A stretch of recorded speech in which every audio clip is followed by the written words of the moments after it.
Alright folks, welcome back. It is day 19 with Shashingo. We are in the process of extracting kanji from this game in our final stage. This is Britain, right? We have done this for 2 days. The second day, we've got up to, in my album, 4 pages. And then we have a leap day because of Neverwinter, which was yesterday. I'm gonna hop right in. I think our routine is pretty okay right now. So we're going to walk to a designated area, retrace our steps, write the photographs first, the flashcard photos first. Our best, as per usual, which was right about here. Alright, give this a go. You hear like the karaoke sample. Alright, I think I kind of figure out where I want to be on my tablet for this writing stuff. It's a pretty good place. Alright. Let's see.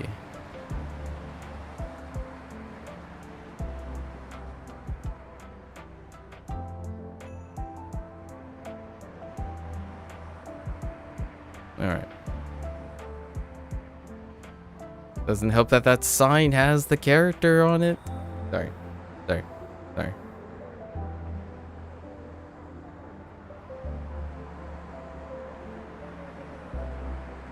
Oops.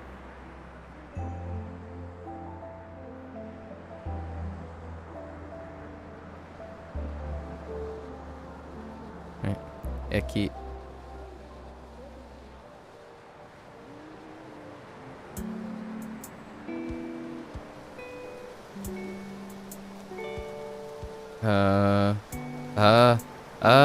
Sorry.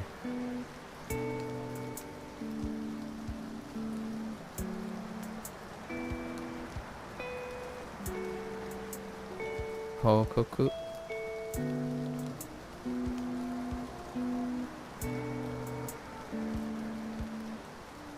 I kind of like the karaoke sample.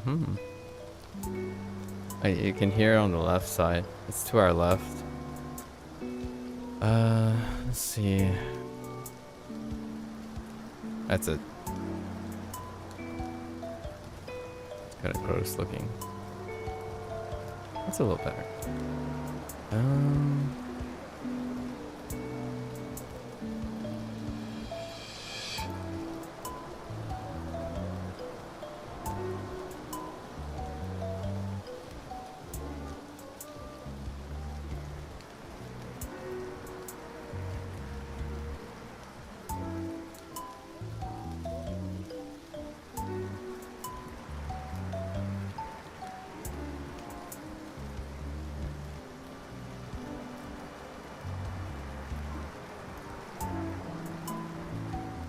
Oh, wait, yeah.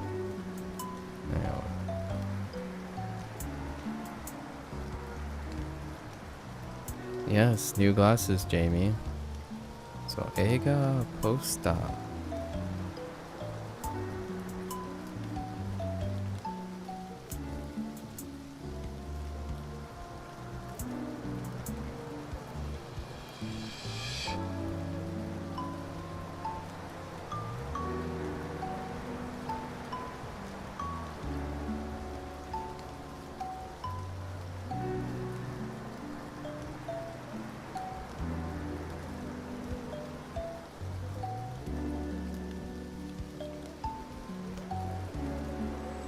Eiga-kan. Alright, let's move around again. Okie dokie. Moving, we're moving.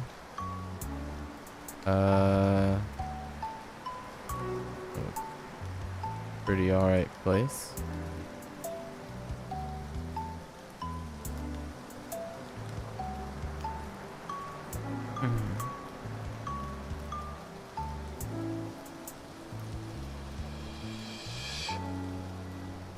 E?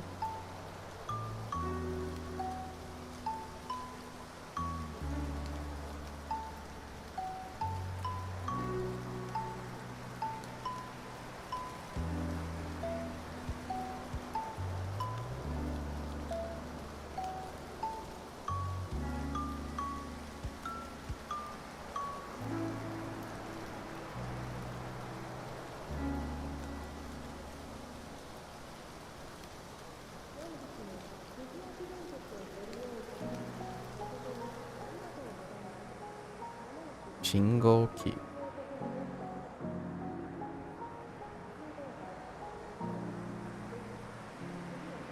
Hmm.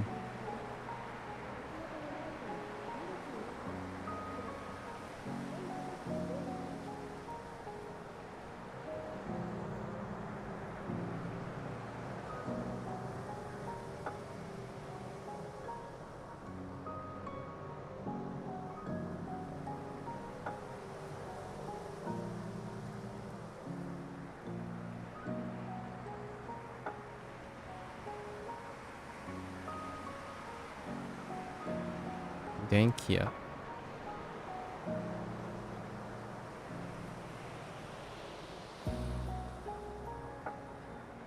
And terebi. Alright. Back into here.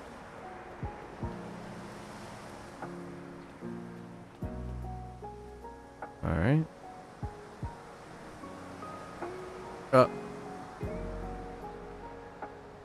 I make sure I alt tab before moving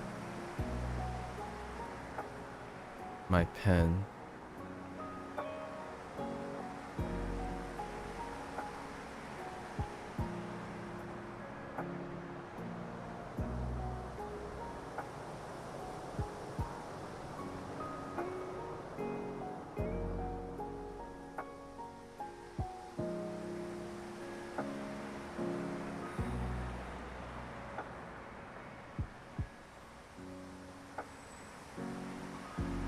Chizu?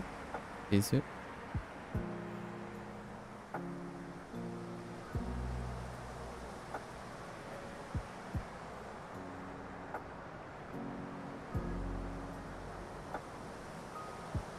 Wait. That's fine.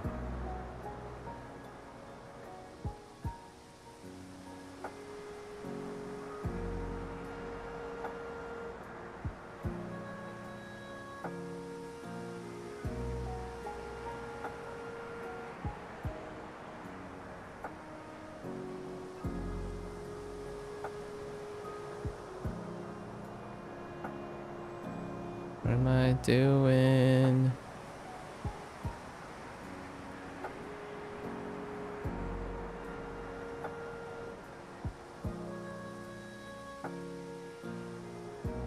Pasokon.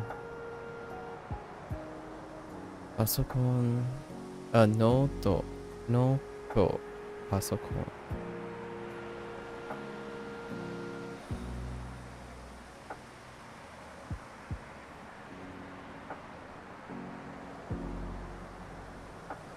Oops.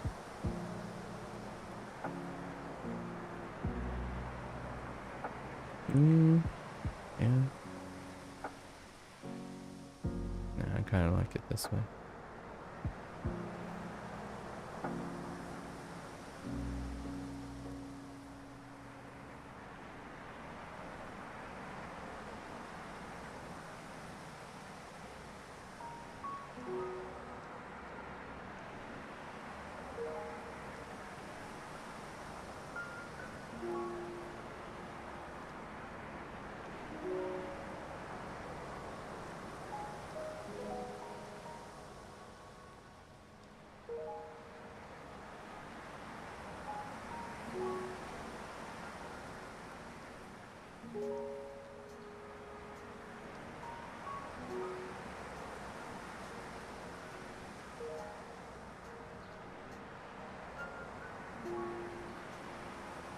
Reizouko.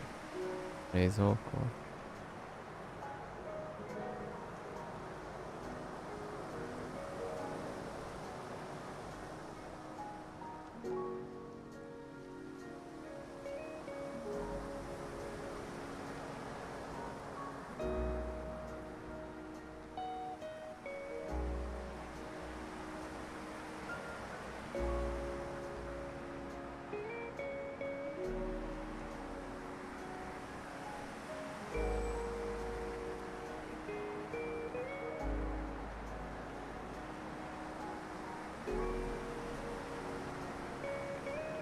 Renchi Renji.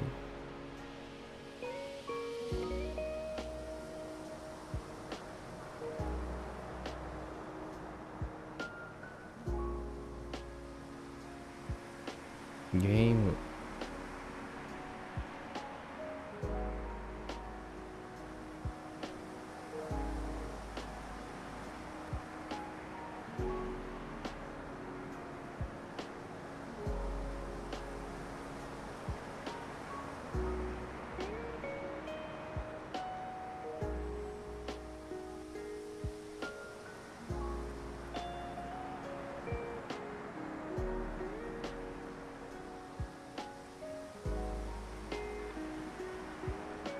Oops.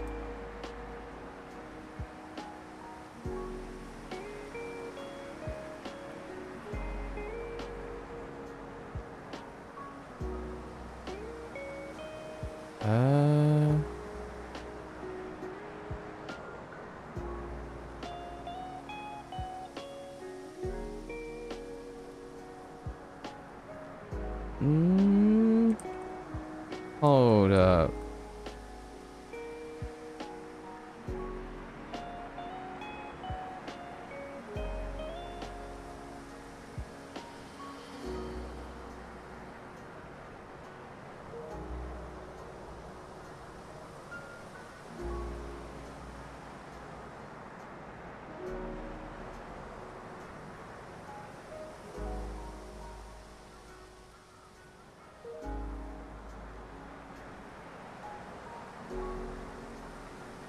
Yeah, I think we're good.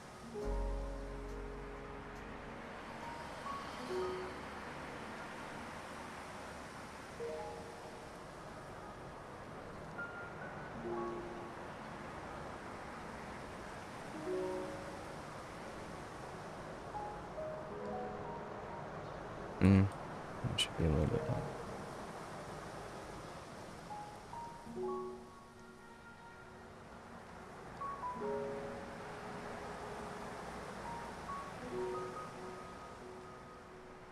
Zashi.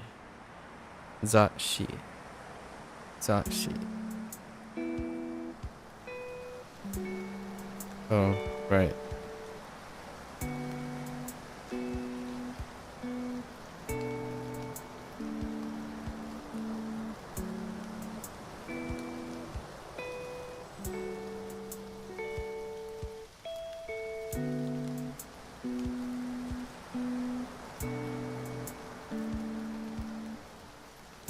Honya.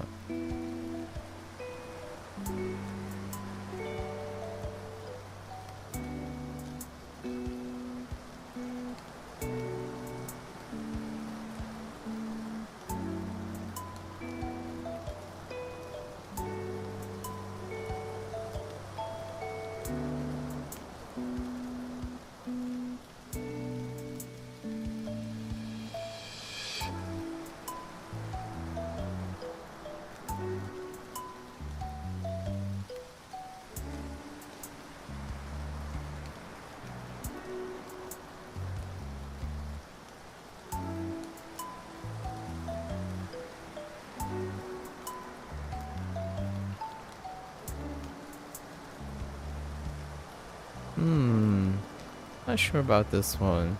The one that I just wrote. So I'll have to double check on that.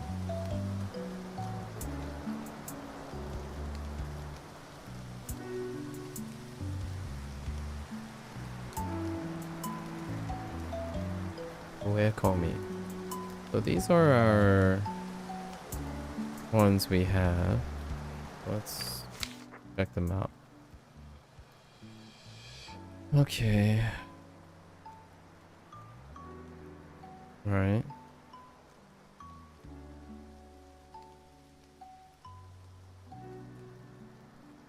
Don't see anything here. Oh. Yeah, that's not correct. Yeah. I thought that looked a little weird.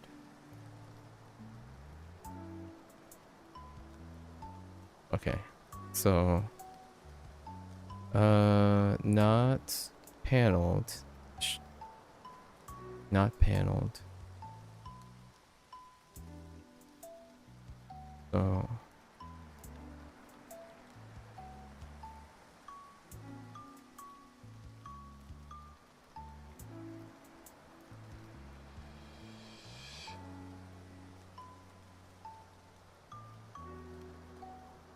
actually, is that 2?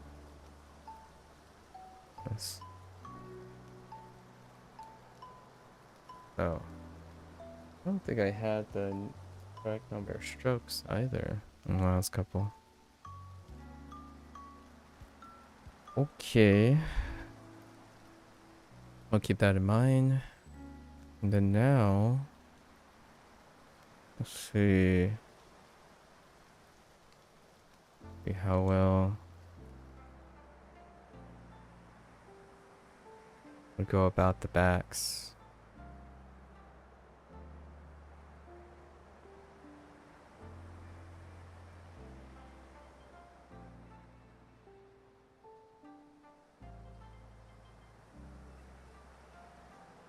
Okay.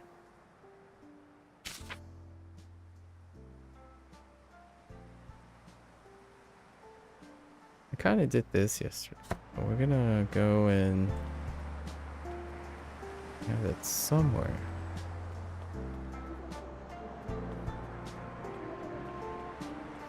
Probably not there.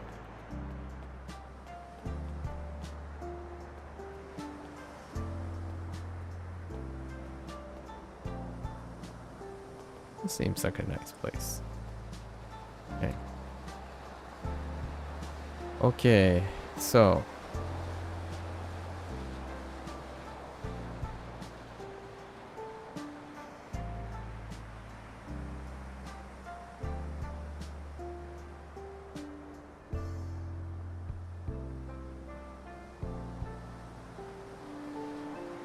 Eki.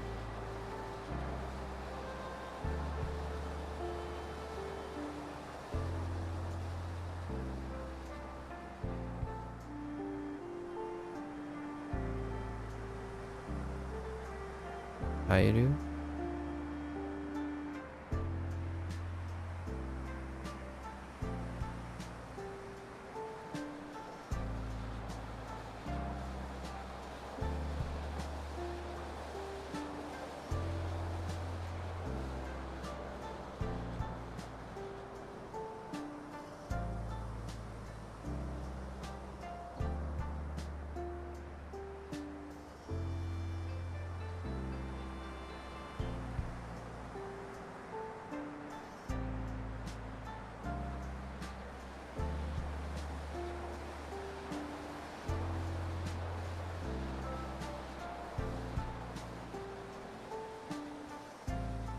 Onzatsuru.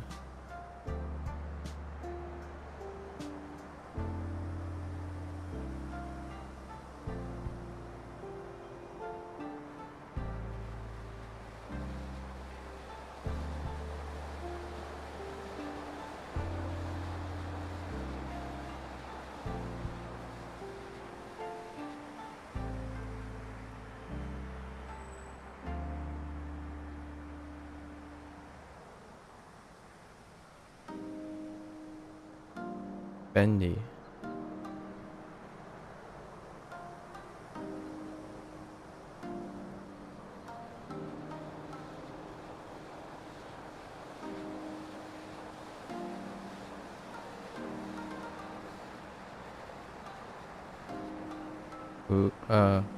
Okoku.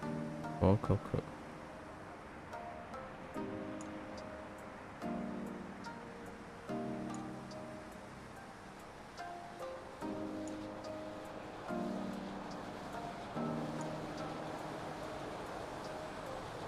Oops.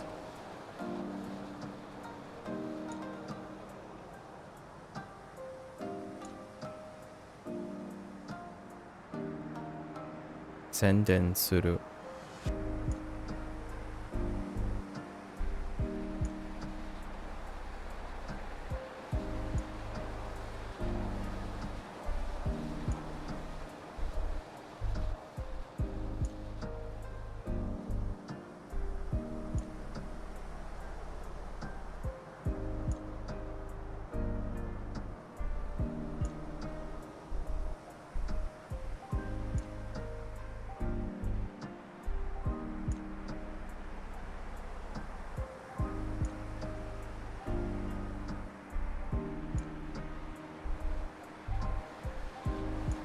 You call.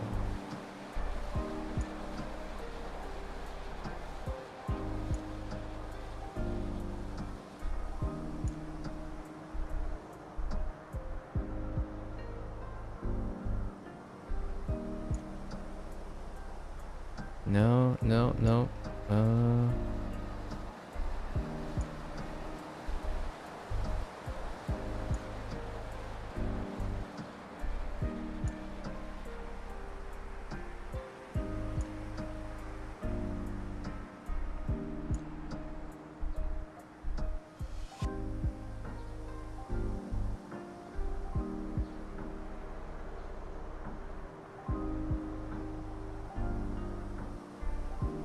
Mediocre. Mediocre.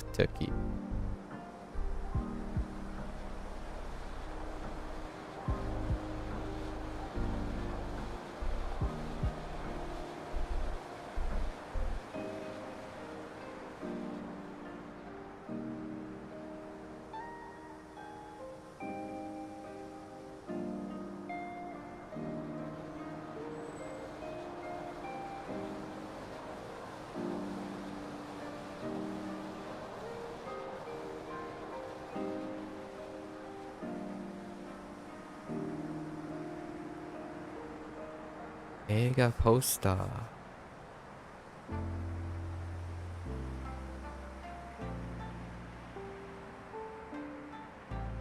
Oh yeah, I forgot that's how you write kanji. Oh, you know what's interesting? Kanji? G. That's interesting, because that's a variant of Z. And it's interesting that Minzi uses that Z as opposed to the other Z, which is like these two. This. This. Versus this. Interesting. I wonder if there's a significance there. Guess we'll find out in the future. Hello there, Lois.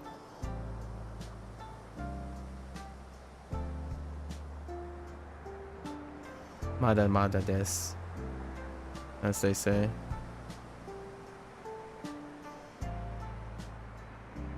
I'm doing pretty well. How are you, Lotus? Eiga posta.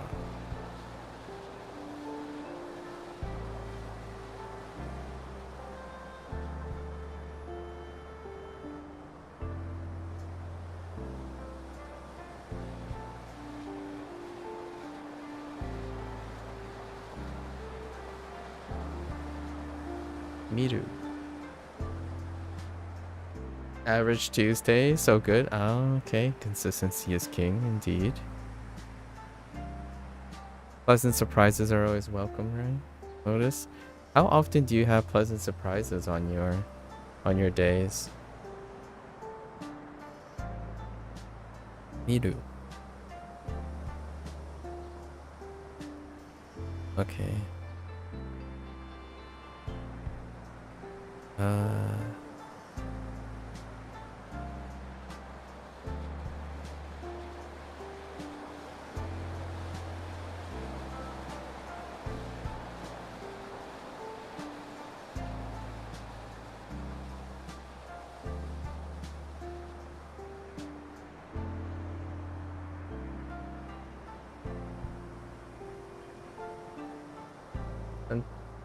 Oh there, Jack. Sometimes you'll find out that your girlfriend is making a nice dinner, or that a friend is inviting me out to something, maybe once a week. Yo, once a week. That's like, that's pretty boss. That's a weird flex. Honestly, that's a pretty awesome flex. Good for you, Lotus. I actually think that's pretty impressive. Once a week. That'll keep life. That'll keep one happy for sure. Once a week.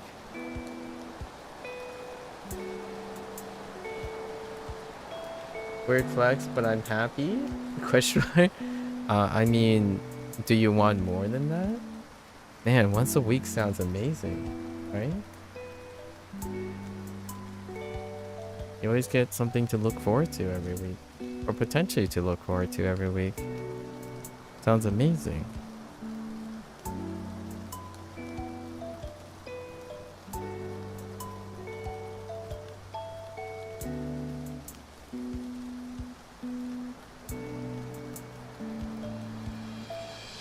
Or are you hungry for more, Lotus? Are you a hungry person? Is that what you're telling me? Mr. Billionaire. Hope you have good people in your life too. Me too. Me too. I certainly do. I certainly do. It's wonderful to have good people around you. You can be greedy. That's also nice. That's a weird flex too, Lotus. Being able to. I think that's fantastic. Like we don't have to be greedy, but we are able to be greedy. Isn't that amazing? Like, I could see myself at any time. I'm like, I don't know. I need some surprises in my life. Just ring up a friend, and then you just know that it's like, yeah, let's do it next week, or let's just do it tomorrow. That sounds amazing, right? It's not about the you do it because you can kind of thing, but more like have the option to do it, and that's a wonderful indication of having good people around you. You know what I mean? Notice? Like, oh man, like I'm just feeling really awful today. Let's just call up someone, like, and then you just have choices. You have choices. I hope everyone gets surrounded by people like that. But I just can't do this alone right now, right? Phone up, get things going. All right.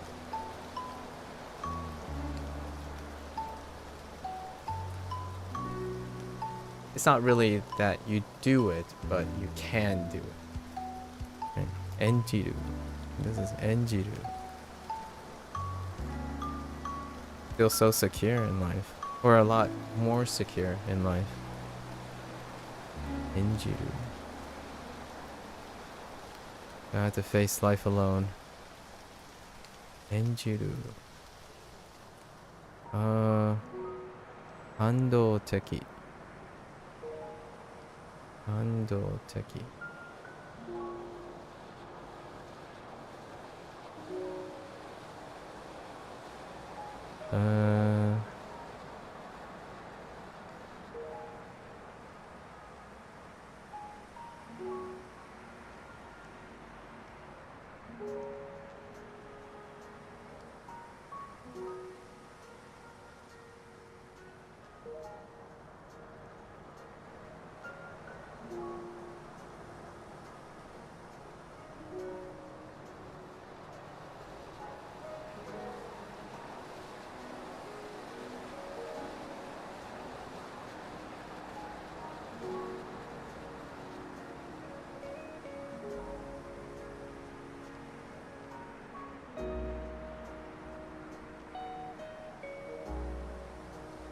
Hando teki.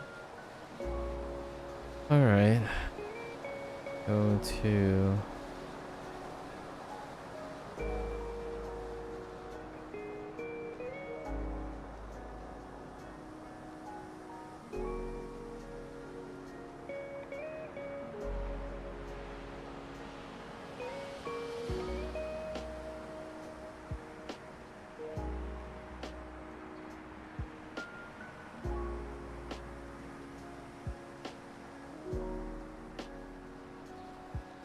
Eiga-kan. Am I missing a stroke? Oh, am I missing the top stroke? Yeah. It's not balanced, is it? Yeah. I'm missing a top stroke. It's right here. Let's squeeze in. Yeah, it's not balanced. It looks lopsided. The top's too heavy. Let's try again.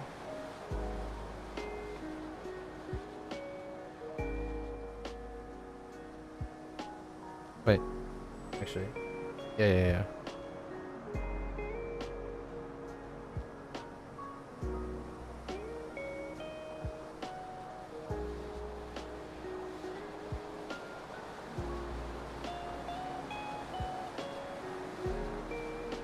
Oh yeah, I got new glasses. I don't know if I'm seeing flaring from looking really close at things, but it's been 3 days. It's been a bit of adjustment for near. Near has a bit of flaring from all the bright colors. However, I'm farsighted, so you got that too when you got your new prescription. Yeah, it takes a little bit of adjust for near when you're farsighted. Yeah. It's kind of one of those weirdest things with being farsighted. If you have trouble only seeing far away, when you get new glasses and then you look at a computer screen that is pretty comfortable distance, all the bright elements have a slight flaring that you have to get used to. So it's been a little bit of a struggle. I can kind of feel that I can't do my normal routine without feeling a little bit weak after a while, but it won't be too bad. And this weekend I'll be away. I got new glasses because last year I had trouble night driving back home, or like early morning driving when the sun was down. I usually try to beat the traffic out. So this weekend, from August 1st, from Thursday, August 1st to Sunday, I'll be away for my annual thing, where I voluntarily work at Otakon, the anime convention, the annual anime convention. Yeah, Anime Expo. Traveling to the West Coast for Anime Expo would be interesting. Yeah. No. But it makes sense because you're in California. It would be Anime Expo, right? Anime Expo is the biggest in West Coast. Otakon is the biggest in the East Coast, and it happens in DC, which is a fitting place, wouldn't it be? Washington DC, DC Convention Center. It wasn't always in the DC Convention Center, but now it is. Yeah, hopefully I get to see, based on how long I volunteer, I get an opportunity to see at least see 20,000 or so, 20,000 to 30,000 people enter the convention center. The reason why it's about 30,000 is because 25% of the time I won't be at the registration. I'll be sleeping or something like that. The Otakon has exceeded 42,000 last year. In terms of unique ticket purchase. I don't know how often people enter and exit, but 42,000. Darn, I want to go to a convention someday. Also, second Californian I've seen in here. Oh, hey, yeah, Lotus is a... If Anime Expo can be a bit overwhelming, but man, if you work up the courage to embrace all the pros and cons about being really stuck together with a lot of people, it can be a very invigorating and liberating experience. It's such a wholesome time. It's sweaty, and I mean both sweaty in the sense of figuratively and literally. However, yeah, it's definitely an experience worth having, especially abroad. I would say anime conventions abroad, so not in Japan, are an incredibly different type of experience. I don't know if I will have time to go and time my visit to Japan and visit if they have anime conventions, but I can tell you that I'm willing to bet that the experience is very, very culturally different.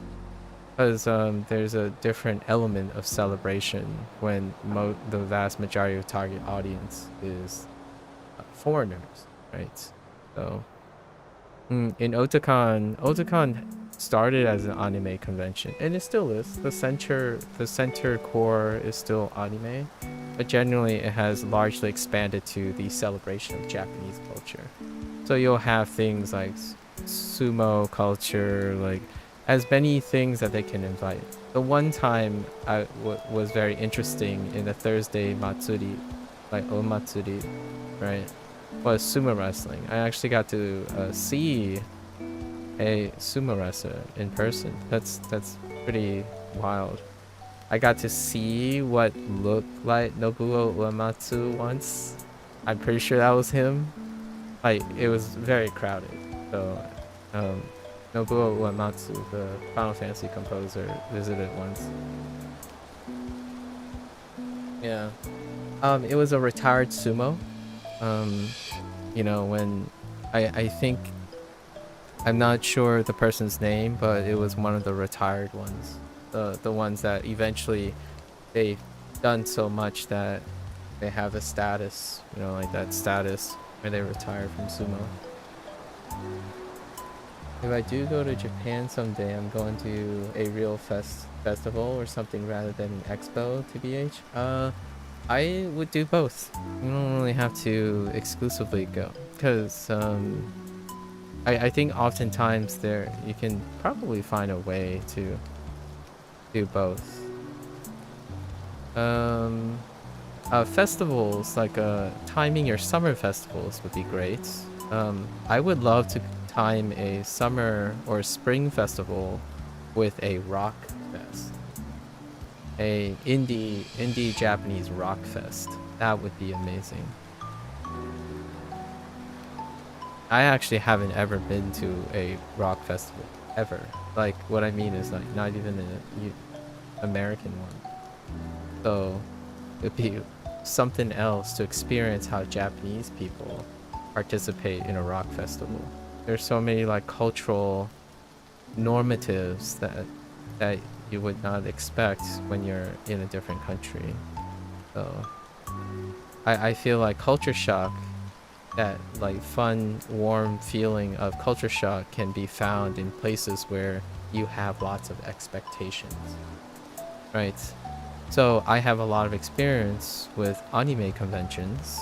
However, it would probably be quite a culture shock or something very surprising if I find an opportunity to attend an anime convention in Japan, because the vast majority of people will be Japanese.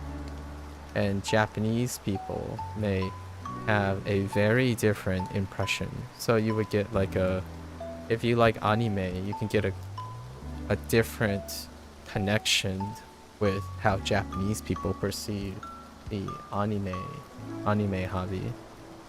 I have talked to a Japanese person before, like visiting, and when I mentioned anime, I think he politely, the couple politely said, oh, youth culture. So it's interesting how that works out. I was a college student then, and they were one of my scholarship sponsors. They visit, I think their last, I forgot what their last name is, but it was a very interesting interaction. I like the Japanese band Lucky Kilimanjaro. Kilimanjaro. Okay. And they post their tour adverts all the time, but they only tour in Japan. We love to. Yeah, me too. I really like a couple bands that only tour Japan. And there is a reason they do that. Like Sambo Master. Sambo Master only stay in Japan. At least as far as I'm aware. The only band that was like a big band back in the day that Otakon had was LR Conceal. And it was even after the time they debuted their song Ready Steady Go for Full Metal Alchemist. the first Full Metal album. I want to say Gakto was in some capacity a visitor, but I don't remember for sure. That was before my time. I was typing, I know you would go to a Sambo Master. Yeah, and the only time Sambo Master is one of the headline main acts of Rockfest, Rock in Japan Fest. And that's a very specific time of the year. Rock in Japan Fest is probably arguably the biggest indie rock fest. So that would be kind of awesome to go to that. Yeah, it's one of those bots. Don't worry about it. Happens every day. Or happens at least twice a week. Yeah, bots. Anyways, I hope one day I get to see some big pictures and fun things from either of you. I mean, Lotus is going to Japan for an extended stay, so he's gonna have many opportunities. I hope you get the chance too, Jack. I love seeing people observing and participating in this culture in general. We still got some time though. We still got some time. Lotus is not going immediately yet, but he's basically he's gonna be my Japanese reference by extension at this point. Looking more nebulous these days, actually. What do you mean looking more nebulous these days? Lotus, you can't hype me up for this and then you can't renege on this. We'll see what ends up happening. Alright, Lotus. If not, if that doesn't happen, right? I know, hype myself. Okay, Lotus. If that doesn't happen, let's just say let's make a pact, right? We should plan some sort of like random meetup in Japan. If that never happens, like, you know what I mean? Like, man, we could do. That would be interesting. That would be interesting. Just call it on a burner thing, right? On a back burner thing.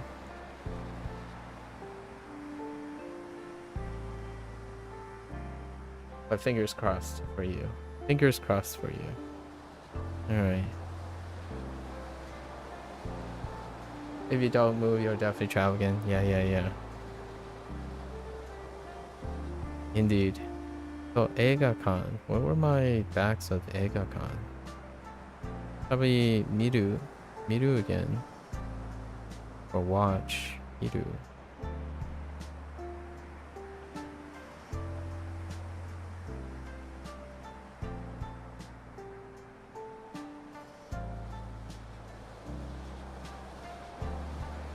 Oh.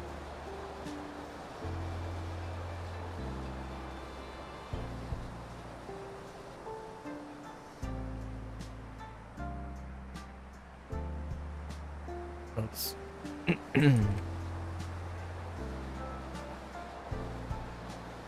Deito suru. To make use of all the language studied? I know, right? Bonus points. If not, we can just be Japanese conversation partners. Who knows? Don't work out, man. We're already investing anyways. Everything is bonus. Deito suru. Yeah. Hakuryoku. Hakuryoku.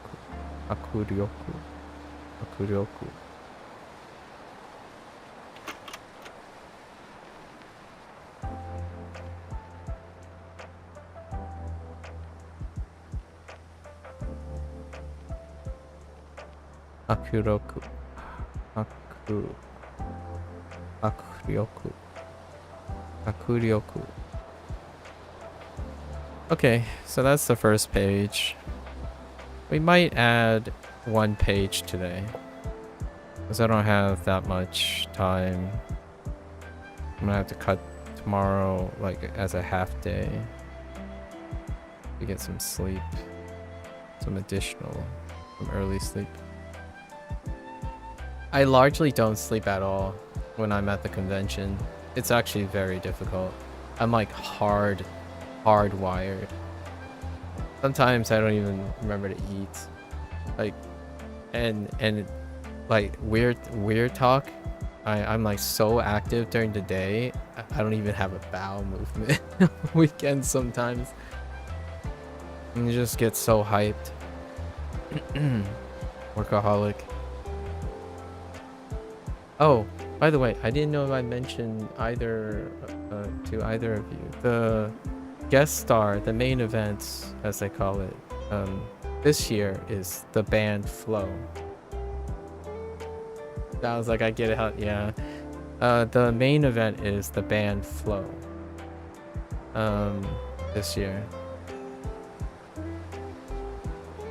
Hopefully people enjoy it. Flow's pretty big in anime. Pretty big. Let's see. Okay, we're moving past. All right. So we're gonna hit the. Okay. They did Naruto opening. Yes, they did. They did multiple. Yeah, the one that yesterday I was reminiscing was Go. Go is the title. The one that I remember quite a lot is actually the one from Eureka 7. And then the other one is Kogias. Kogias... Don't remember what the title is called. They did Kogias second season's opening. Something like that.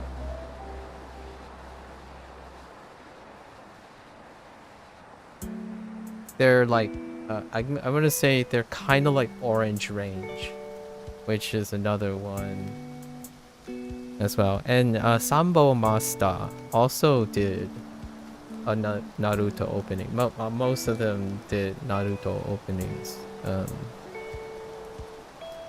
You like the opening? You like the opening Win by Akeboshi? Oh yeah, I do too. Yeah, Akeboshi. I also like the really chanty things like what is it, like mass missiles at the ending ones in Naruto. I like old school kind of angsty Japanese voices, like crickety Japanese voice, but they're like chanting anthemic rock kind of thing. It kind of gives you like that boost of energy. Not necessarily for its like clarity and pleasant sound. It's just it's very energetic. And the rock, the people that sing and stuff, it sounds like you just want to mosh figuratively in your head. You just want to shove and bounce around. I don't like moshing like literally, but I like the idea, the energy of like just running around, like flailing around, tossing and destroying guitars and stuff. But when I think about the reality of doing it, I wouldn't do that. However, in my mind, I don't like that. I feel like inside a lot of Japanese people or Asians in general, you have that stoicism on the outside, but inside you're like a caged animal. That's not necessarily like I'm trying to paint a vivid picture, but you know, we're still all humans, right? And humans, however disciplined you are outside and how stoic you are, you gotta find an outlet for your emotional side. And oftentimes when I listen to go into like a rock concert or a rock gig, I'm like standing there like I'm tapping and like nodding along and being very composed, but inside I'm like, if only moshing wasn't so painful. my thought is, oh man, I would love to just like randomly start shoving people and like rolling around, but all I can think about is like, man, I'm gonna be sore tomorrow. I could get hurt, you know, like and whatnot, and that stops me. But inside I'm like emotionally elevated by hearing music, so that's kind of liberating in its own way. I don't live a life of luxury where I can afford to like take my guitar and just slam it into the ground or something. You were a part of a mosh pit on Saturday? Oh, dang. Lotus, listen. So you're also a moshing person? That's pretty cool. I think one maybe. Oh, and you're very tall too, so that's always nice. Went to a. Oh yeah, that's right. You went to a Shrek rave. Oh, you moshed at the Shrek rave? No way. You Californians are built different. I'm telling you. Kidding, but also generalizing. Kidding, but generalizing. You Californians are built differently. I've been around a mosh before, like in small gigs. There is in smaller gigs, like like gigs that occur in factories, like abandoned factories and stuff. There is moshing, but I'm like, on the outside. You're like right near the outside. You're like one layer of people around the outside because I didn't want to like get hit or anything. And I'm usually wearing glasses and stuff, so not very well equipped to be moshing. Um, but it's kind of nice to see Jacob.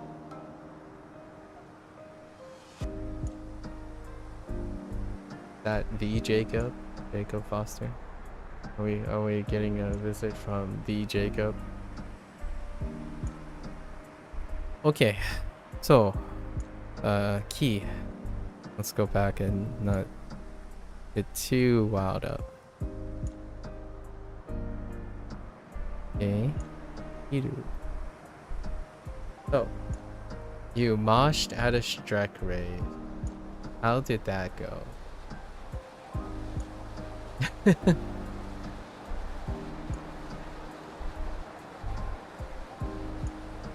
How did that go? What did you end up dressing as, Lotus? I know you mentioned that the other day. What did you decide with your 9 hours of improvision? Incredibly weird, but also fun. I see. What do you like rave to at a Shrek rave? Like, did they have like a live DJ remixing All Star or something? Like, what do you rave to at a Shrek rave? Or is it they just play whatever and it's not Shrek oriented music? I 3D printed this like Buddha Shrek model I found online. Oh, interesting. Interesting. Wait, you 3D printed it? What? How did you? How did you like? Was it like life size or something? And then we used twine, to attach it to your shoulder. Oh, okay, okay. Oh, I see. Oh, I see. Okay, okay. Okay, your girlfriend painted it. Oh, I didn't realize your girlfriend was a painter. That's pretty sweet. Music was so bad. Occasionally there was a Shrek remix. Most were, okay, 90s nostalgia songs. Okay, that checks out. I think that checks out. So Kiru. So Kiru, what do we have?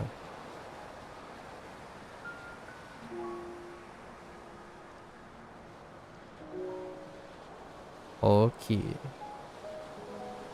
And oh.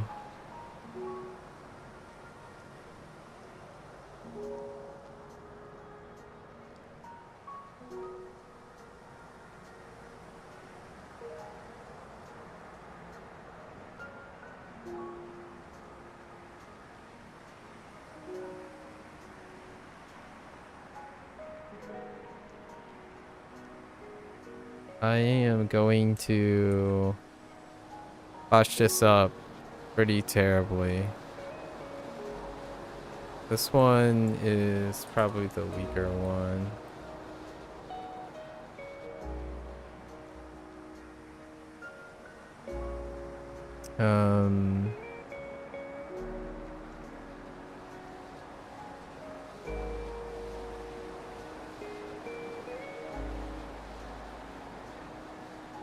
That's wrong. Stroke.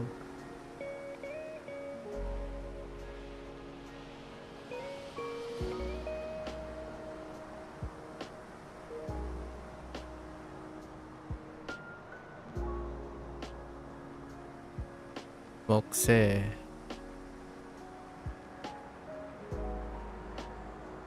I think that's good enough. Not quite ideal, but mokse. Where are we moving from? We're moving from the key to the...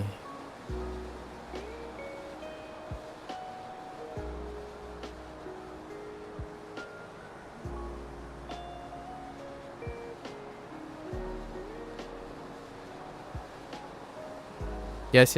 I'm still going to write the key. Heckin' Lotus. I'll forever remember it. It's so much fun writing key. Why would I give that up? Shingo-ki. Didn't even say anything. Listen. I'm just reminding you that I remember the decisions you make. Alright? Just consider me more of the interactive BioWare NPC that you interact with. You know, when you say something and you make a decision, just like on the top left hand corner, Maku will remember this. Maku will remember this. And then that's it, you know? You know you hit like either a Telltale Games or BioWare checkpoint when you have like you make a decision and suddenly on the top left hand corner, or like a CDPR kind of thing. Like Maku will remember this. Like you've done goofed. Now you must admit and own your decisions. I'm just kidding. That's how I'm remembering things. I associate memory points with things. Otherwise, interactions and stuff would become meaningless to a lot of people, actually. Lots of people actually find interactions not as salient because they don't attach things to them. I, on the other hand, prefer to do so. Okay. So, what do we have for Shingo-ki? Shingo-ki...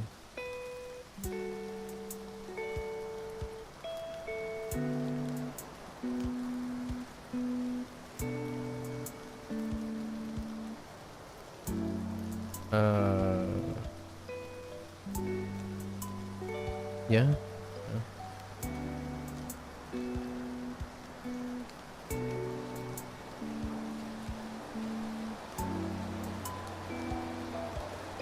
Motsu? Oh, Matsu. I said Motsu. Matsu. I was thinking of Motsu, just to compare it. Matsu.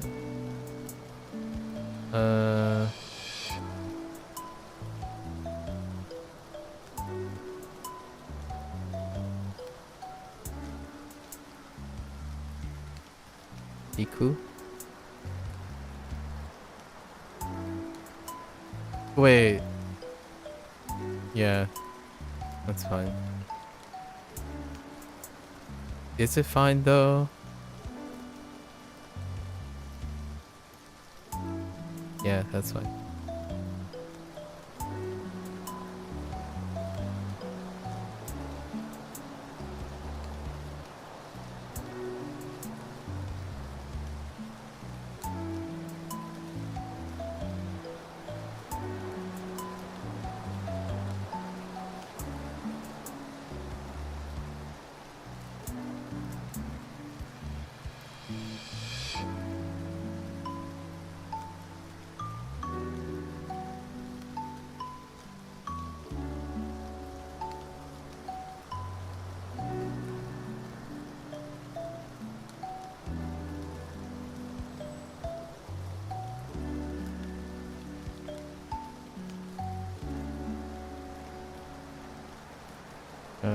Jutai.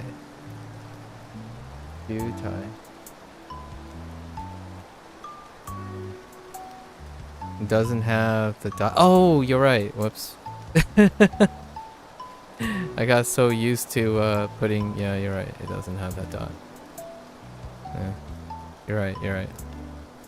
I get so overzealous with that one. I like doing the thing here. Yeah. No, that's fine. That was just me on autopilot. Oh there, Blair.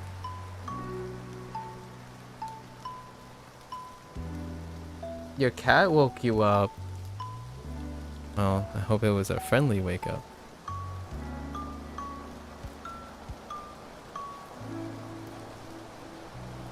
Yeah, sometimes writing habits do be ending up being on autopilot these days. This feels kind of naked. This character feels kind of naked without the dot. Let's see. Where were we? Ingoki. Oh.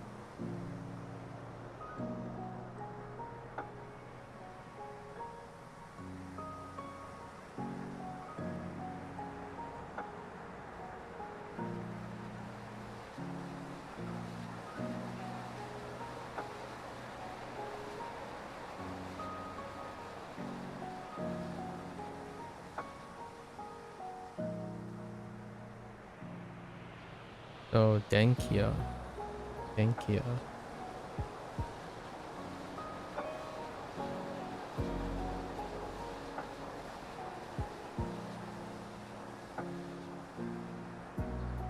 Akai.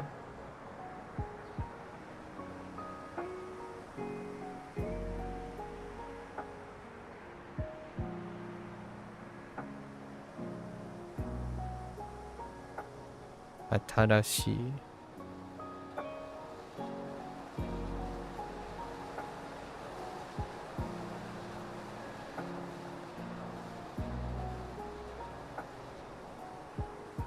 Oops. Wait, no, we're fine.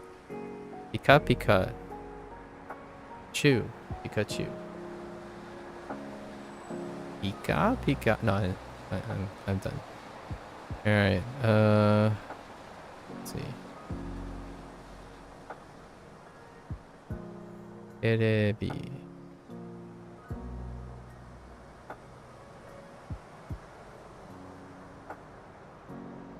Terebi, I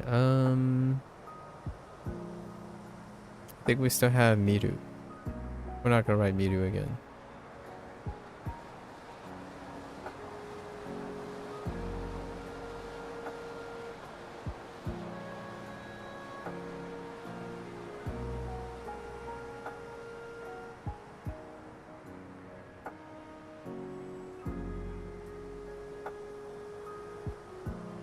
Geru. It's Geru.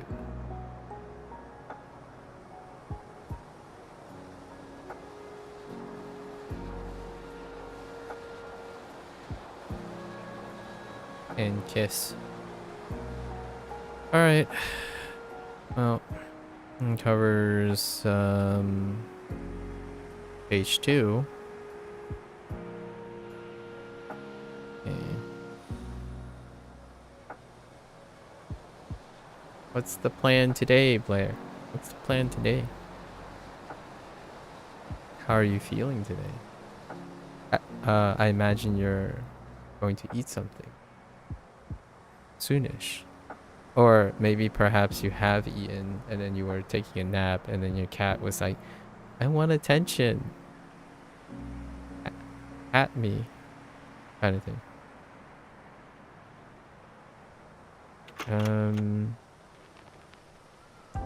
Page 3. Okay, so we're moving away from... Oh no, we're not really. I guess we're moving around the Denkia.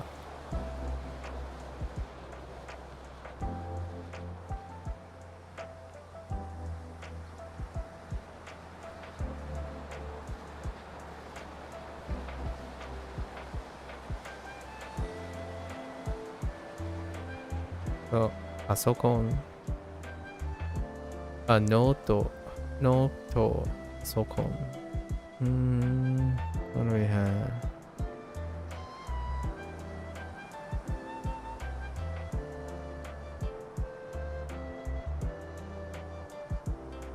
Scout.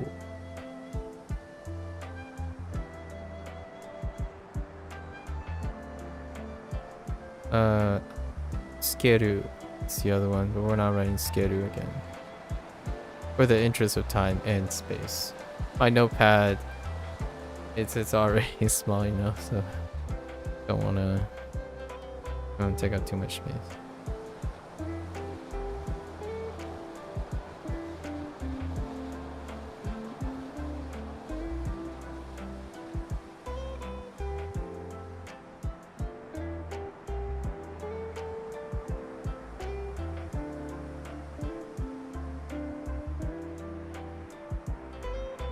Download する Download する Dang it.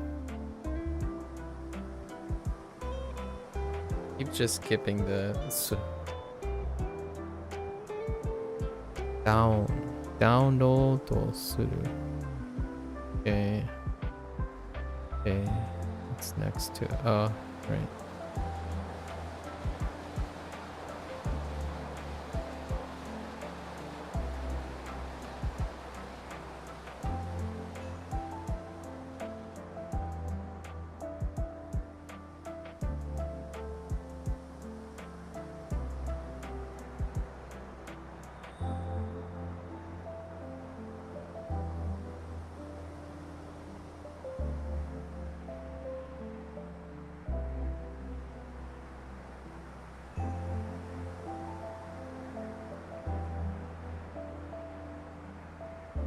Reizouko.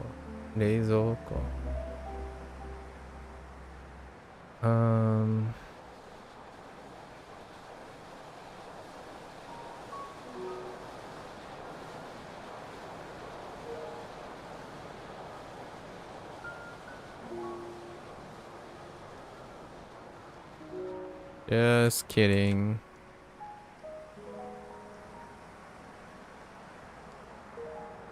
Smetai.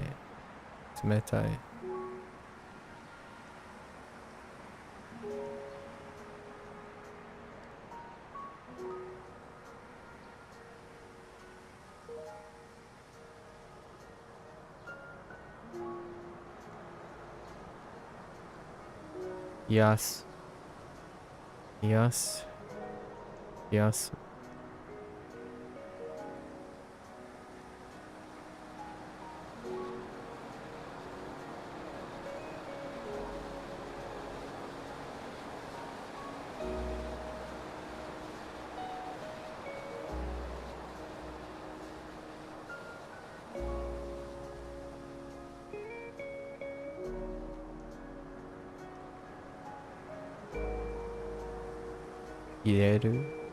Ireru.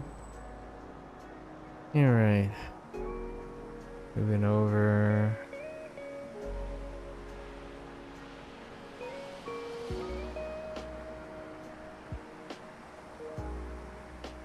That's kind of awful.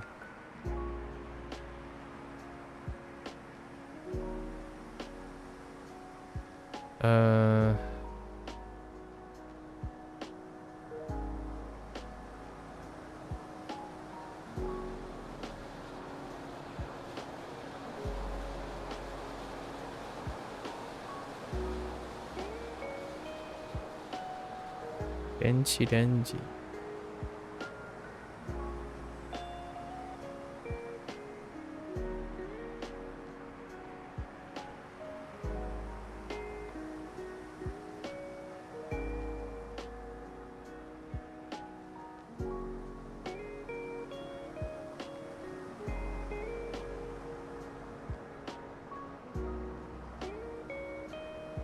Atatameru.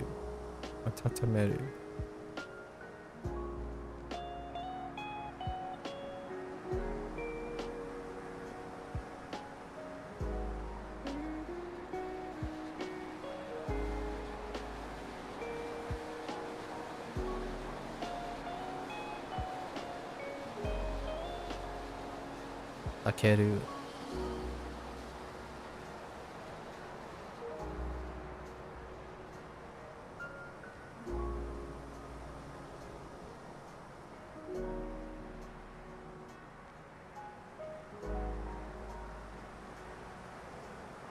Shimeru. Okay.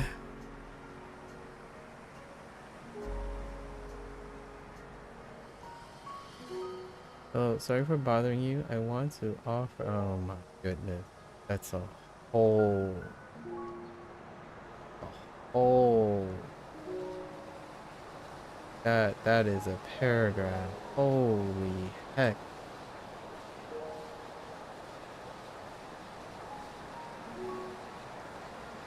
Holy man, we got two in a day. Fuck me.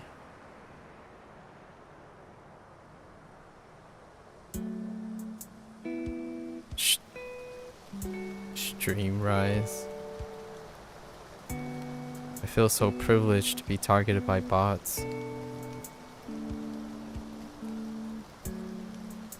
Yesterday I had a bot named Use Your Brain Cells, and I'm like, I bet you don't have any brain cells. That says high fiber gel. It's like, yeah, alright. Okay, let's see. Denchi Renji. We have game.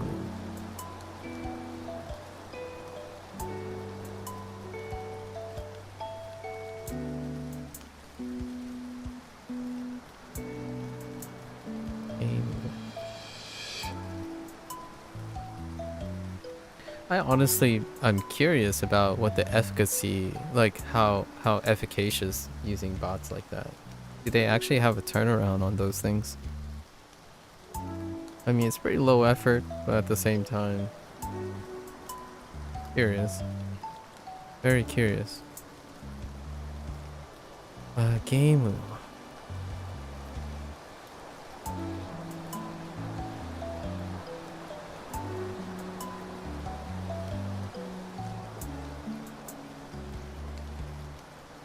Anoshi.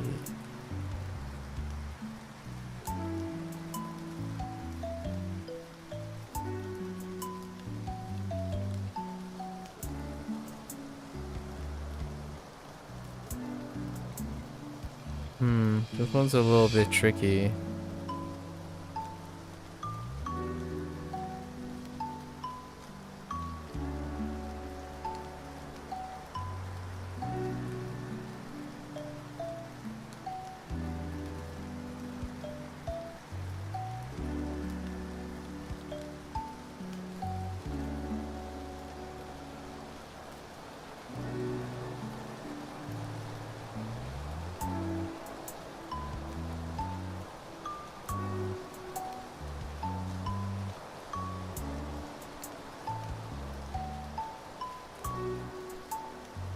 Katsu. Katsu.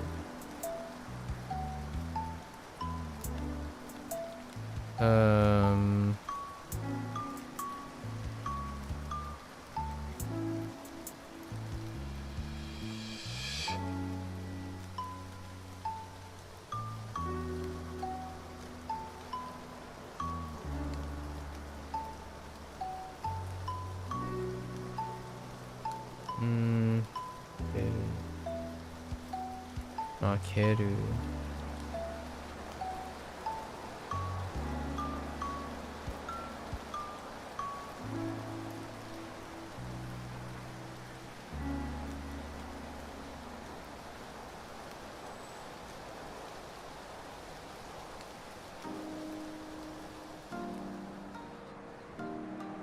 Makeru. Alright. Well, there we go. That's the third page. Go to the fourth page. Now we're getting close to Honya.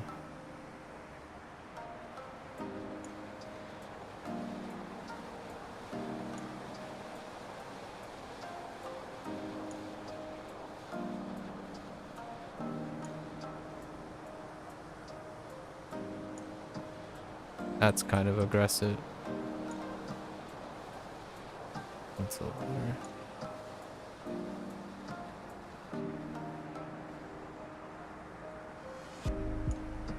Shizu. Shizu. Iku. It's fine. Iku.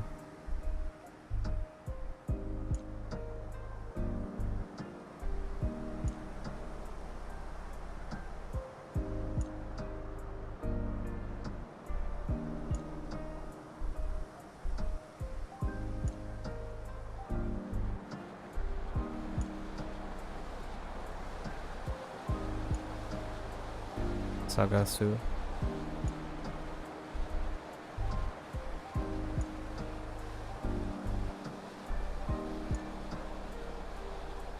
The other Miru.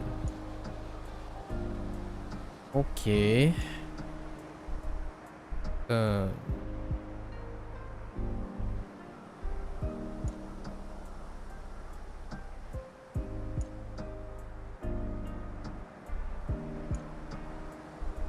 Honya.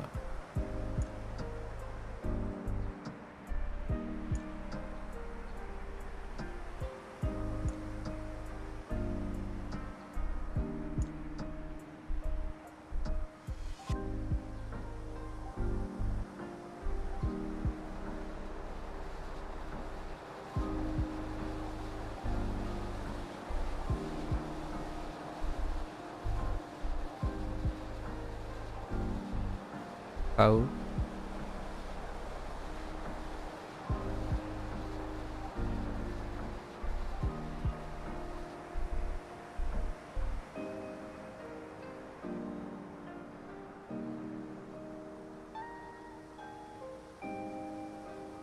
Wait.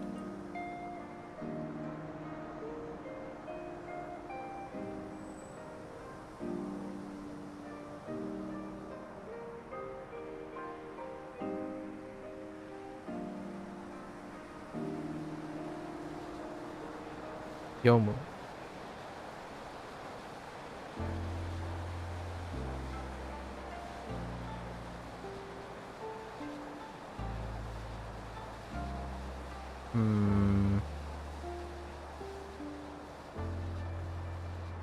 Oh, this one's...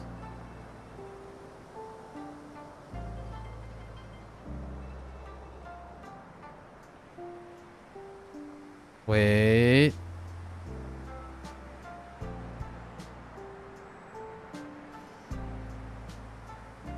Shizuka.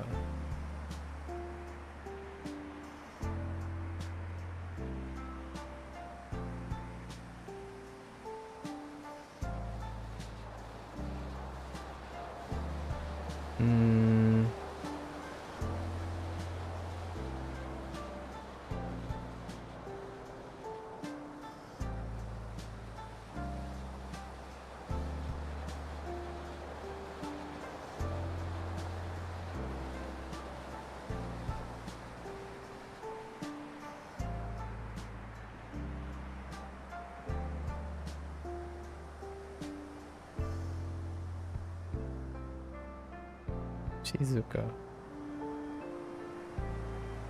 Okay.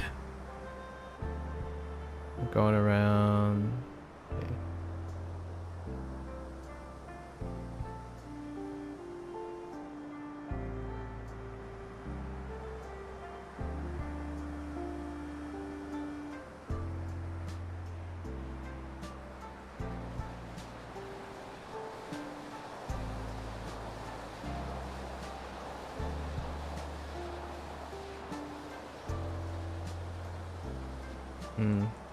Maybe this could be...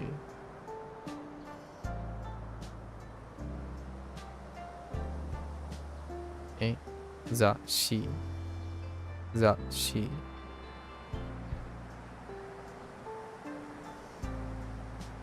Yomu.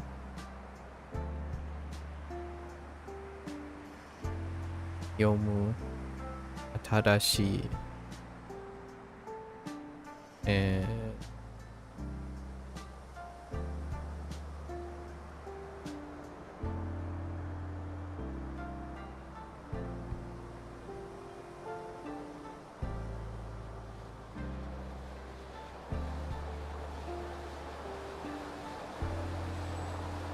omoshiroi.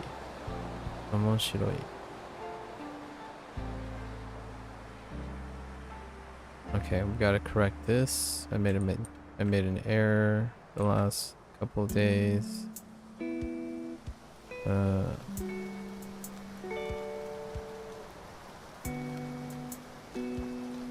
we go.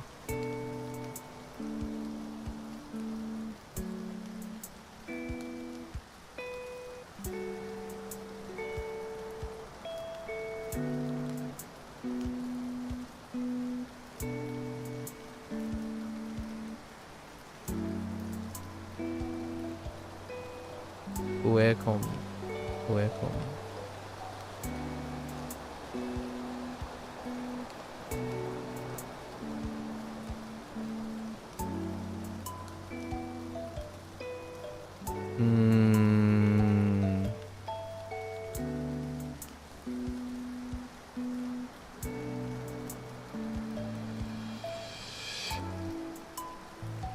Wait.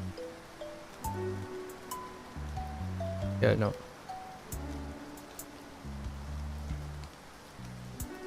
Shizen. Oh, yes. Shizen.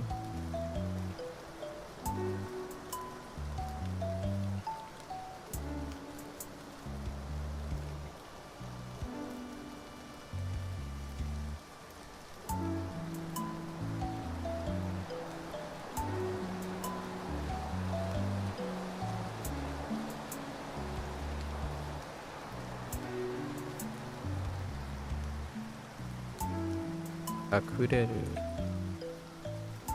Kakureru.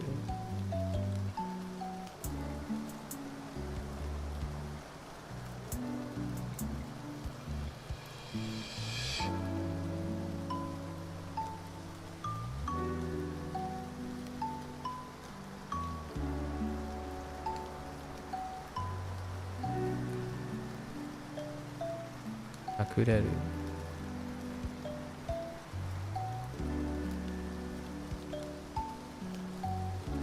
Kakureru. Kakureru.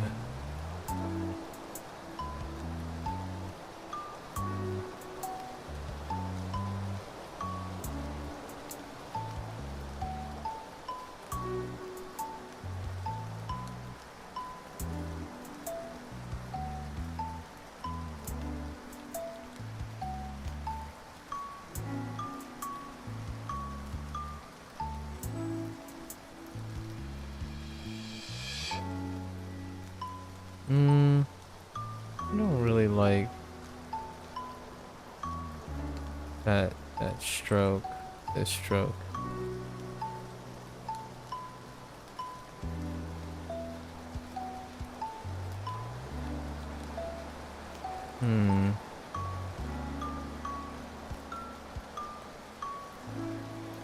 Yeah, it's Niwa.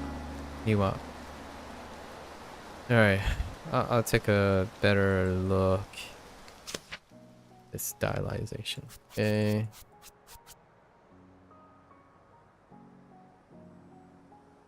Kairu. Konzaku suru. Konzaku suru. Bendy. Bendy. Senden suru. Senden suru. Yuko. Yuko. Miryokuteki. Miryokuteki. Miru. Enjiru. Andoteki. Miru again. Deito suru. Hakuryoku. Hakuryoku. Hakuryoku. This goes really fast. Hakuryoku. Hakuryoku. Yeah, that's fine. Iru. Oki. Mokusei. Mokusei. Okay. Gotta double check. Matsu. Iku. Jutai. Jutai. Takai. Hadashi. Pika pika. Miru. Tsukeru. Yes. Okay, okay. 使う。つける again. ダウンロードする。冷たい。冷やす。入れる。温める。開ける。閉める。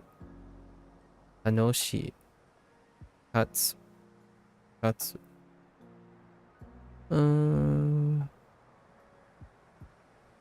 Oh, wait.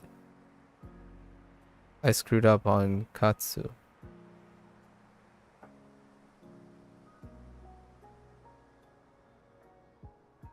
No, I didn't screw up on katsu. Never mind. It just looks weird.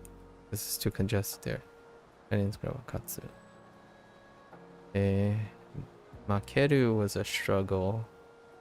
A little bit. Makeru. Iku. Sagasu. Miru. Kau. Yomu. Shizuka was a bit of a struggle.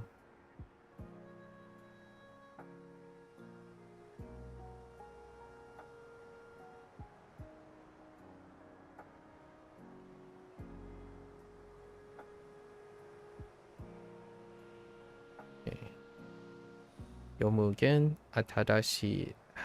Moshiroi. Shizen. Kakureru was a bit of a struggle.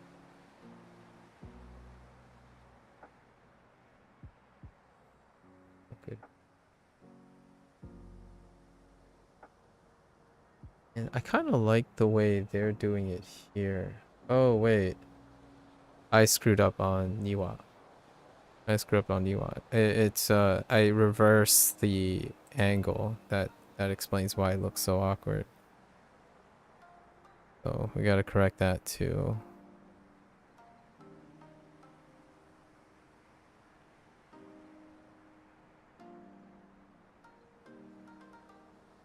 So that's why. Yeah. I reversed the two strokes. I did these ones instead of these ones. Okay. That's fine. Just need to level this a little bit.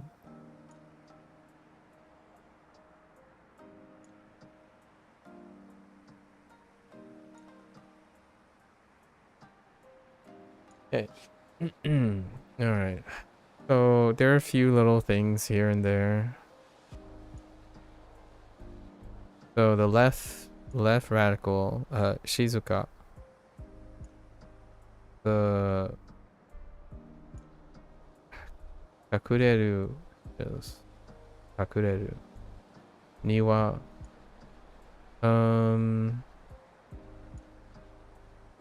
It's another one. We corrected komi. Ue komi. The u. Okay. Well, let's give it a go. Let's add one page. We'll add one page and call it a day. I don't think adding 2 pages at a time is that great.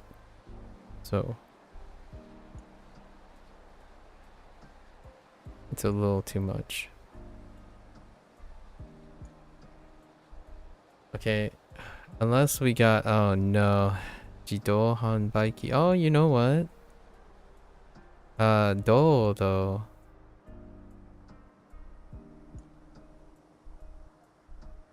Not familiar with Han. Bai? Okay. Jido Hanbaiki. All of them are familiar. Yeah. Every single one of those radicals is familiar. Although I haven't really seen Han combination.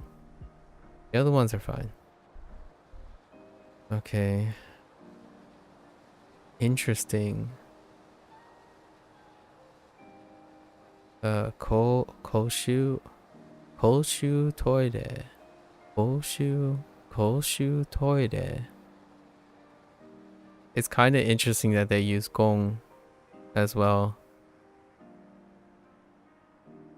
to be referring to that.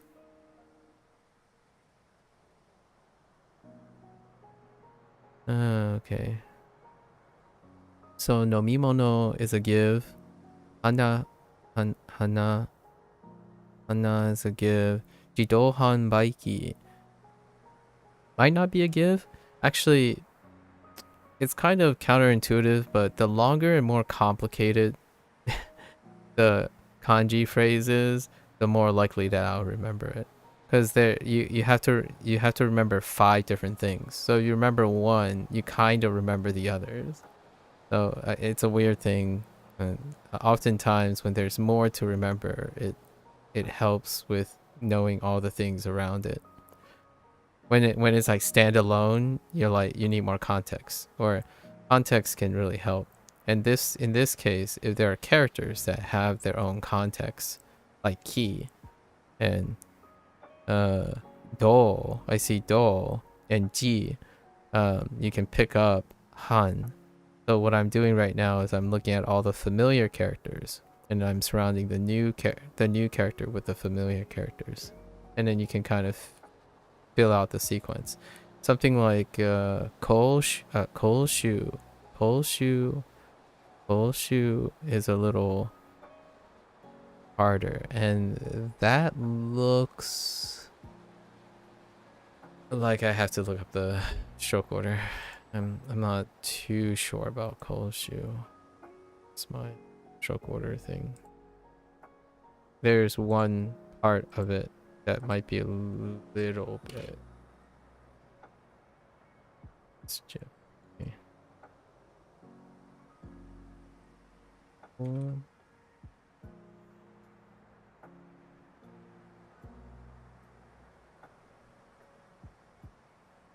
Tutorial. That's fine.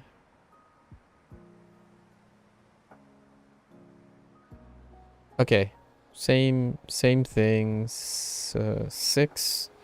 Okay, I see. 6, 7, and then they went straight down. That's what I was looking for. So they went 8. Oh no, they didn't actually. Oh, okay. So they went 8, and then 9, 10, and then 11, and then yeah. Okay, so no surprises. This color coding is a little weird on this site, but yeah, they didn't gradient the lines. They did like really random stuff. It's a little tough to see. So 7. Oh no, wait, just kidding. No, it is weird. So it's like 7, 8. So the vertical line is in, then you complete the rest. Okay. So the middle element is first on the bottom radical. Okay. All right. Jidohan baiki. You know, it's kind of interesting. I wonder. I mean, it is still do, right? Ando teki. It's still the same do, so that's kind of nice. Okay. The more you know. Alright, let's give this a bit of a practice. Yay. Num. Nummy. Eat kanji for lunch, right? We eat kanji for lunch at this point. Alright. So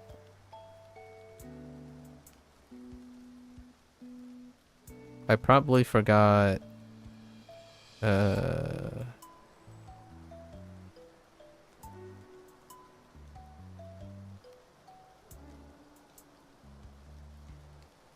oh, that character ended up being very girthy, huh? Need to be mindful of our proportions here.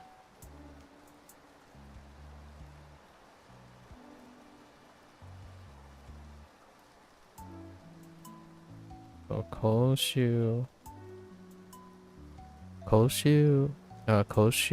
toire. Koshu? No. Koshu. Yeah, Koshu toire.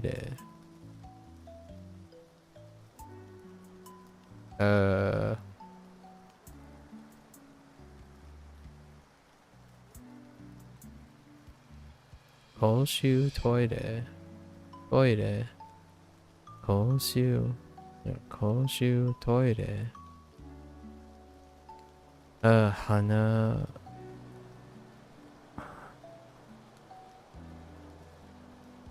Manka?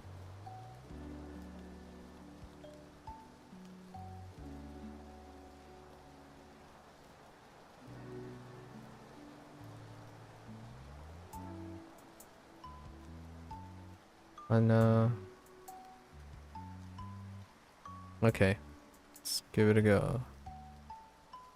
G. Do.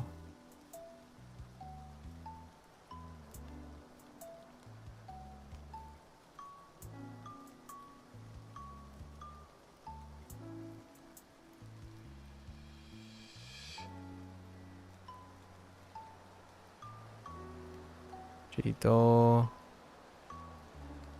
Han.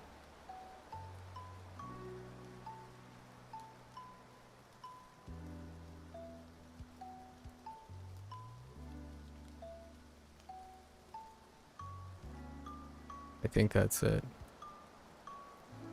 Han.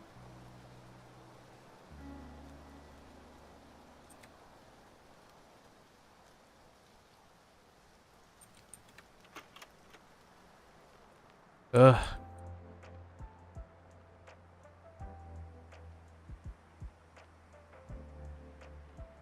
Oh, the top is not long enough. Okay. Seems so imbalanced. Okay. On key. By key. Oops. No one needs to see that.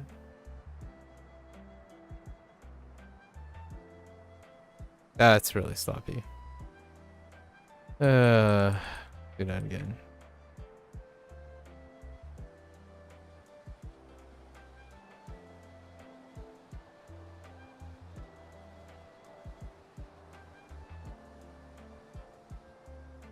Yeah, that's good enough. Dohan Baiki. Those are too bad. The Dohan Baiki. The Dohan Baiki. What was the last thing? Oh no, Mimono.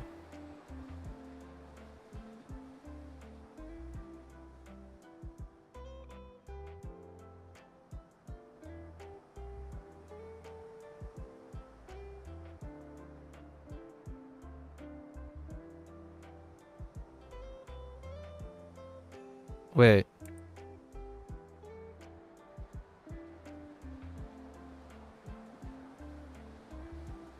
Yeah, that looks right. No, me, mono. Oh no. Oh no.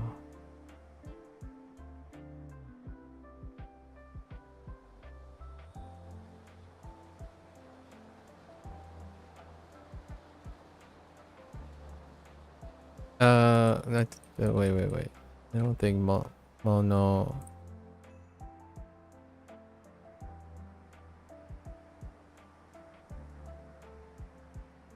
No, I think I put one extra stroke here.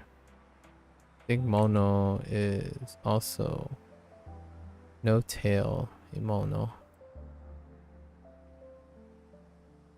There might be a tail. I kind of feel like there was, but not. What up? In mono. No, just flat. Flat. Flatty flat flat flat. Okay. I pretty this is Sawashi. No, Sawayaka. Oh no. There are some stuff here actually. This next set is kind of pretty rough. Oh no. There are a few in there. And it's more like on the vocabulary side. Sagasu, Bendi, Iku. Okay. Those are kind of hard to contextualize, but that's fine. Bendi, fair enough. Sagasu, I can get it. Iku, maybe not so much. Bendi, okay. So, okay. Kirei is self-explanatory, but we're gonna write it anyways. Kirei to remind ourselves. Kirei, mizu o yaru. Okay. Mizu o yaru. Saku. Saku's gonna be a little bit tough. Largely because it's kind of simple. Okay, Saku. And then Bendi again. Wait, what are we talking about? Oh, Jidohan Baiki. Bendi, okay. Yasui. That's our first Yasui. Taksan.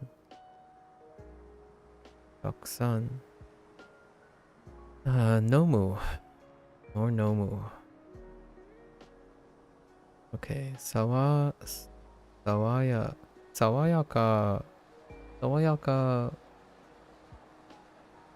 I'm guessing you start on the left and then the right and then you do the pull through. Let's see. Or do you do the pull through first, then do the right and the left and the right? Sawayaka. Whoops.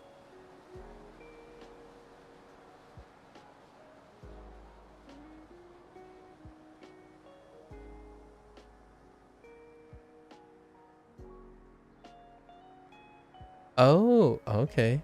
Yep. Okay. So first set. And then they're just a bunch of mess. Or mess. Okay. Alright. Fair enough. And Sosoku. Sosoku.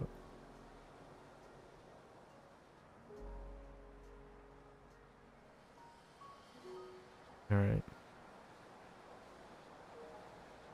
Okay.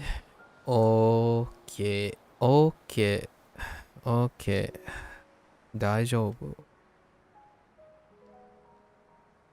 Okay.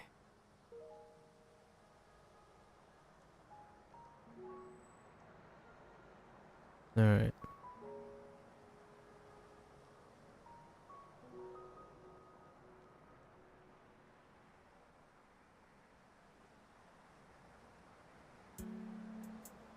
Ne? Was there a radical?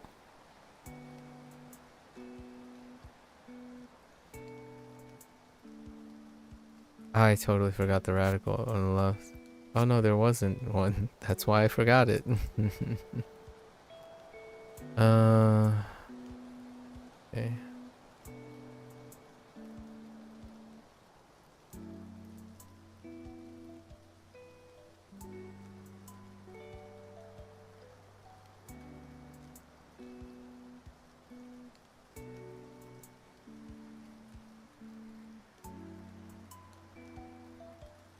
Hoshu, toire.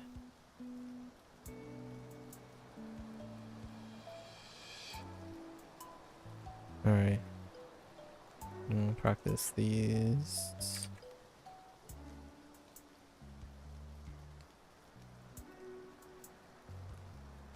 Oops.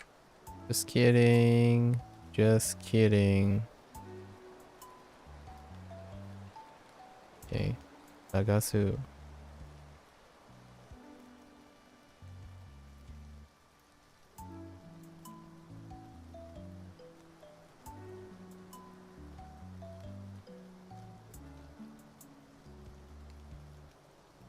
Bendy.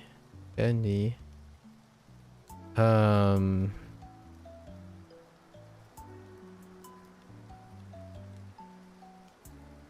Iku. Alright.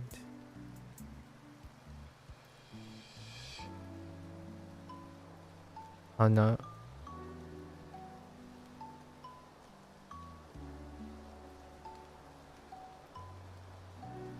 Irei.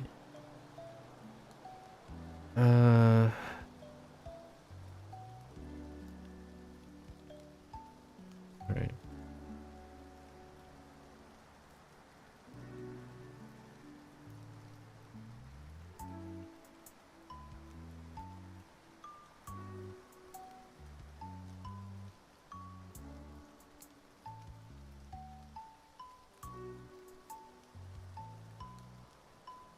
Mizu o yaru.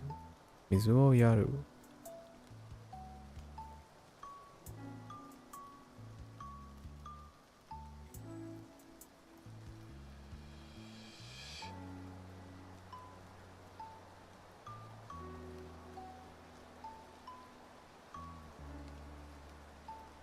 I need to check if the bottom stroke or the top stroke is longer. Saku. We'll check that afterwards. Okay. Jido. Jido.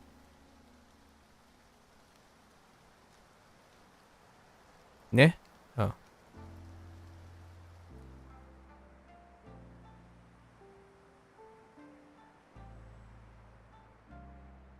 Jido. Okay.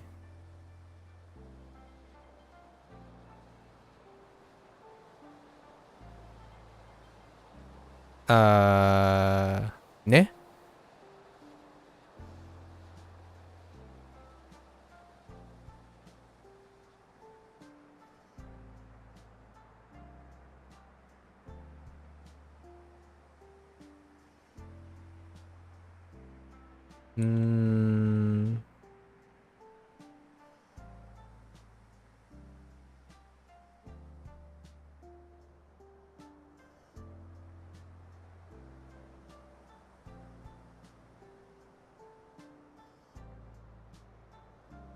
Oh.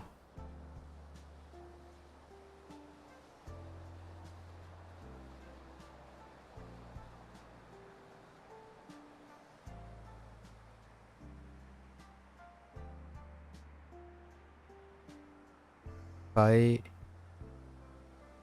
Bye.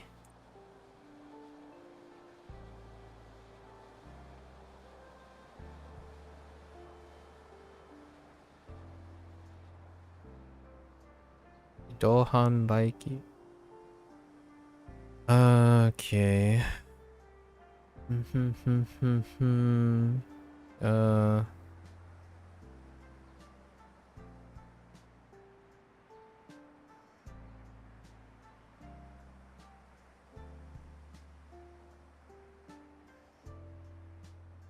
I don't know, Nomu? Oh, I remember now.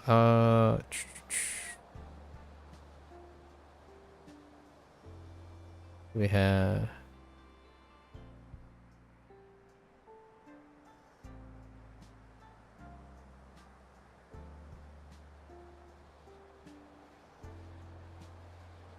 Bendy.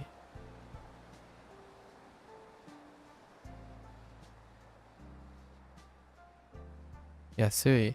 You know what's interesting about that? The idea that Yasui is associated with vending machines. That's kind of a cultural reversal, right? Vending machines are often associated with overpriced. if you know what I mean. Like, as opposed to like buying it wholesale or in a package. But in this case, it's like cheap, yasui. I wonder cheap as in like in what reference?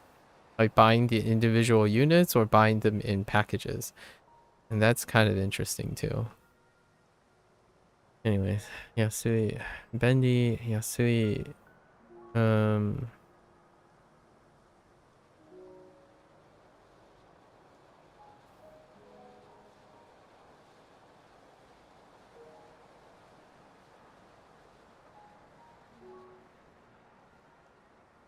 aksan, aksan. Okay. What's our fourth thing?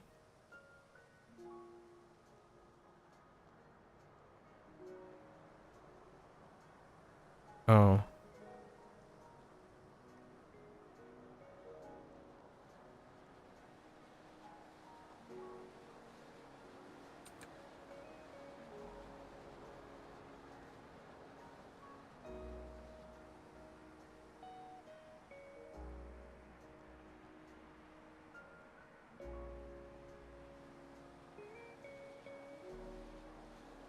No mimono.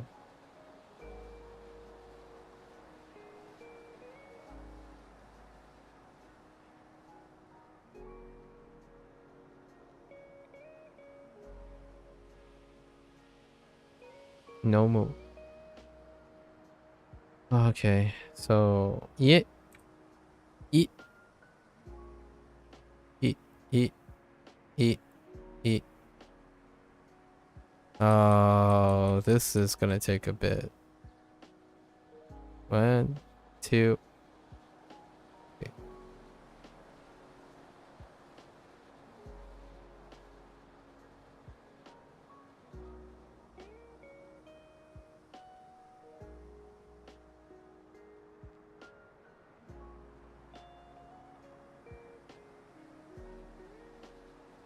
Kawayaka. Kawayaka. What was the last thing? Nomimono. Nomu sayao. Kawayaka.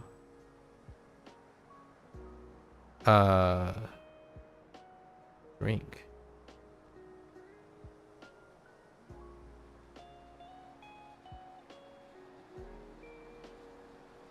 Ne?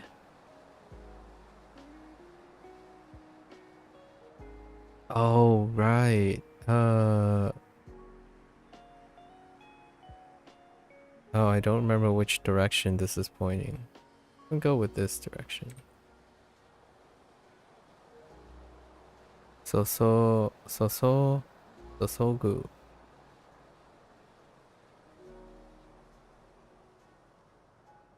Okay. Alright, we got the direction. Actually, now I want to check the length. Sosogu. Whoops.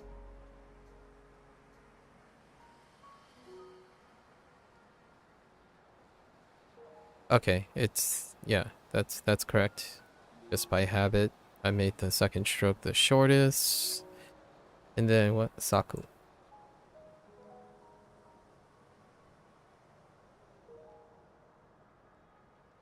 Saku.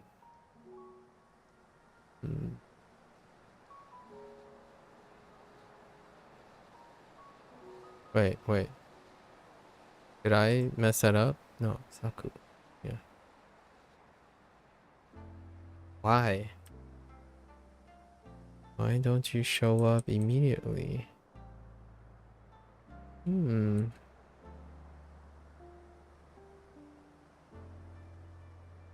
Because there are probably a lot of you.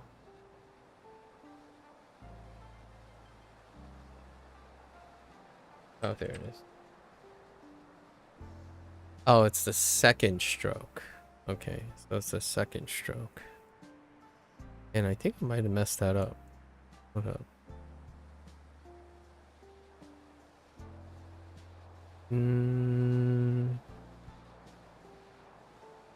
Not about that. I was thinking about something else. Okay, so it's the second stroke. Oops.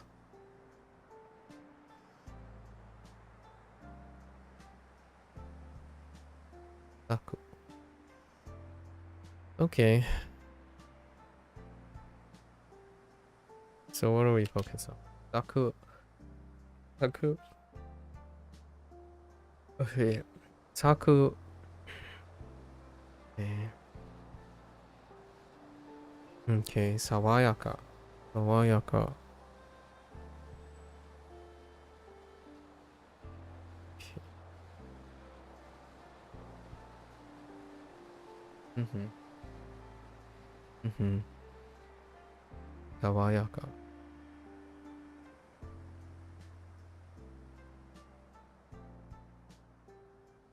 And then sosogu. Sosogu. Jidohan Baiki. Kind of a little rough.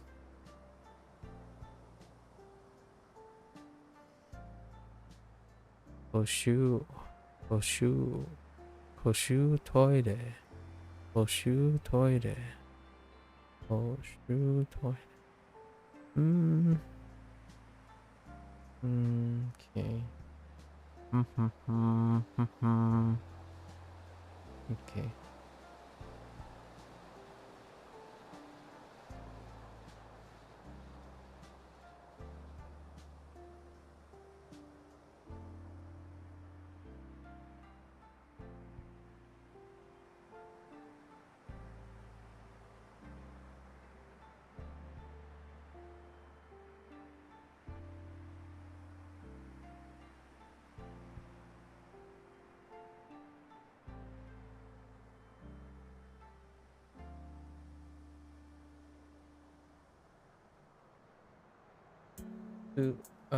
Sukiri.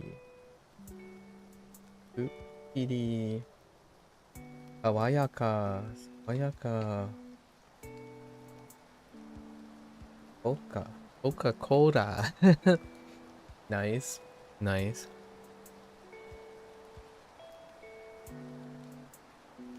Coca. I haven't seen it written like that. Coca. Coca-Cola. A refreshing Coca-Cola. Sounds nice.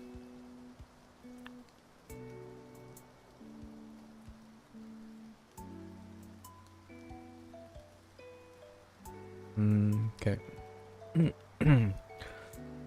Alright. Saku. Saku. Sosogu. Sawayaka.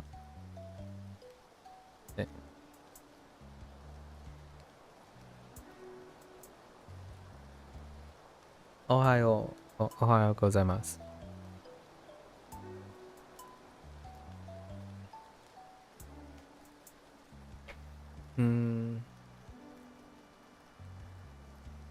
Right.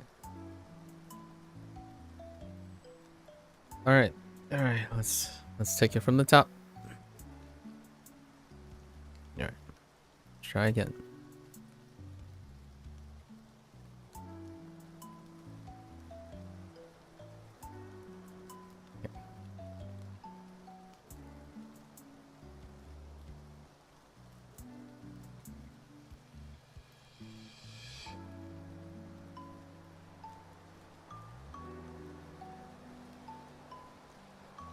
Koshu. Koshu. Koshu toire.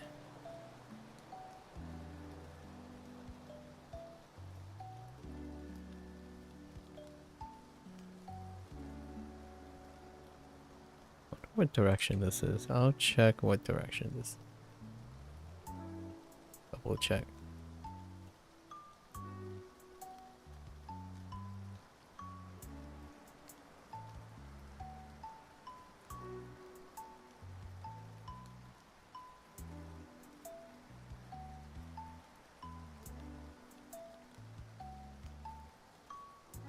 Koshu toire.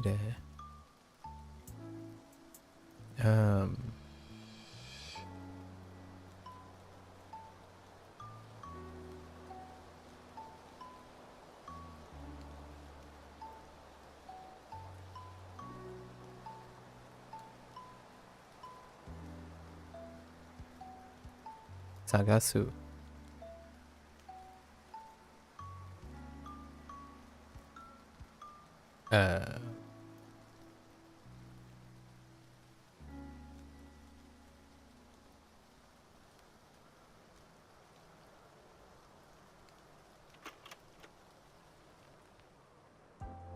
Bendy.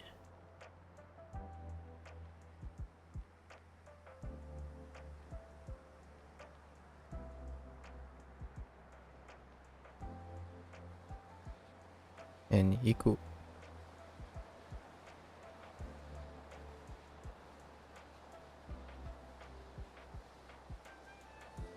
Hana. Hana.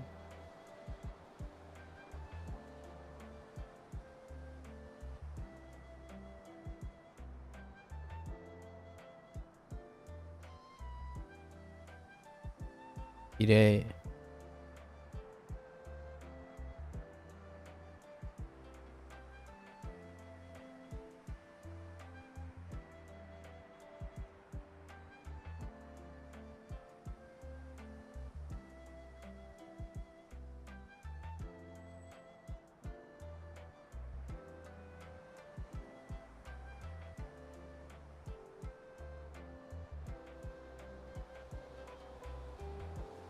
Mizuo yaru. Mizuo yaru.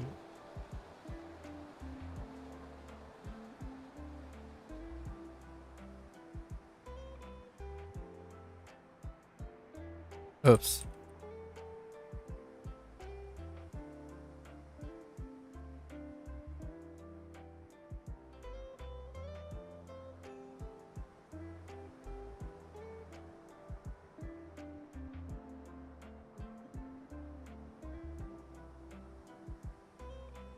Saku.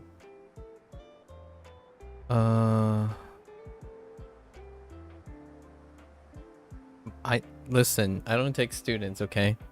Especially students filled with excuses. How are you doing? Excuses. Saku.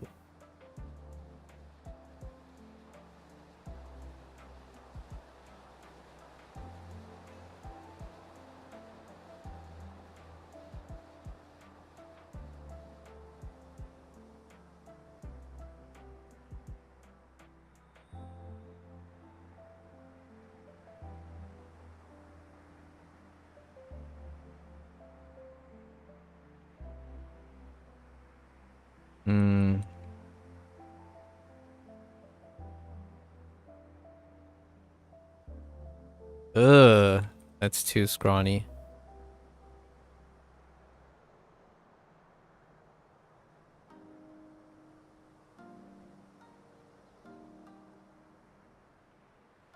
Jido.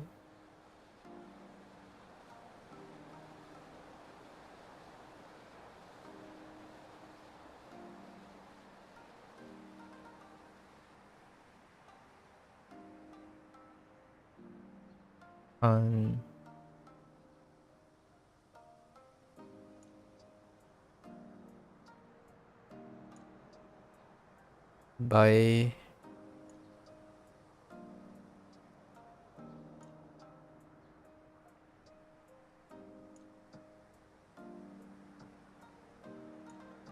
Jido hanbaiki. Procrastinating like yikes. Procrastinating like usual. Decided I needed more of a distraction, so I'll watch your stream. Oh, I see how it is. Got nothing better to do, huh? Just kidding, just kidding. You always bring out the sass. Oh, I was at least productive and drew a dragon before you did more Japanese? Very nice, very nice. Jido hanbaiki. Jido hanbaiki.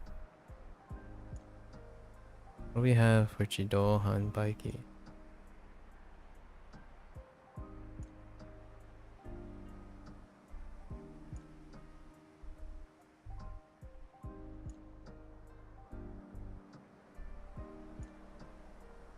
Bendy again. Bendy.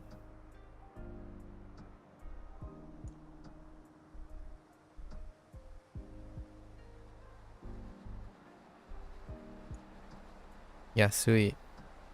Yasui.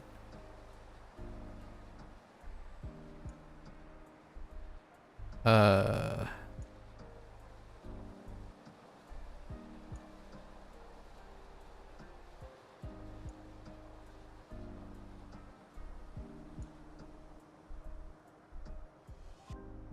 Haksan. Okay.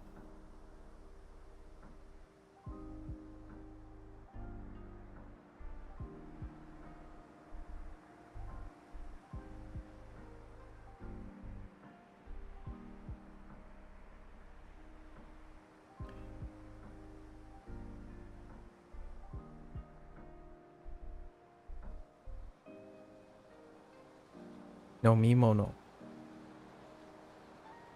Someone has to keep me on my toes and young. I'll show you young. I'll show you a young. I actually don't know how to write young in Japanese yet. You just wait. I don't actually know how to write. Oh, wait. The feet part is a little weird in Japanese. You can still just use hashi. Or not hashi, sorry.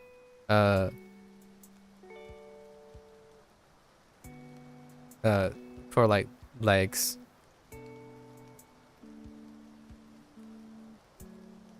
How does that work again?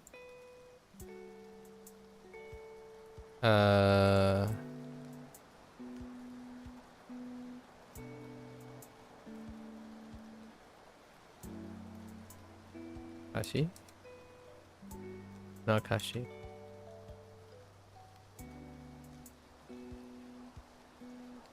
Wakai? Wakai? Oh, interesting. Oh, that's interesting. Those are some interesting radicals for young. What the heck? Why they chose those? Huh. Those are some really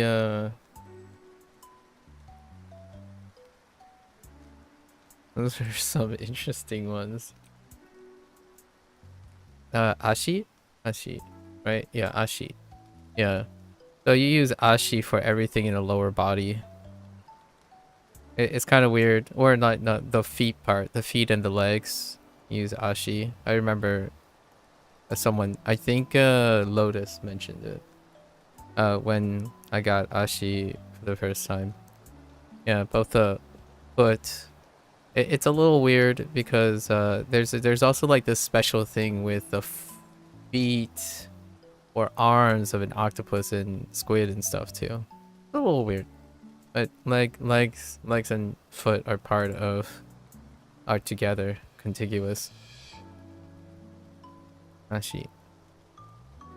Let's see. Nomimono. Oh.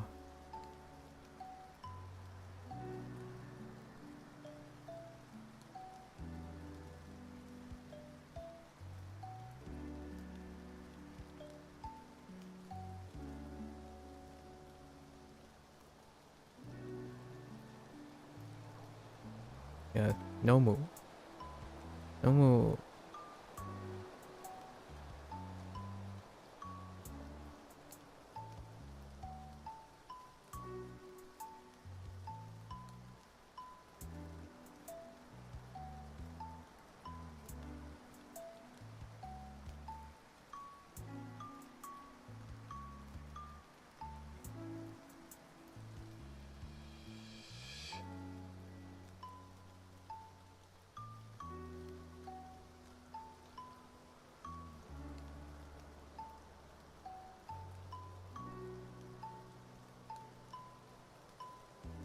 Hmm.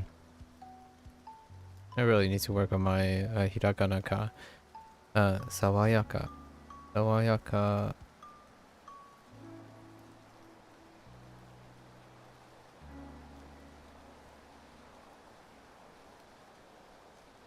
Sosoku. Japanese vocabulary for the body is its own level of difficulty. Oh, really? Atama, me, ana, mimi, nodo.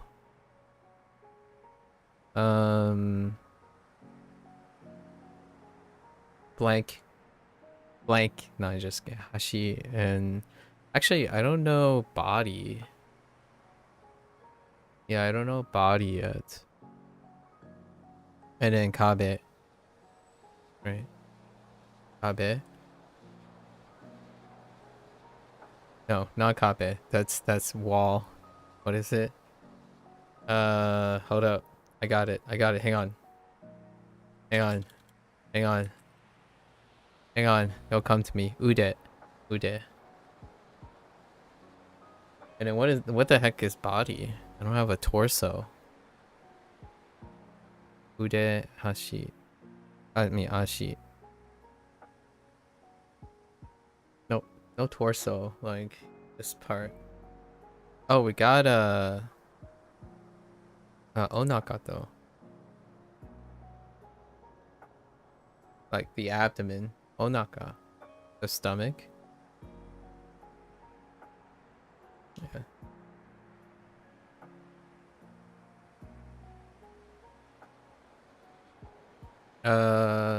No hair yet.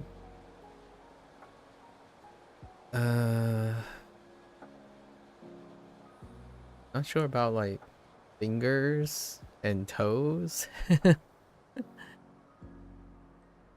We'll get to it at some point. No hurry. Okay. Alright, so I think we're okay with this. So the question is, do I want to like continue or go through the rest? I think this is good. We're gonna continue. We're gonna continue and get the rest of the pages and then call it a day. Can I do that within the next 45, 55 minutes? I think so. We'll rough it. We'll rough it. So what do we have? Okay. Gomibako. Gomibako. Gomibako. Neko. Neko 3. Gaito. A gaito. Gaito. Gaito. Okay, okay. Honestly, that looks like it's that like fire next to the that looks really cramped. So I'm gonna double check with that. Is that just 2 of them? Is that Iku? Is that Iku get like slammed in the middle with 2 extra radicals? That's kind of funny way to look at it actually. And karaoke. Karaoke. So this looks like if you took Iku, right? If you took Iku and you just like smash these into it. So you take this, right? You take these and you just like slam it. And you slam this right into it. And it's like, get out of the way, you know, there it is. I'm gonna just slam right into it. Yeah, the front and the back part, yeah, you just wedge yourself in there. That's kind of funny. All right, anyways. And then okay, so fire. That just seems like a fire lamp. Like it's really easy. Like it's really nice that it looks like a fire lamp. Right. This is a fire lamp. This is a lamp. And this is fire. If you're British, I guess we could say a torch. Right? A torch. Fire. And a handle. A torch. Or a flashlight. So many light sources, tons of light sources have this character. Fire and lamp put together. Oh, or street. Yeah, street works too. Actually, street works too. I think of it as a lamp because a lot of lanterns, types of lanterns have this like this character. Oh, and also yeah, true machi. So like, the street one really helps too. Thinking of this as a street. Then you have what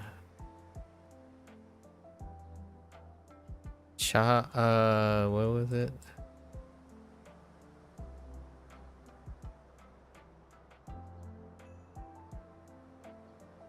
We have the Cholchin paper lanterns. Cholchin and Chin is also the fire street thing. And I think Toro. Toro.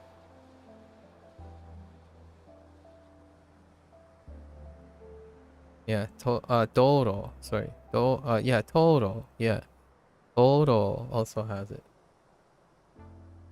And I just learned that radical too. Yeah. Toro also has that, which is the garden lantern. So tons of fire pole, street, lantern stuff. Especially Shashingo has many of those. So Gaito is fine. Chin is the other reed. So To and Chin. I don't know how. I guess if I had to guess, light. I'm trying to separate now, starting to categorize the reeds right into onyomi and kunyomi. I would like to think Chin is the onyomi, but I'm trying to think of like the Chinese, like, if there's anything like it, like off the top of my head, which I don't remember. And To is less likely, even less likely for me to remember something that sounds like that.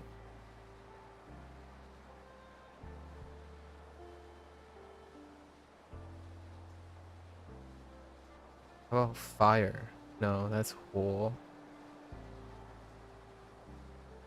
Anyways, we don't need any mnemonics if we remember this stuff, right? Okay, that one looks Bako looks self-explanatory. So, Bako.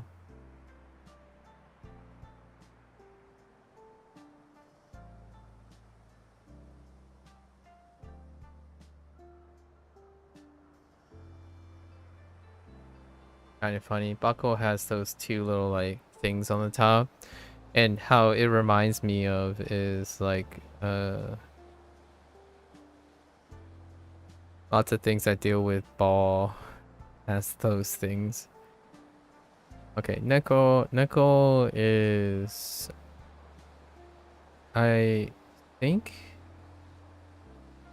we did Neko in as a Hanzi before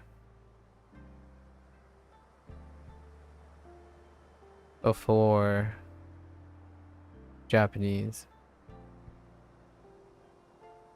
It's kind of an awful Neko, but that's fine. And then because of our story,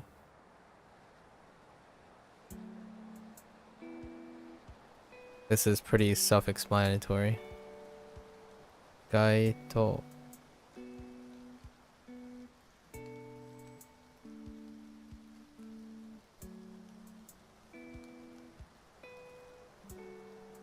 Gaito. Then karaoke. Na. O.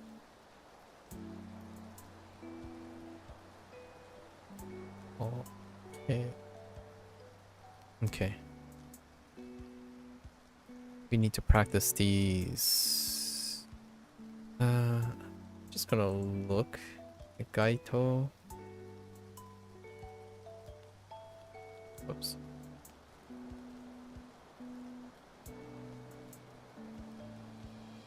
Oh. Yeah. Guy. Oh. Why does it not show up right away? Interesting. Oh, there it is. All right, no surprises. We're good. Yeah, no surprises. Oops, I screwed up the. No, I did. It's fine. Let's look at fire. Yeah. Oh, it's like curled in the other direction. Oh, okay. So that's a subtlety, but I need to remember that it's curled in the other direction. So it's like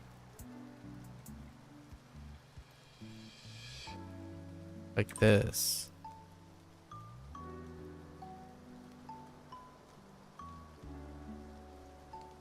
Okay.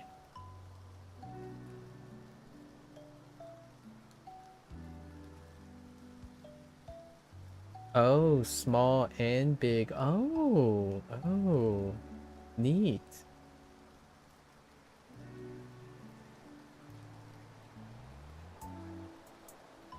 Ah, it's really in being able to take apart different kanji readings and break them down even further. Yeah. Oh, so that's a small one. Big. They're really cute. That's a great way to remember it. Okay. All right. Yeah, I think we're. All right. Let me try to. I should write the whole thing to give me context. Gomi. Oh.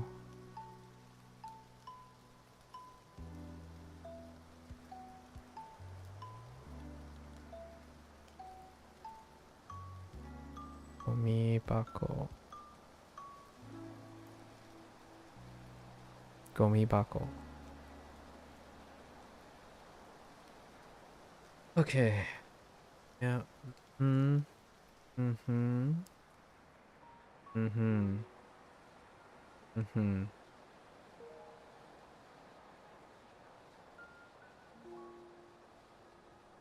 Oh, fine.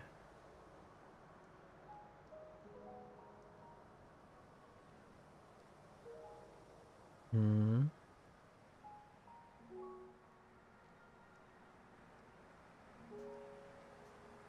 Gaito. Gaito.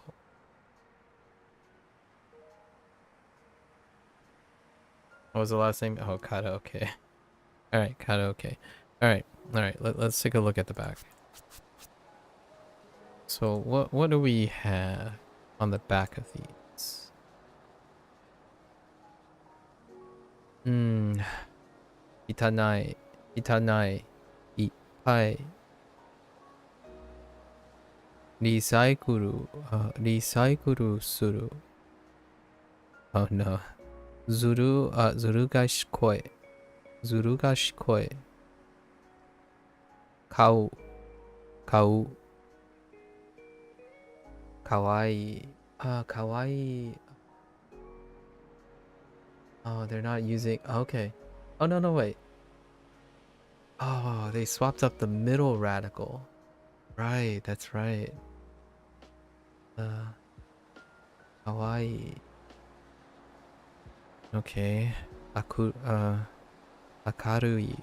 Akarui. Akai. Ooh. Hosoi. Hosoi.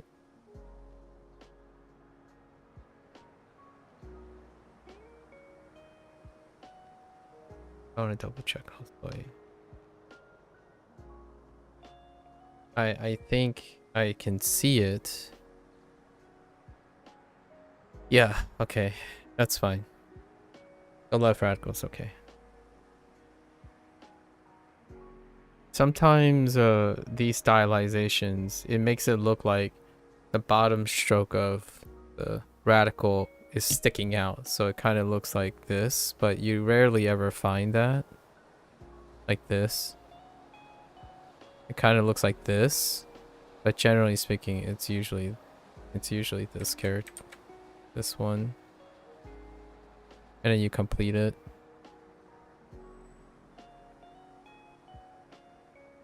But sometimes you can't be too sure. They're too like They're too squished together. I just want to double check. And then utao. How? Oh no. Warao. Warao and ureshi. Ureshi. Oh hey, ureshi has shihuan plus the feminine marker. Or she. That's interesting. That kind of makes sense. Happy. Huh. Yeah. She. Yeah, C in it. And then feminine.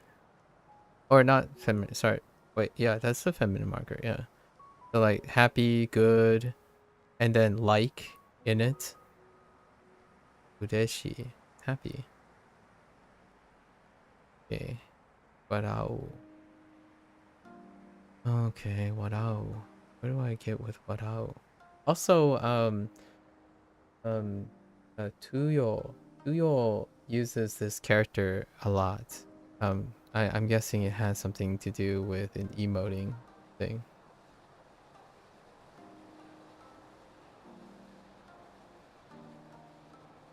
In parentheses, actually.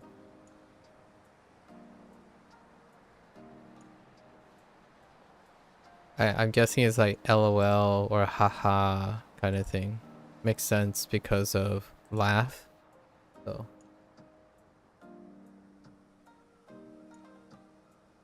Okay. Okay, there's some rough ones.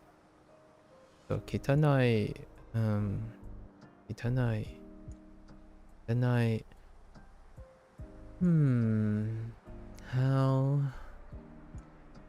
Very nondescript. I can't actually see. Gashko. Gashko. Let's take a look at Gashko. Zuru, Zuru? Zuru Gashkoi. Boy.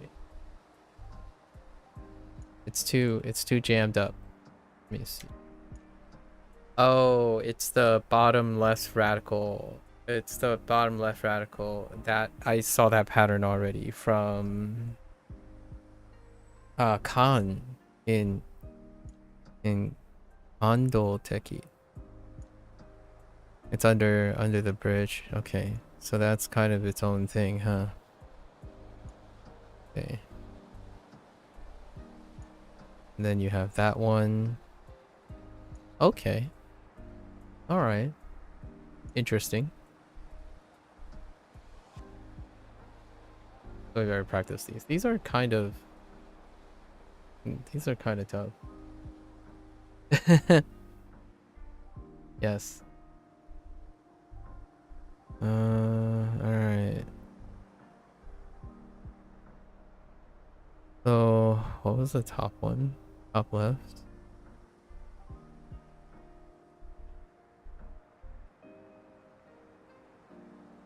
Oh. Right.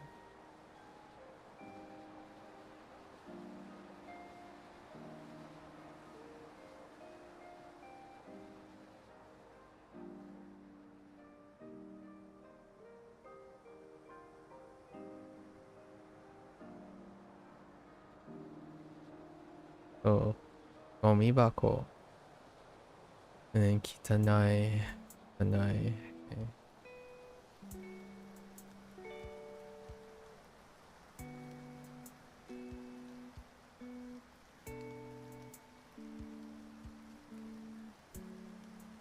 Kitanai is gonna... Oh, I need to extend it a little.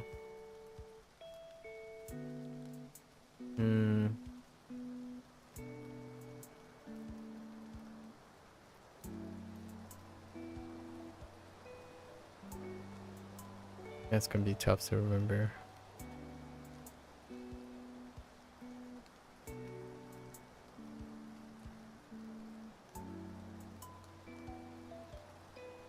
We'll think of something.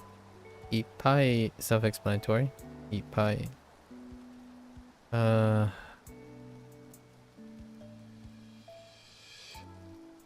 Also self-explanatory. Recycle.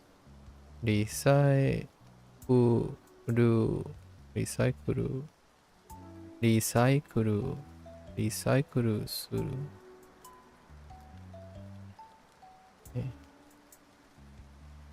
Okay. What's the right one? Oh.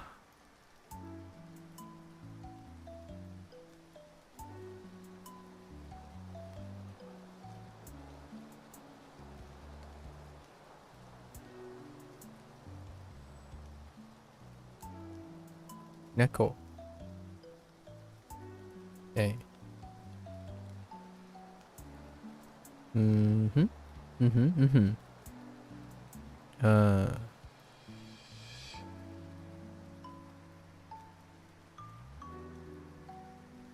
Zuru. Zuru. Okay. It's... I think... You do it... Yeah, you do 1 down, 2 across. 1 down, 2 across. Down, down. Yes. Okay, let's try that again.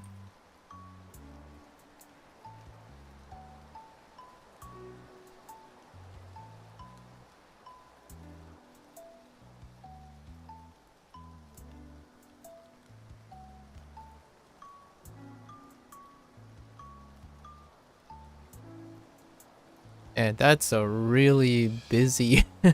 That's a really busy looking... Okay. Oh my goodness.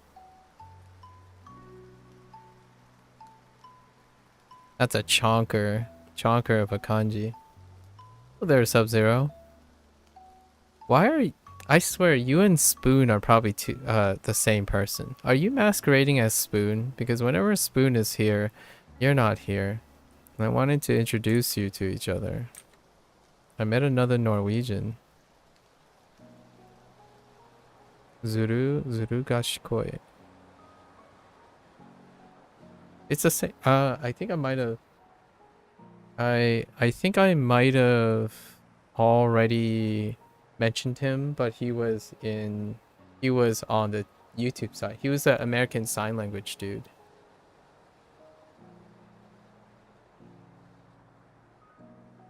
Yeah, yesterday we were talking. Okay, Zuru gashikoi. Zuru gashikoi. You've been gone for a week, was visiting your girlfriend's family? Yeah, I'm sure you were just slacking again. I'm just kidding. I'm just kidding. That's excuses. That's excuses. MO, not you. Well, actually, now I'm not so sure. Now I'm not so sure. Okay. Kau. Oh man, Kau is a little... Oh, is that a bend? Actually, I need to look at Kau. Oh.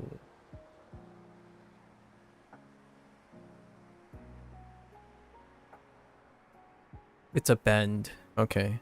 Kau is a bend. Someone else pointed out that I should not assume that it's 2 strokes. It's a bend. That one's a bend.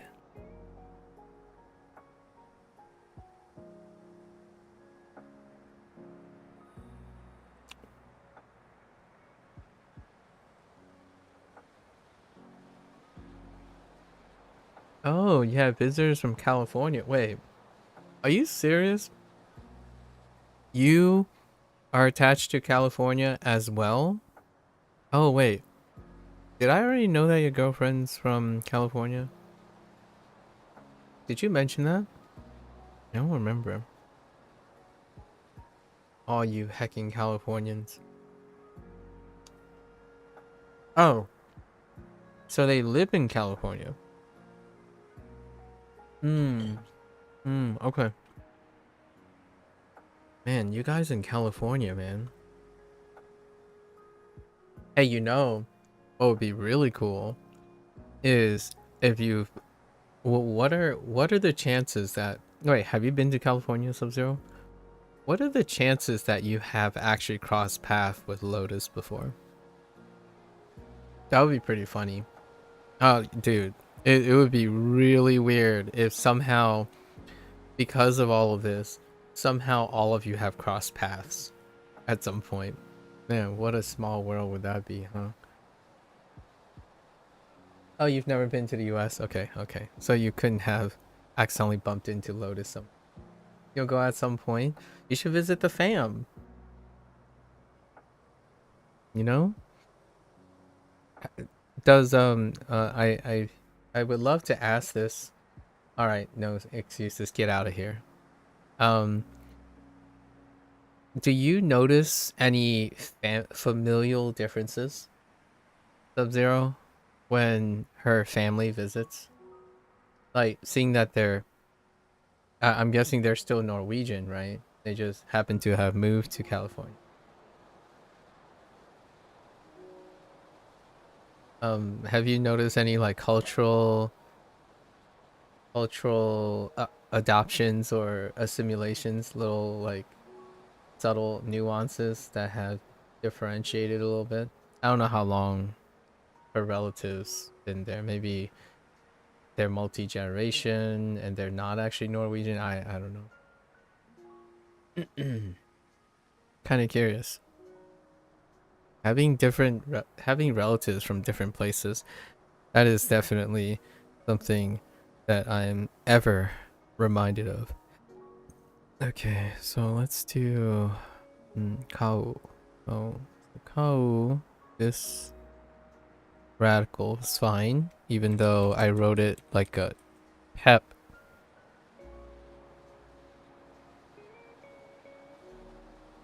Okay, this radical is fine. Then we want to do this bend. Yeah. Okay, Kau.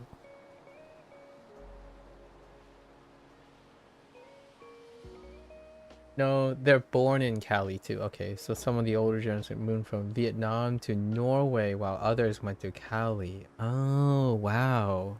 The younger generation that visit us 2030 were born in Cali. Okay, okay, so they're just straight up Americana. And they found Norway to be pretty different than what they're used to, yeah.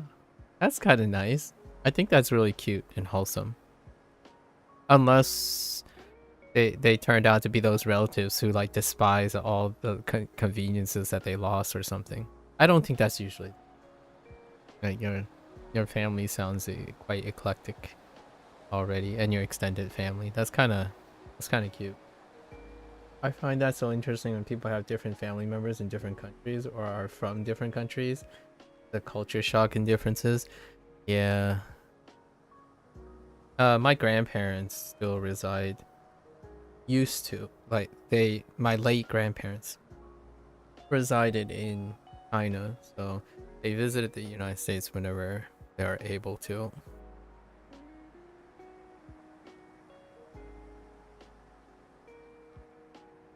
And then my extended family continue to be relatively associated with the pocket diaspora, while my family moved away. So we are in very much multi-generational American setting versus my extended family. Basically, the entirety of my extended family is still in pocket diaspora. I haven't been to China, no.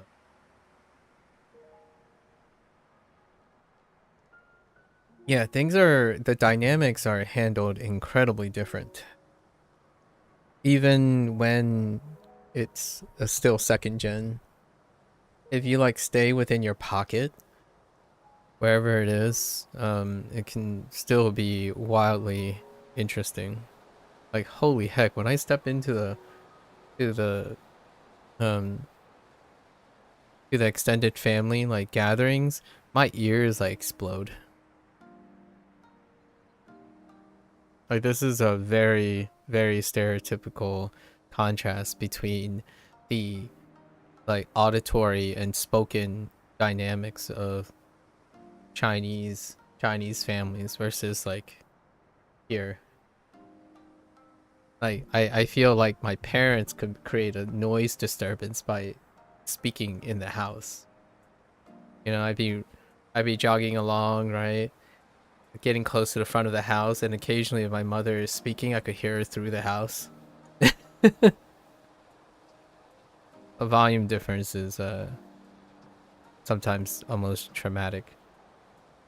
Like physical trauma to the ears, not like mental. It's kind of a thing you have to get used to. Same separated by a few dates only. I can't imagine having it. Mine are all from the same country. I see. I see. Well, you know one thing, the silver lining is if you like eating, although I know Sub-Zero, you already shared about some of your you have some dietary constraints, but the one thing about having multicultural families is you just don't know what you're in for when you're going to eat. And that's always exciting. We call that a confident voice. Never call them loud. They get offended. That's fair.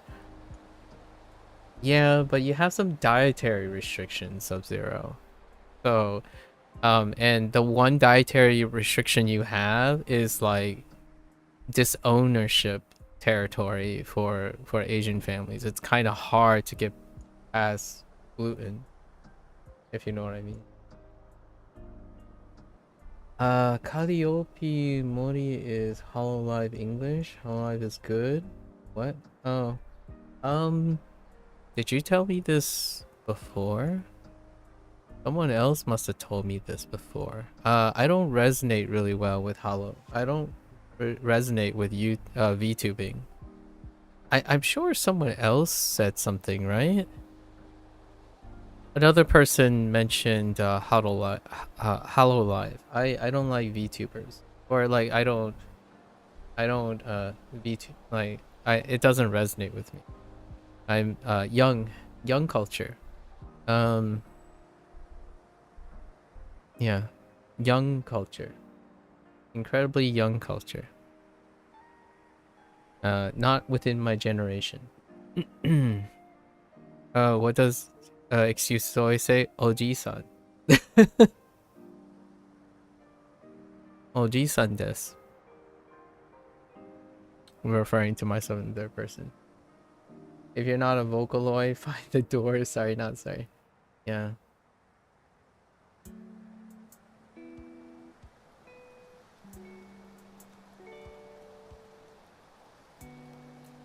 Not.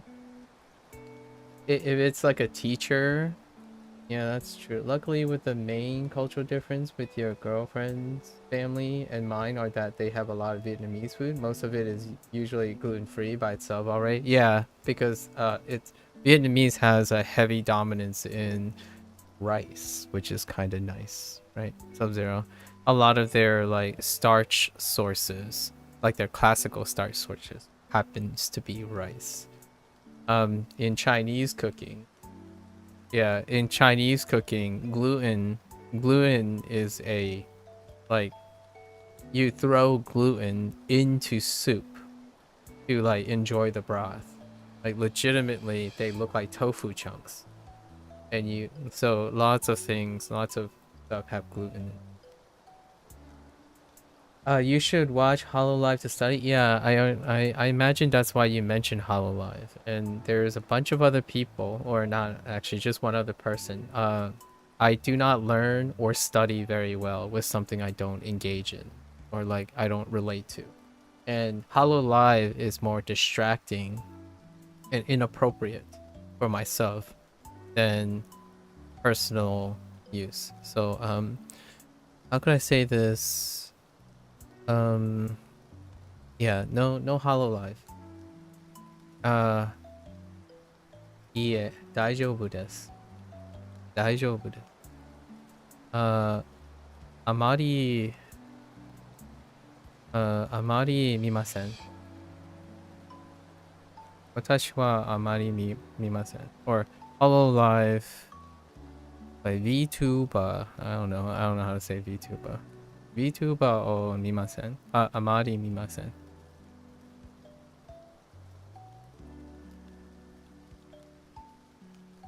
Crazy thing my whole life, I have only eaten from 2 Chinese restaurants. That's the only different cultural food you have ever eaten? Living in a small town sucks. Wait, how old are you?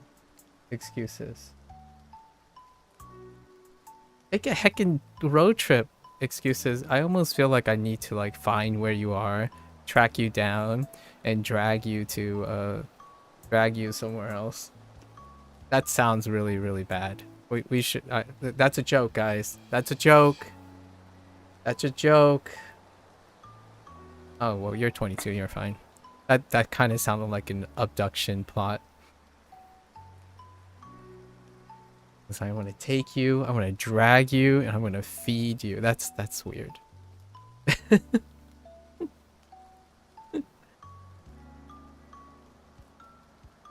I mean, what do you usually eat at home? Me and Marco about to order an Uber Eats to. Yeah, I know. It's okay. He's young. Excuses. Excuses is young. Sub-Zero. He's 22. He's got plenty of time to eviscerate and annihilate his taste buds. But it's awfully worth. Bro, I would pay. Just educate me on food. Actually, I'm kind of curious. What do you eat at home? Excuses. I mean, like, we're making assumptions, though. Maybe your family is incredibly eclectic, right? We don't know. You eat rice, cereal, and chips. Oh my god. Wait, are you exaggerating? Is it just like wheat, flour, potatoes? What about spices? Hit me up with some spices. What do you got for spices? Okay, kawaii. Kawaii. Oh, wait. I think I might have written that in the wrong order. It's probably this way, right? Kawaii.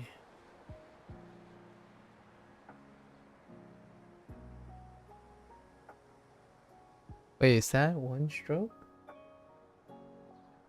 Hold up. Hold up. I need to look at Kawaii.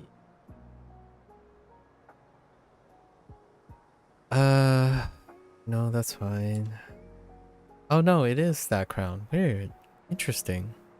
Yeah, they really do be replacing it with, okay.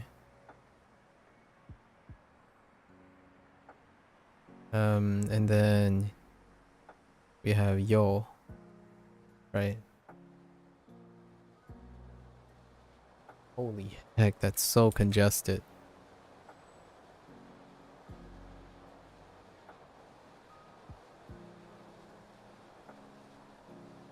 It's so congested. Alright, that's fine. Go reform it. Spices. Salt? Oh my god. You're a vegetarian? Oh, interesting. You're a vegetarian. Wait, I have eaten miso soup before. Okay, spices, salt. I don't use salt. Salt has a lot of sodium. You're welcome. If I was a vegetarian, I live off those Beyond Burgers. They are so good.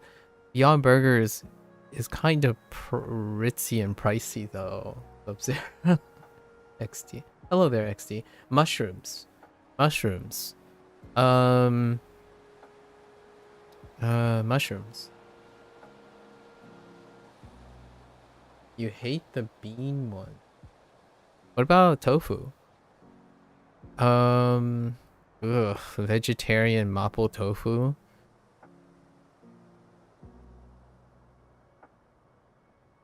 Vegetarian mapo tofu. Can that work? You can probably substitute mushrooms. Incredibly fine diced mushrooms. Any fine diced mushrooms. Probably. Tofu is squishy and freaks you out. It doesn't have to be squishy, but yes, a lot of the ones are squishy. I eat a lot of soybean and plant-based food. Well, tofu is it's practically okay. So you're vegetarian. Mushrooms though. Actually, do you make a exception for mushrooms?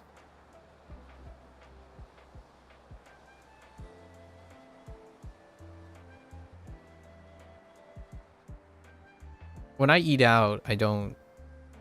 I'm largely nearly vegetarian at home for maintenance issues and whatnot, but or maintenance things. However, when I'm out and about, it's a different story.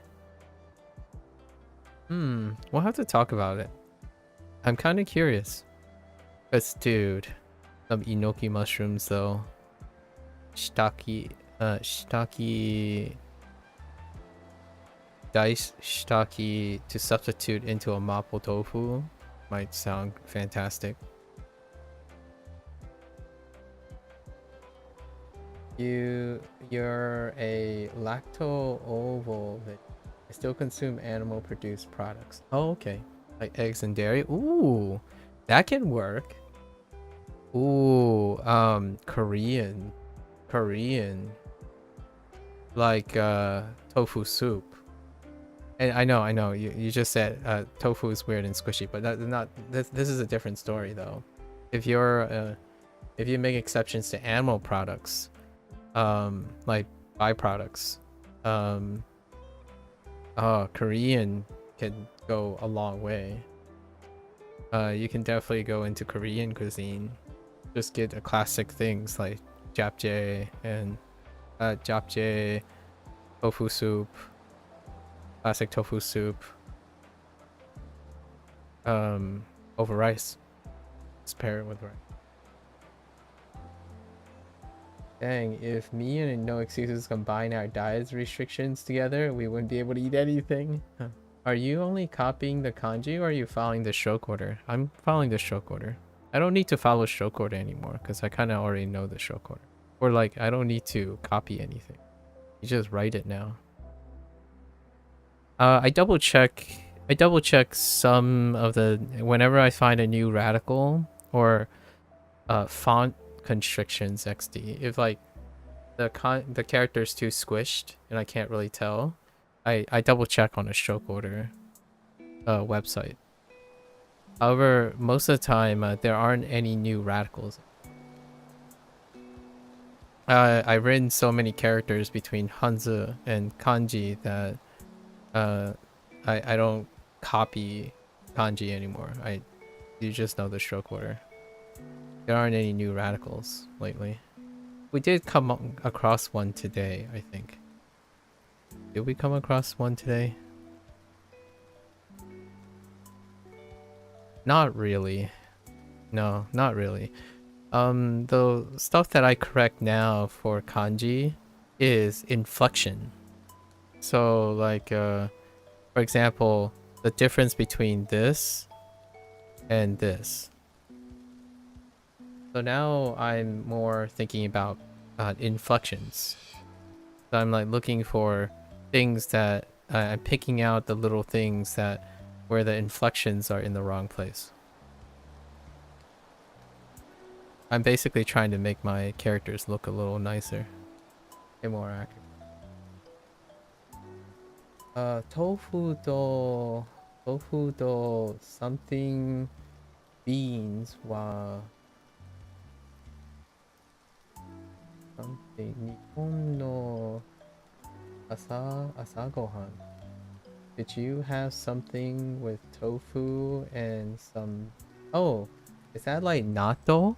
That's probably natto. Probably. I don't actually know the character for the kanji for natto, but that's immediately what I think. Tofu and natto. Something Japanese breakfast. When I think about it. That is natto? By context, I thought it was natto. Tofu and natto are friends. Yeah. Oh, our friends. Oh, that's tomodachi. Ah, okay. Tomodachi. Okay. Yeah. Yeah. Wakari, wakarimashita. Yeah, I know. Yep. I like fermented, I like fermented soybeans. Natto, natto wa oishii desu.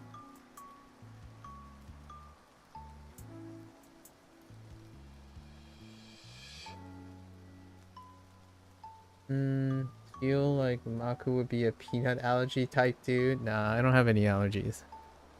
I'm allergic to trees though, year round. I'm allergic to trees year round.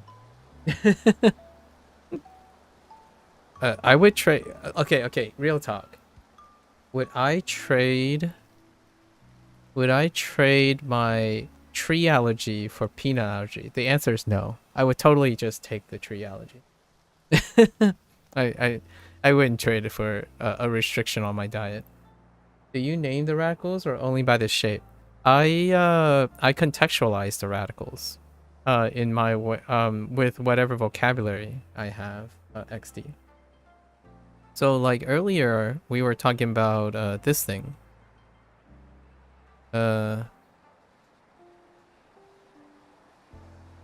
so we were talking about this thing, and I think of it as a fire lamppost, like a lamppost, lamppost, and fire, right? But lots of people already know this is fire. But this to me is a lamppost. So when you combine fire and a lamppost, you get a light source on a pole. Now the question is this really what this radical means? No, not really.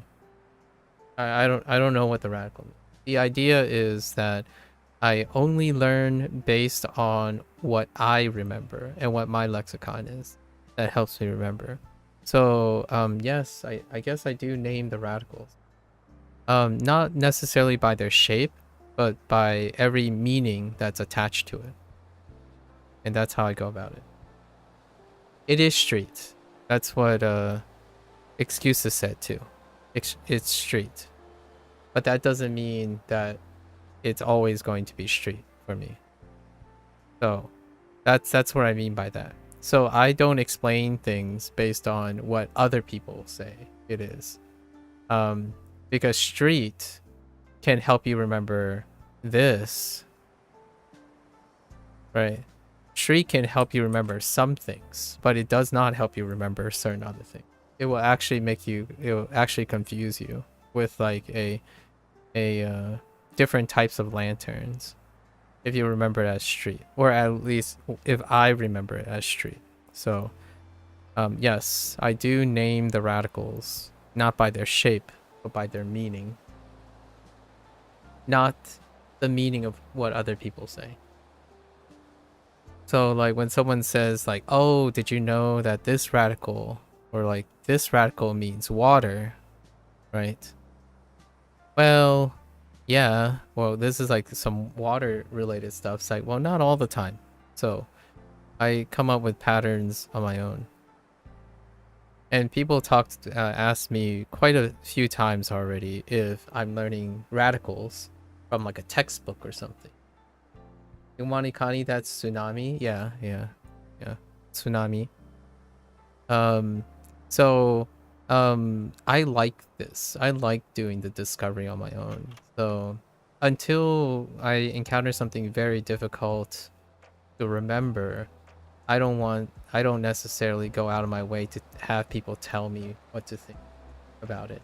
As long as the end justifies the means, no one actually knows how I remember things. What I mean is, if you're speaking properly and you're getting the right meaning and all that stuff, that's pretty much how it goes. So I try to put my effort into creating the meaning myself. That isn't like the final meaning. And that's kind of how I learn things.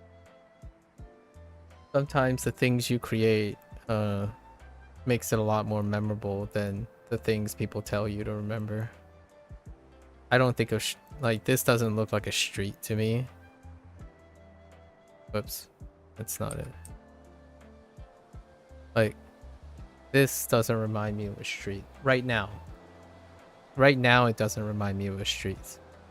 However, excuses gave a extra relations with other things that might make you think of street.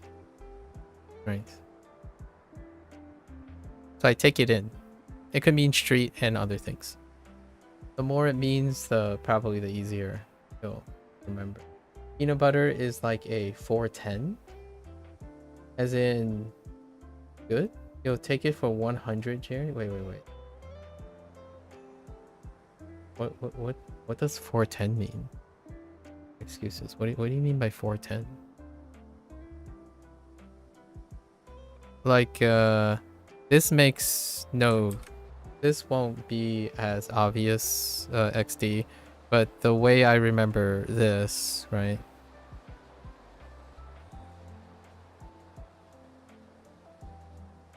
The way I remember this here is this is Hanzi. These are speakers. I mean, you can picture them as speakers. And then this is a person. So it's a person without a head. But if you put a circle here, it's a person near speakers that's singing. But in Hanzi, it's still singing. Or it's actually a song. In Hanzi, it's a song. And it's combined to create singing as well. Does that help me with remembering certain radicals?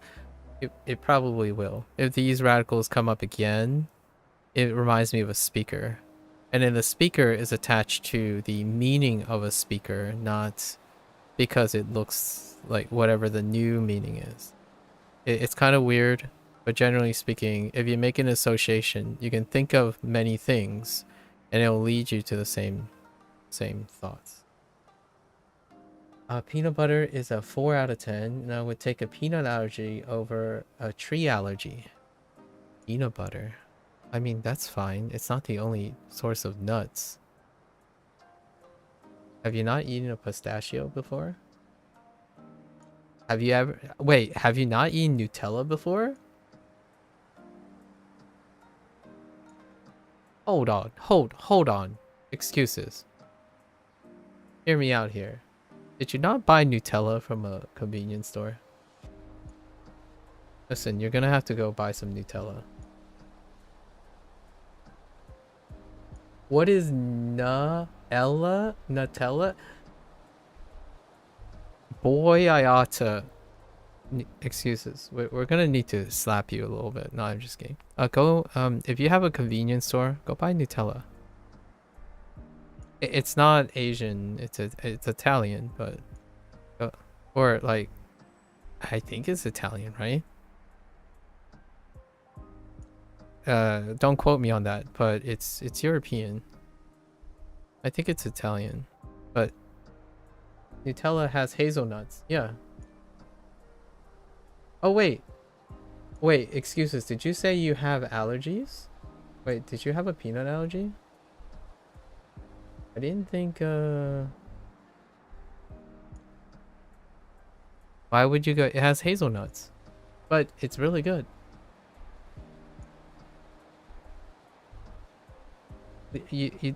There are more. Okay, they're like no peanut. Wait. They're both nuts. Like, oh, well, okay, guys. Excuses said. Okay, all right. Hazelnut is okay. When someone has a peanut allergy, it also includes hazelnuts. But I was making a case for. He said that peanut butter is mid, right? So try Nutella. It's functionally and pragmatically a substitute in like it's used to combine with certain things that are very similar. And it's also a nut source. If you buy Nutella in Italy, would it taste different? It does. XD. And it's largely due to locally sourced ingredients. So if the Nutella is coming from a specific source, like a factory from Italy, which it probably is, as opposed to like a outsourced, there is a chance you can import. Like maybe there are places that buy imported Nutella, but generally speaking, I would say Nutellas probably have a manufacturing place in whatever countries, because Nutella is pretty international. So the ingredients would likely affect the taste. So you'll probably it's not that Nutella has a very strong taste already, a taste profile, so it might not be that different, but it is true though. Even manufactured prepackaged goods like cookies, like packaged cookies and whatnot, will be affected by the local ingredient. That is a very commonly tested thing, like a known thing. So if you buy like Oreos from somewhere, and then you buy some from like a different country, there is a chance there's a noticeable difference. Yes, that is true. A popular example would be Coca-Cola, right? If you go to different places, the Coca-Cola may vary. You can still eat Nutella with peanut allergies, but I can imagine it's a problem with a lot of other brands because of cross-contamination. Yeah, yeah. But what we're talking about here is someone who would give up give up a tree allergy or peanut allergy because excuses impression of nuts, like different types of nuts, is based off peanuts, as in peanut butter. And regardless if it's cross-contamination or not, they do elicit an allergic response. But that is not the focus here. Whether someone has a peanut allergy is not what we're educating or what I'm suggesting. I'm getting excuses to eat other different types of nuts, like pistachio nuts. I know how this sounds out of context, but pistachios are awesome too. Pistachio stuff is quite nice too. It has a different flavor profile than peanuts. You know, we're trying to get him to explore. I once had a rotten Nutella with soft life.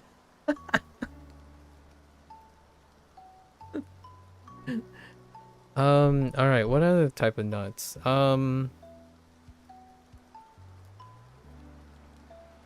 Speaking of Thai food, speaking of Vietnamese food, the sauce in Vietnamese has peanuts in it. Oh, so is Thai food, actually. Have you had a Vietnamese spring roll before? Sub-Zero? Yeah, satay sauce has peanuts in them. Yeah, satay is a very common sauce with peanuts. Like this time we're not talking about like hazelnuts or anything. They're actually just peanut. They're like peanuts. So peanut butter might be all the rage for some, especially the vast majority of Americans, but you can find peanuts in it. Oh, get a what you call it? What are those things called? The Rocher things? Fiero, something Ferro Rocher things? There are nuts on those. That's a common candy that you can find. Okay, we gotta stop deviating. We gotta stop deviating. I should finish the rest of this. Alright, it's fine. Okay. I'm very loose now. I'm very loosey-goosey. So maybe this will enhance my memory. Okay, so Wu Tao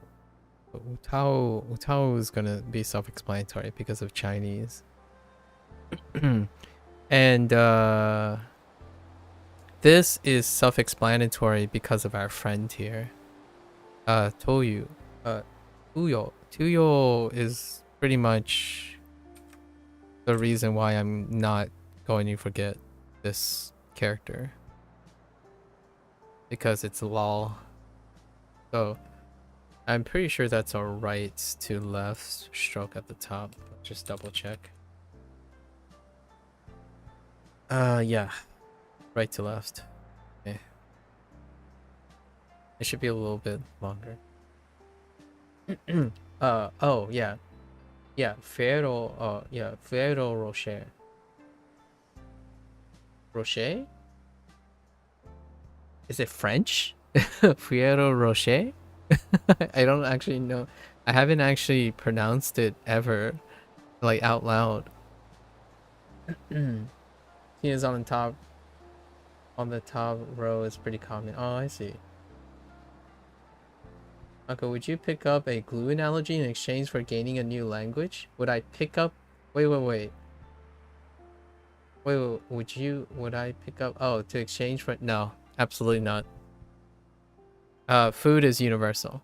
Food is a language that goes beyond language. It's unequivocal.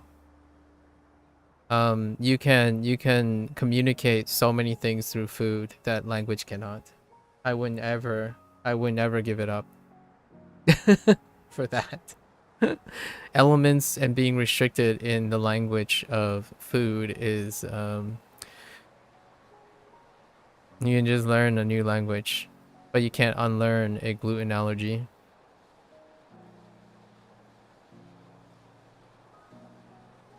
You can learn a new language, but you can't unlearn a gluten allergy. So there's a difference, right? There's a big difference. It's like there is a relative here speaking though. Like it might be more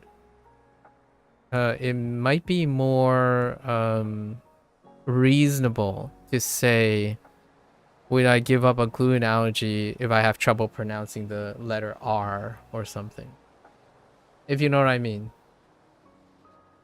But I would still keep food, even if I could not, if I have to give up all my language as well. So like, instead of, let's do high stakes, right? High stakes. You'd be dead without food. So I wouldn't give up like that. That's my priority right now. It's like reducing it to an absurd amount, but the priority is food accessibility, then communication. However, this is a lighthearted thing. You're just talking about a gluten allergy, so that's fine. However, I think it's a little bit tipped in the scale of a whole new language.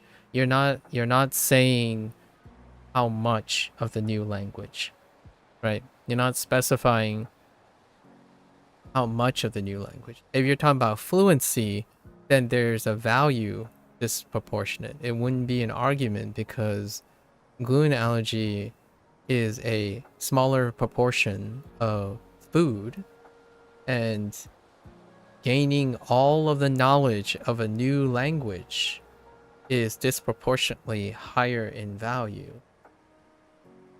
Now, when you asked me that question, it was more like having the ability to pick up a new language versus being able to eat gluten.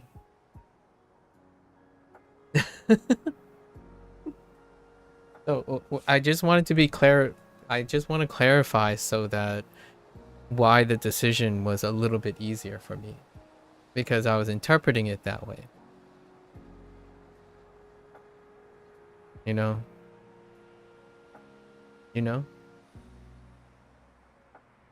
How do you say I love you without saying I love you?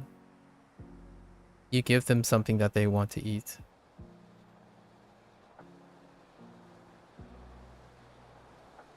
How do you say you care when they can't hear you?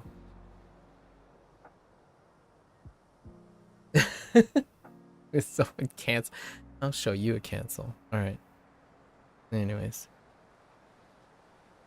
I might be a little biased because I'm also Chinese, but that's fine.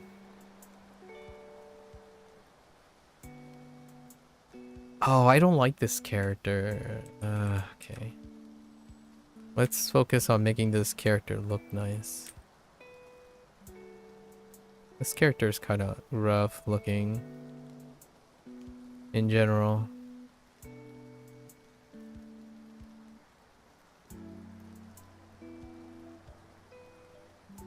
Oh wait, I think there's a box in there. Dang it.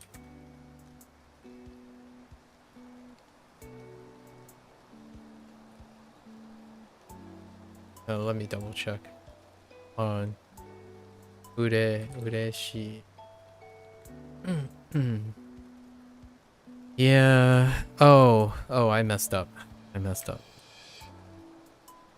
The box is here, actually.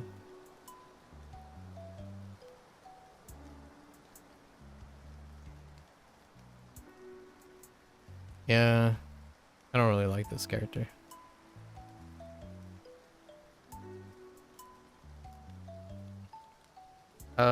Man.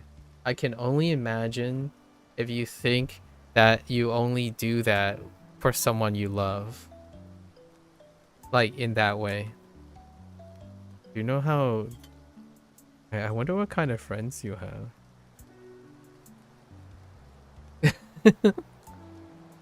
You must have... Food for my family isn't a love language. Well, it's not a... Well, it doesn't have to be a love language. It just means you care.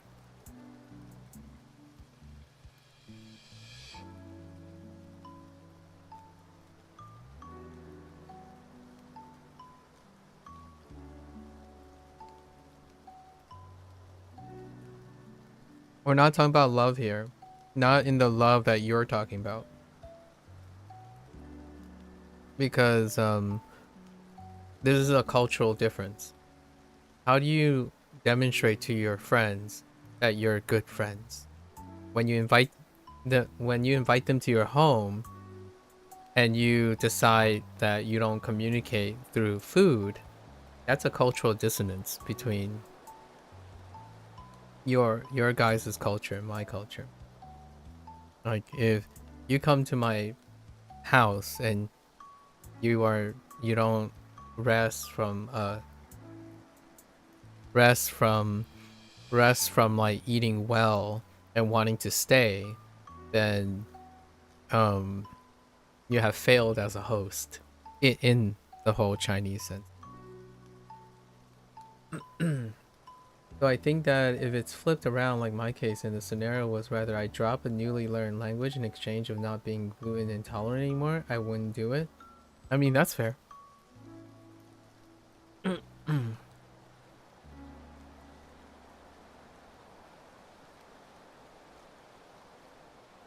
That's fair. Um, I want to experience what other people experience. So, um, I'm willing to give up a language if it means sharing an experience that can't be experienced with another person. Like being able to share an experience like that with another person. So like there's something in my mind when I say this person really loves this thing and I can only tell them that I can't have it with them. So now language can also do that too, right? The emphasis is new language, right? New language. Also, we shouldn't forget that there's nonverbal communication, like human emotional contact and stuff. So we're talking about like written language, at least I think, unless you're talking about you also unlearn body language and whatnot, right? There's something very visceral about not about telling your partner or your friend. It doesn't have to be a love language. Telling your partner or your friend that you can't participate in the things that they love or the things that they happen to do because you were born that way. So would I give that up? I wouldn't. I wouldn't give it up. or exchange it for something. So we're talking about new things here, as in, would you take the it's kind of like a video game, right? You pick up something, but you gain something. You pay for something to gain something. This isn't like an exchange of something you already have. So if I'm presented with gaining a new language at the expense of acquiring gluten intolerance, then no, I wouldn't. I based on what you're talking about in the way that you guys are talking about, it's an acquisition for a cost. I thought maybe it was an exchange, perhaps. There's like different ways to look at it from the way you guys are describing. In this case, Sub-Zero is talking about an exchange where he is already gluten intolerant.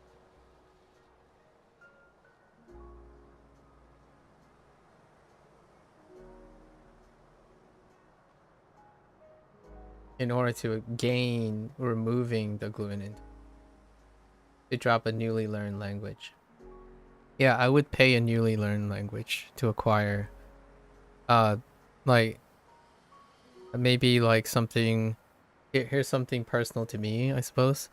I would give up a newly learned language for lactose intolerance, for like lifting lactose intolerance.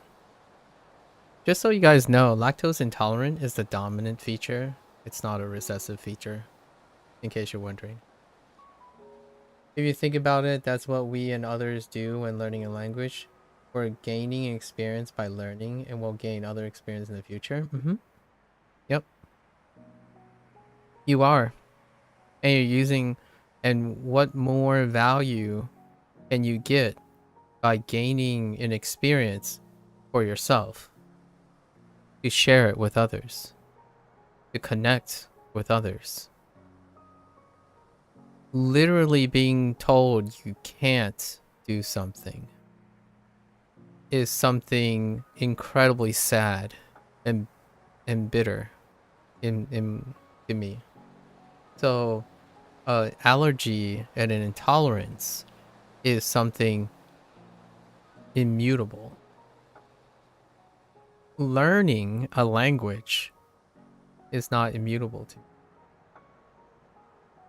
Right? Time, though, is spent. Imagine if your soulmate is Japanese. Now that's an experience you lose out on. Low key, guys. Imagine having a Chinese friend who's very traditional and deep in their heritage, and you told them that you don't like spices and you don't eat meat, and you might not even eat fish. There might be some negotiations. There might be some negotiation, and that's not to say you can't be friends, right? Friends are connected well beyond that. Now the question is, how does it impact how frequently it comes up, right? Eating comes up, at least in my opinion, to a Asian culture. I don't know others, maybe Chinese culture. Food comes up almost as much as learning vocabulary or talking about or using your language. In fact, I think eating is the shared activity that is almost the most consistent in Asian household. Like outside of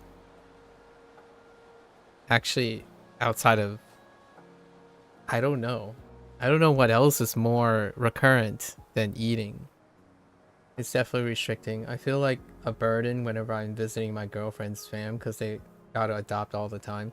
Yeah. So it's not that's kind of what I was about to I was alluding to that. I was getting to that. And I don't think like when people, love each other familially and intimately, right? And personally in a way, they're more than willing to gladly do that. However, it doesn't stop me from feeling like, oh, that kind of sucks. Like, I can't.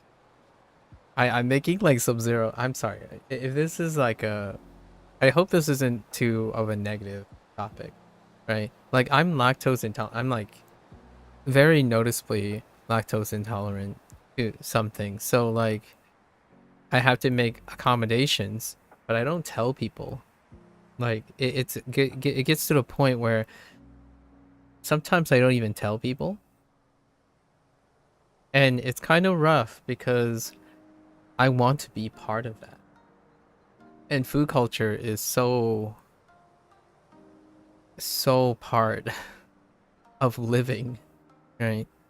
Much like, I mean, language is part of living too, for sure. But it's hard to circumvent eating. Yeah, same. I've been a vegetarian for 5 years, but I still hate having to ask for certain things or check ingredients when visiting. Yeah, it's a life choice though, you know, for sure. Um, I think it's very respectful your lifestyle choices. And that's what I'm doing to accommodate. Right. It's fun. It's challenging too. I don't know if you guys like challenging, but I kind of find it uh kind of challenging to find to meet people with restricted diets and try to get them to explore food regardless, right? Regardless of their challenging diets. It's almost kind of like a like an extra layer of engagement. Honestly though, Nutella. How do you feel about hmm hmm go find a dim sum place and get like chive dumpling. Chive dumplings. And if they had like mushrooms, mushroom chive dumpling.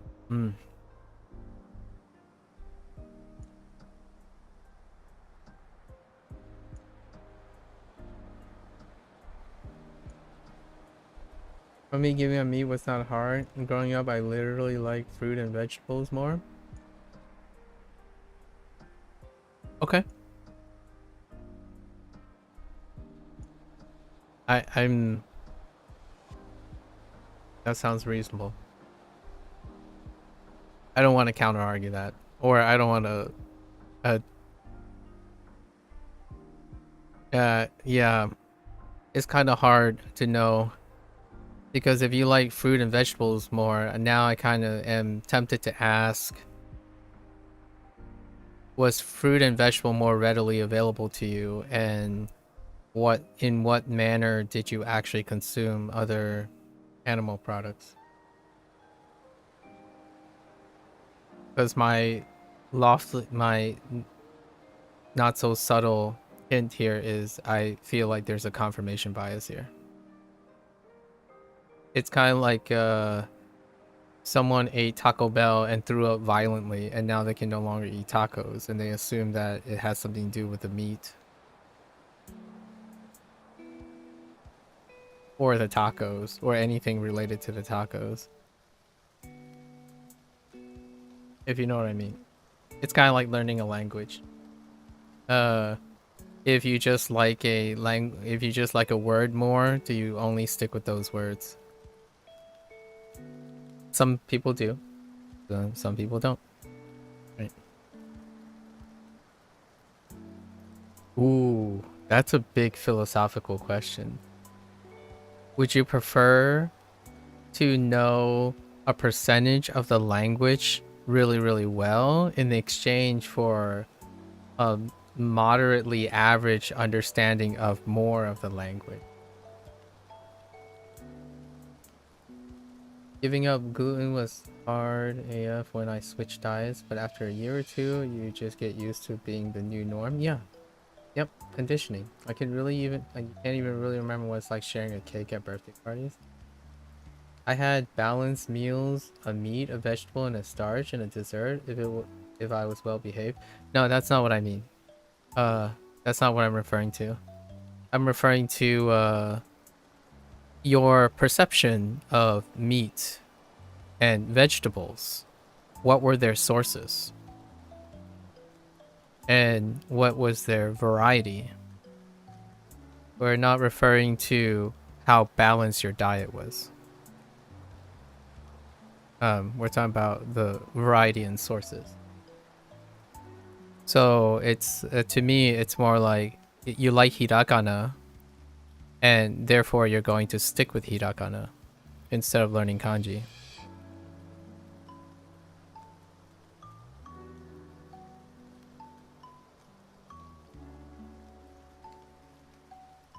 That's kind of how I'm feeling right now. Not that you don't need kanji, sort of, but it's kind of interesting to know how much of kanji you have sampled. You could think of it in the reverse if you want. If hiragana is the meat, then you can kind of survive without hiragana, I suppose. It's just part of the picture, right?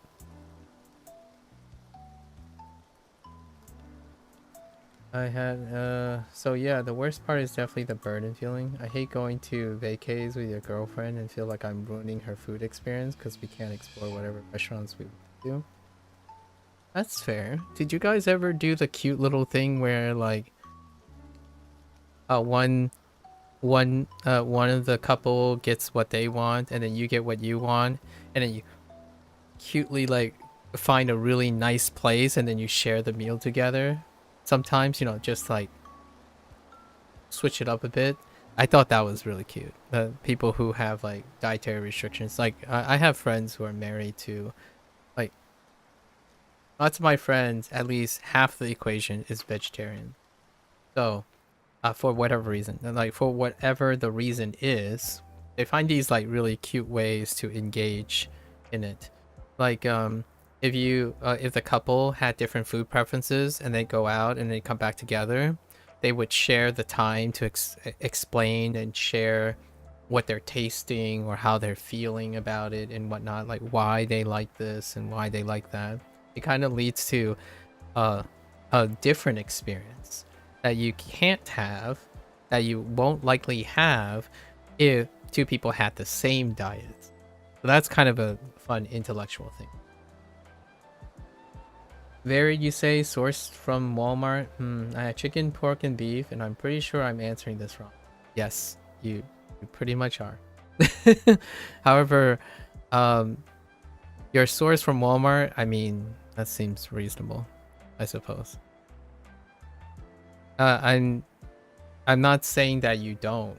I'm not saying like there's a very highly probability that you don't like chicken, pork, or beef, like the way it tastes, the way it is, unaltered or whatever, compared to the vegetables, right?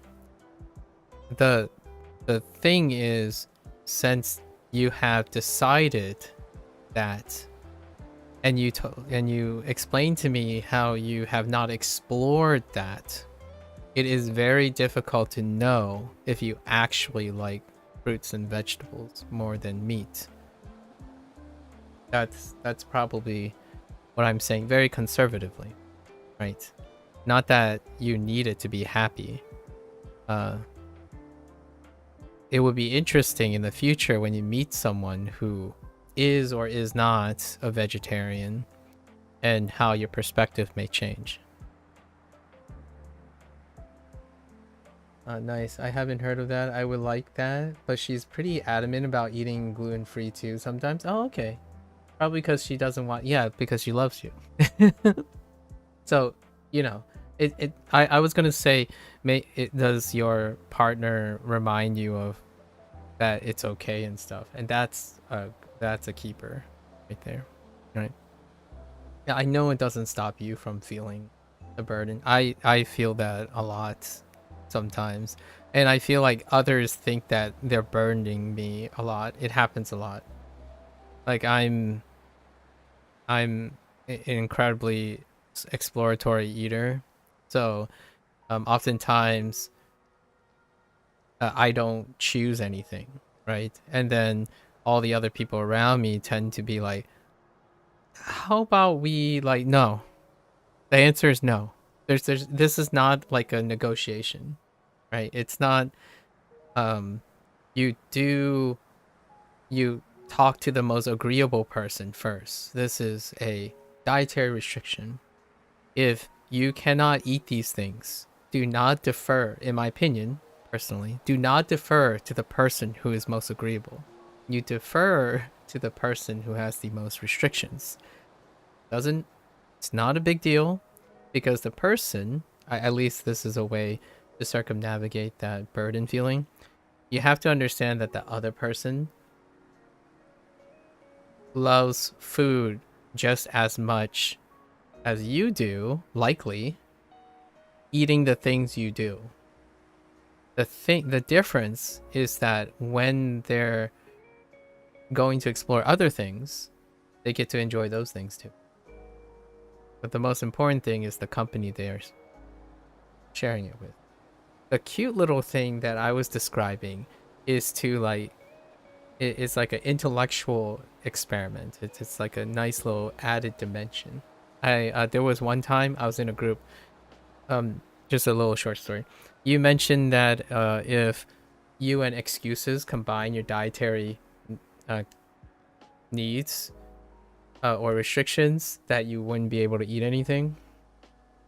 I've been in a group where there were 5 of us, and I was the only one without a different dietary restriction. You know, there was a person on keto. There was a person on at a period of carb loading because they have a running competition coming up. There was one person who has a childhood like aversion, so they typically only eat things that are reference to their youth. So they don't like experiment new things. So they're restricted to like pizza and grilled cheese and whatnot. And then there was a vegetarian. And I think one person was a vegan. So there was like 6. And I was the only one that doesn't have a dietary restriction.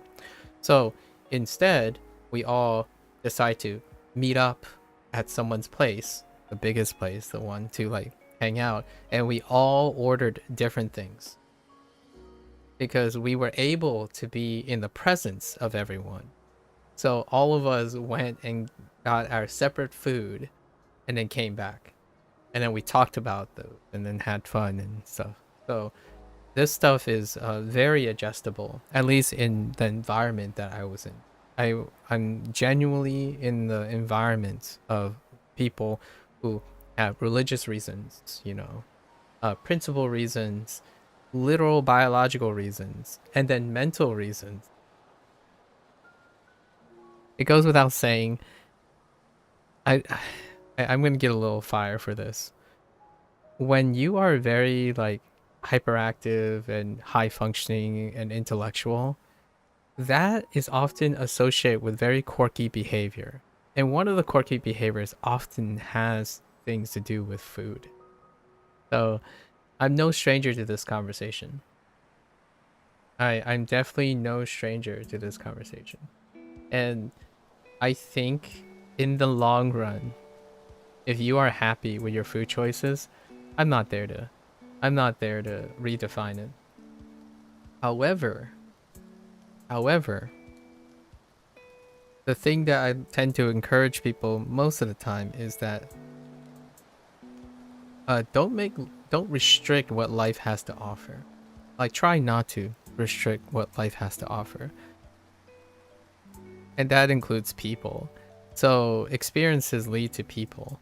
And having more experiences or different types of experiences allow you to connect with more people. Like learning a new language.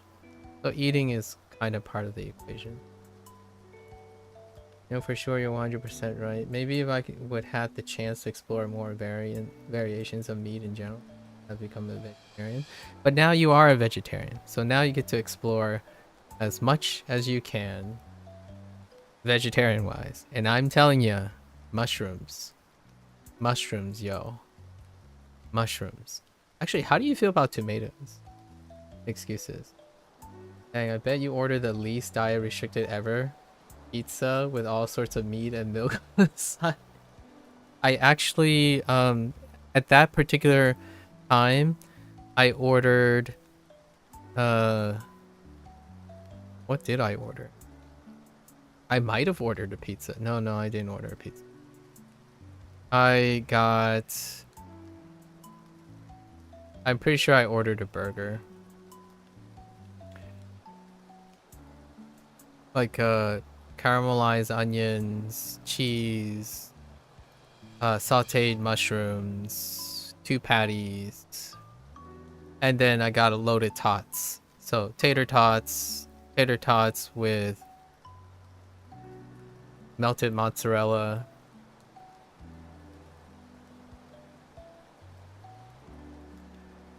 Yeah, something like that.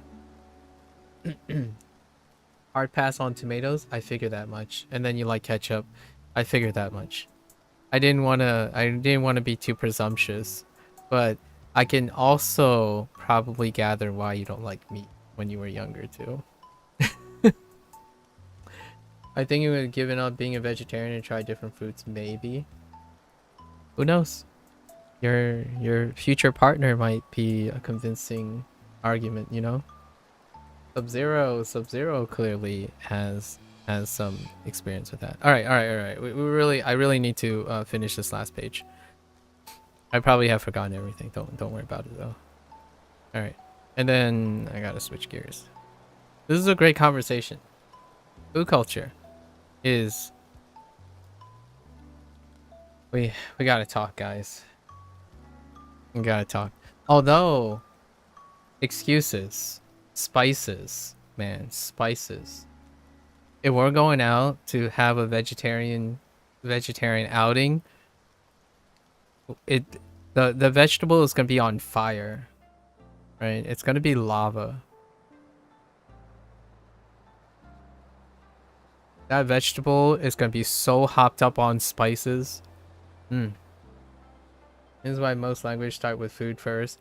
That's kind of it's kind of funny because just 2 people now have said that they would rather it start with something. You do like spicy food? Intriguing. So have you tried kimchi yet? It's not necessarily spicy, but have you tried fermented vegetables? I think fermented vegetables are fantastic for vegetarians. Oh my. Listen, Sub-Zero, get out of here. Freaking heckin'. Don't you dare hit on kimchi. Natto. Oh man, you guys should buy some natto. Like, that is an acquired taste. So, you know, I wouldn't be surprised if I'm more of a vegetarian than excuses. However, we gotta branch out. I tried it for the first time this year and genuinely thought you love it because it does look good. We literally only have one kind of kimchi in your local grocery, and I have tried it 3 times. Oh, okay. Is it good? Do you like it? I can think of a lot of vegetables that are wonderful. Oh, you should get like a mushroom burger. Maybe a gigantic portobello in between 2 slices of bread. Holy heck. Like, there are some good portobello burgers out there. We literally no, and I'm so mad. Oh, okay. I want to like kimchi. Yeah. Even white kimchi, I see. How do you dislike it but try it 3 times? Sub-Zero, you know, some people actually try things more than once. Sub-Zero, you're heckin'. Oh, you guys are weird. Alright. Let me finish this thing. What was the first thing?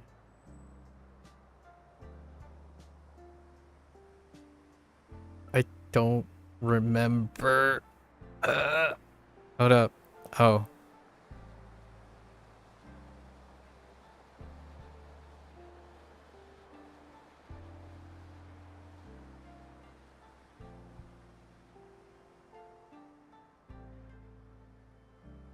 Sometimes just chilling out and chatting, yapping, help gives me enough time to recuperate and consolidate my short-term memory.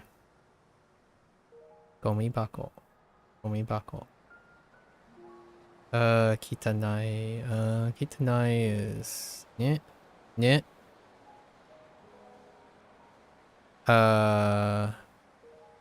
Yeah. Yeah. Kitanai. Kitanai. Kimchi is the type of food you serve just for the aesthetics I put on the side. I mean, it's supposed to complement it. Oh, girl, you're such. Do you eat the kimchi with something else? You don't have to eat it alone. It's supposed to be like a. It's supposed to be like a. It's complementary too. Like if you had bulgogi, bulgogi or something. You can have kimchi with the bulgogi. Bulgogi like marinated brisket, right? What about the ginger next to your sushi? Sub-Zero. What about that? Is that also for visual presentation as well? The ginger? Or the wasabi? Or with pork belly? I heard that was good. Yeah, it's supposed to offset the acidity from kimchi, or the acidity in general. When you go to an Asian place, they often, I'm generalizing, careful, a lot of restaurants that have balanced dishes, they tend to offer something acidic to cut through the fat. So if you're eating a very heavy protein diet and stuff, or like even anything like gristly, which you guys, obviously Excuses doesn't have that problem because, well, the closest thing he'll probably have is like butter, right? Oils. If your food is very oily, then offering something acidic is usually what is offered to cut the fat. And then it makes the fat, like the whatever the parts and like stuff tastes elevated. It's kind of like have you guys ever done the salt and sugar thing? If you want to, like, if you ever concerned about your sugar intake, have a slightly have only a slightly sweetened drink, but also have something salty on the side, like maybe or something that's like really dull or slightly salted, like a rice cracker. Oh, sorry. Yeah, like a rice cracker. Yeah, Sub-Zero can have rice crackers. If you eat a rice cracker and then you drink your very lightly sugared water, you get a higher kick from it. So you can even reduce all of your sugar intake doing that. It's kind of like the palate thing. That's why balanced dishes are quite a lot more satisfying and interesting than one-dimensional dishes, where you have like, imagine eating, I don't know, a chocolate cake with a chocolate milkshake. That sounds like you probably will only get a texture difference and a temperature difference, probably. Yeah, sugary salty cake and candy. Especially if they're layered. So like if the outer layer is salty, then when you you put it in your mouth, it'll give you that salt hit, and then suddenly everything inside is sweeter. And you'll be convinced like, oh yeah, there's so much sugar in this. And it's like, well, there might be less sugar than something that is just sugar. Because if you have sugar on top of sugar, then more sugar, and your body does this wonderful thing. It dulls the excess very, very quickly. It's also true for smelling while you're eating as well. If you constantly smell a certain thing, then you will no longer smell it anymore. But if you keep smelling different nice things, like different delicious things that you find delicious, then the whole meal gets elevated. Interesting, isn't it? Um, there is less about visuals. If something looks, looks nice, it also enhances appetite. But it's a little bit more of a nuanced thing. Smell is definitely number two, and then taste. This is really addicting candy here. It looks like a perfect mix of sweet and salty. Norwegian candy. Oh yeah, that looks delicious. Chocolate covered crisps. I just wanted to say crisps. I don't know why. They're not actually crisps, but yeah. Yeah. Salty sweet. It's fantastic. It goes such a long way. Yeah. Anyways. Good talk. Kitanai. Oh, komi bako. Kitanai. What was the second thing?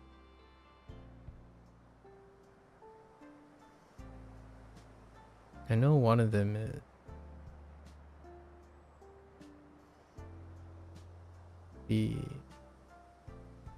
the sai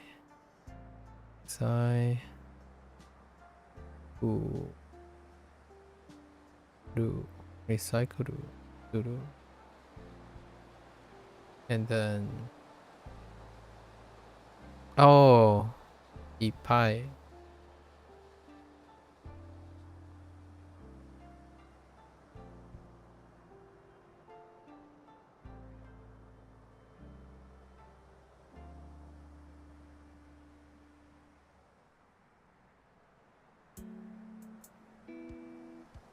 Ipai. What are my favorite vegetables? Whatever I ate recently. It's recency again for favorite vegetables. So, um,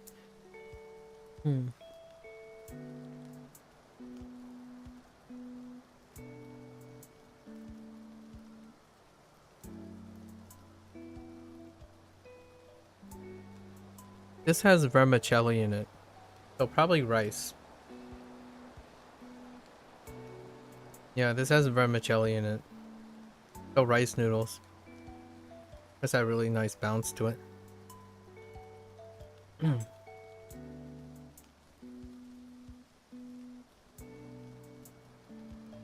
The dumpling wrapper is also made of rice. Sometimes people don't like acidic spaghetti. Fight me. Fair enough. Yeah. There's like the people who put sugar in their spaghetti or kill a man.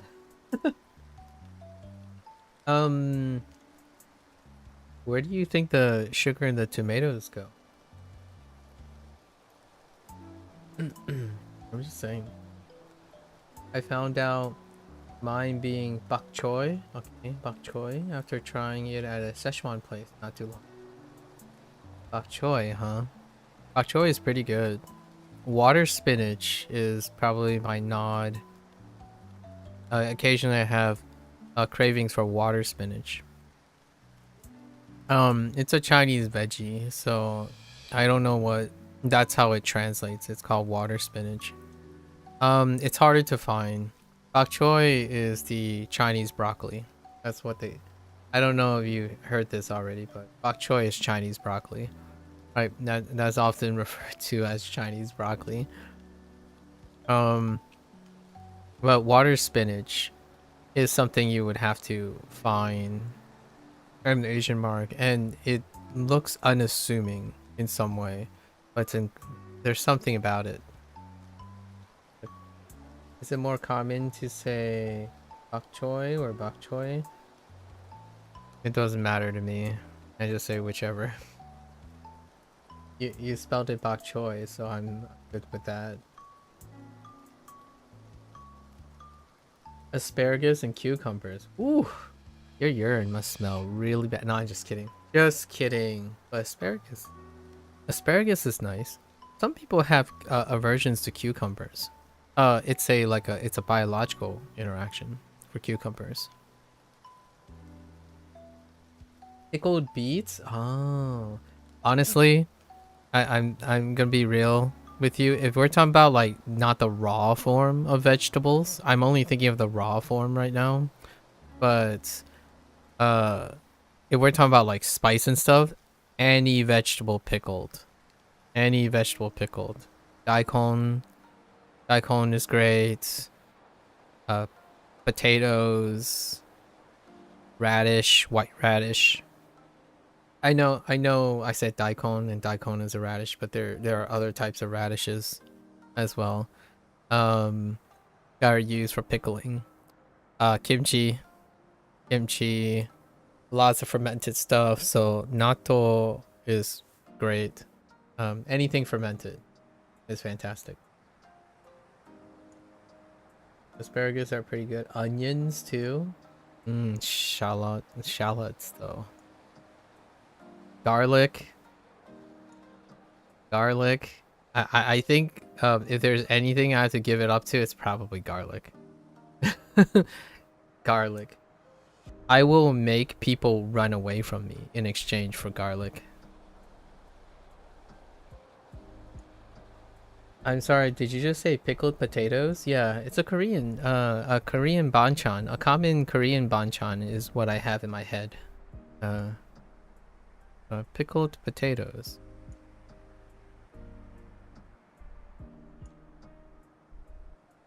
It's not really like pickled in the sense of like putting it.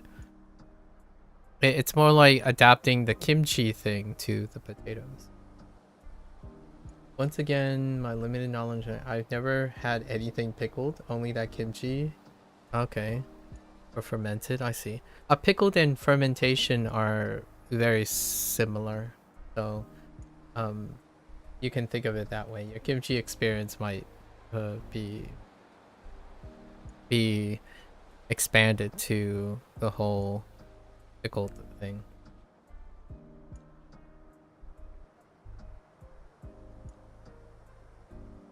Wait, which veggie?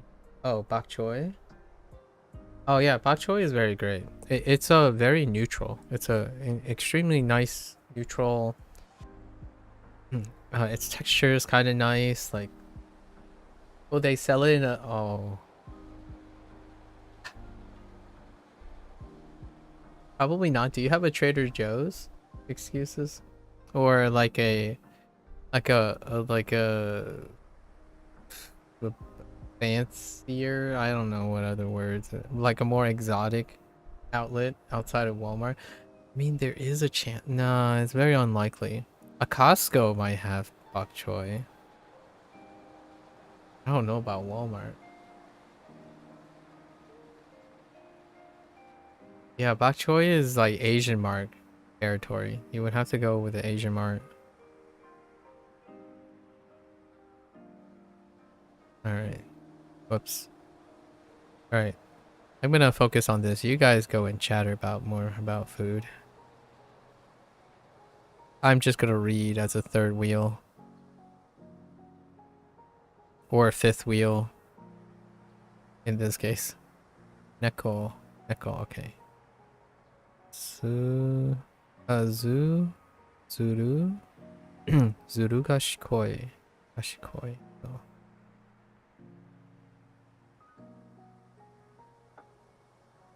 Right.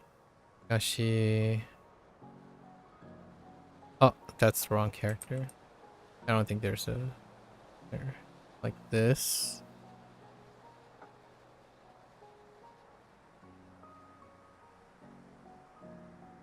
Oh, that doesn't look too bad. It's still a little lopsided, but not too bad. It's so chunky. I need to like level the head part. These guys need to be level or else they're gonna look weird. That's fine. I think the harder one to remember is probably Hawaii. No, not really. So we also have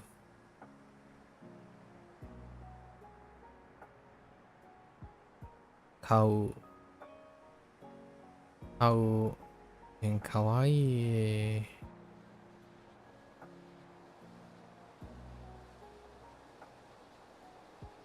Thanks to Chinese, this helps out quite a lot. Wait, yes. Oh, no, wait. Does it?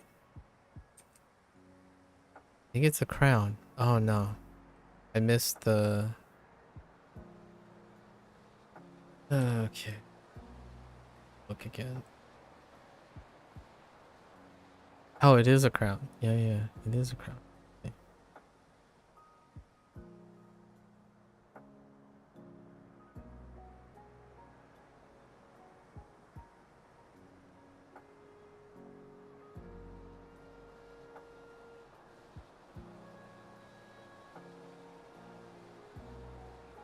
Yeah.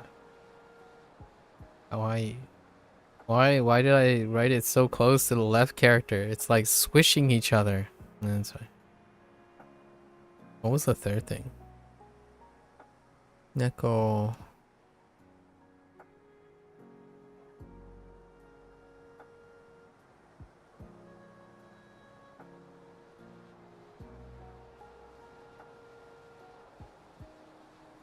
I totally don't remember the third thing.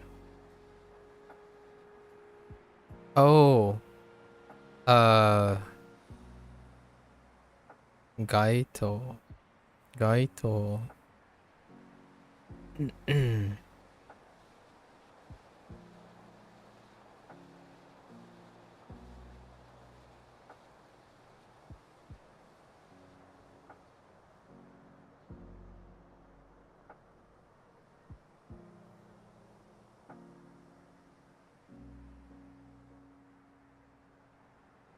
Oh no.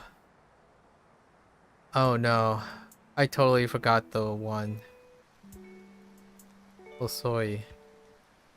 I don't even think I looked up Hosoi. I might have actually even skipped Hosoi entire. Oh no, wait, yeah, I completely skipped it. That's fine. We know.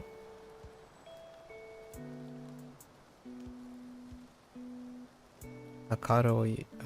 Akarui. Akarui.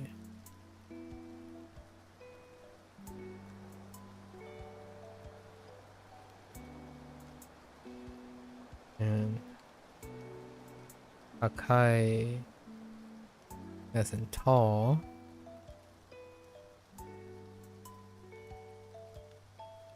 Wait, but I think I remember. No, I need to look up also. Oh, sorry. Something.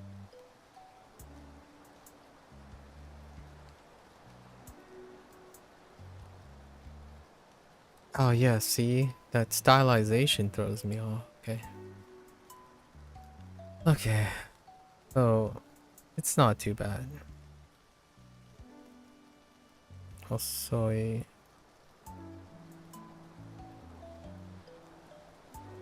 I'll try to remember that. Then karaoke.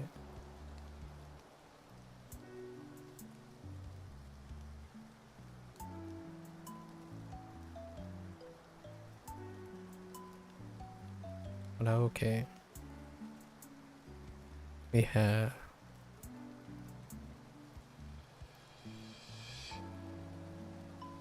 Utao.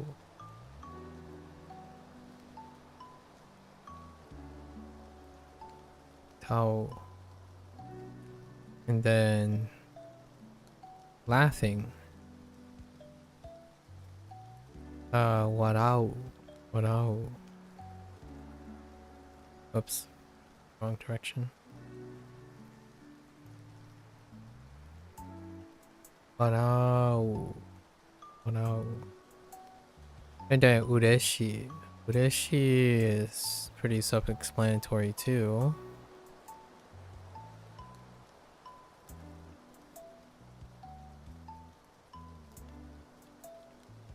Oh no, too small.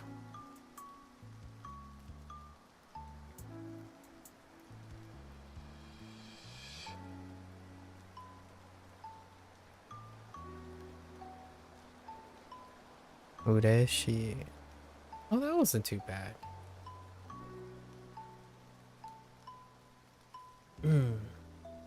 They sell bok choy at Walmart, I'm pretty sure. Oh, they do? Oh, closest Asian mart is 1 hour and 40 minutes away. Oh, that's good to know. If I wasn't aware. That's pretty cool. Interesting. Rip excuses, no age veggies for you. Can I still take you guys up on that Uber Eats? I'm desperate at this point. I'll pour you some sake with the veggies you won't eat. Ooh, Blair. Blair, there's some notes of shade there. Alright. Let's see if I remember this stuff. We got 2 pages of stuff.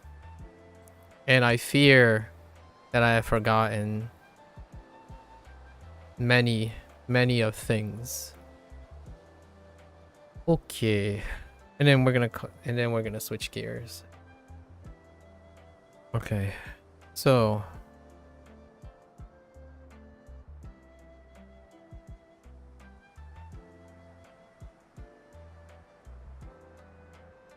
do you guys ever find that if you are able to relax, you remember more things?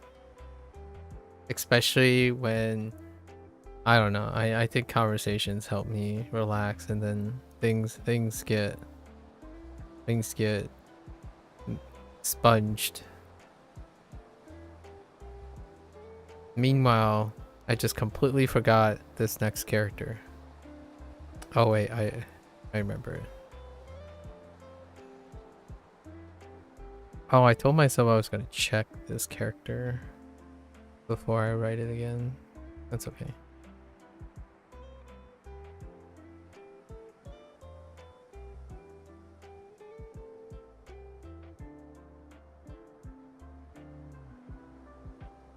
Wait.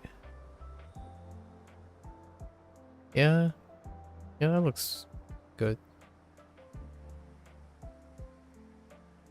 Cold shoe toilet. Cold shoe, yeah, cold shoe toilet.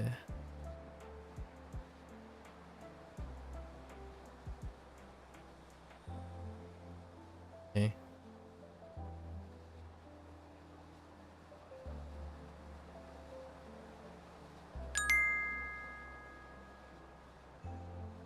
Thank you. Thank you, Nova.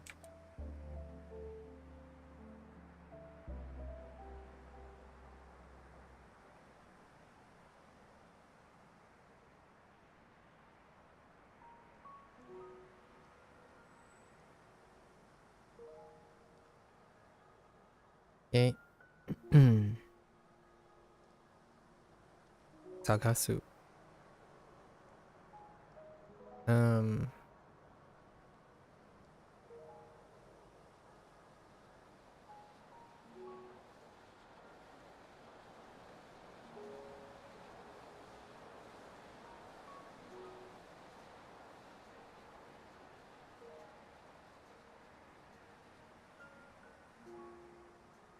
Bendy.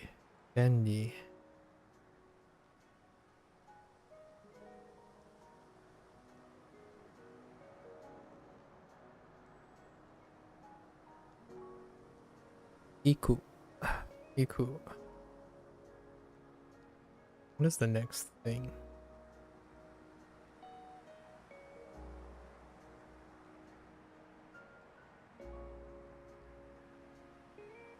Hana.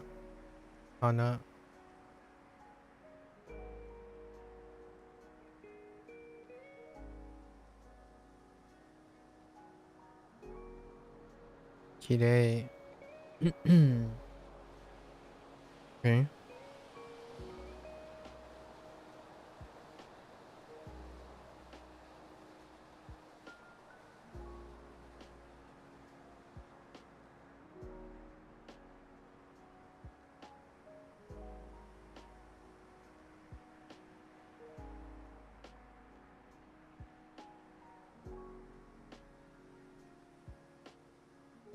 水をやる。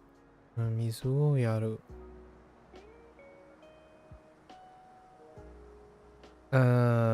Right.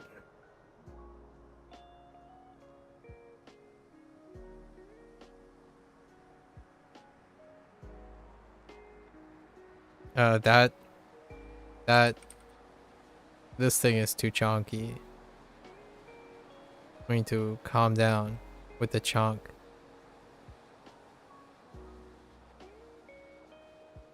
Saku. Saku. Saku.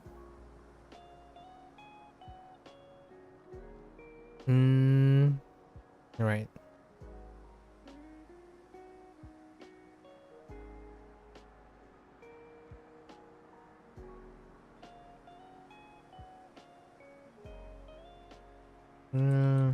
Let's bigger.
Yeah, I'm gonna be honest here. The longer the phrase is, the more likely you can get it right on, or I can get it on the first shot, because there's so many other characters you can use to remember the rest.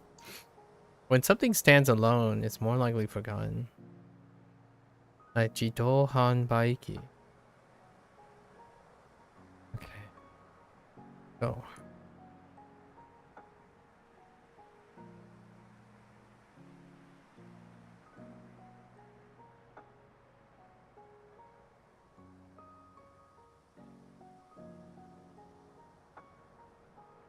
Alright. Bendy again.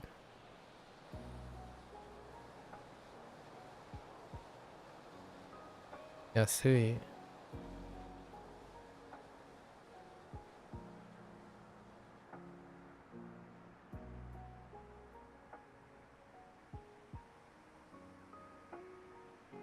Taksan. What is the last thing?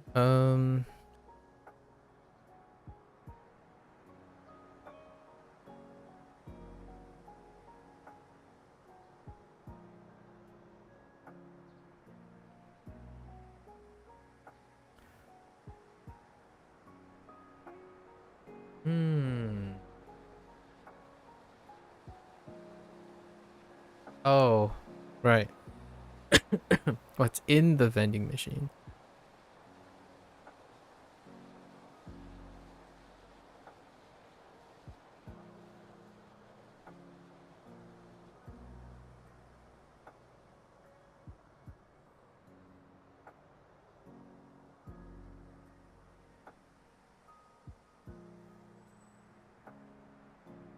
Nomimono.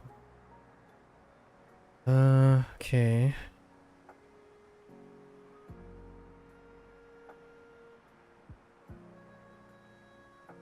Oh, that's a yikes.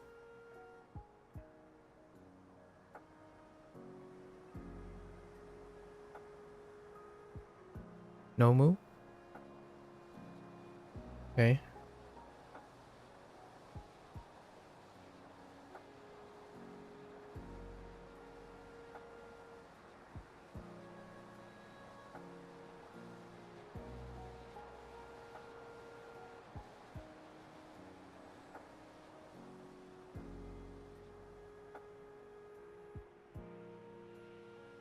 Sawayaka. Sawayaka.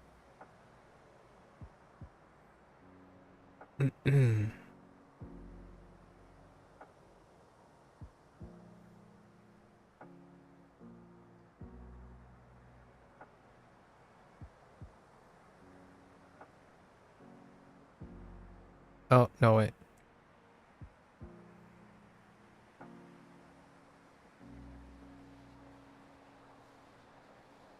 So good. Alright. The first four are intact, so no biggie. No biggie. Pretty smooth. Pretty smooth sailing. Now here's the real challenge. How much have excuses... and I'm blaming everything on excuses. Excuses distracted me from my second stage of vocabulary. We're just gonna blame everything on excuses. You know?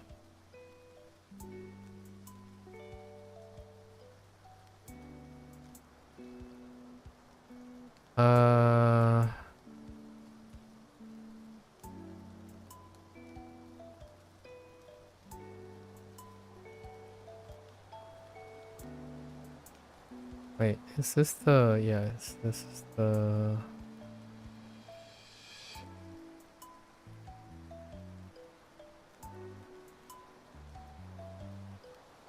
Right?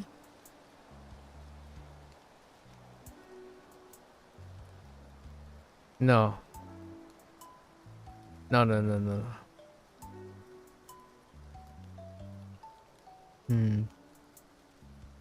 Oh.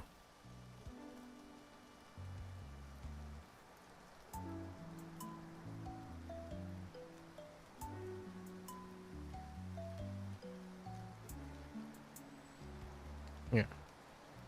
Omibako. Omibako. And then, yeah.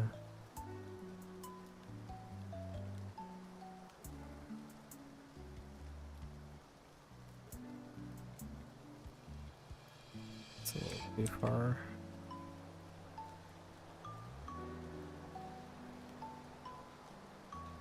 Itanai.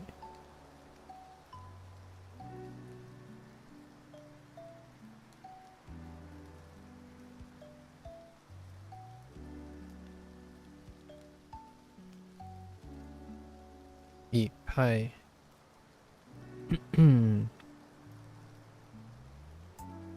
The last thing.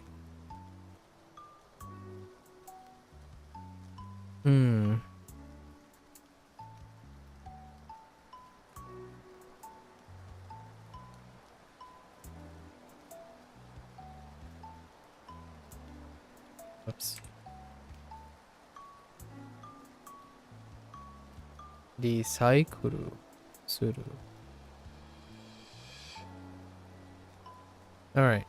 And then we have excuses as favorites.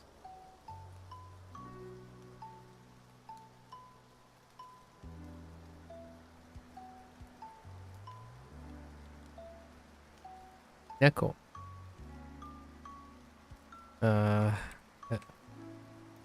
I didn't bring that out, you know. It's fine. Neko.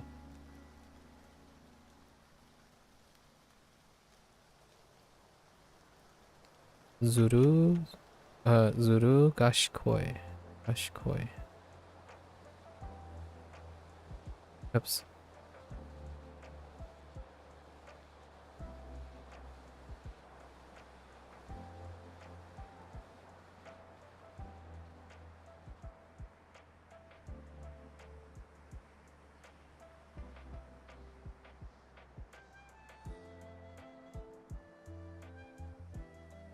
This time.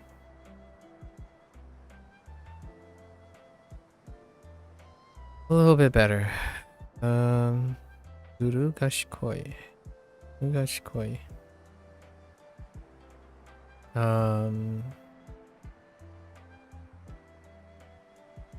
How?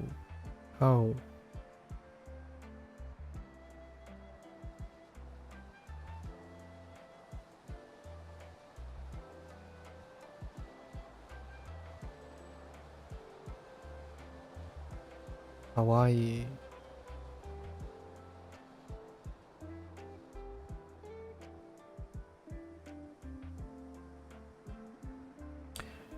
You know, I'm not sure if that's 2 strokes.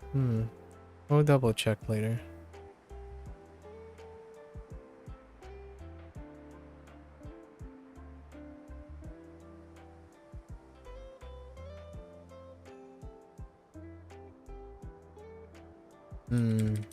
This has got to be bigger.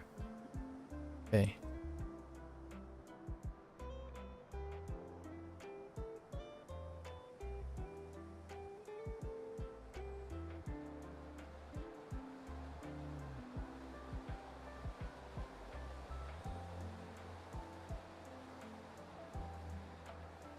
There we go. That looks a little bit better. Hawaii. The third thing. Cat. Gaito.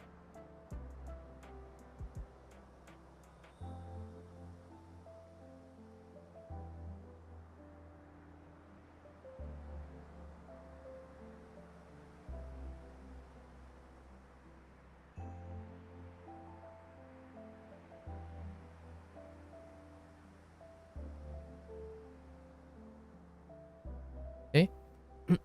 Gaito. Okay.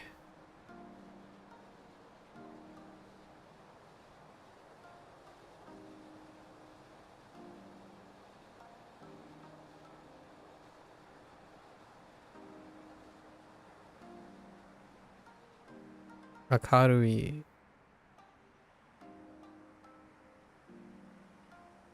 Pork chop and rice. Very nice. Very nice. How do you prep your pork chop? Player. Akarui. Akarui.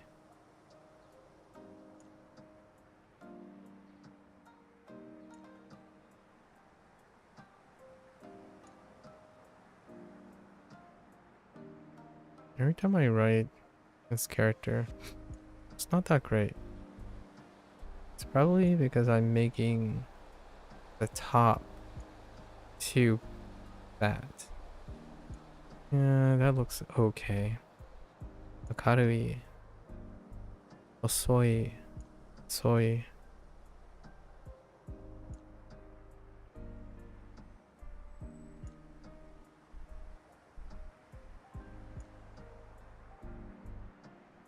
Osoi. Osoi. And then where are we going?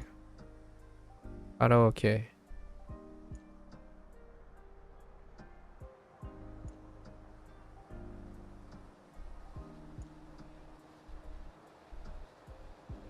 Karaoke. Utao.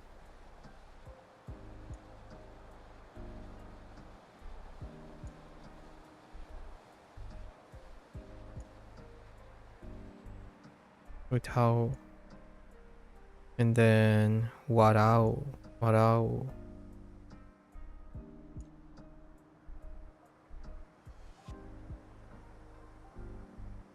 Keep doing this stroke in the wrong direction.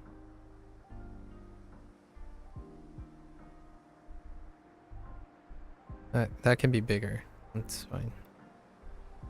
I could stretch it out a little. So warao and then ureshi. Ureshi.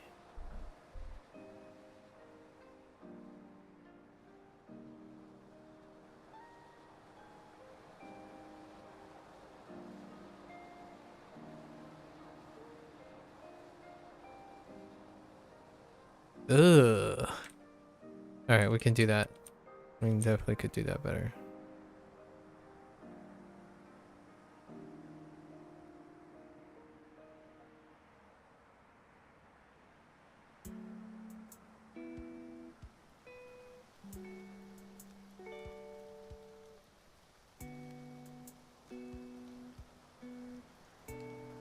Okay.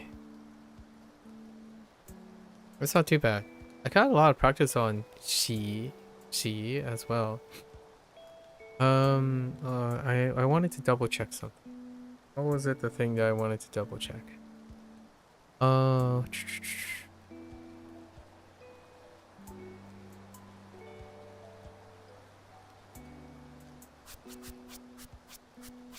oh, you know, we didn't take new pictures of these. We gotta take new pictures of these. That's actually part of the experience. So, let's go take new pictures.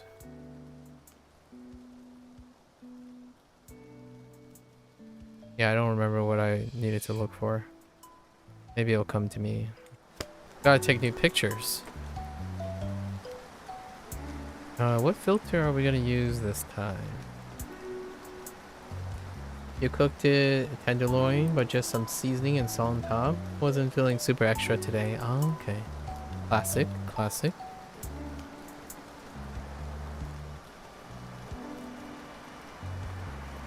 What was the first thing? Oh. Alright.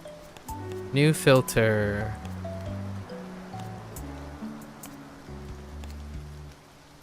Ooh. Dude, I really liked, what was the last filter I used? This, it's the bombastic. I like the filter where, like, the thing I was pointing to popped. What was it? It wasn't this one. Not this one. No, that one kind of makes me sick. But yeah, this one. Ooh, this one's so good. All right, anyways.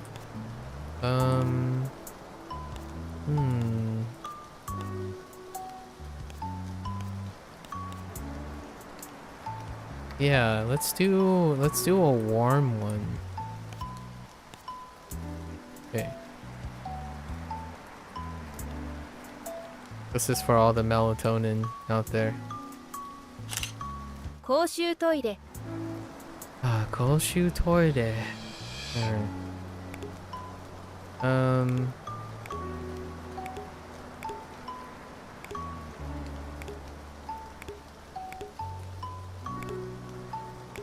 I guess we're just... Ooh. This isn't too bad. I like this. I like this combination. 公衆トイレ Okay. Yeah, yes. Neko-chan is here. I know. Calm down. Hang on. We're going, what was the next thing? Koshu toilet.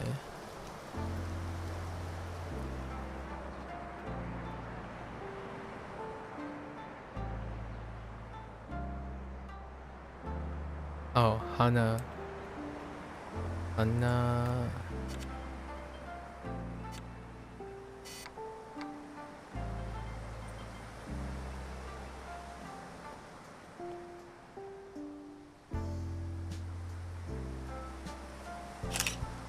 Hana Okay. Hana.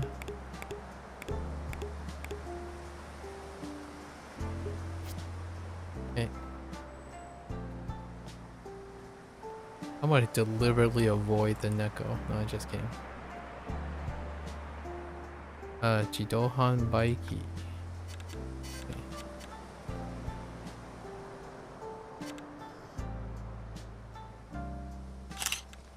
自動販売機 Jidohan Baiki.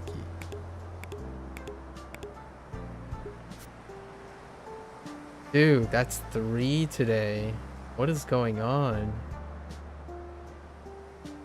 I got 2 paragraphs and 2 short ones. Holy heck, dude.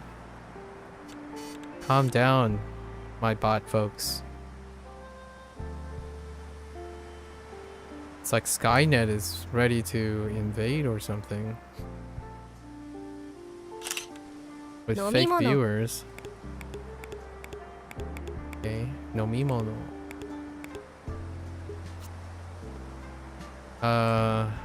What's the next thing? It's all in here.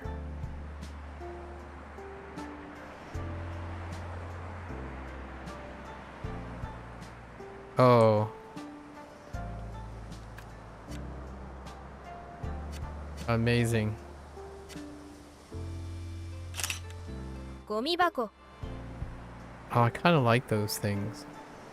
That's fine. No, no, no, no, no, no, no, no.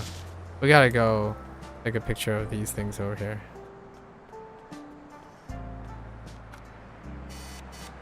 Now that ゴミ箱 is a work of art.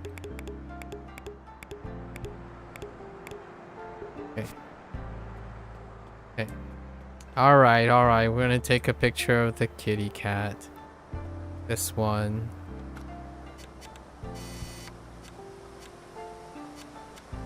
Got you, little goober. 猫 You hecking goober.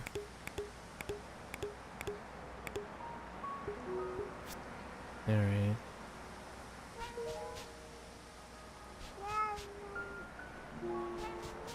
Alright.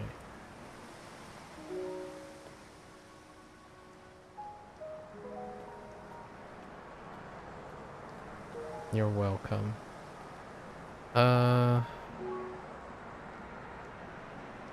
Neko, what's the next one? Gaito. You know, ooh, I kind of like the Gaito being on the backdrop of. Okay. Is that kind of distracting? Nah, that looks pretty sweet.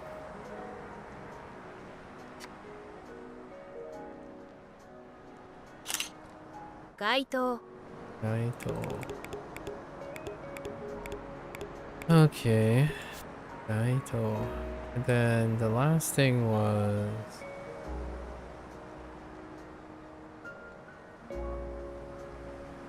Oh. For whatever reason, I decided to walk. Oh, it's because I was walking. Now I'm doubling back. Because I went down one street the first time. And we went to the karaoke. Karaoke.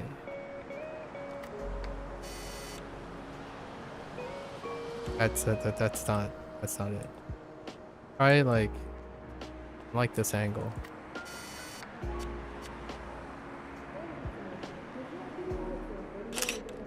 Karaoke Nice. Alright. I'm kind of behind. Now, but that's okay. Tomorrow, we're not gonna jump the gun and do another 8. We're gonna try to review the 3. We're slowly filling in our album filled with page-themed stuff. You know? Alright. Yeah, we gotta wrap it up. We've gone too hard. Too hard in the yaps. Too much yaps today. That's an end for day 19. It was the third page wasn't too bad. We got a lot of talking. Lots of different things. What's the take-home message? Oh yeah, explore food culture. Excuses, no excuses. All right. Explore food culture, if you can. Regardless of dietary concerns, right? Dietary restrictions. It's kind of like language learning. If you only have, be creative, I suppose. I don't know how that works out, but be creative. Experiment. Right? Keep it up. What about Sub-Zero? Sub-Zero likes eating, provided that it's very things. It's very specific things. You're a duo disaster. Okay. All right. Behave. All right. Well, explore. Food culture. If we ever meet up, right? Let's say in 2 or 3 years we meet up to chat. You bet the first thing on the itinerary is a food crawl. I mean, actually, honestly, meeting people at a food festival is fantastic. That is, okay, all right. I know I'm gonna get a little flame for this. I'm about to go to an anime convention, right? The anime convention that I've been going to for the last 17 years, right?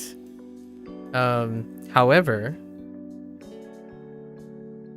I would totally pick a food festival over anime convention. Sorry, not sorry.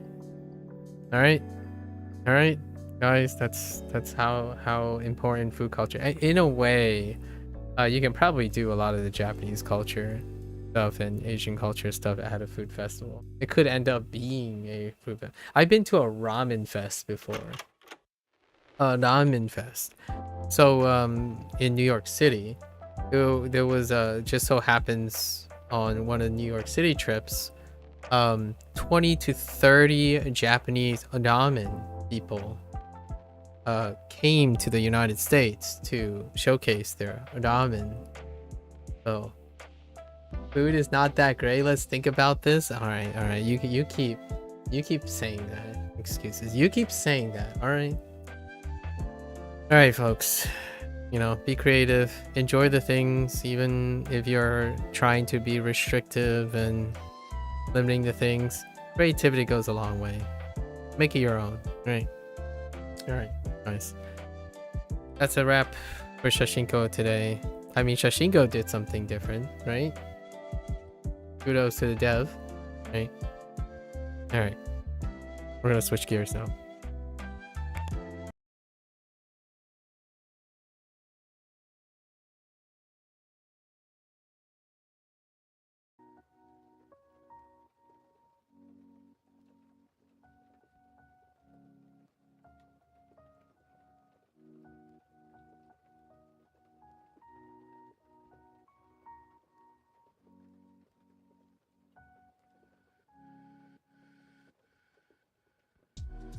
Take care, excuses. Good luck, good luck.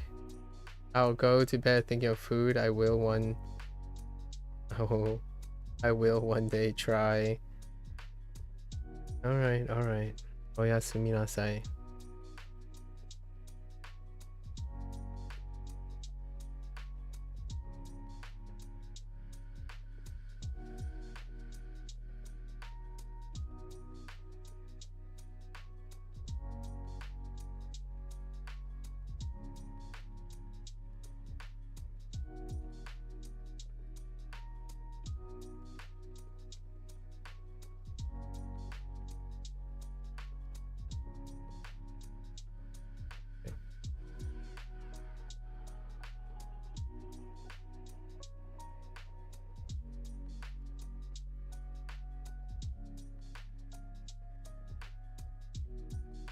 Alright, I'm gonna get up, stretch a little bit.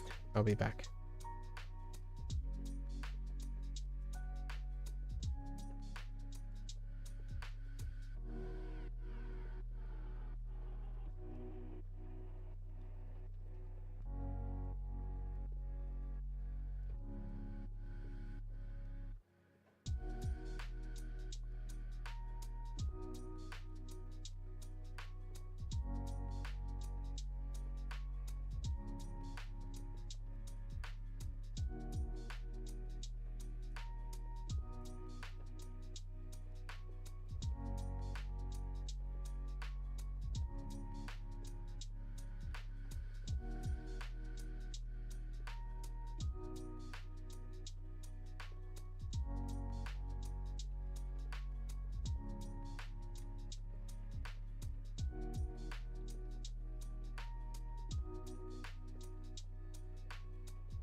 Man, what is it today with the bot?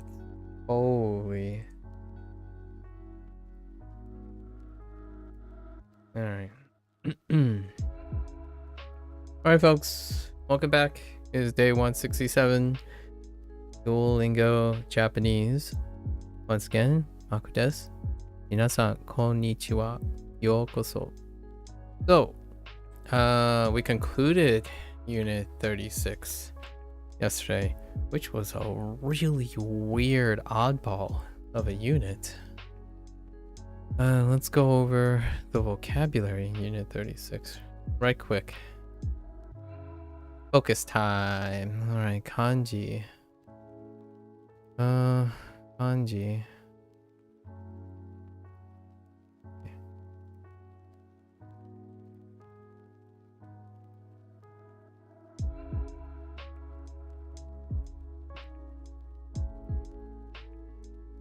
Oops.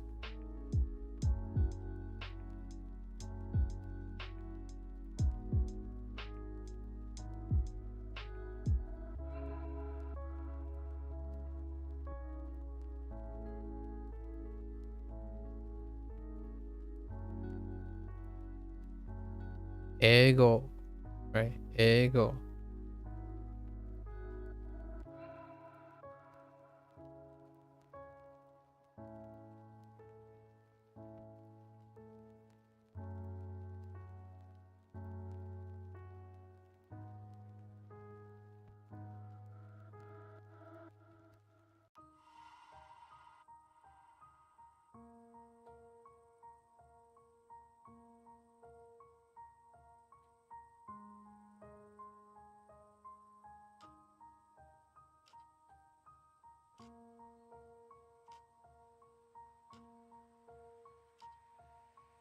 Yasai.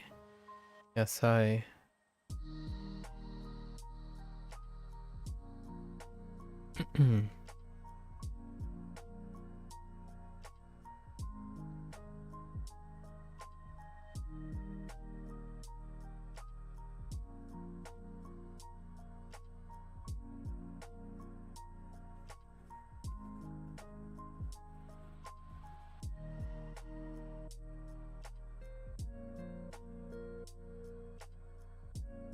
Oh, whoops.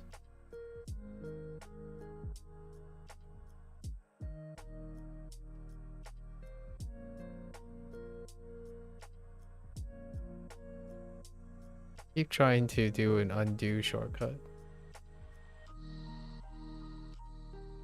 Okay.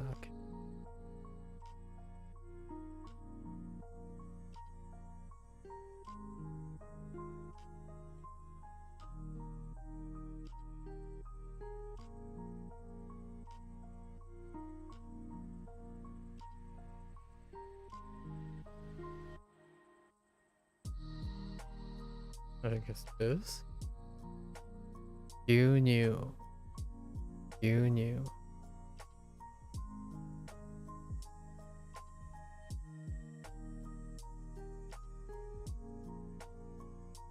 I might have to double check this one.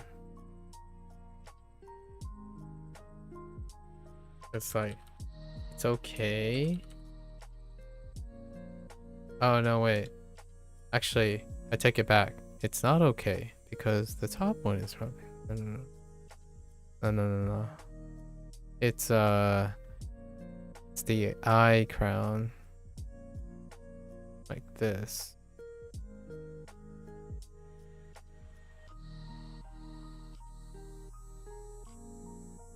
That.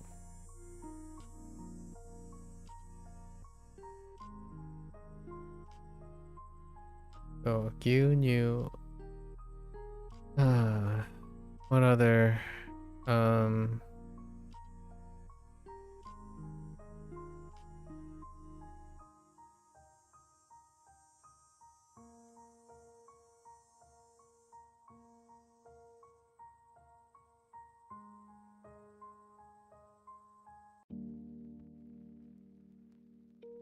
Boku. Boku. Yeah, it's not like my pen is too thick. So that's close enough. Let's write it a little bit bigger and too thick.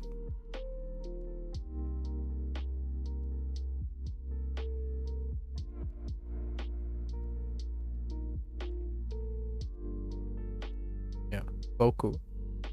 Boku. For okay. And then we have time, but the newest time.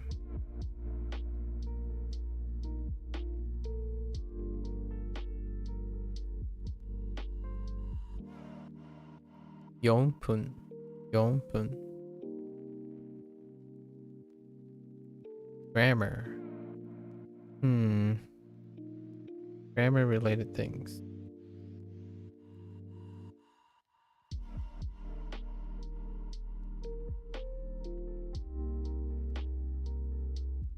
Choldo. Choldo.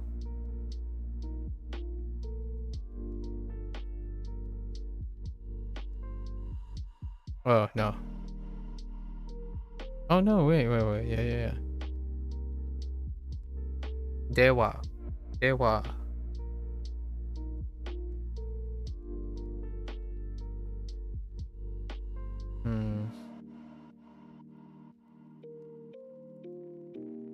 I feel like there's something else too.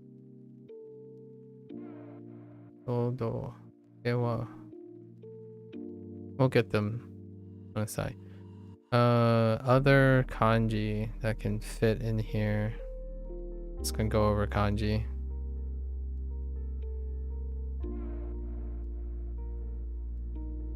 Sakana.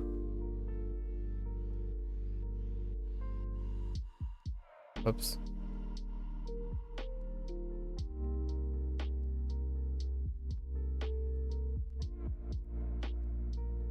Tamago. Hello there, Moshi Moshi. One weird wolf. Hello. Tamago.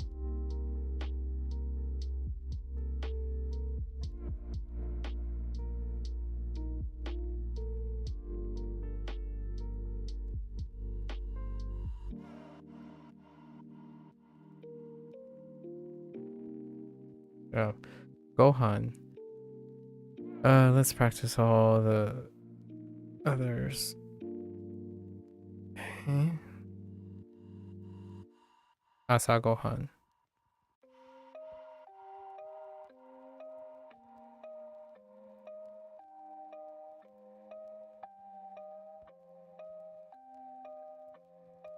Hiru Gohan.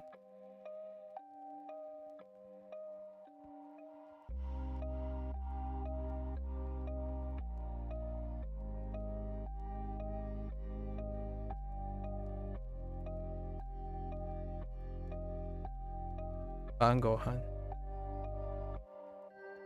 Ashiwa. Oh, I see.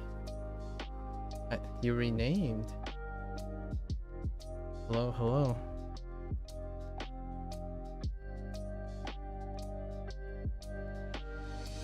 Welcome back. So Asa Gohan, Hiru Gohan, and Ban Gohan.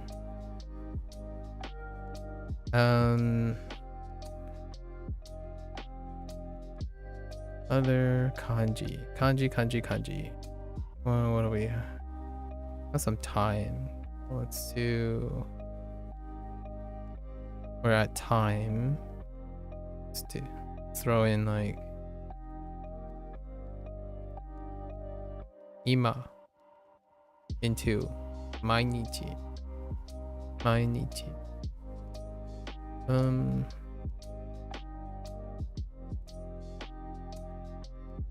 There's also time in general.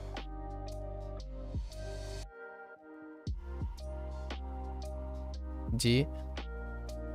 I'm gonna practice our numbers with it. So, ichichi, niji, sanji, yoji, goji, 6時、7時、8時、Oops.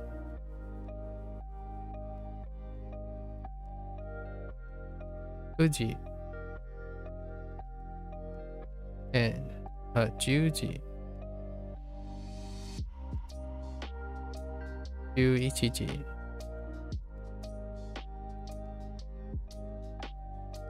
and Juniji.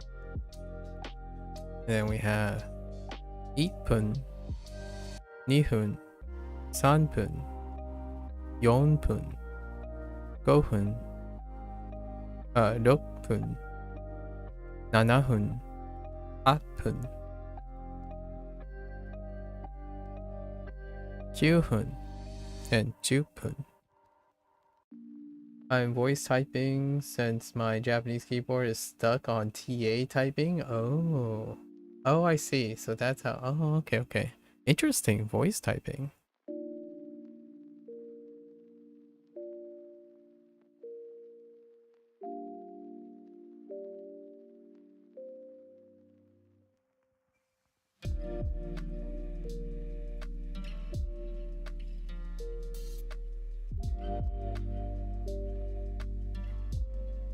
Ocha.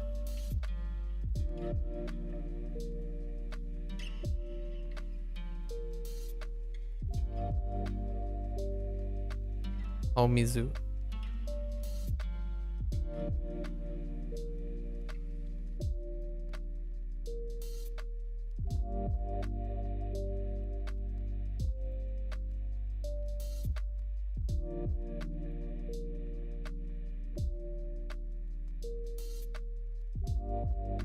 Oops.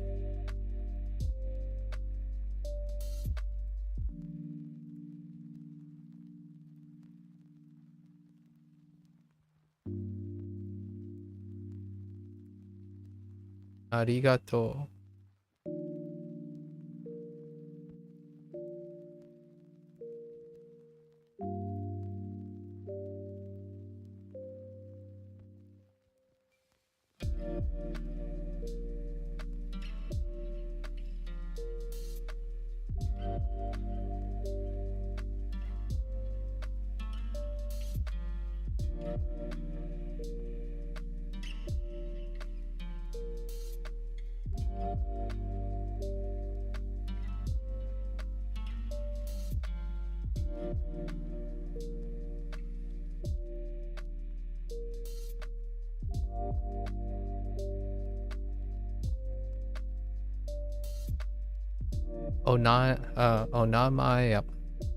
Onamae wa nan desu ka?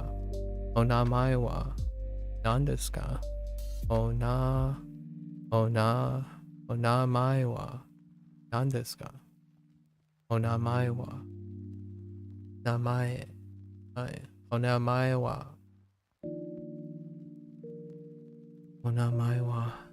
okay. Onamae wa. Okay. What other random things were in the last one?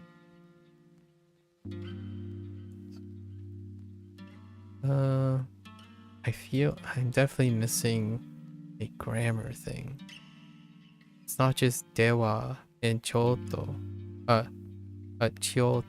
Choto.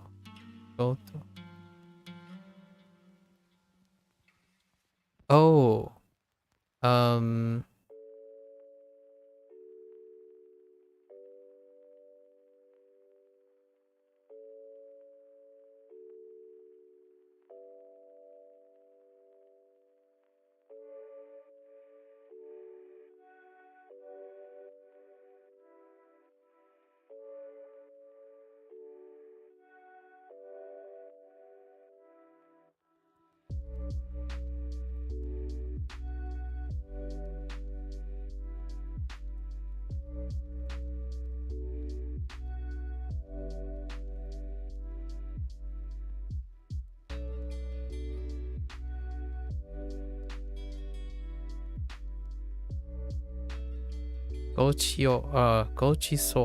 Gochiso sama deshita.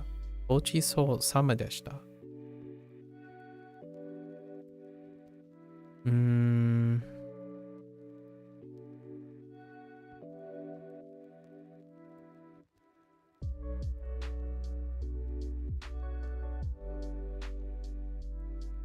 Niku.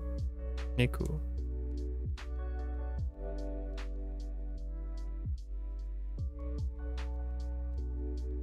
Now we have like Yasai, Niku, Sakana. At least the 3 groups.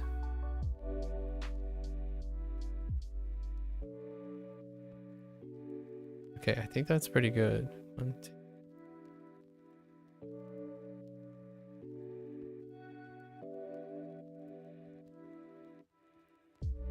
11.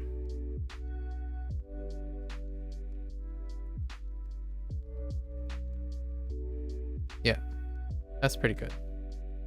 The last unit was kind of weird.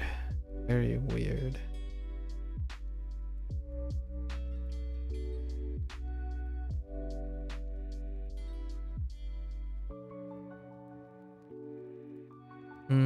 I suppose we'll add. It was supposed to be about discussing about meals.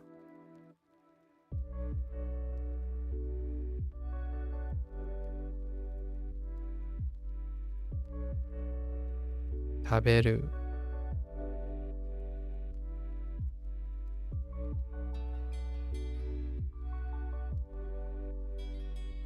And nomu.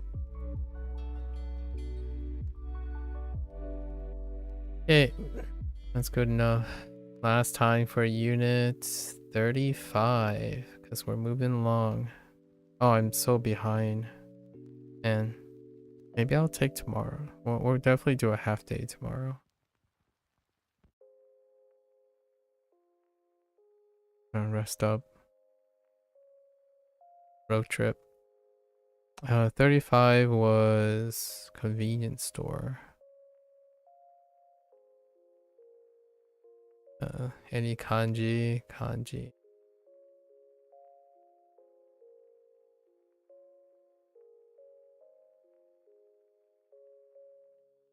Okane. Okane.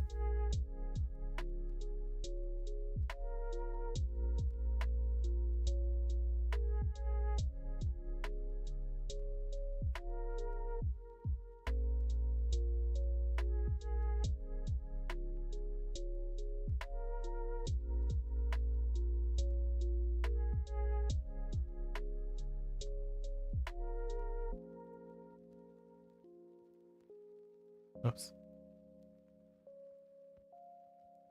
Yeah. Aiteimasu. Aiteimasu. We're going to talk about the tense. Fine.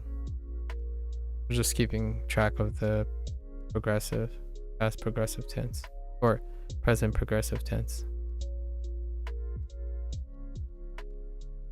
Past or present progressive. Okay, stores, lots of expressions.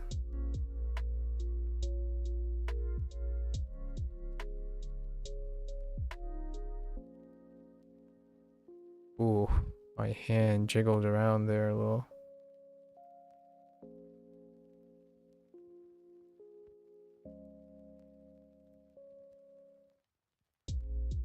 Wakarimashita.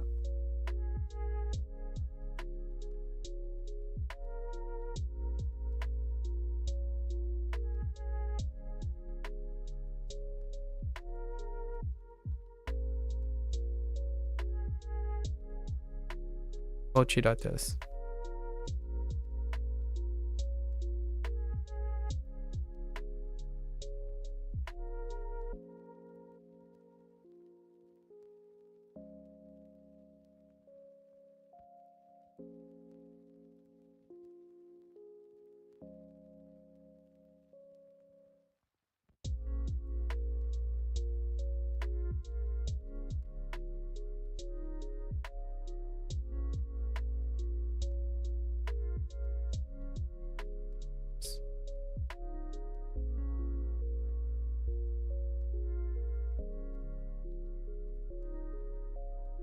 Shoushou omachi kudasai.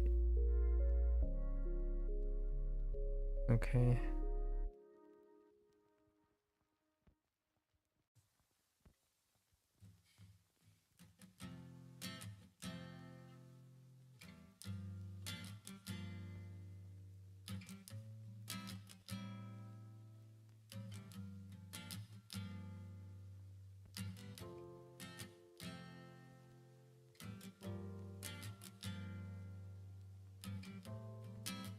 Daijoubu desu.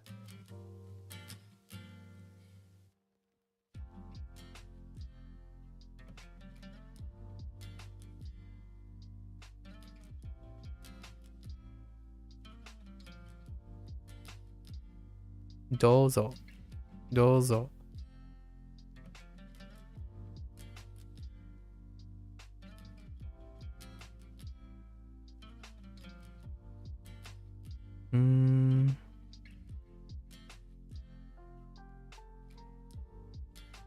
Alright. Let's just write stuff.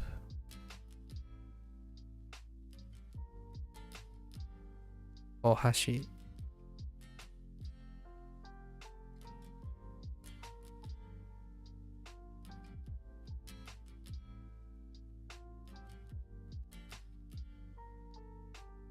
Oh, bento. Bento.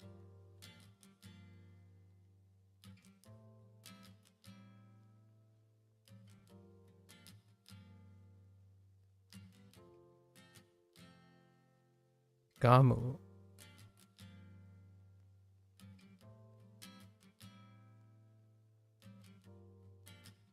Kite. Ite.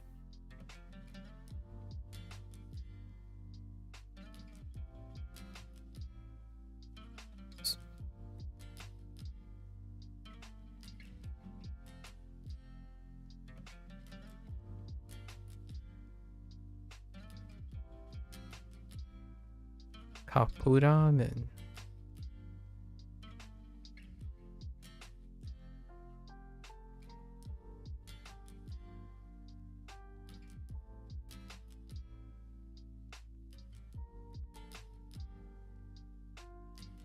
Otsuri.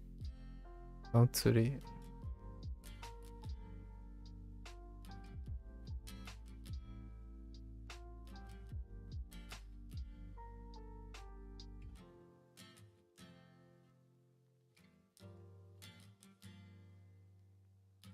Reji bukuro.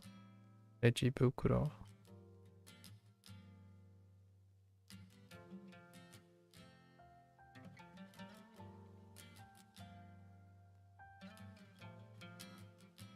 Scan. Scan.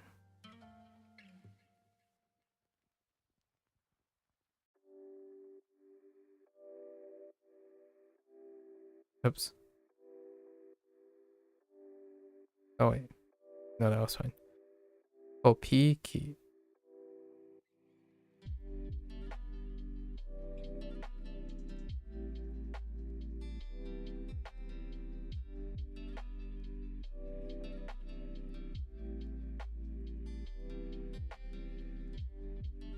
Ikidas. Ikidas.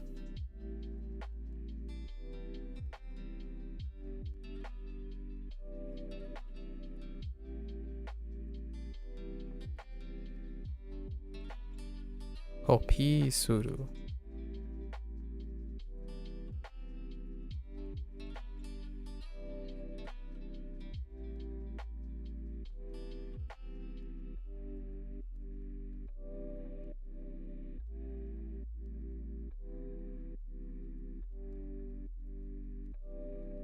Tatameru.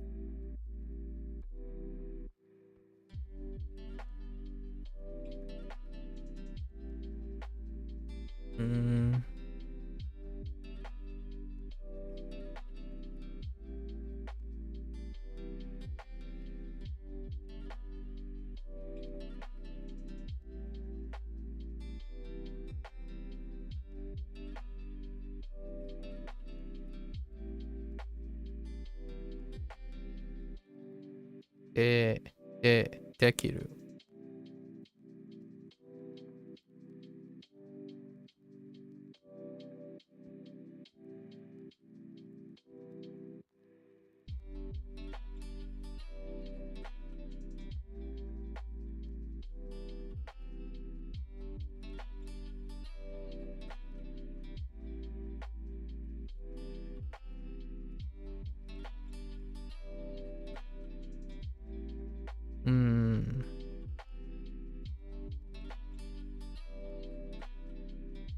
That's good enough. I think we're we're leaving this unit behind, right? I think we extracted pretty well from 35 now. Okay. All right. Talk about your day. We gotta pick up our speed here. Talk about our day. I get up at 7 a.m. Okay, so that's Gozen. So we got Gozen for kanji, which we can leverage our Chinese for that as well. Gozen. Interesting. That's how they go about it. Before noon, Gozen. Gozen, 7時に、起きます。起きます。Can I do anything with Oki? 午前7時に起きます。Not particularly. Who's that character in? Oh no, that's not related. That's fine. So got 2 new kanji there. Yeah, they're really leaning on the kanji, I suppose, which is nice. 6時頃に起きます. I like how it's not even translated. It's just the same thing twice. That's an error, but that's fine. 9時頃に学校へ行きます. Oh, 行きます. So we got the particle へ for a path. I don't know if they introduced that formally, but maybe they'll introduce it here. But for a path, I'm pretty sure they have unintentionally once. 9時頃に学校へ行きます. I go to school, like on the way to school, like the path to school. Oh, we have the kanji for kitchen. Oh, but it's 台所があります。台所。台所があります。台所。台所があります。Oh, dokoro. Yeah, dokoro. That's the place. The kanji for place. Oh, there, why Evo? Yeah. So they just added dai. Dai is probably onyomi because that's Thai. Thai for Hanzu. So dai tokuro. Dai tokuro. Makes sense. Checks out. So we can see 3 new kanji from this guidebook already. All right, sweet. Let's get it. 行きません。ikimasen. What was the topic? I love it when people stream random educational content. Keep up the good work, man. Oh, thank you. Random educational content, huh? Random. I suppose. 行きません。 ikimasen. 大好き。大好き。乗ります。日本。今週末。行きません。行きません。行きません。行きます。行きます。行きます。Ikimasu. Oh, okay. So they really, so they chose unit 36 and on to emphasize kanji only. Yeah, that's quite a shift. I will have to make a note of that for future. Duolingo isn't kind of random. Sorry, it sounded hard. Oh no. Yeah, no worries. I didn't know what you would consider random, so that was my thought.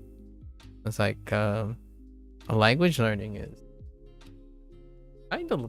kind of random on Twitch. Like educational stuff on Twitch in general is kind of random, really, since it's not really a Twitch thing. 行きます。 Ikimasu. Do you know Japanese by any chance? Waibo? Ooh. Do we have kaisha too? 会社 We do have kaisha as well. They use those kanji, huh? Kaisha. 会社 Aisha. 行きます Ikimasu.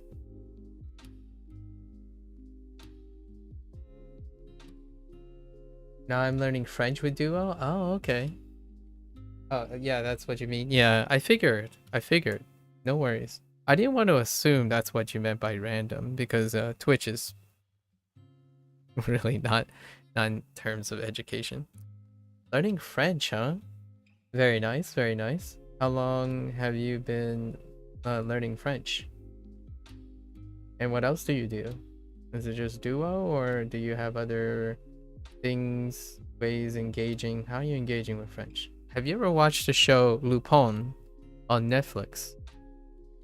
That would be a wonderful show to see what you can pick up. And their conversations are pretty casual. I was reading it with English subtitles, so a lot of the conversations were pretty, some of it could be technical, but largely the vocabulary is pretty down to earth. It's a show about the thief, Lupin. Ikimasu. I'll go. Okay. ようこそ日本へ Okay. Yokoso Nihone. Interesting. Now that is a phrase. Yeah. Welcome to Japan. This is the classic, one of the classic phrases. Yokoso. It's funny. It's taking this long. Yokoso Nihone. 8時頃に学校へ行きます So,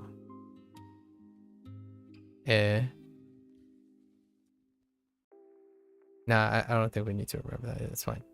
8時頃に学校へ行きます Kakoe kimasu. Okay. Hachichi. About 2 years, and I talk to people online, like in games or in VR chat, if you know. Yes. And I love French alternative music. Those are like a go-to learning method because I don't live in France. Fair enough. What about French shows and French movies? Anything else? Yeah, VR chat comes up quite a bit.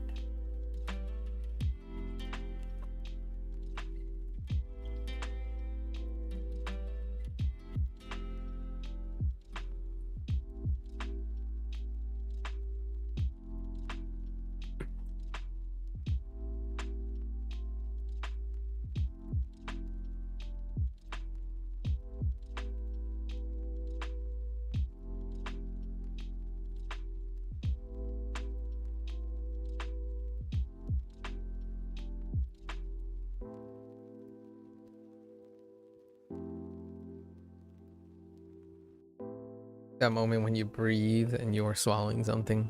8時頃に学校へ行きます8 8時 Goro. Goro に に 8時 8時頃に学校へ行きます学校へ行き行きます Not that much actually. Sometimes just regular movies with French voices or subs. Okay. Fair enough. 8時頃に学校へ行きます学校へ行きます。会社に行きません。会社に行きません。Why is iki iki? I think 行き they're ません。I guess they're highlighting that they're shifting over to kanji only phrases. 会社に行きません。 But kaisha is new. It's weird that it's highlighting the non-new thing. Okay. Kaisha ni ikimasen. I will not go to the office. Sure. Funny that they translated to office as opposed to the company, but the sentiments are reasonable. If I may ask, where am I from and why Japanese? I am from the United States. Born and raised. Why Japanese? I have the time to do it. I also have Japanese has been part of my life for pretty much since I was born. So not too far stretched. Since I was raised in the United States, English is the prevailing language. So most of my life had to work really hard. Not really made enough time to literally sit down and do some Japanese studying. Now I do have time, so it's kind of nice. I also happen to have an immediate family member now who resides in Japan.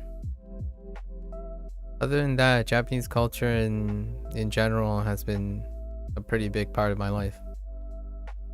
Yeah, I'm not Japanese, but my parents are Chinese. I'm second generation, so I was the first generation to be born in the United States. Okay, I will not go to the office. 午後10時に寝ます。 Gogo. Okay, so we're still gogo. So it's combined with ato, and then later we'll get mae, which makes sense. Before noon, after noon, or evening as the sun comes down. So gogo. Gogo 10時に what'd you say it was? 午後10時に寝ます。 Nemas. Okay, sleep. Interesting. 寝ます。 Another kanji. Wow, they're really going. Ooh, I really like that. So you have to get to section 3, unit 36 and on before they switch over to just hamming on the kanji. Nice. At least I'll know for the future. Why'd you choose French? Why, Evo? What were your motivations about French? And may I ask, what are your languages? Like, what is their common language? And if you have a familial background with like some sort of mother tongue? My mother tongue is Fujianese. My common language is English. It's very helpful to know English in the United States. Okay. Gogo 10時に寝います。寝います。I go sleep at okay, at 10 p.m. Short. 10時。午後10時にじ長い。 That's disappointing that they didn't give me the kanji for nagai yet. 会社ツアーゾゾ 午後10時半頃に寝ます。 Okay. 午後午後10 時半に寝寝ます。ます。ご午後10時半頃に寝ます。 Okay. 午後10時半頃に寝ます。Okay. 午後11時に寝ます。午後11時に寝ます。Okay.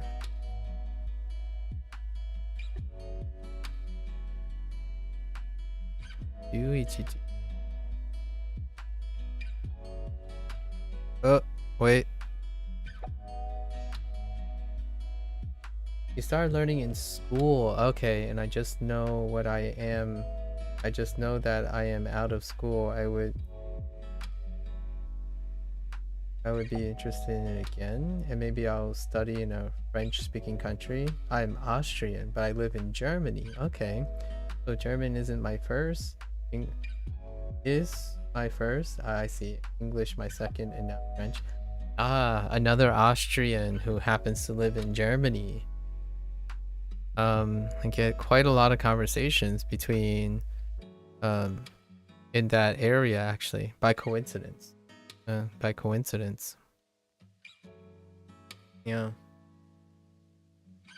No worries. I understand why you would type ist, ist, east. Makes sense.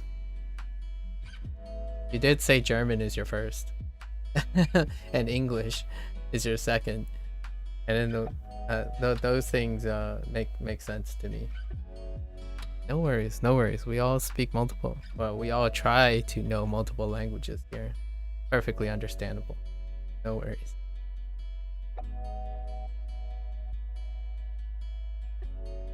It's actually kind of one of the very wonderful things about knowing different languages. Yeah, it's late and my typing English isn't that good anymore. Bish posh. You know multiple languages. That's kind of the thing that makes it really fun, isn't it? Right? Right? No need to apologize to someone who understands. No need. Like, you wouldn't have these problems if you were monolingual. Or, like, you wouldn't have these fun little interactions if you were monolingual, right? Oh, don't worry.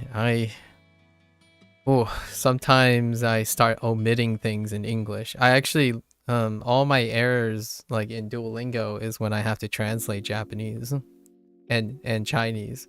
Like all my errors are in English now. So I don't know. There are things that get dropped all the time, and it just reminds me of, you know, different languages, different systems.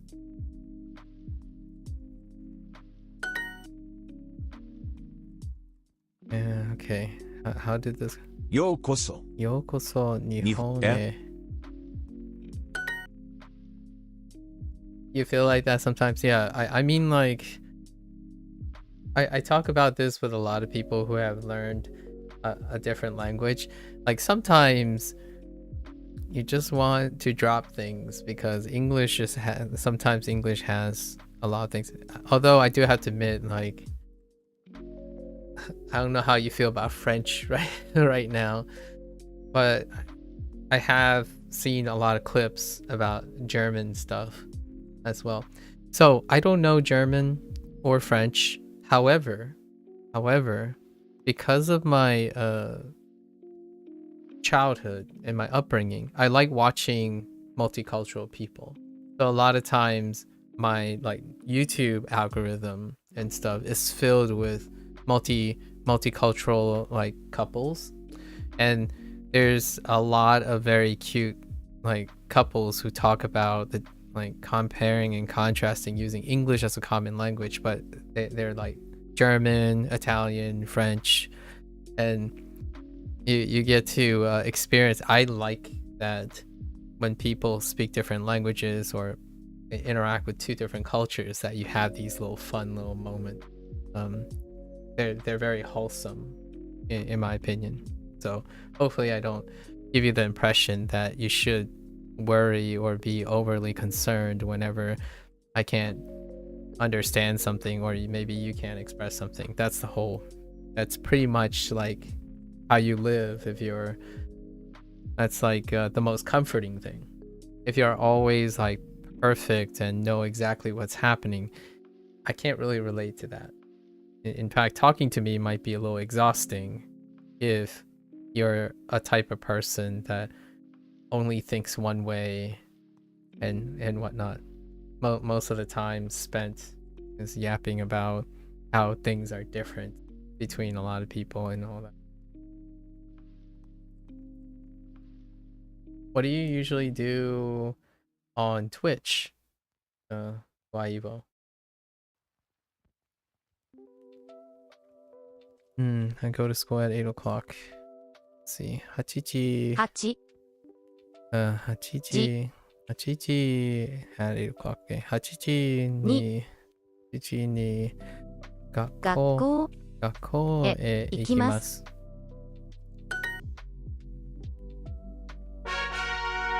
パッパーン。0時 0時。Ooh. Wait, 0時. What the heck is a 0時? 0時 Okay, so they're introducing new vocabulary as well. Oh, no, wait.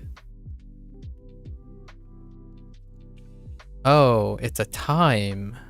Okay, so we know time. Next time? Interesting. They're also introducing new vocabulary as a kanji first. 行きません。 Okay. How's this? 午前。 It's just gozen. Okay, no extra stuff. 0時。 Reiji. Interesting. And then 起きます。 Okay. 8000。 Interesting.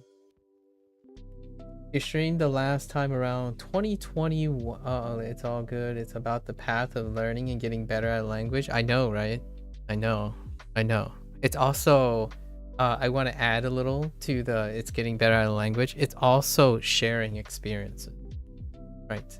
It is about the path of learning, and learning in language learning is a journey, and you gotta embrace and be willing to engage and interact and share with the language. You don't necessarily have to be hyper focused on being better, but being invested in interacting with people, because ultimately, in my opinion, the path of language learning is paved with beautiful interactions with it doesn't have to be alone, although you can definitely choose to be alone. I don't particularly do that, as you can see, because if I were wanting to do it alone, the last thing I would do is stream me learning alone. You streamed the last time around 2021, but since I didn't come back, so it's my first time back on the platform. Oh, since 2021. Wow, it's been 3 years. Just scrolled a bit to see what changed. Not much. Yeah, no. I've been around 3 years ago. I've been around 5 years ago. I've been around 6 years ago. It hasn't changed much. That is very true. That's true. It's very social. Yeah, language learning. You got to be very comfortable with chatting with people and willing to like throw a bone and stuff, right? Like I totally am not I am totally willing to be a goober for the expense of interacting with people, for sure. Learning something live is definitely something that the Twitch culture and maybe even the YouTube culture it's still pretty random. It's pretty random. I think nowadays, even more so because of the digital age, people like to learn in the privacy of their own humility, right? So they like to learn the thing first and then demonstrate it, with one really big exception. And that's why I feel like it kind of fits on Twitch, is that when you play a video game, a lot of people are willing to show that they're learning how to play the video game. So my question to myself over these 6 years of playing, I've always treated it that way. You can treat it that way though. I've always considered video games in that manner. Although my exploits or my things dealing with video games falls on deaf ears. People don't typically think video game is a form of learning, but it actually quite is. The downside is when people learn something or learn a system, they tend to stick to that system as opposed to progressively explore more and more different and or complex systems. All right. And for me, video games have been that, like playing puzzle games, rewriting the rules, that kind of thing. And it wasn't much of a leap to go into language learning after that. Language learning has been really wonderful, largely because the people who think of language learning, they think of learning as opposed to the way other people approach video games. I don't necessarily see the difference as much as others. So this was a nice change of pace. I think a lot of people approach language learning in from an educational perspective. So now I'm doing the opposite.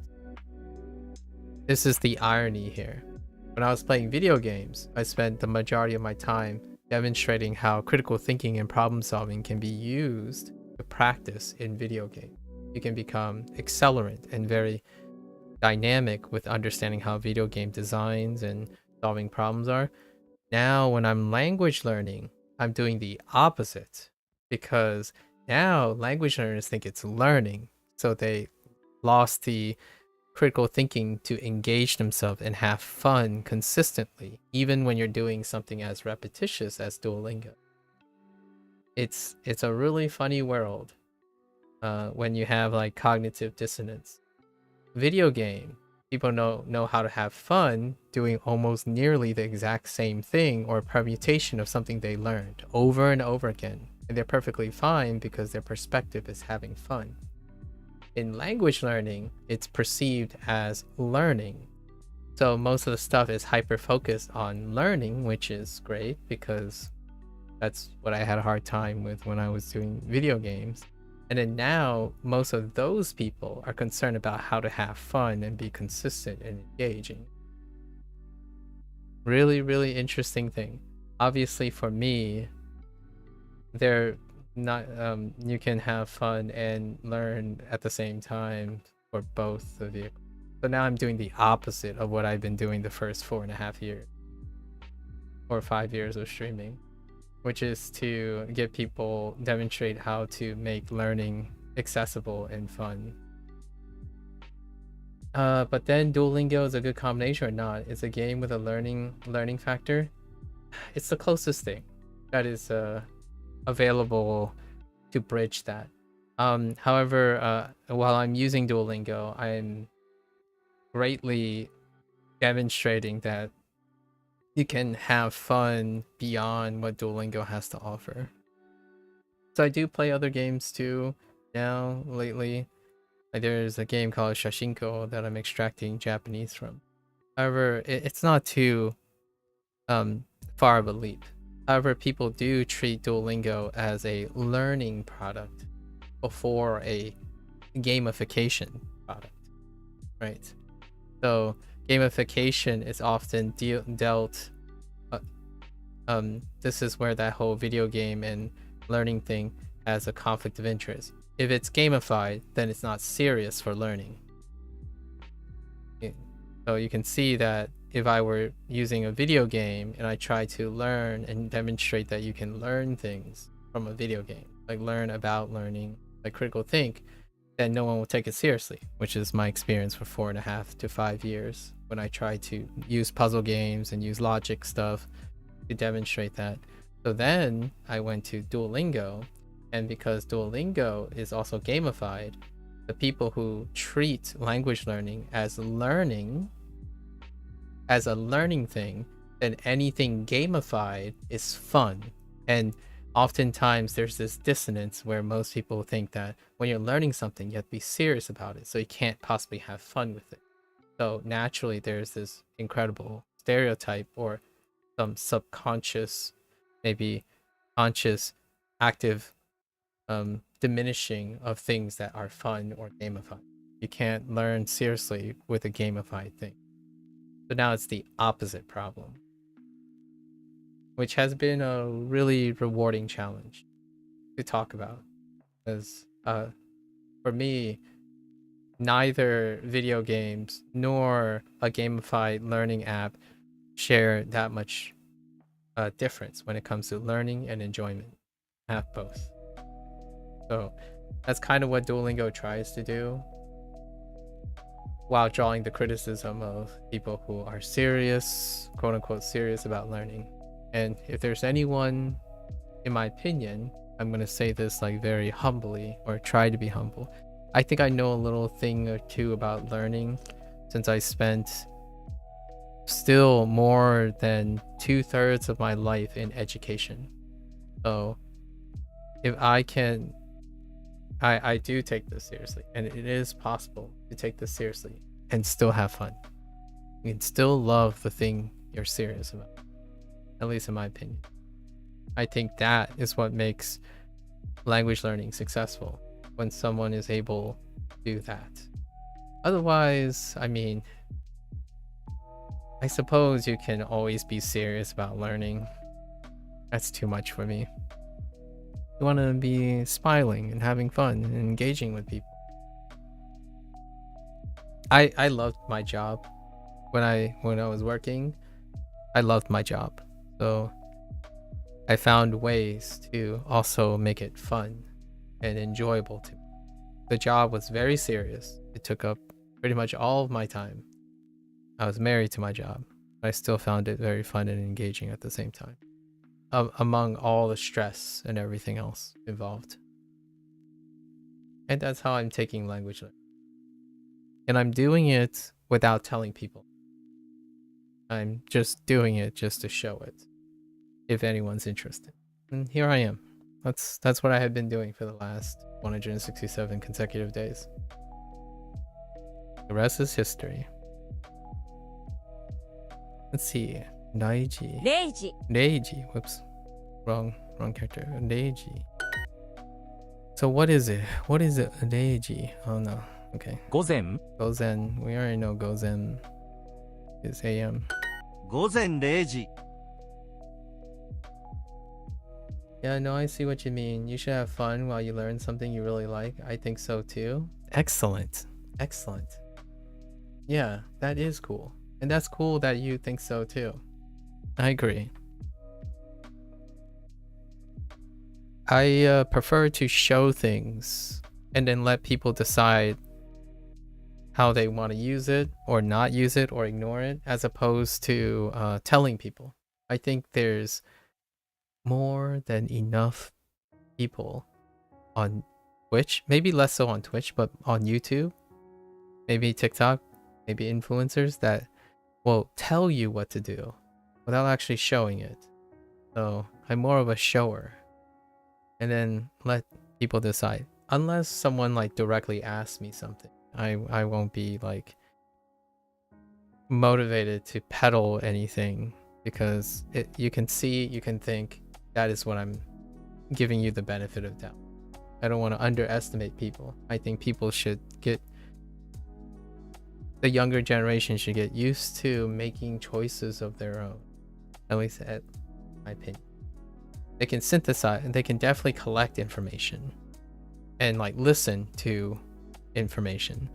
However, I really love to see younger people decide and synthesize and, you know, interpret and deduce information. It's 4 a.m. Yeah, if you're in Germany, it is definitely 4 a.m. Yeah, it was nice meeting you. I hope good luck with everything. Yeah.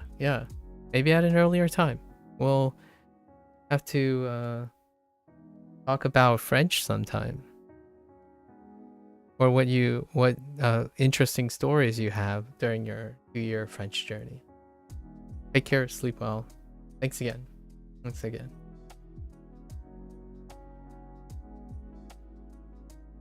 see. This is what Gozen. Daiji.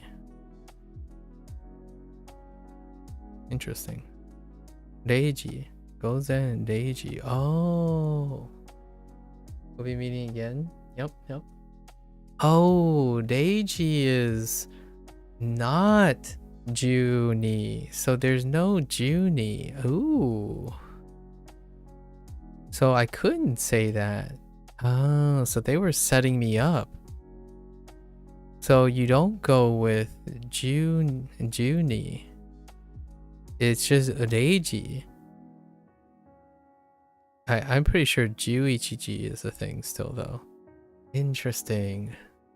午前0時 Reiji. Oh, it's special. Nice. Midnight. Reiji. Gozen Reiji. Wait a minute. 午前0時 Oh, it's... 午前0時 Is it the whole phrase though? 午前0時 Gozen Reiji. 午前0時に寝ます。 Okay. 午前、 Gozen Reiji. Reiji ni ikimasu? No? 午前0時に寝ます。 Oh, ni nemasu. Where's ne? ねます。 Mas. Okay. I can kind of see. 今は午前0時です。今は午前0時です。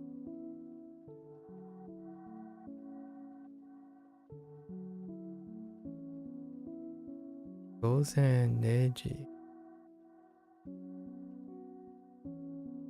今は午前0時0時です。Okay.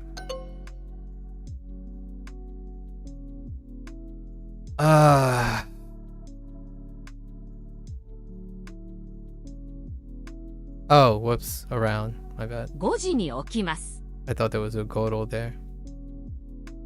5時に起きます。Okay. 起きます。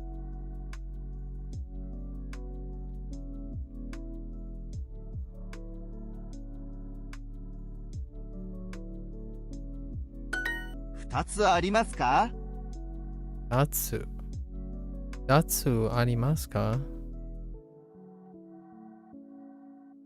Okay, I guess they're practicing a new counter with a new set of... Oh, they might be going over all the counters now. So they went from G, now they're going to 2. 2つありますか? How many do we have? We have 1つ、2つ、3つ、4つ、5つ、6つ、7つ、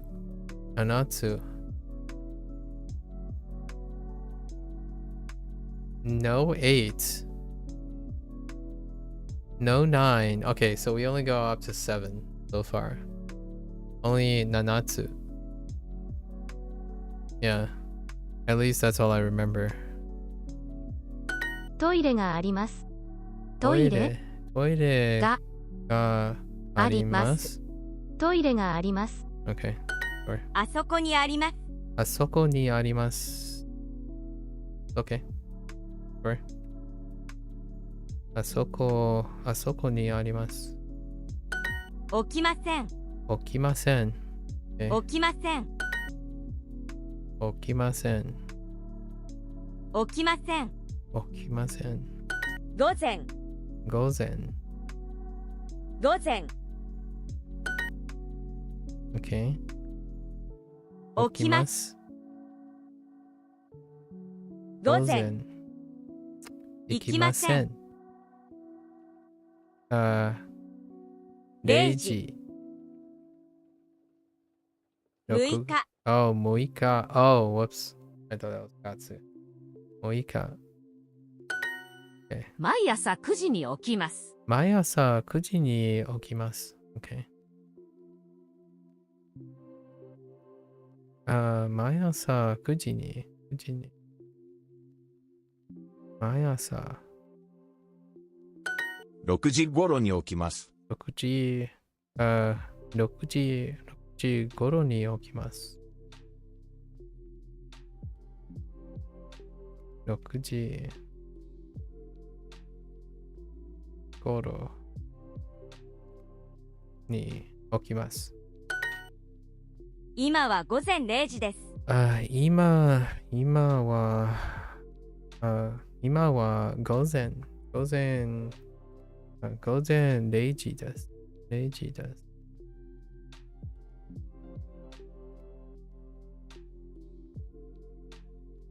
今。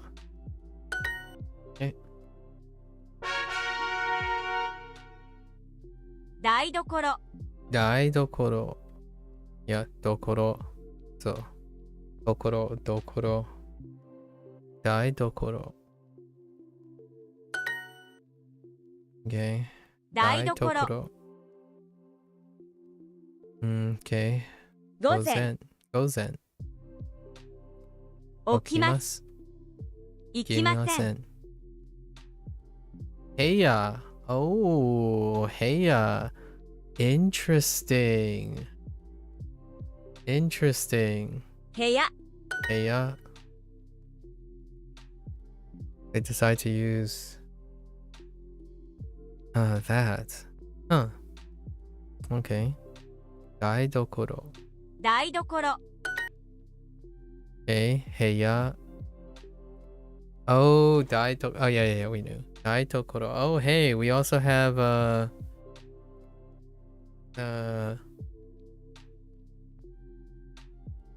Furo.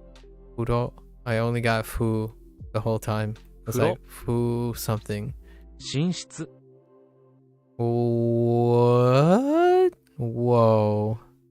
Shinsetsu. 寝室。 Shinsetsu. I need to see this. Shinsetsu. Oh, right. Shinsetsu. Oh, hey. Shinsetsu. It's related to a classroom. Oh, that makes sense. Say Shinsetsu. Or wait. Hold up. Oh, things are clicking. Oh my gosh. Things are entering overdrive. Yeah. Shitsu. Oh, that makes sense. Shitsu, it's the same character. Shitsu. Yeah. Shitsu. Versus okay. That'll be a great way to remember Kyoshitsu. Oh, it's starting to feel like Chinese now. Okay. Kyoshitsu. And then furo. 風呂。 And then 台所 daidokoro. 寝室。 Okay, shinsetsu.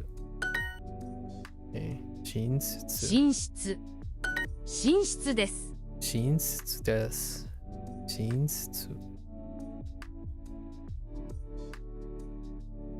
Shinsetsu desu.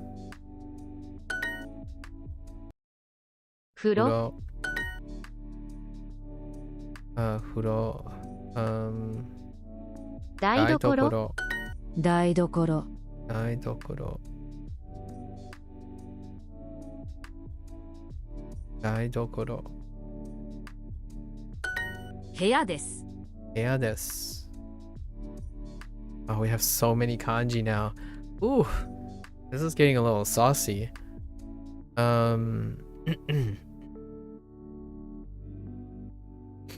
Yeah, this. 部屋があります。 Yeah, ga arimasu.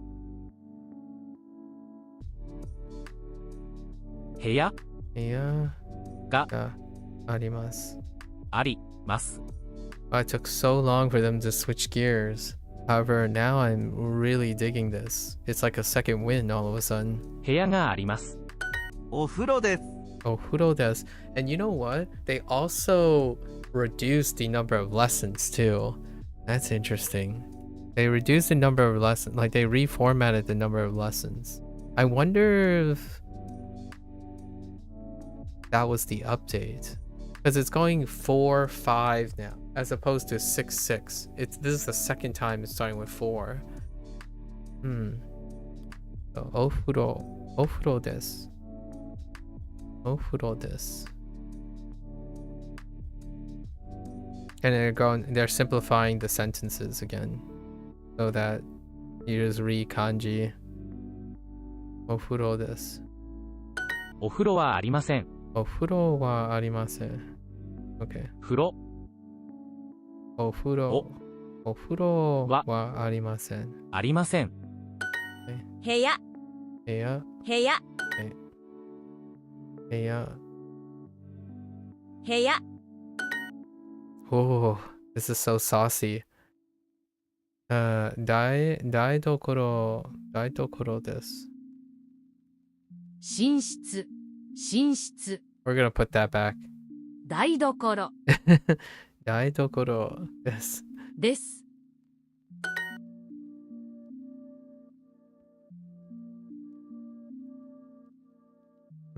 Hour. How do we do hour? Oh, right. We don't. We just do. 台所 Daidokoro. Oh, 大きい wa. No. は Oh no, maybe we do. No, not really. Yeah. 台所は大きいですか? でか Wait. At least what? Sorry.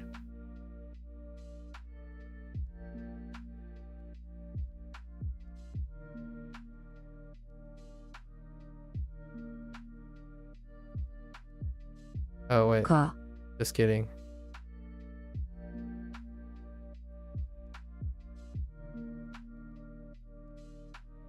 うち Uchi? No. No? That is a lesson if they're trying to say our home's kitchen. Uchi no daidokoro wa oki desu. I mean, that seems reasonable. Oh, no, wait. What is this? No, that's dozo yoroshiku. Dozo. Yeah, so I guess uchi no... Okay, so our home's kitchen.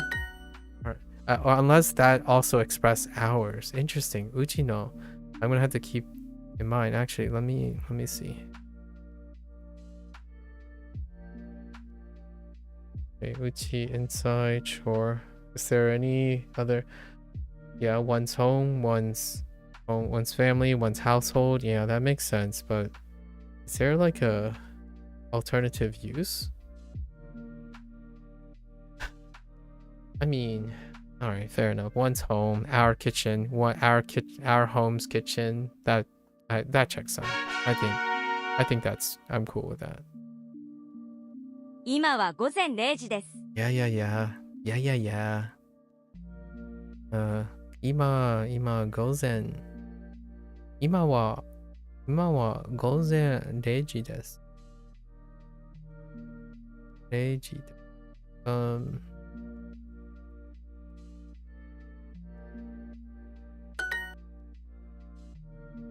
Okay. This is 部屋起きます。 Oh, so engaging now. What the heck? Wow, they really waited a long time for this. 台所行きません。午前。台所9時頃に会社へ行きます。9時頃に会社へ行きます。Okay.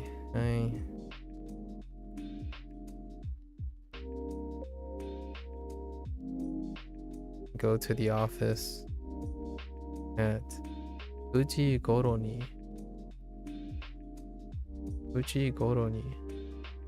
会社へ行きます。部屋寝室 Oops. 台所 Wait. 寝室 Oh, right. 寝室 not 部屋 I was thinking of room. 寝室寝室寝室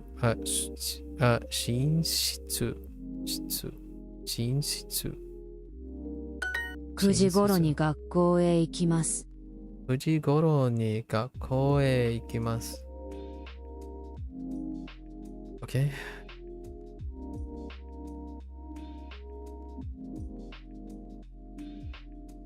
Uh, 9時頃に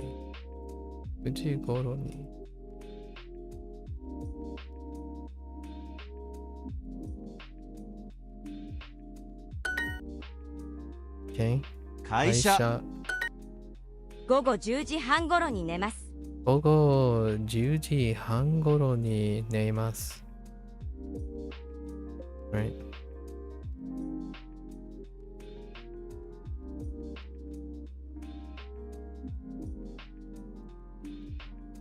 午後10時半に10時半頃10半午後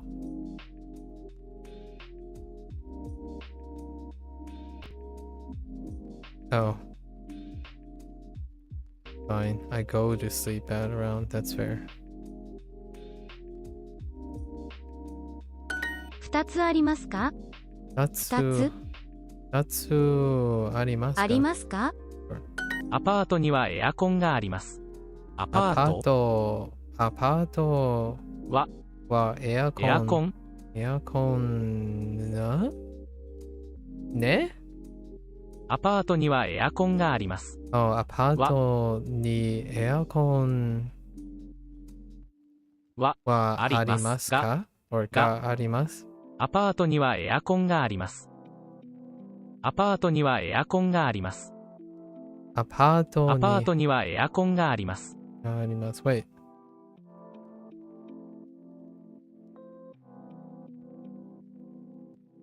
はうわ。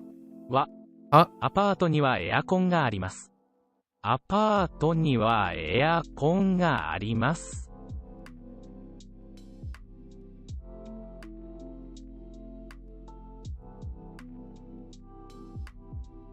アパートにはエアコンがあります。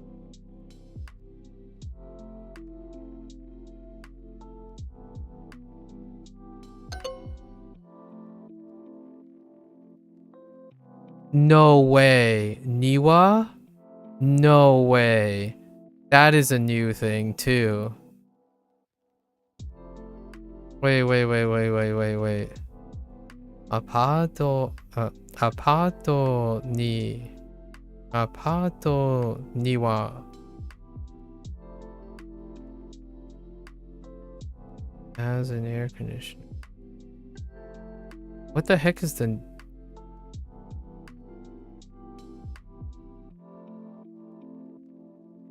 That's a grammar point right there.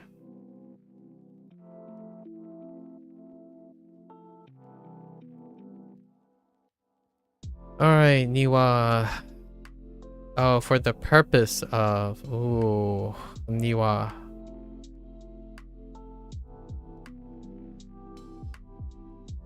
Okay.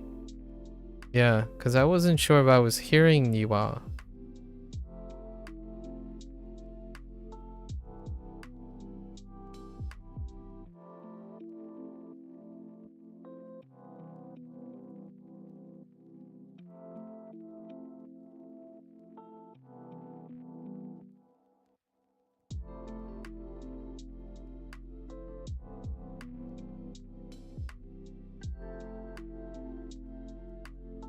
Okay, makes sense. Alright.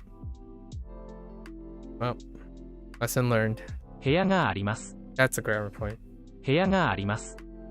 部屋があります. So I should also get really used to just full sending the exact hearing. Because I heard Niwa, but I don't know anything about Niwa. So we're just gonna full send next time. 部屋があります。部屋部屋があります. があります。 We need to full send. 学校は日本にあります。学校にはあります。あります。学校は日本にあります。日本学校は日本にあります。学校は日本にあります。アパートにはエアコンがあります。アパートにはコーヒー、エアコンがあります。Okay. I gotten so used to listening, but listening based on understanding, and that's not helping out at all. So. Holy, oh my goodness. Yeah. 36, unit 36 and on there. Oh, all right. We're getting into some. Wow, we're getting into some stuff now. Holy heck. All right, sure. 会社. Oh, this stuff is getting good now. Holy. 会社 We got a different change of pace again. 会社 Interesting. 会社会社会社会社 Whoops. 会社会社 Wrong radical. I was thinking of the wrong radical. 会社会社会社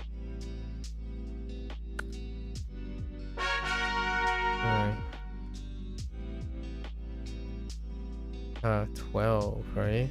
Or 10. Oh no! What the? 0? Oh wait, is that?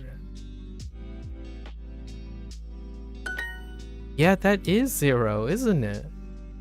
Interesting. Huh. Huh. 0 They? 0 They. Okay. Interesting. They swapped up the bottom though. 0 Interesting. So maybe that's simplified. 0 Pretty sure I know the simplified version. 0 Interesting. 0 Oh, you know what? Now, Reizouko kind of comes into play too. 0 Oh, interesting. 0 Because that bottom radical, 0 yeah, Reizouko. 0 Hmm. Interesting. 0 0 This is so exciting. Oops, wrong direction. 0 0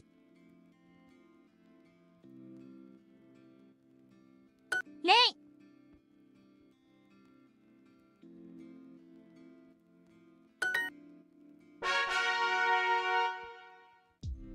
Okay. Alright, so we have Kaisha again. 会社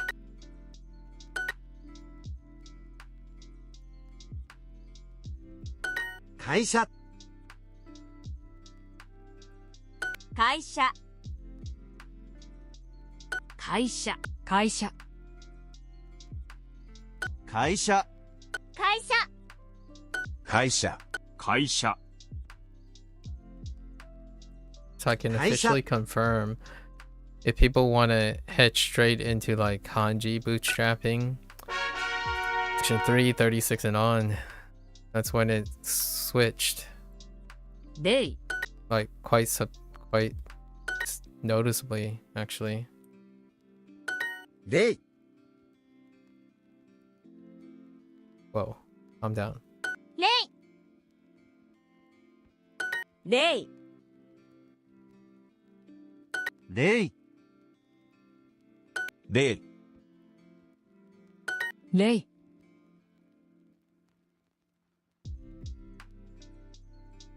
0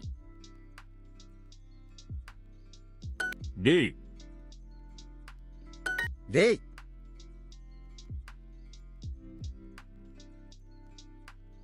0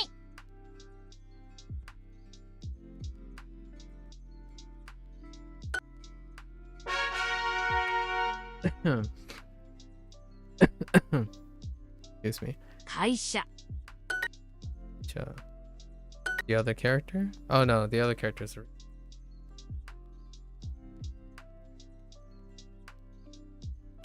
会社 we only have the other character. That's the other one is a repeat. 会社会社会社会社会社会社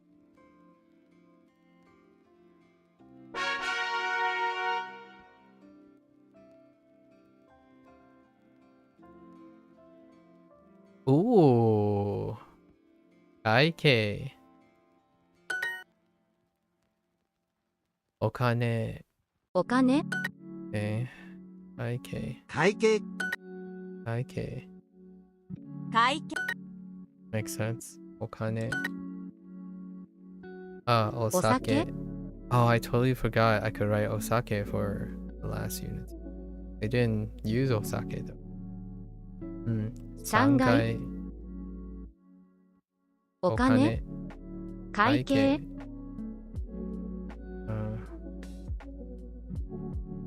6日会計会計金。お金。会計会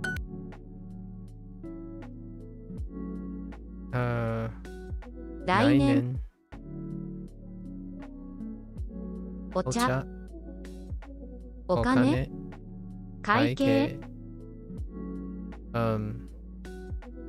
3分お金。お金。お金。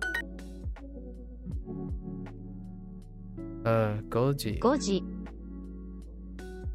会計お茶2回お金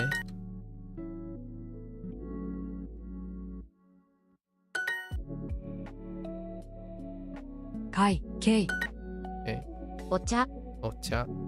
会計会計。お金お金。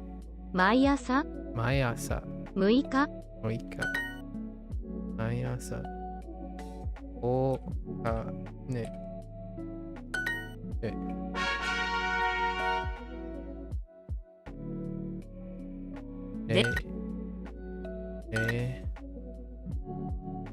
Oh, Rei Ayanami makes so much sense now.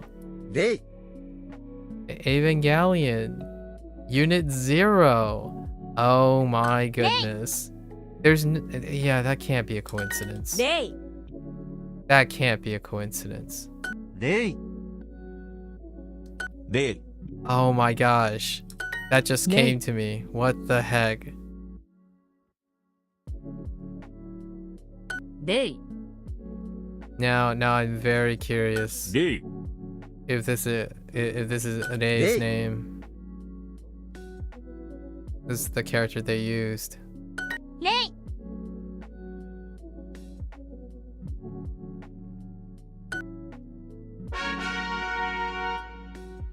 The pilot of Unit Zero's name is Rei.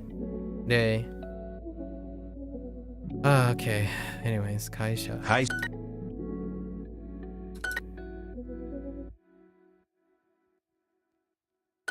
会社会社。 So neat. 会社。会社。 All the connections. It's gonna be so hard to Kaisha. forget Rei now. 会社。会社会社会社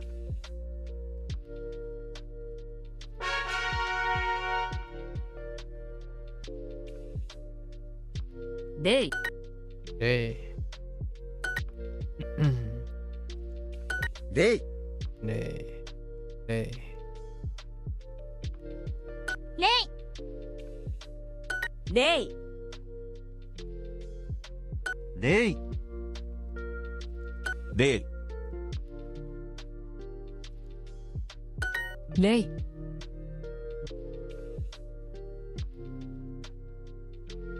レイ。レイレイ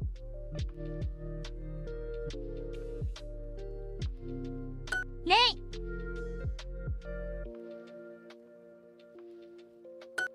イ。 Okay. Kaisha. 会社。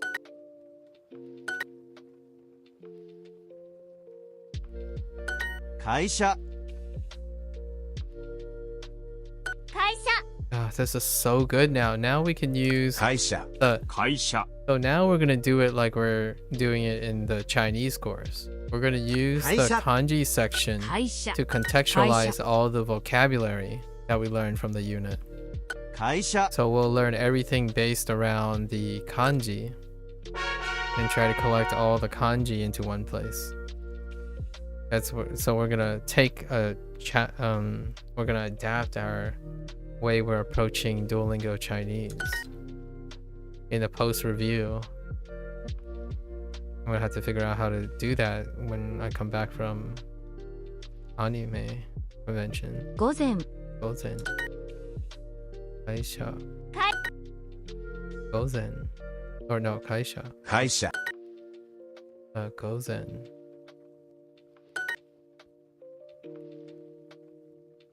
5分 Hmm. Rokai. It's Rokai. Pretty sure it's not Rokukai. Maybe not. That might be an error right there. 日本会社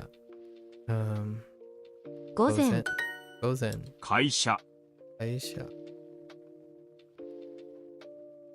Okay. 会社。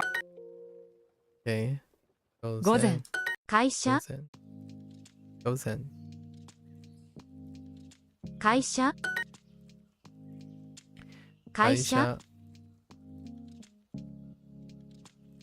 午前4分 Yeah, this is a type. I don't think this is right as well. 学校実会 Oh yeah, that's. Oh yeah, yeah, and that's an error too. 10回午前午前午前 Starting to have deja vu from Hanzi. 午前 Okay. 学校6回7分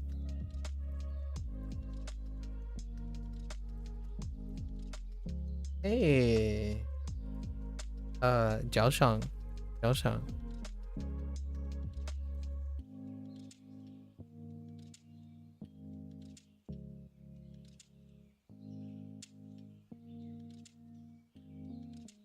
What are you doing up? Are you just getting up for your day? Getting ready for work soon? Aisha. 会社 Okay. Aisha.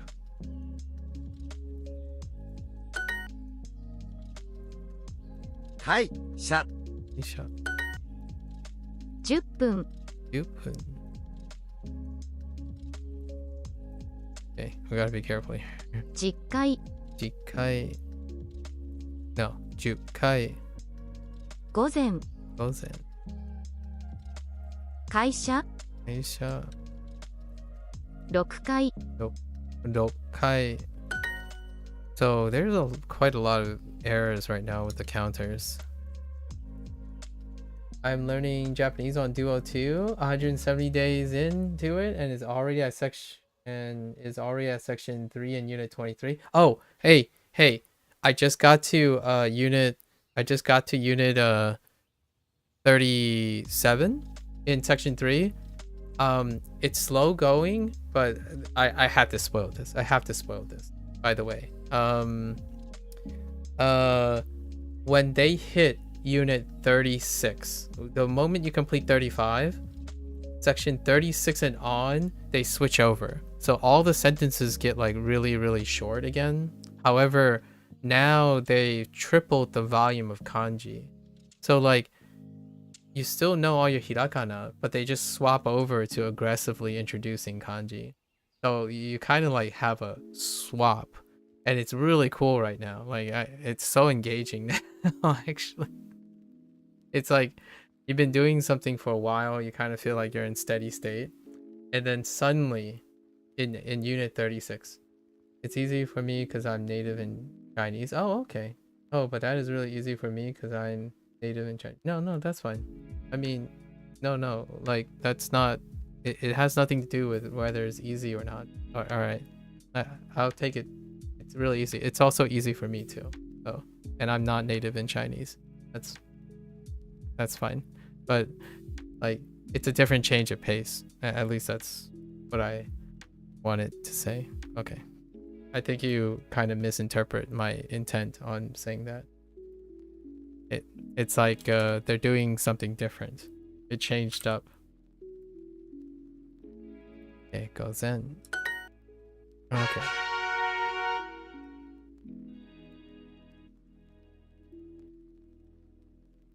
I hope you do. Okay, let's see. Mae. 前 Oh, Mae and goes in. Sure. Mae and goes in. 午前。前 Goes in. 前 Same character. Gozen. 午前 Okay. My. Mile. Ooh. 前 Okay. 前午前午前午前 Gozen. Okay. Aida. Aida. Okay. Let's see. No change. 2分 上 Ue. 前午前。 Gozen. 午前。 I'm gonna take that back about the easy thing. I think that is probably a little bit too that's out of character for me. I don't think I would say that about myself. I don't take things easily, so I'm probably gonna retract that statement. Oh, I see, it's pure kanji. That is interesting. I'm in the kanji section right now, so it's fine. But in the lesson set, they're trying to only stick to the natural reads. So the natural reads. Basically, they're trying to eliminate any hirakana that you have been using. So they stop introducing new vocabulary by introducing hirakana. And then all the prompts and stuff, they're super short. Largely because they're trying to remove all the hirakana reads from the kanji, you know. And for whatever reason, they decided now around here is when they think you have enough vocabulary. So now we can just stick with not having to use hirakana. There's still a little bit of hirakana in the prompts. So like there's still a little bit of occasionally, oh, this word, we have to kind of introduce, like use this word. But 90% of it is in the natural read. So you only get new vocabulary where it's in kanji, and you also read all the prompts are in the way they should appear. No more like basically furikana. At least that's the impression I'm getting. I'm in the kanji section right now though, so it would only be in kanji and hirakana matching. 作ります Tsukurimasu. 5時 Goji. 田中 Tanaka. 前 Mae. 午前 Gozen. 前 Yeah, I don't know why they chose now. It's a interesting thing to me why they chose it now. They chose it starting at unit 36. So all the exercises become different. Like what I mean is your prompts, like your sentences, you are used to maybe like seeing one sentence and one sentence, and then you're gonna have like a predicate, you know, like your usual predicate, direct object, and then you have like maybe a topic here and a subject. Like that format, it gets shrunk. It gets shrink down even smaller, because now they just use hirakana for when hirakana is up, and then kanji for when kanji is up. So now all the small little sentences, they're building back up. It looks like they're trying to build back up to the same length, but only avoiding as much hirakana in it, which is pretty cool in my opinion. 日本は午後0時15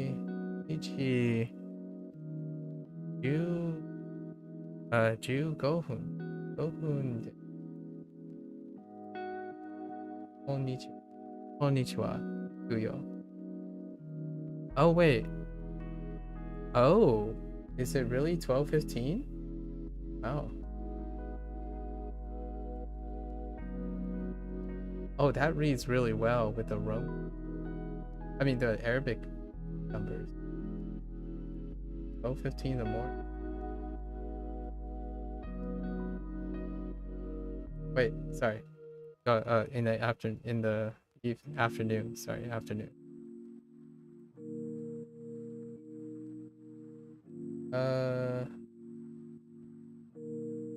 Are they?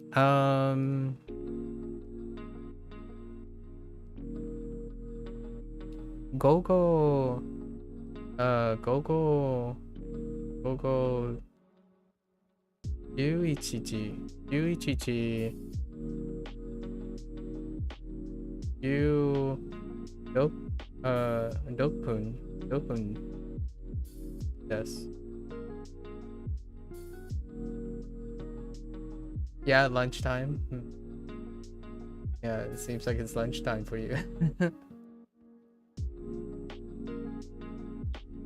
We're almost 12 hours apart. Interesting. Where you are. Local 11時 11時 Oh, I missed the G, but 11時 11時10分です。Or 10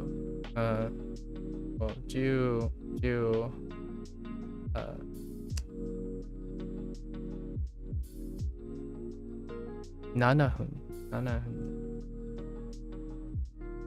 I was looking at my clock at the bottom. 前 Okay. 5分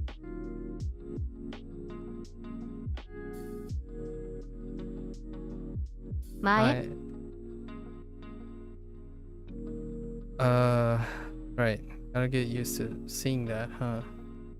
午前 左外午前午前午前はい。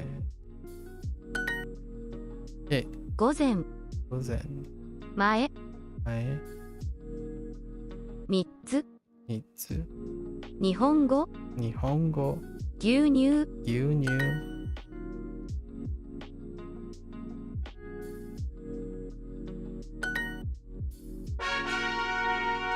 Alright. So I would need to know all of these tomorrow. Dang. But I need to make room for Chinese.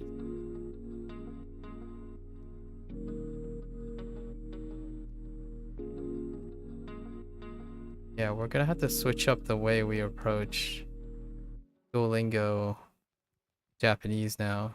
Now that it's using a different pacing. So we're gonna have to switch it up to the posting. I guess we're gonna do the Chinese approach. We're gonna use day 1. We're going to use translation, English. Oh, that's even my page from yesterday. So, today's day 1, right, of Unit 37. So we're gonna use the 3-day cycle that we've been using for Duolingo Chinese. So today, since it's day 1 and it's getting really late, I can't go over time right now.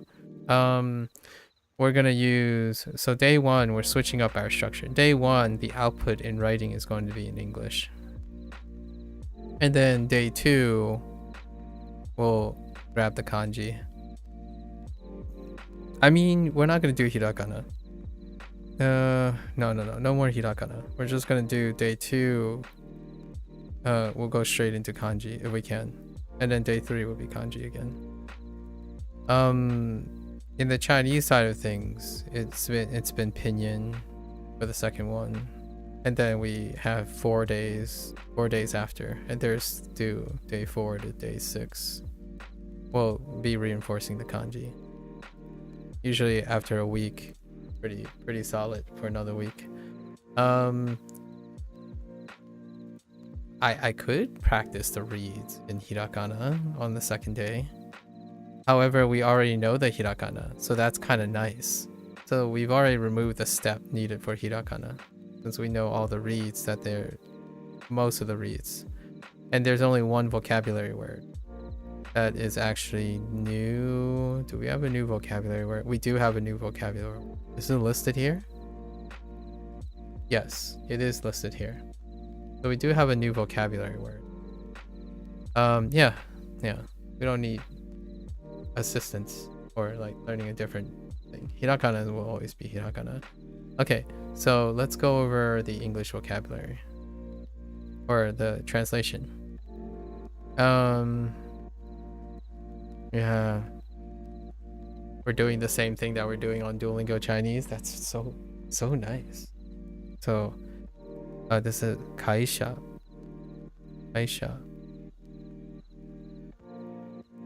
You can also write office. It's fine. I can see where they're coming from. Kaisha. Let's see. It's kind of organized the same way too. Kaisha. Okay. Kind of interesting that we get alternative words too. Day.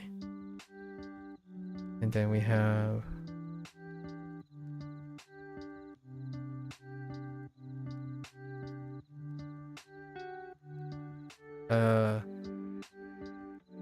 okay. I can see there's a downside to this though. But a day, meanwhile, we were also introduced to combining it with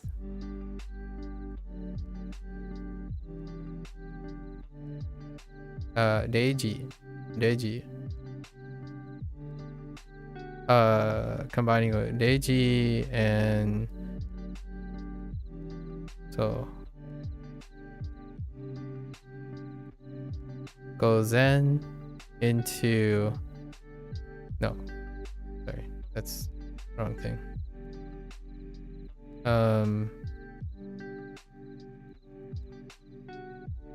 So yeah, Gozen, right? Gozen.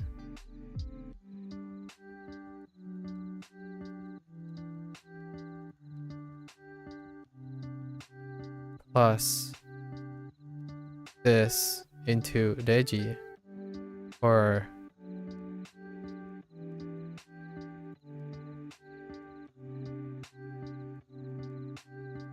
for 12 a.m.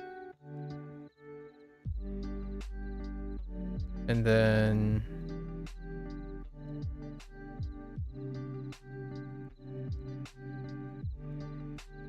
Fudo. This is Fudo. Double check. Yeah, Fudo or Ofuro, right? For the honorific. Fudo.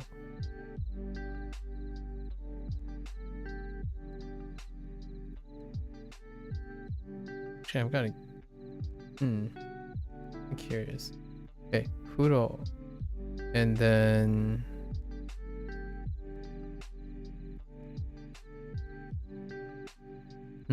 okay. Oh,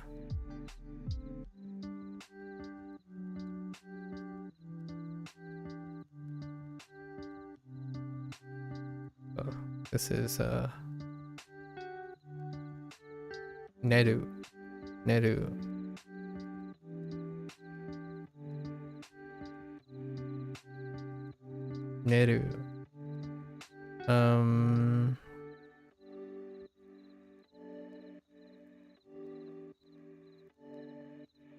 Oh wait. Yeah, Kaisha. And then pa.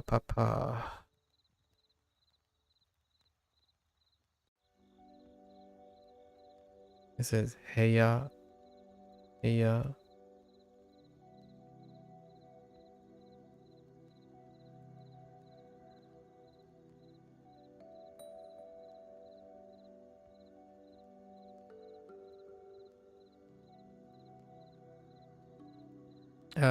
Dai dokoro.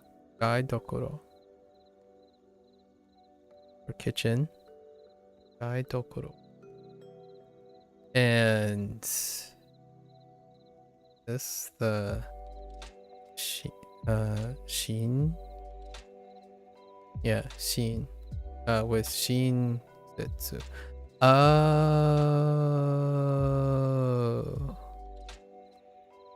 Oh, that's not ne. That's just Shinsetsu. Oh, yeah. So, wait a minute. It's one and the same actually, because I'm pretty sure. Oh, yeah. Yeah. So they introduced Neru in this character, but then if you combine, oh, that makes sense. Bedroom. Oh, so that's how they're going about it. Oh. Oh, that's good. That's really good. Oh, that's very good. Oh, I'm missing. Okay. So there is still something missing.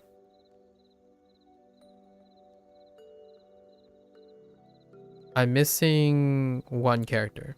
One character is missing from here. I think. Hold up.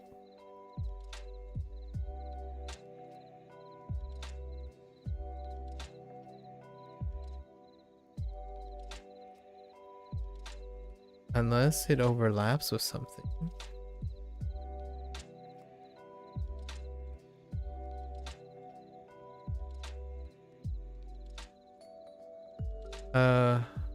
Oh no, it doesn't. We're missing a character. Since we have Hanze, we're good. We're missing this. Okidu to get up. So we are missing one. So right now they're still neglecting on predicates. Predicates kind of slip through the gaps. This is actually a new character for the Japanese side of things. So Okidu to get up. I don't see it anywhere. No. So we're missing. We also have to keep track of all the characters that slip through as well. The nice thing is I know that character in Hanze, so perfectly alright. Not that it's related, the vocabulary. But we'll see if it's in the future. Okay. So how do we group these together? It's talk about your day. And I can see they went back to routine. So this went back to routine. And then the last one was about food again. It was about discussing meals. So they reset, basically. They reset to starting about meals. And then now their second topic is routine again. Which is like section 1. How section 1 started. Okay. So routine. So let's group these together by meaning. We have to sleep. So neru, and okiru, wake up.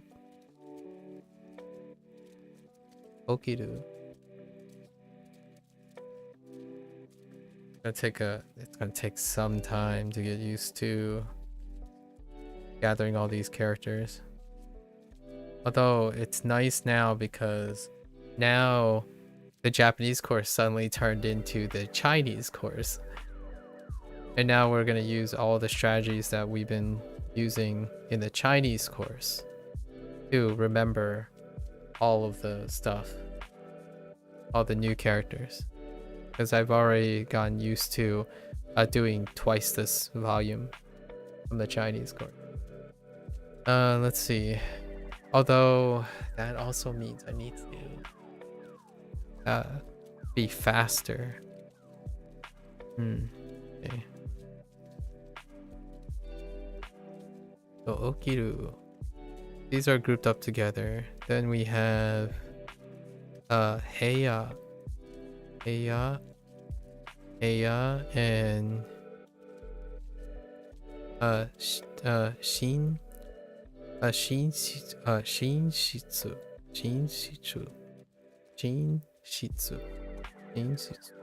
shitsu.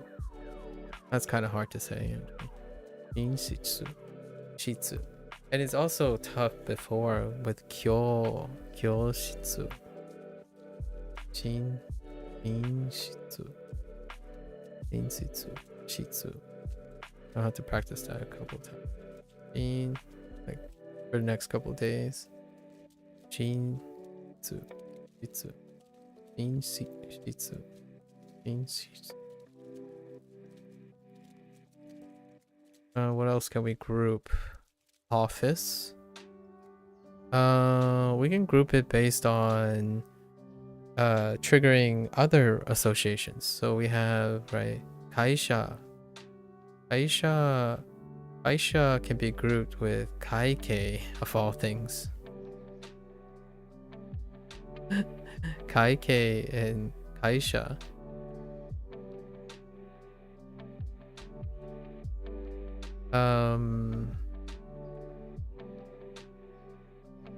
How else can we group this?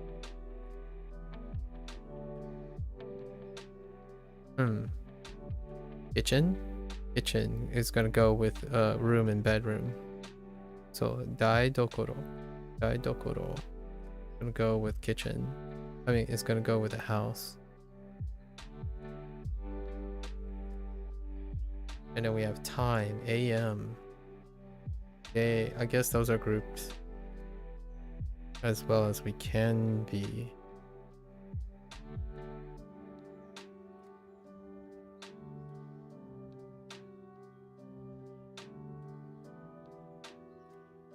Wait. Oh no, wait. Oh, bath. Oh, right, bath. Just kidding. Bath. Oh, furo can go in here too. Furo. So now we have 3 groups. And then we have a 4th group, which we'll do re.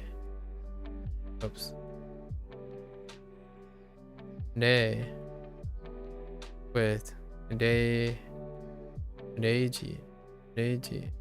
Although that's just kind of a saying at the moment. Furo.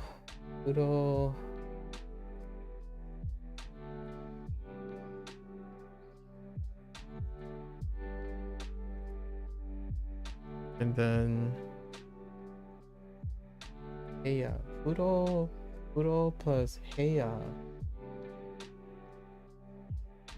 Something.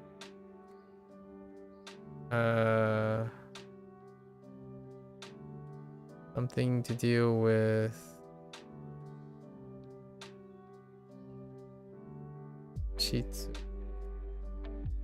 something, which equals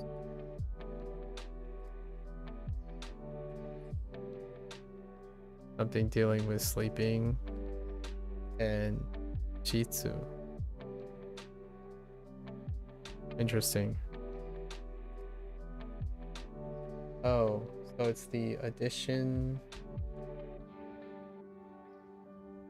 Wait, yeah, no, I got that. I understand. I know that. No, I know. I just said that. That's why I said it was interesting that you can combine neru, which is to sleep, and then you pick a room. You pick a room, which is basically a heya, and then it becomes a bedroom, which is a sleep room. Yeah, I understand. I said that just earlier already. Okay. Anyways, 0. This is what all these lines mean. Okay, so re.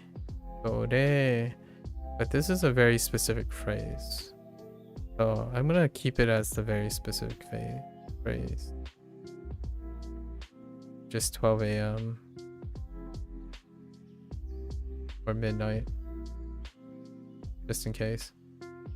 I didn't do the rest of these overlapping exercises, so I don't know if they're gonna introduce those into the regular meaning. But we're gonna try to extract those meanings too. Okay.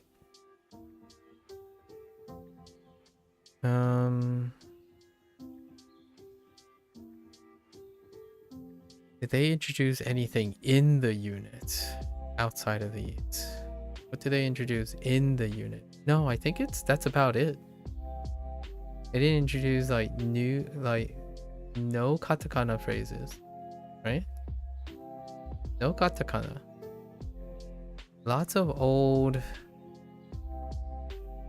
Yeah, nothing. So actually, this is about it. Yeah, it really does feel like the beginning of the Chinese course. Interesting. I like it. I like it quite a lot. This is all I remember now. So we'll do it this way from now on. We can form associations on our own and group them all together in my thoughts for day one, because there's not enough time to learn all these kanji through writing. We won't be, it'll take 2 or 3 days to write them. However, we know all the reads and we can hear all the reads and we can output in speech, so that's not too bad. And then we'll spend the next 2 days focusing on the kanji, writing the kanji. So what does that mean? That also means our volume is going to double. So that's like an average of 30 kanji a week. Not too bad. I think we can handle 30 kanji a week. It'll slow, like it'll fluctuate. This one's kind of a big one.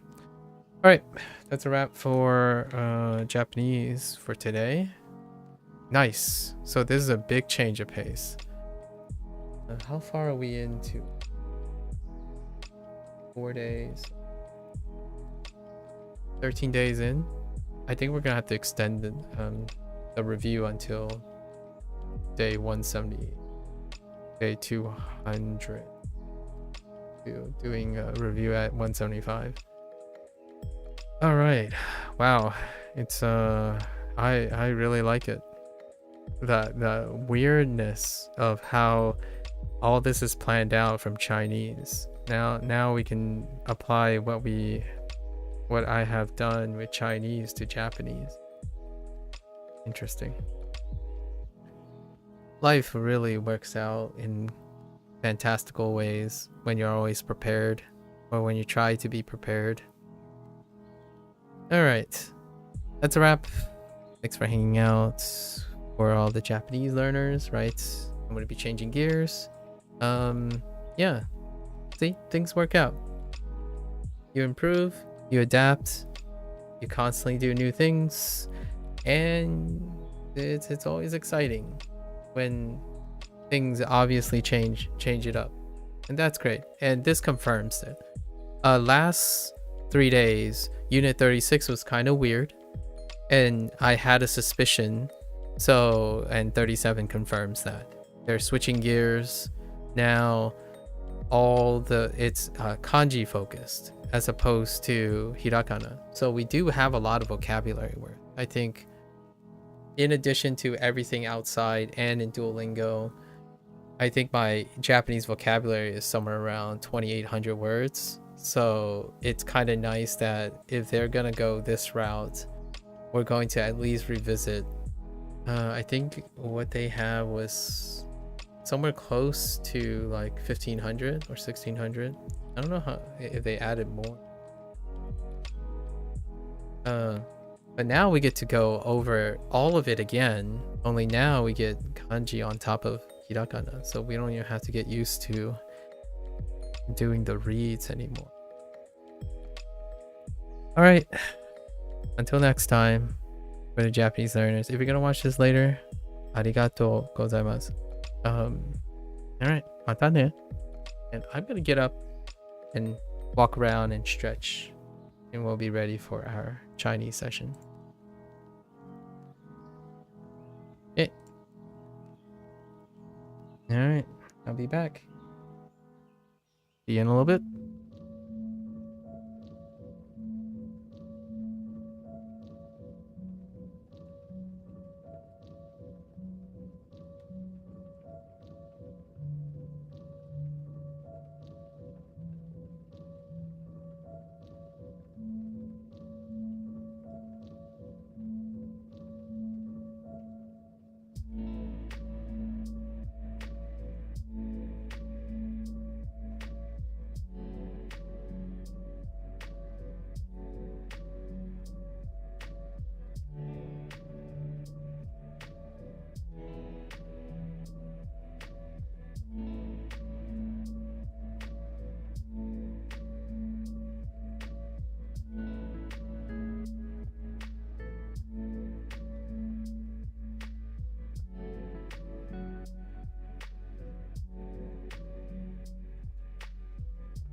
Alright, folks. Welcome back. Welcome back. It is day 63 with Duolingo Chinese. 欢迎大家好. Now, actually, I have a question. If Ultimate Frisbee is still here. Ultimate Frisbee. Do you speak a dialect of Chinese? You mentioned that you're a native Chinese person. I'm kind of curious, which dialect do you speak? Do you say you're native in Chinese? Because I'm very curious. I always wanted to meet someone who may be able to speak Fujianese. I don't know if that person's still here. Always worth a shot. 你有白讲福州话吗? If not, I'll ask them later. I totally forgot to seize the opportunity to ask when someone says they're native in Chinese. All right, so unit 15, right? Unit 15, talking about hobbies. Right, today is day 2, so pinyin. We're gonna do pinyin.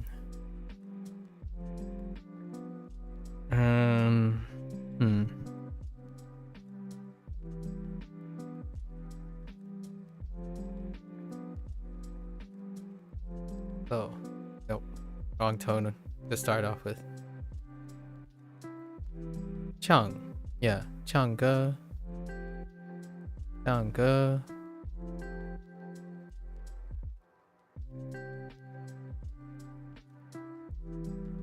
By the way, I've got to tell you that you've refreshed Chinese a bit lately, almost back to where you were, and I picked up a second language to learn. What do you mean you picked up a second language to learn? Wait, I think it's Changge. Or is it Changge? I'm gonna have to think about that one, but we'll just place this for now. Changge. Yeah, Changge. Been wanting to learn Spanish lately? You could have just waited for me. Okay. All right, real talk. Sub-Zero. Now we're in the reverse situation. Okay, Sub-Zero. If I finish my vacation, which you have 3 or 4 months. 3 or 4 months. If you keep on learning Spanish, we'll see, because I already know Spanish, or like I'm gonna be reviewing. The role is reversed, so in like 3 or 4 months, I'll be adding Spanish to Japanese and Chinese. Only in Spanish, I'm reviewing the first 3 years of Spanish. My 3 years of Spanish. So you're not getting away from slacking, okay? So if you're learning Chinese and you're learning Spanish, you might as well just add Japanese to the list. Nah, I'm just kidding. I'm I'm gonna keep you on your toes. I'm telling you, no slacking. Changge. Let's see, we have Changge.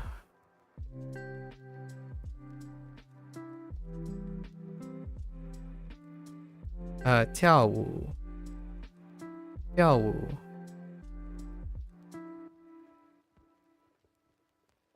Kan Shu.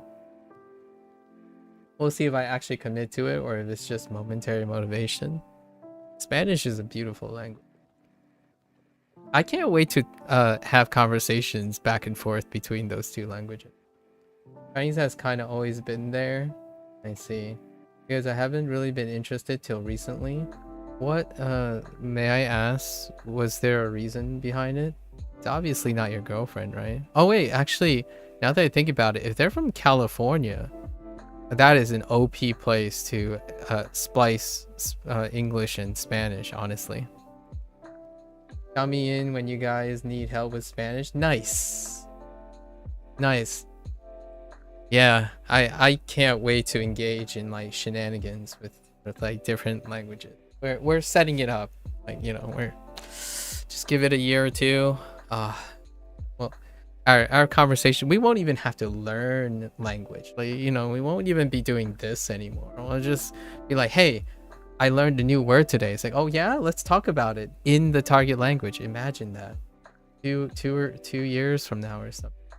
You just be shooting the, you know, shooting the Yap Nation. When you just be yapping and learning. 看书. So, 看书. All right, I really need to finish these lessons though. All right. So those are our 3 activities, actually, our 3 hobbies. We have some modifiers. How did I break this up yesterday? We have 喜欢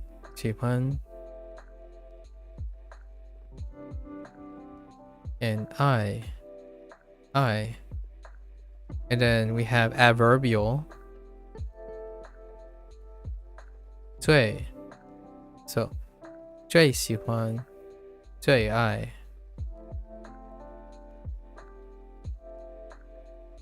what other how do we turn a phrase on hobbies?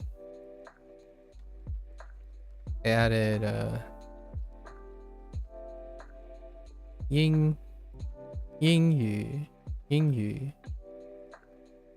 as a modifier, as a adjective. Is there anything else they 出歌跳舞 It was very few vocabulary. It's all about the characters, which I like quite a lot. Mostly middle school, high school that made it demotivating to try to learn it. Oh, that's interesting. I had somewhat the opposite experience. Spanish was an option, but I picked up French. It being related to school in any way just made it demotivating to learn. Sub-Zero. That sounds like a skill issue. I'm just kidding. Was there something about school that made you so demotivated? Was there other like emotional reasons why you got so demotivated when it's related to school? Must have been a very undesirable learning environment. I'm being serious now, obviously, jokes aside. That sounds like something more related to some sort of emotional distress. Like the school didn't provide a adequate environment for you to want to learn in that environment. Oh, don't get me wrong. I really disliked the environment my high school and middle school was like only because of other things. But the one thing that kept me attached to the school is actually the learning part. So I wanted to go to school, overcoming all the things that I despise about the school. Mostly just seeing the peers who picked up Spanish being unmotivated, as with the other language courses too. Oh, okay. So it's kind of dealing with peers. My dislike of school had a lot to do with cultural insensitivity, not necessarily, and it's not just about the languages, the apathy to the languages. It's also discrimination. So that is something. Xenophobia is something very real, right? However, I really like the learning. I really like going to school for the learning aspect. I see that everyone hated Spanish and kind of transfer over to me. Oh, I see some peer pressuring going on. That's interesting. I chose Spanish because United States of America, right? USA, Spanish is the most. When I was a kid, it was all about pragmatism, so Spanish would be the natural second language. I sound like all the language learners out there right now. When I was younger, obviously it's not like I was any different. If I were 18 or 20 in this day and age, I probably behave very similarly. Hyper objective, incredibly detached and cold, and telling people what to do is best. That was what I was like when I was younger. When I was 18 or younger. the way I was raised to be cutthroat and pragmatic is not the person I am today. Doesn't affect me in that way today. If I had a course in university, it will motivate me even more now as opposed to before. That's fair. That's fair. Yeah, well, you know, kids, we're very influenced, right? Impressionable when we're young, when we're younger. And I was too. Now, not a lot of things really dramatically alters my resolve and all that stuff. Now that I have an identity. But when I was a younger kid, I was not. I was pretty much, it wasn't that big of a difference between how kids react now on the internet. If you have all the information on the internet, like if I was the kid who had all the information on the internet, I would feel pretty sure of myself as well. And perhaps I wouldn't grow up to be the person I am. It's a very deep cut. And the reason why I share genuine interest in people's health as they're growing up, and then like how it affects them as adults, or maybe not affect them as adults, that's largely because I don't want people to burn out and have midlife crises in their 20s and in their 30s, in my opinion. It's not like it's going to happen. Like, I'm not saying it's gonna be for sure that's going to happen. The idea is you just don't want to let it happen anyways. Like, why? No, you know, that's kind of the idea. You could have been so good at Spanish, Sub-Zero. But no sense in dwelling in the past. I'm holding you to it though. You better not be slacking on Spanish. What is my ethnicity? I'm Chinese. I'm Fujianese, to be even more specific. Satori. So let's see. I think this is all I really need from this unit. Oh no, we have some grammar points that I keep reminding myself that I should remember. Way plus verb. Way plus verb. Way. And die. Die.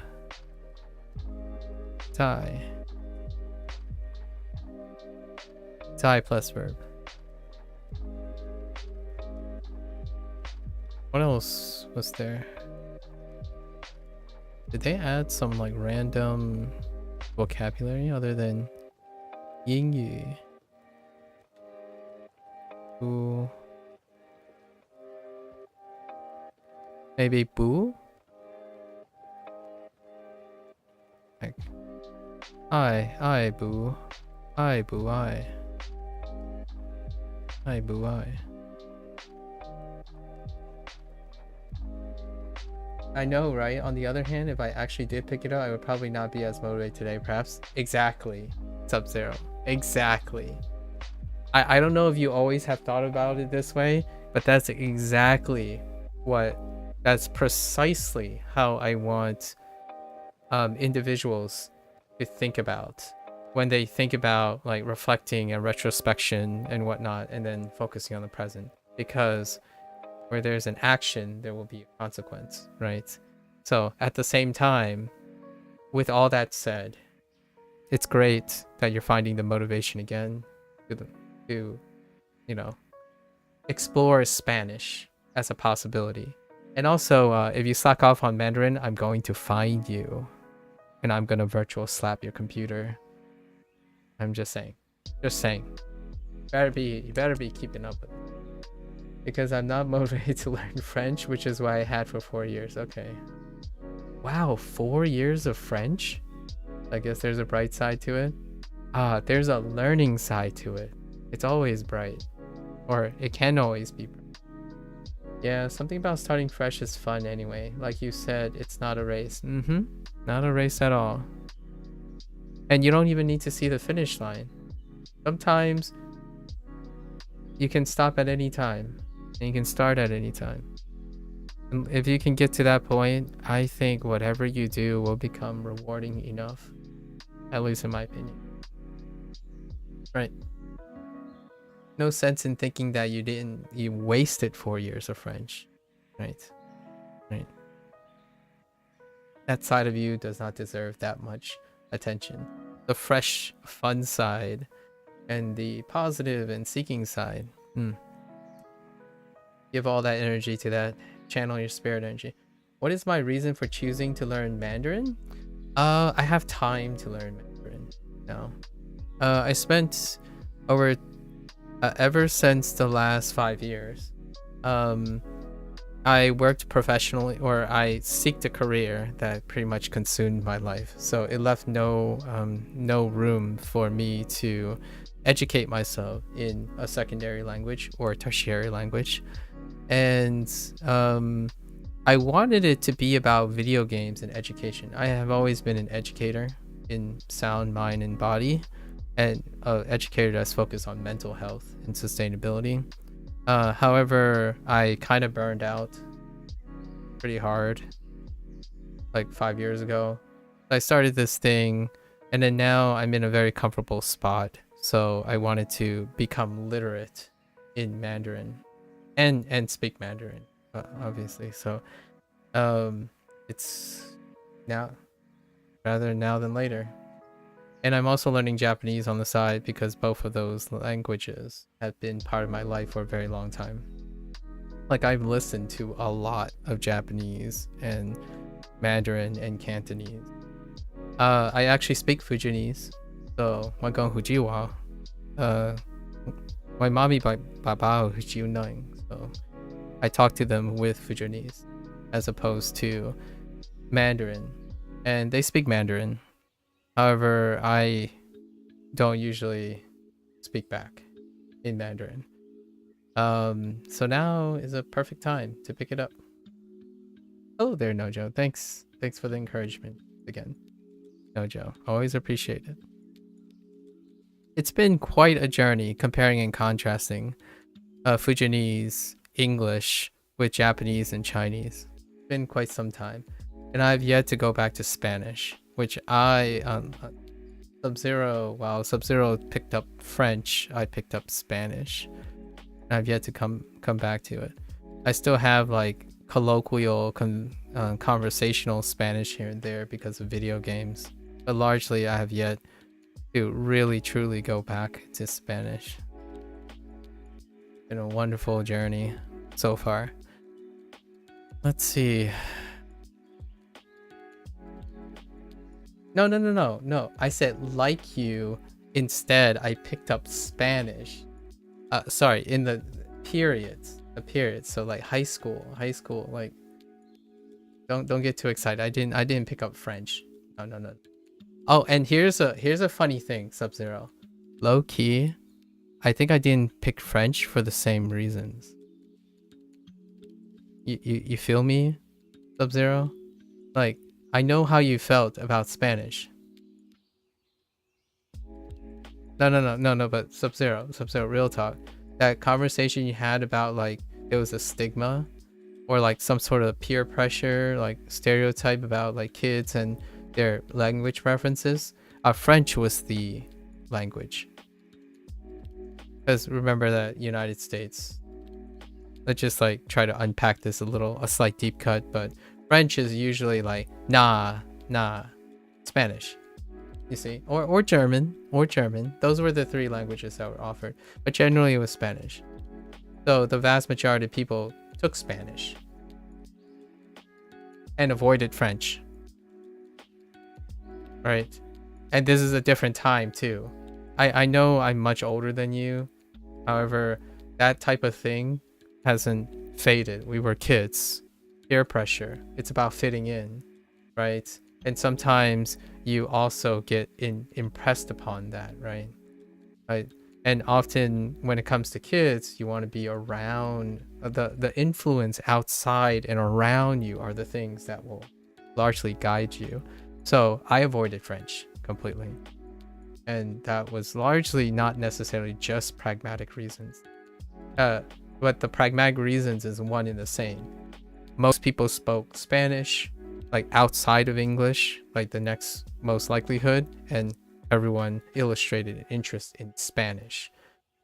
And that's not dissimilar from the country cultural bias against French. Even though, ironically, you know, French has a really, really large influence on American English. So I don't know about British English, but American English, there's a lot of Frenchianisms in the now. In retrospect, I was a kid. I was ignorant. I wanted to fit in. It was already tough enough to look different, and be discriminated against. It's another thing to add, deliberately be an edgelord and try to stick out even more. Would you say a lot of people became fluent after those years of school? None of them became fluent. Almost none of them became fluent after those years. You said middle school and high school. It was only the high school years. That you had to pick a language. I pursued Spanish after high school into college. And still no way near fluent. Conversational, yes. So my fluency, my knack for fluency, at least says no one on the internet, basically. If you reach a conversational level in which you go to a class and you speak Spanish in order to learn Spanish, then you are conversationally fluent. I don't care if you're stuttering or anything. The idea is if you're in a mindset where you can solve and learn vocabulary in Spanish, usually it's in college that you'll probably be asked to do that. In high school, it's a bit of a soft thing. Like, oh, the teacher is going to encourage you to try to do that. But in no way during my time, right? How long ago that was that? Like, how long has it been since I've been in high school?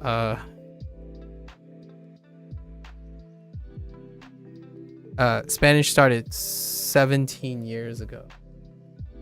Yeah, Sorry, I'm kidding. Not 17. I'm not that young.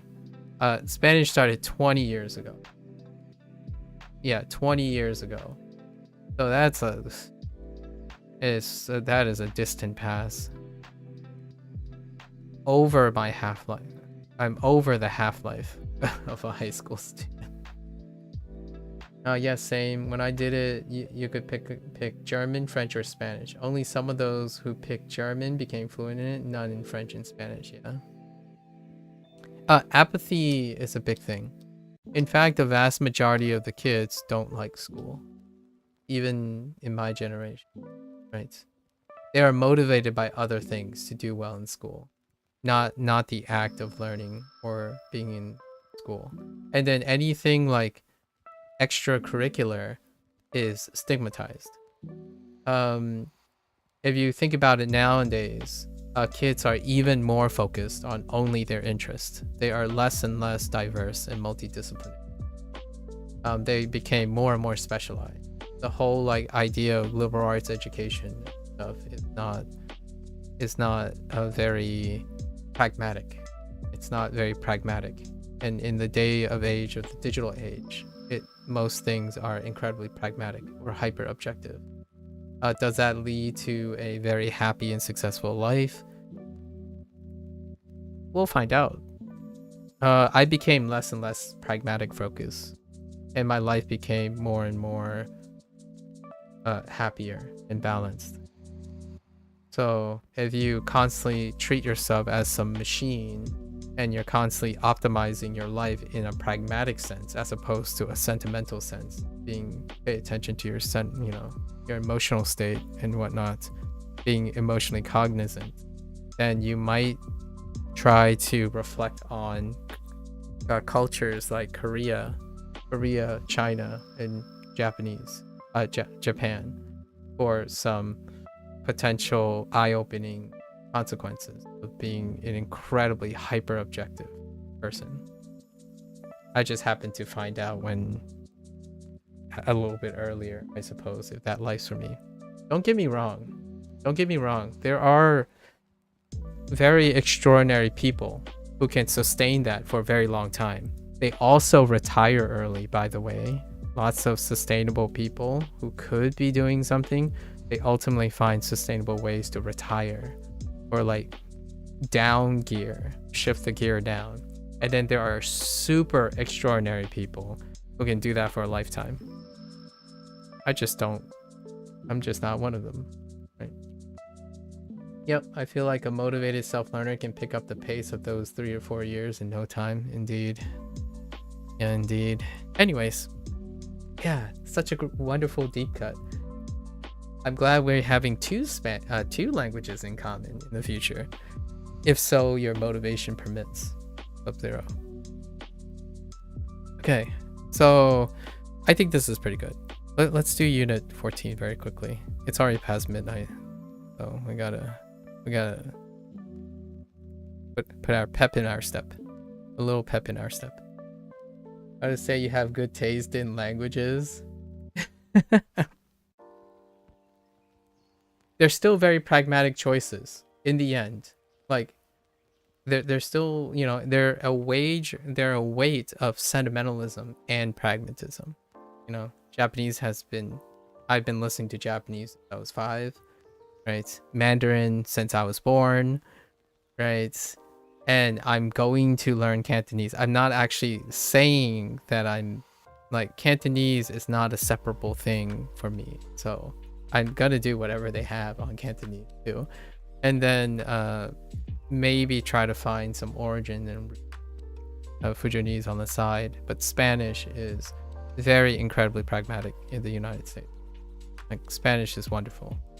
I would not have trouble finding someone to speak Spanish in the United States.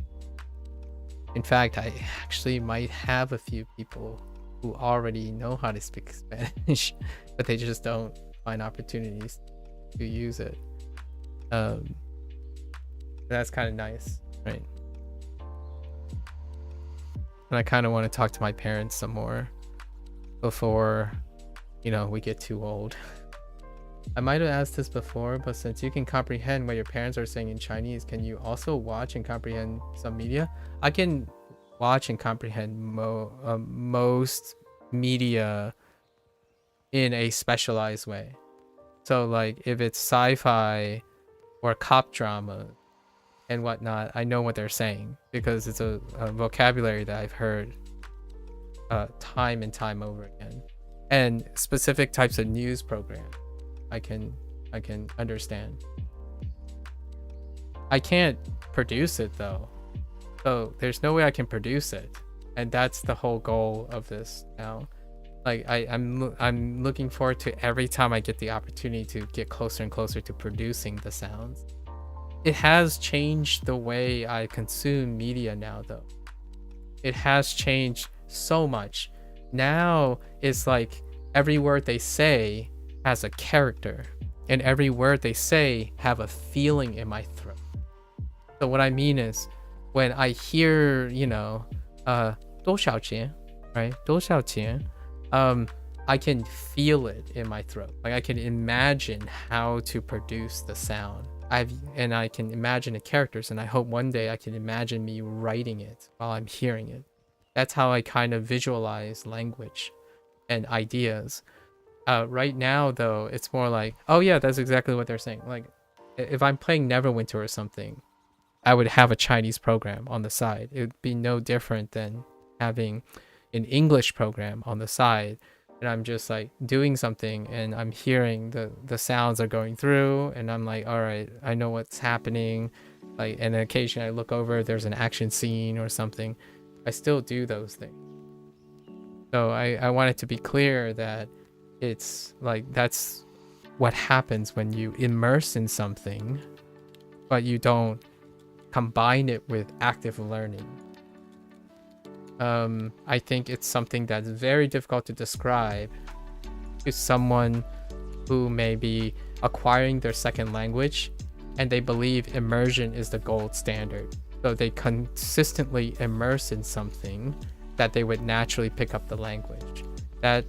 And produce a language and construct a language. I don't think that is the case. However, it is an excellent place to start. If you naturally already like being around a language, that's so fantastic. Because the moment you start actively learning and studying, everything feels like it falls into place. That's what learning Mandarin is like for me. Every time a new word shows up, a new character shows up, all my memory just surges into that word. So it takes like less time. It's kind of like how kanji is being done now in Duolingo. I spent like 160 days only reading the majority of hiragana reads and like vocabulary in hiragana. But the moment a kanji shows up and I know the read to that kanji, it's only one step towards that kanji. And that is the closest thing I could say that I have for Japanese. In Chinese, it's more like I see the character, I hear the character, and immediately I'm like, I know where to use this. I know where it's going to be in the sentence, and I can't wait to use it in a sentence. That's kind of like the idea. I'm finding all the missing pieces, and it's been so good. That's why low-key, that's also why I do a Chinese at the end, because it's a different feeling. And I chose these two languages to be staggered because I know the feeling and the approach is going to be different between the two. I'm not gonna beat around the bush. If I had to play favorites, right now, Japanese is a lot of hard work, and you're trusting the process, right? At least my process. I'm trusting my process and methodology. However, in Chinese, it's more like a dopamine release. It's almost like TikTok. You doom scrolling and you just get confirmation bias all the time. So whenever I learn a new vocabulary, it's just confirming. Like, it's constant confirmation bias. Every new vocabulary, until I bump into a novel vocabulary. There is one. Oh wait, which is here. That's why I forgot it. Unit 15. Wang.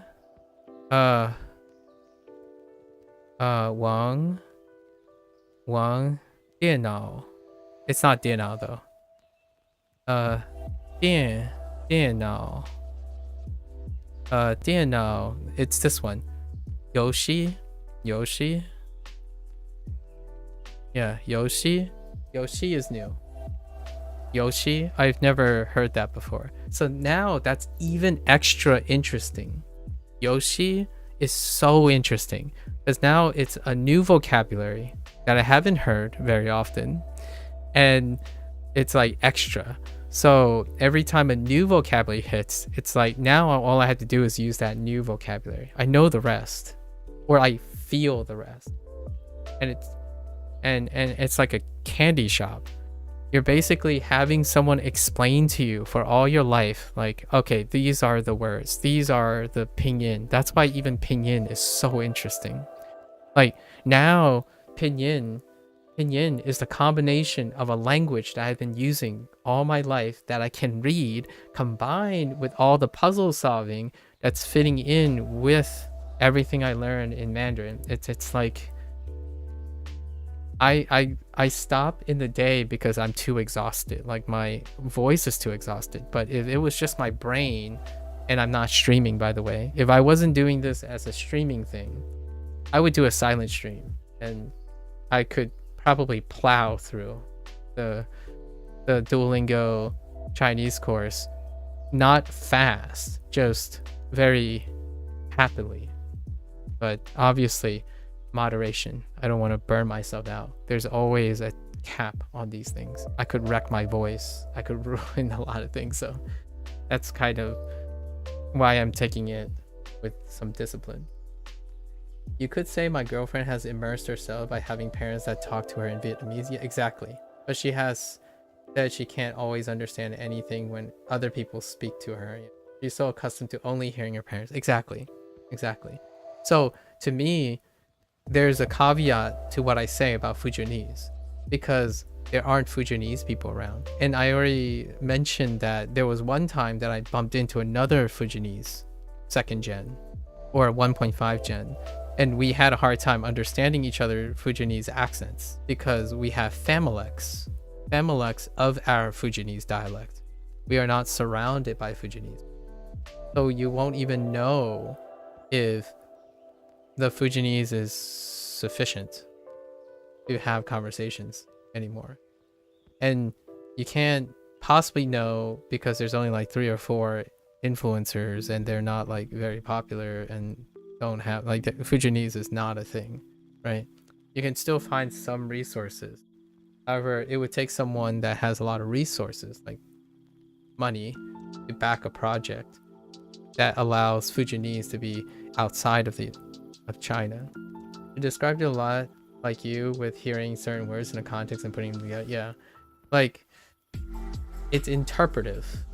So you've become she probably have become so accustomed to interpreting everything.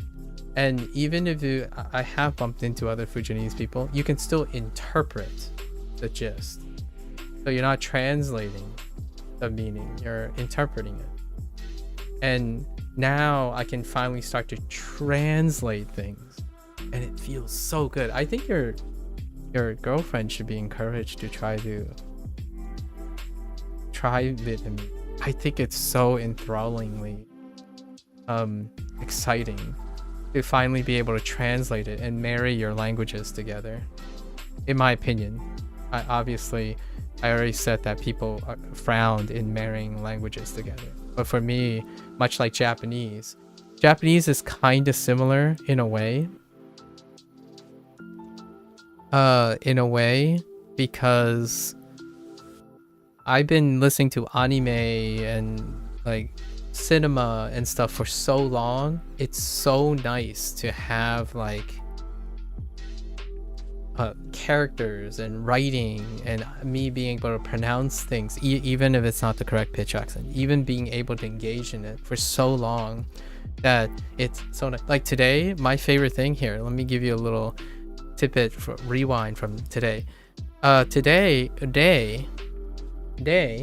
right? I'm just gonna write in Domaji so that it's a lot easier to look at. So day is 0.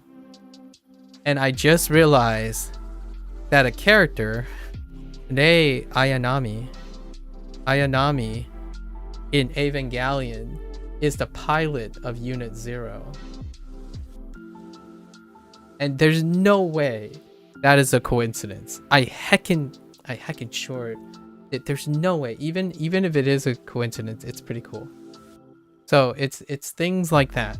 Like I've watched Evangelion with multiple friends over, and then the movie, like listen, this stuff it's almost as like intoxicating as figuring out all these other things about my life, right? Like, so you finally get like even more meaning to it, and then now everything else is in beautiful. Like there's so many ways to interact with the same things that you've done every day. It kind of just basically refreshes your life. I think language learning is almost, okay, this is a really super biased anecdotal thing. I think learning a new language late in life can breathe a whole new life into someone who's so used to their common day schedule.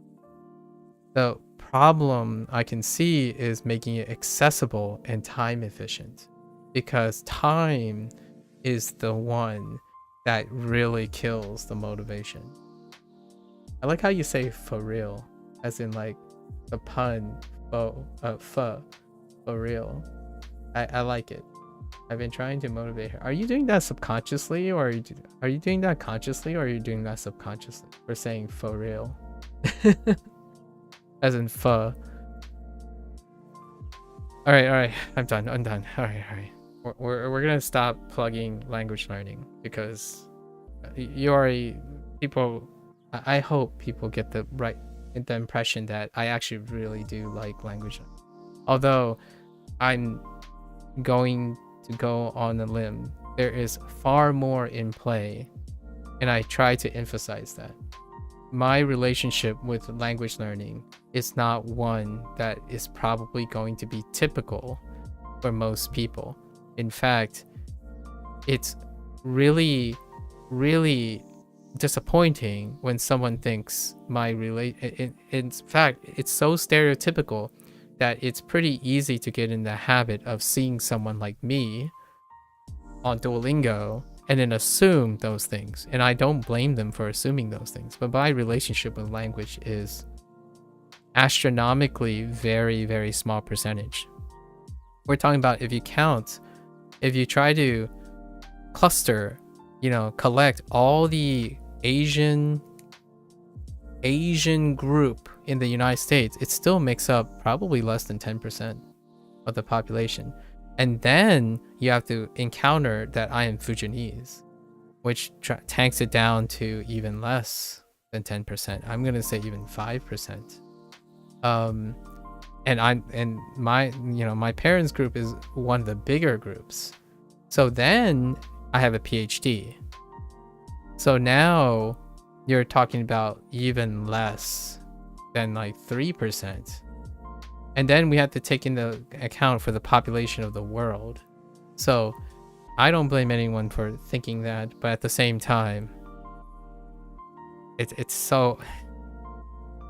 You see life almost completely different the moment you acquire all the things you have to express into another language. Like literally today, I was thinking, am I really learning Japanese? So what I did was, right before I started stream, I literally walked up around the house and I was kind of seeing how quickly can I name every object in the house. And I was naming them faster than I was walking, clearing the room. So it's so different now. Like when you look at a couch, or not a couch, we don't actually, I don't actually know couch, obviously. But if you look at a table, you actually see teiburu, the katakana for teiburu right on top of where the table is. I don't even see table anymore. Actually, how do you spell table? Wait, is it? Yeah. It's LE, right? Like I see teiburu. I think teiburu is more reliable than knowing if it's EL or LE in English. Just saying. I'm just saying. So, it's a wild world, I would say. It's a wild world. Oh, you're doing it consciously? Okay. Oh, you heard it somewhere. Oh, for real? Yeah, it's a for real is a really, really classical, almost American Vietnamese like joke over here. Like a lot of lots of stand-up comedians have done something with the idea, or like a sitcom. Lots of sitcoms did the for real thing quite a lot. It's an Americanism because for real, for real, and like for sure, right? For sure. So naturally then you would get for real. So I was kind of curious what you picked it up, if you like picked it up from your girlfriend or something, because that's kind of a very, I don't want to say like it didn't come up anywhere else, but it's a very heavy Americanism. You sound very American when you say for real with a PH. Or faux sure. Faux sure. Okay, alright. I'm done like being very fond of language learning. Okay, alright. Unit 14. What is Unit 14? Position. It is about location. Okay. So we have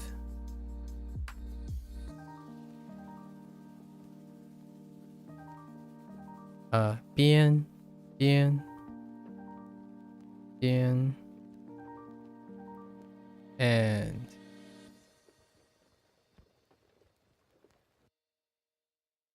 Mia. Oh my gosh, my lopsidedness.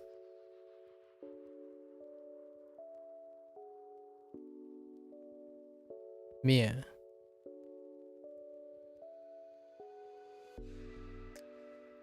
yo 着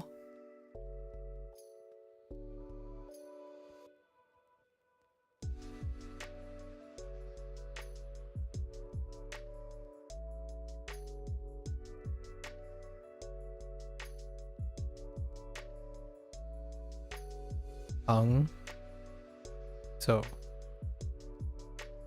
右边旁边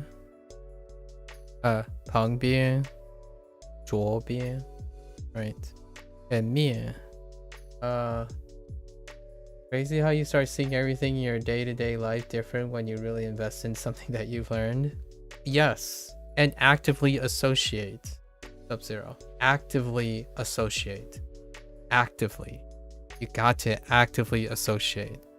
I don't want to sound like it's a broken record, but if you want something to be part of your life, you got to actively associate it with your life. It's kind of like the whole diet plan and fitness plan. If it does not become a lifestyle, you do not normalize it into your life. You see it as something separate. And then when it falls apart, it becomes optional. You can drop something that is separate from your lifestyle. It gets compartmentalized. So when someone says, I speak Japanese only when I'm in Japan, I speak Japanese only when I am speaking to a Japanese person, that is very different from I speak Japanese because I think in Japanese, or I speak Japanese because I can, or I speak Japanese even with myself.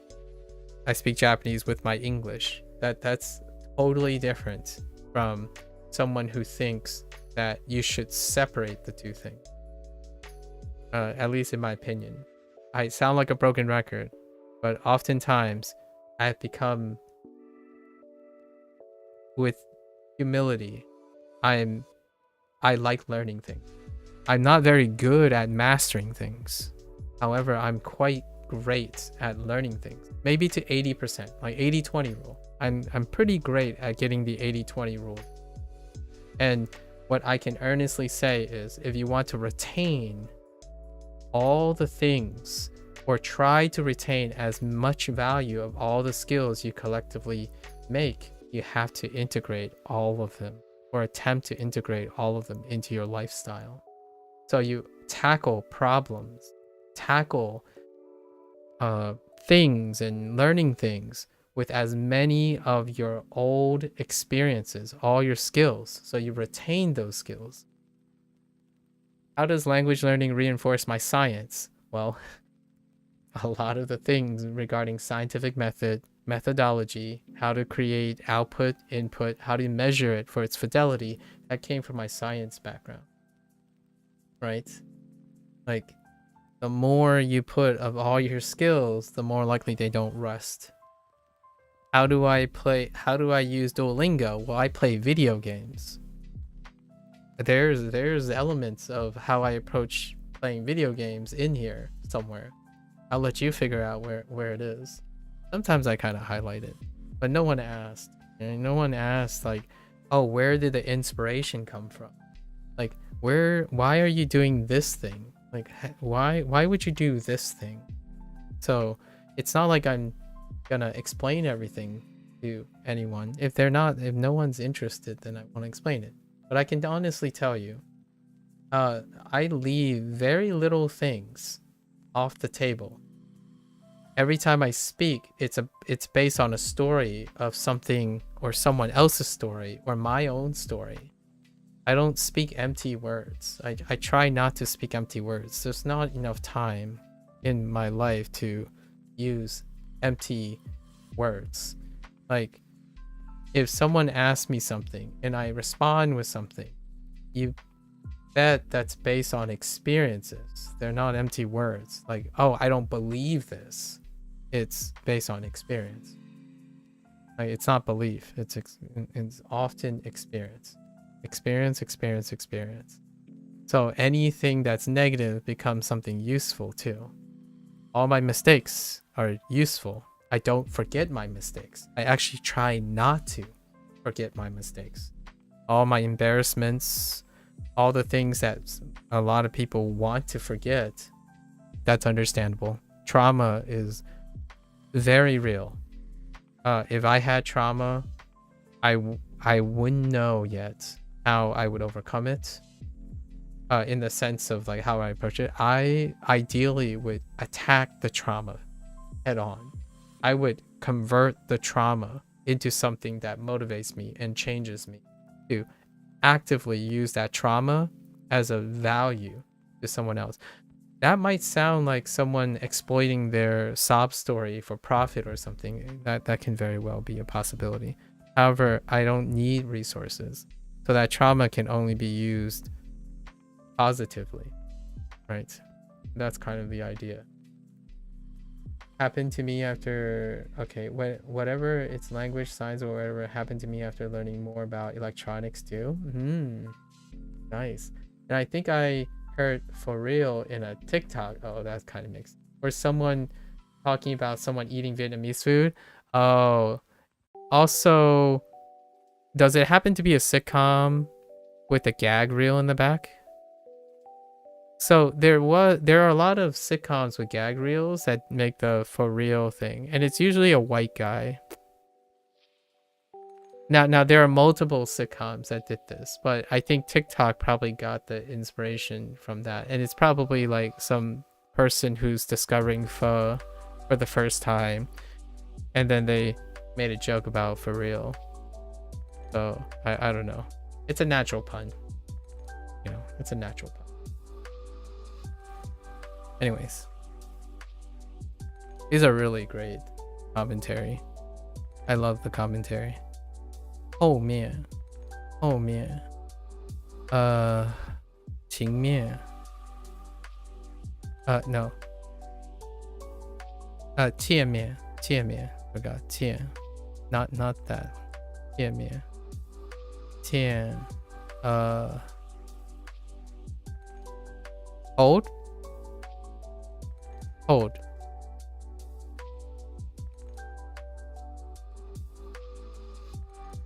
Why am I drawing a blank?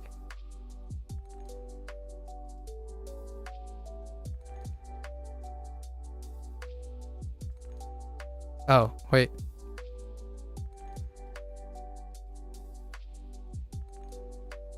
Uh-oh. I'm drawing a blank. Wait. Oh, no. I know. What am I doing? I know this.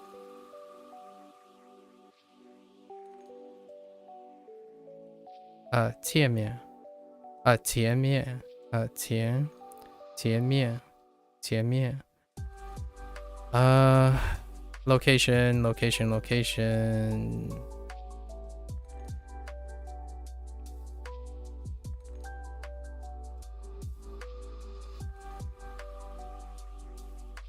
Dirty.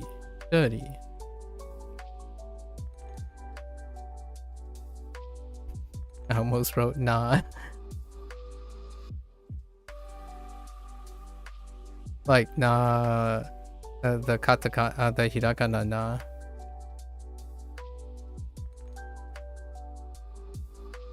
Oops. Nari. Nari. Naughty.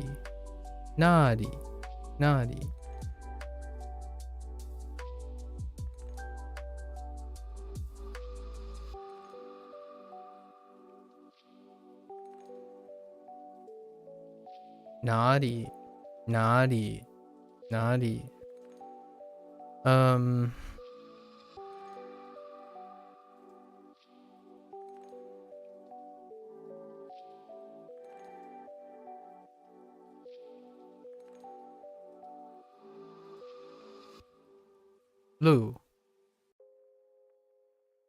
Alright, you're gonna go to sleep? Yeah, I'll see ya. Oh, y'all up to me on Spanish? Alright. Good luck. Sleep well, Sub-Zero. Sleep well. Thanks for hanging out and chatting. I'll be away for the rest of the week as well, so I don't know if you were here for that. Tomorrow will be a short day, but then I'll be away for the first time. Well, the only time of the year. Okay. Yeah, I'll be away for 4 days. It's the only time of the year that I break anything I do consecutively. It's for the kiddos. Go to an anime convention. You're gonna Slack too? No, I'm gonna be working at an anime convention, and it means working means working 45 hours in registration, checking people in, getting their badges, helping them enjoy anime convention. So I'll be sitting there greeting and seeing like 20 to 25,000 people, at least in my time. And then the other time is probably like sleeping and eating. But that's kind of what I do on my free time. I like volunteering and making people, you know, if you're not on Duo, are you really working? Oh man, I'll let you sleep, but that is the deep cut. I think doing this is like, I don't want to diminish anything that I'm doing now. However, doing this is like the laxest thing I've ever done. Like learning a language is probably one of the most lax things I've ever done, and I absolutely love it. What I've done, the rest of the stuff is far more. Yeah. So if I don't see ya, Sub-Zero, if I don't see ya, I expect you to have brushed up on all your Mandarin by the time I get back. All right? Deal. Yeah, no negotiations. Sleep well. Sleep in Mandarin, please. You know, have your dreams in Mandarin right now. Right, meow. All right, take care. All right. Let's see.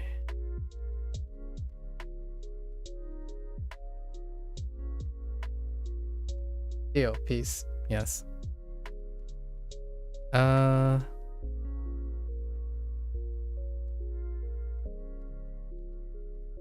I forgot this last time.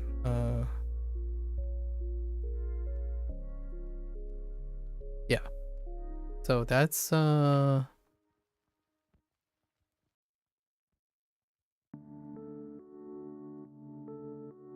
this is, yeah. Gao.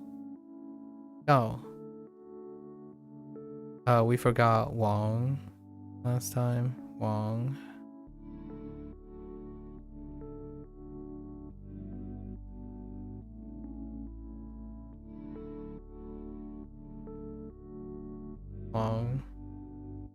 Forwards.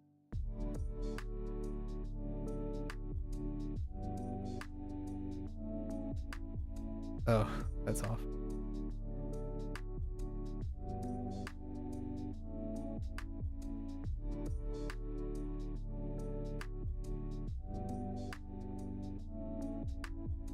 Joel. And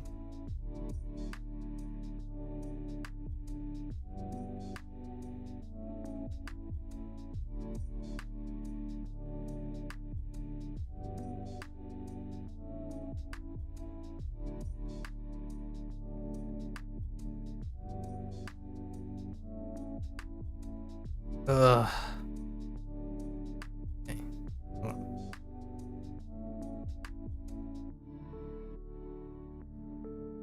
Oh my gosh, what is up? It's like there's a void space in my tablet here. What the heck? It just doesn't want to move.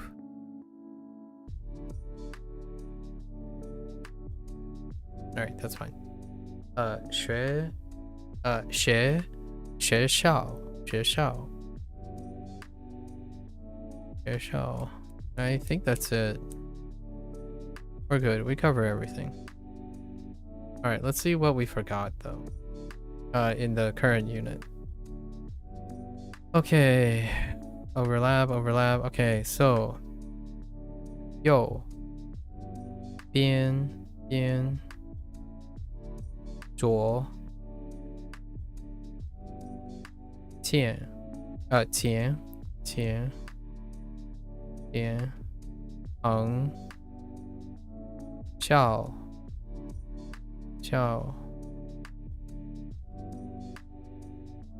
路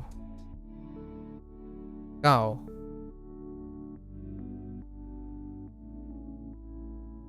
九 and 王 right 面 right 面学 oh right dang it 怎么做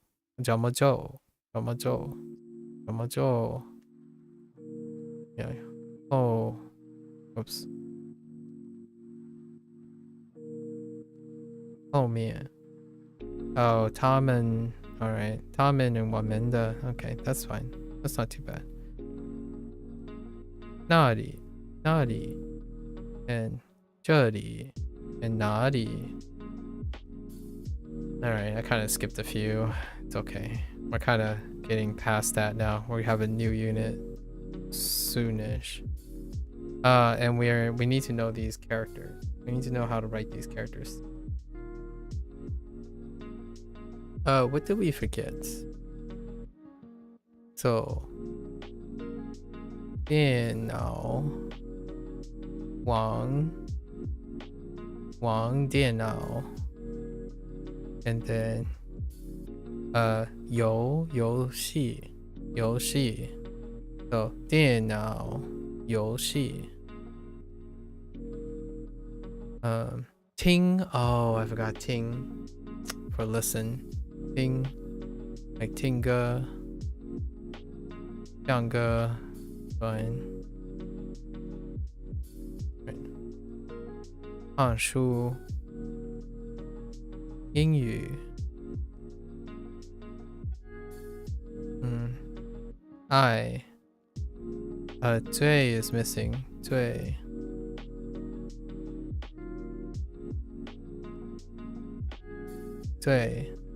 最爱 right 喜欢最喜欢跳舞 yeah so we miss 听 is okay I'll be a little bit more vigilant I was a little yappy lots of yap okay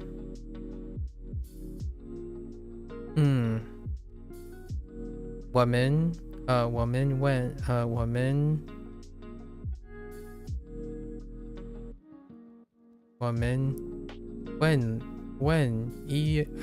医生我们问医生我们问医生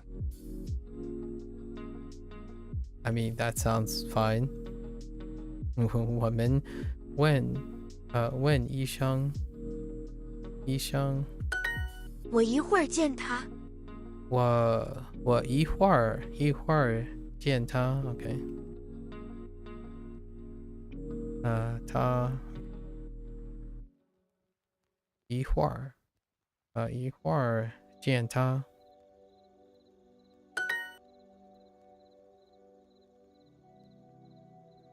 你问老师你们对你们问老师这是你的汉语老师吗？这是你的汉语老师吗？这是这是你的汉语老师吗？这是你的汉语老师吗？对 Say it again 说一次说一次再说一次再说一次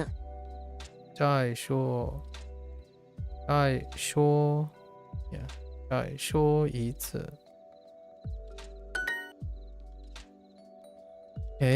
家人问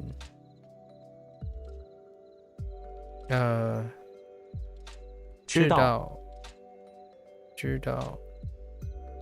英语爱我不知道知道不我不知道。谁 ？No， 电话话。爱知道学生。再一次。再一次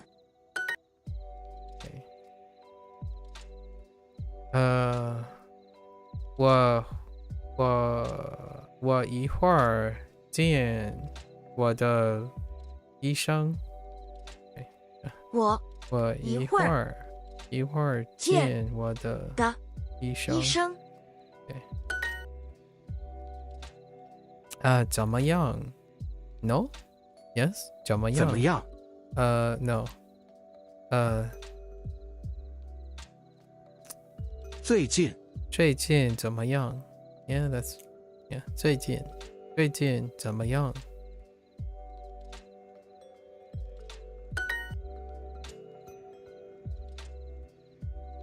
这是你的汉语老师吗？这是这是你的汉语语老师师吗？吗？最近很忙，很忙。I have been busy recently. Yeah. Oh, 我最近 I keep omitting the subject because of Japanese. 我最近 Alright. 最近 No, this is fine. 我最近很忙忙。我最近很忙。See you in a bit. 一会儿一会儿见。Yes. 一会儿见。一会儿见。OK. 我一会儿见他。Okay. All right, we're fine. 问 When 问 again. Okay.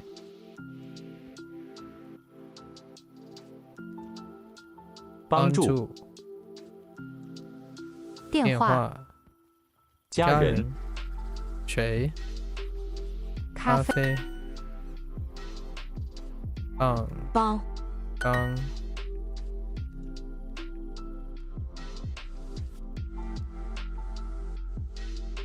到知when sorry when 请约爱请英英语号码keep saying 号码帮助到 when 呢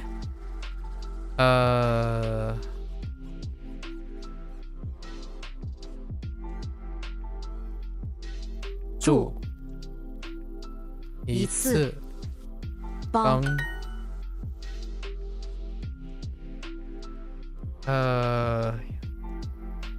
Oh, I was gonna do it with. Okay, they did it differently. Okay, 你不喝咖啡吗？你不喝咖啡吗？你你不喝咖啡吗喝咖啡吗？ ？I was gonna say 你不喝你喝不喝咖啡 instead.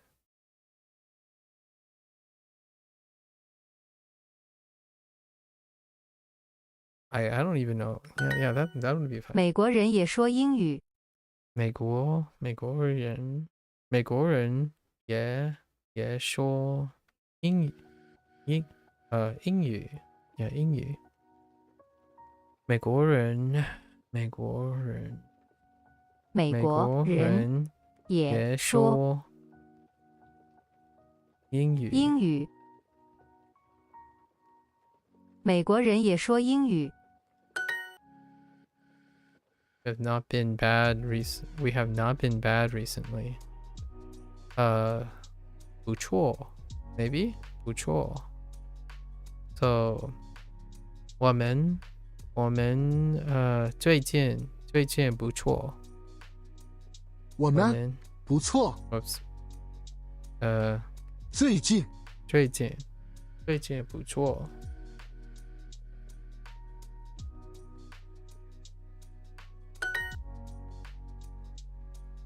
英语对不起。 There's the new kanji that we got. Although this has really nothing to do with that. 对不起。家人与电话。我的 I guess they're gonna do with 我的家人很好 maybe 很好。最近很好 or what are they going with here?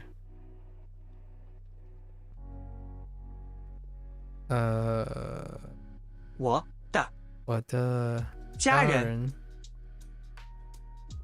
最近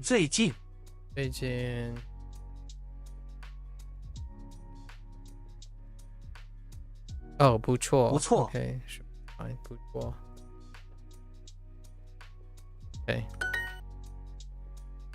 家人知道问汉语请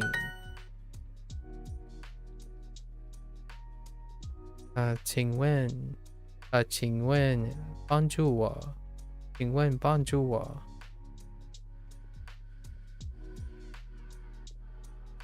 or 请 just 请 yeah sure 请帮助我 OK 请再说一次请再说一次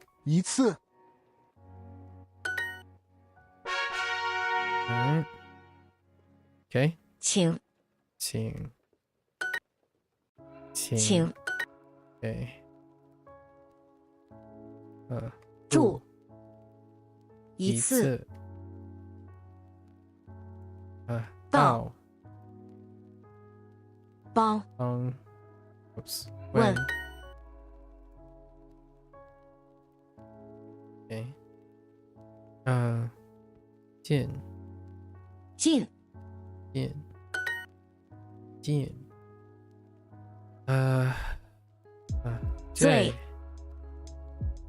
近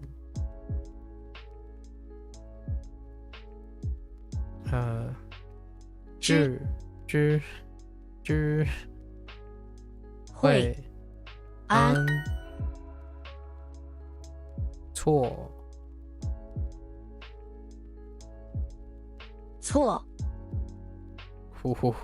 That's kind of mean actually.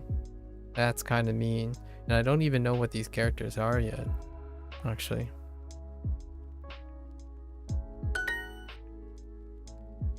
When 马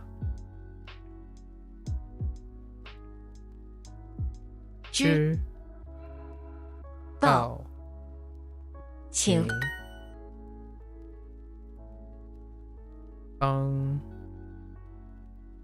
帮九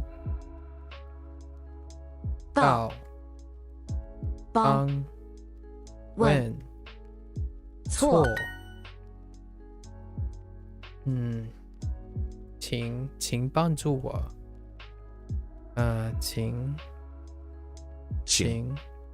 请帮助我。帮助我，帮助助助助。爱对对不起不起。英语美国人也说英语，美国英国、美美国国人也说英语。语。Fine，知道鱼与助对不起对不起。英语 I'll think of something else. OK， 请请再说一次，一次。Excuse me。再说一次，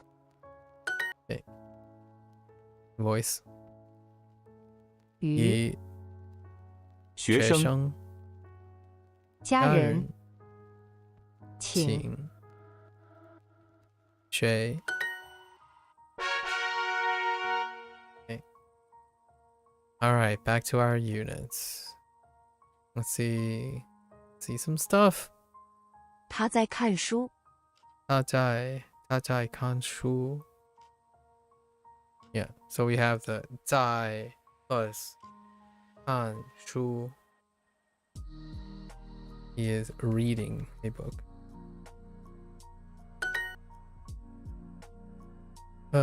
我的孩子爱英语歌。我的孩子爱爱英语歌英语歌。有 Where are you? 有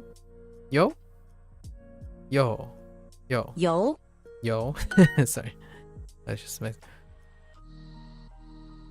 家欢欢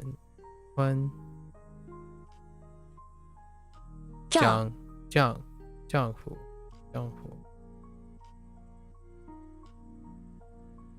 牛有玩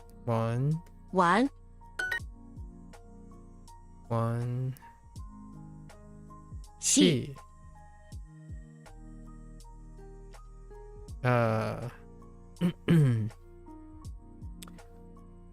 有里玩欢戏。戏你们你们玩不玩电脑游戏？Is that what they went with? Yeah. 你们 I think though that is a grammar point we should remember from this unit. 玩玩在 Oops 在不不玩玩电电脑游游戏。戏？你们玩不玩电脑游戏？Okay. 欢你最喜欢谁？你最喜欢喜欢谁？他们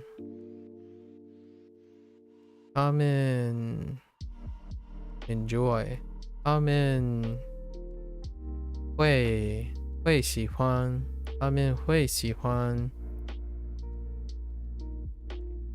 玩 No.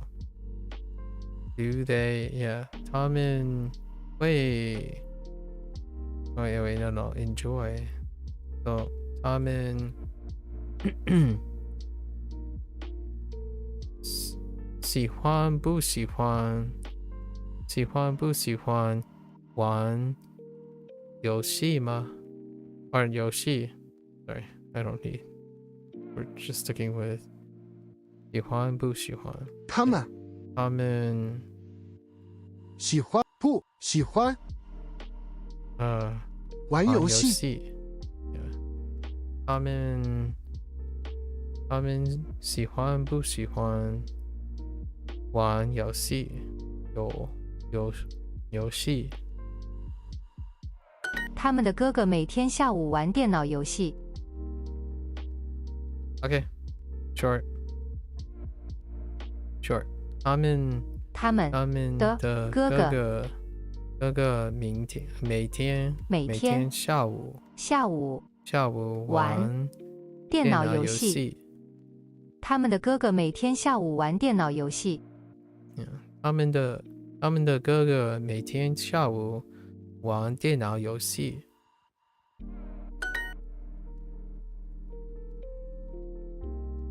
我们的孩子喜欢看英语书。我们的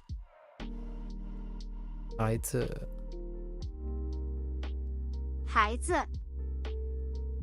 喜欢看英语书。他的妈妈最爱看英语书。他的妈妈最爱看英语书。Okay. You don't do this very often. Is 他的妈妈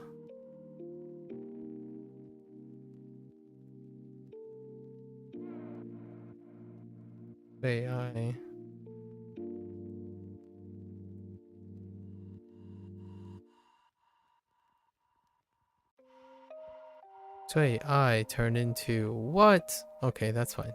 It's still the same thing, really.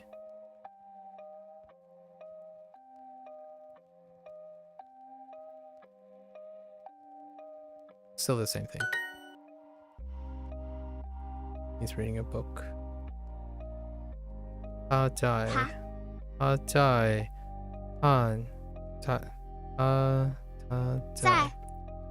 看书。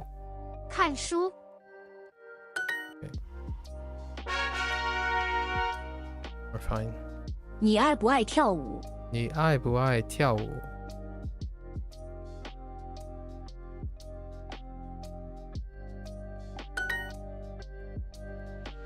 听。你爱不爱跳舞？ Oh, do you love? Yeah. 你爱不爱跳舞？跳舞。你会唱英语歌吗？你会唱英语歌吗？英语歌吗？哦。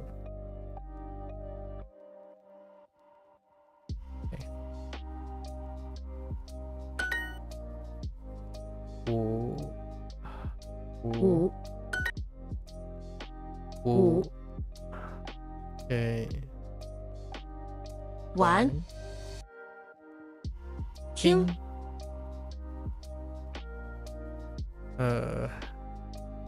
有。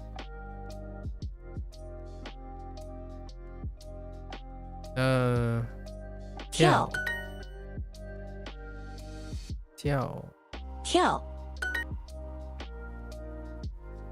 听。跳。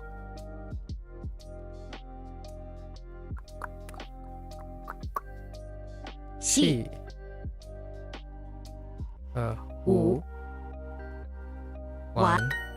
我喜欢听歌，不会唱歌。我喜欢听歌，不会唱歌。不会唱歌。哦，I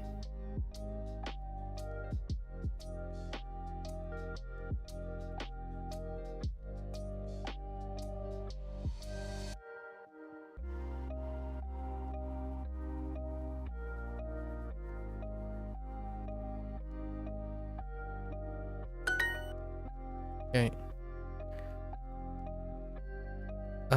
我不喜欢听他的音乐。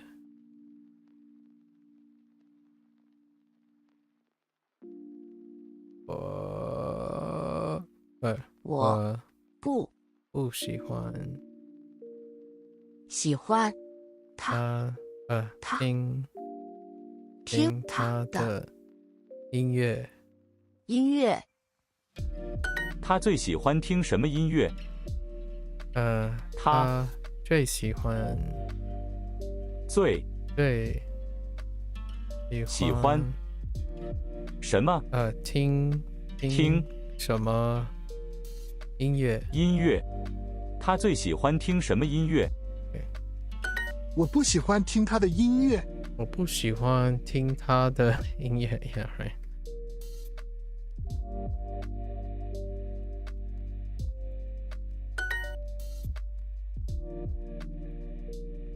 我的朋友都喜欢跳舞。我的朋友都喜欢跳舞。老师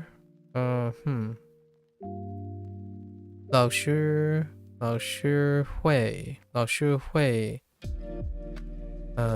唱。Oh, I didn't look at the 拼音 for 唱。老师会唱汉语歌。老师会唱歌 Sorry 唱。Oh, it is Angie. Just by the way that synthetic voice chokes on it. 唱汉语歌。That's a grammar point. Good to keep it in our brain. Grammar point. Can you sing English songs? 你会唱英语歌吗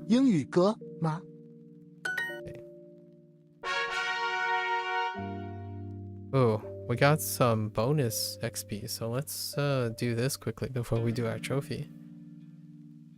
Okay. Chang, okay, so that's fine. We got it. Chang. Wait, ding. Just kidding. Chang.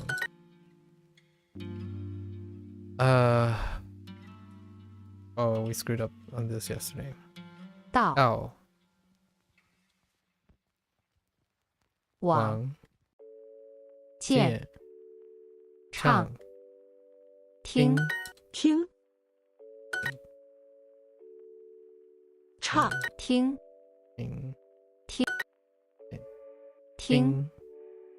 问在唱没唱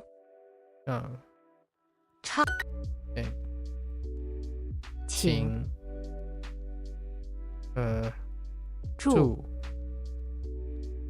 听爱唱听往听唱问没 I don't know why I was sitting on that. Okay. 最近 Okay. 电听 Oh, same radical. Fair enough. 听近近最近最近最近听听听 OK 听书星期日、星期二、最近听听喂喂最近最近听星期四、风听星期几最近最近最近见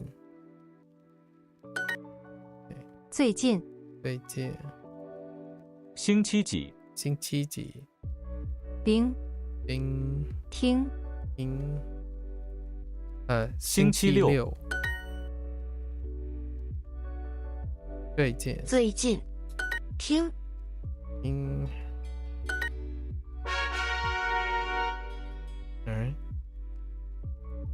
跳舞跳舞 oops 跳舞跳舞跳舞跳跳舞跳舞跳舞跳舞跳舞跳舞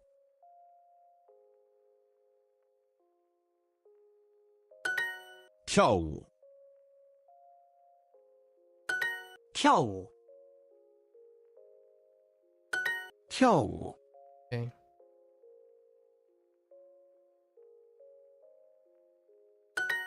跳舞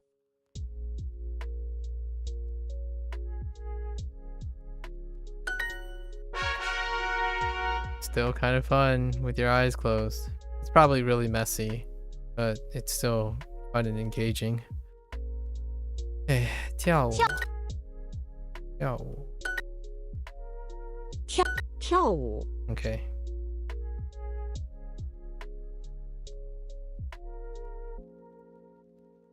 Oh, 跳舞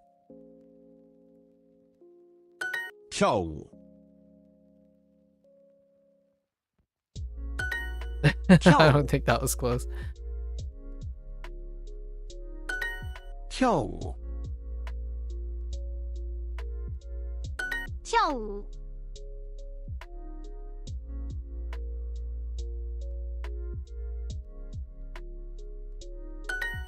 跳舞跳舞跳舞 Oops, I lost my place.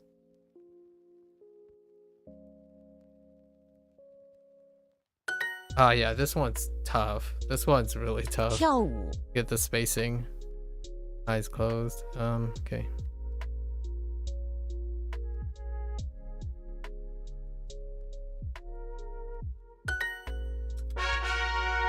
That one's tough.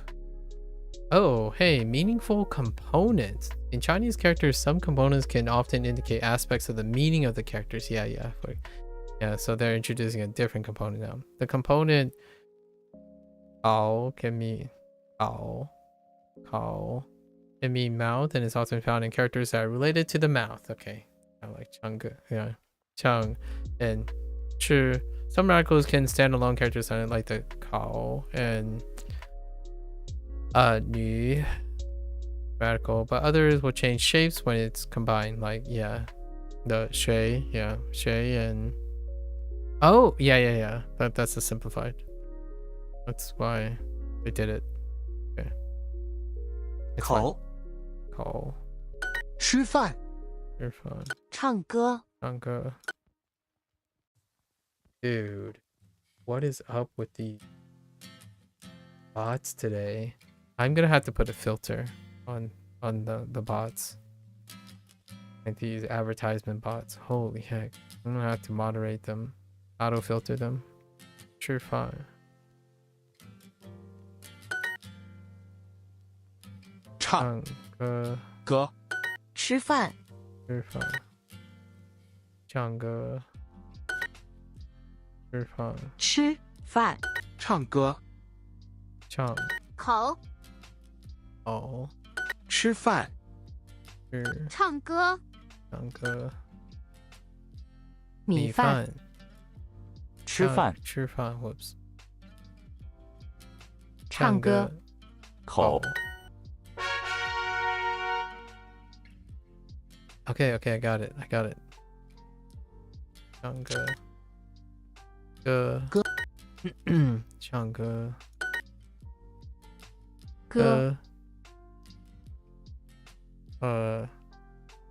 几月唱歌这里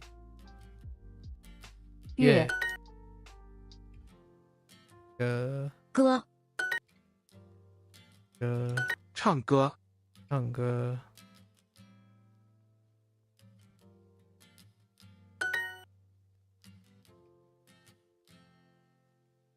唱歌歌歌歌路水果唱歌歌歌这是是 Alright. I got it, okay? 听听听听听听听听听听听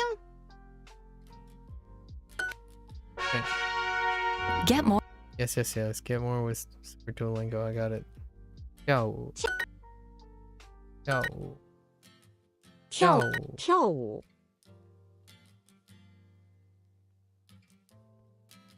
Oh no. 跳舞跳舞跳舞跳舞跳舞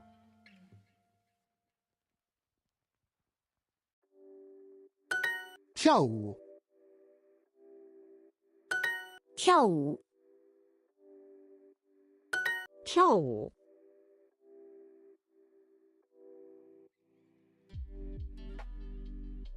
跳舞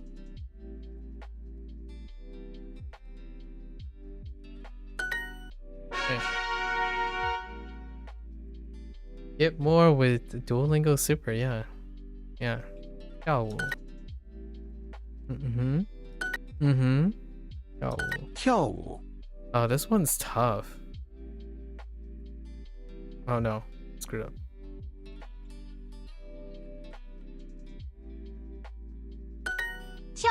That's spaced out so far. Okay. 跳舞跳舞跳舞跳舞 I'm just gonna have to look at this a couple more times. 跳舞跳舞跳舞 Okay.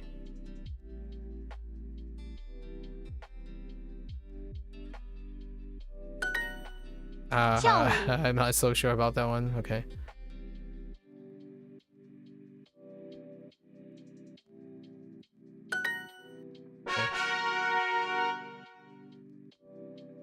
Okay. 唱歌唱歌故宫故宫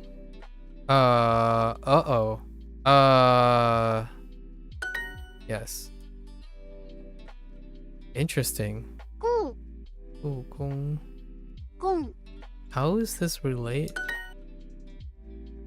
to 唱歌？唱歌唱歌。故宫，故宫， Interesting. 凯文，故宫，故宫。你的唱歌舒服，故宫宫唱歌。唱歌唱唱歌歌。故故宫宫故宫宫公寓寓唱歌也是房子唱歌，唱歌下午下午唱歌唱歌客厅客厅医生医生故宫故宫唱歌故宫故宫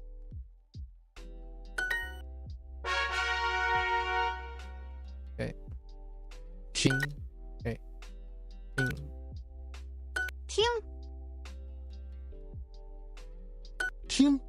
听听听听听听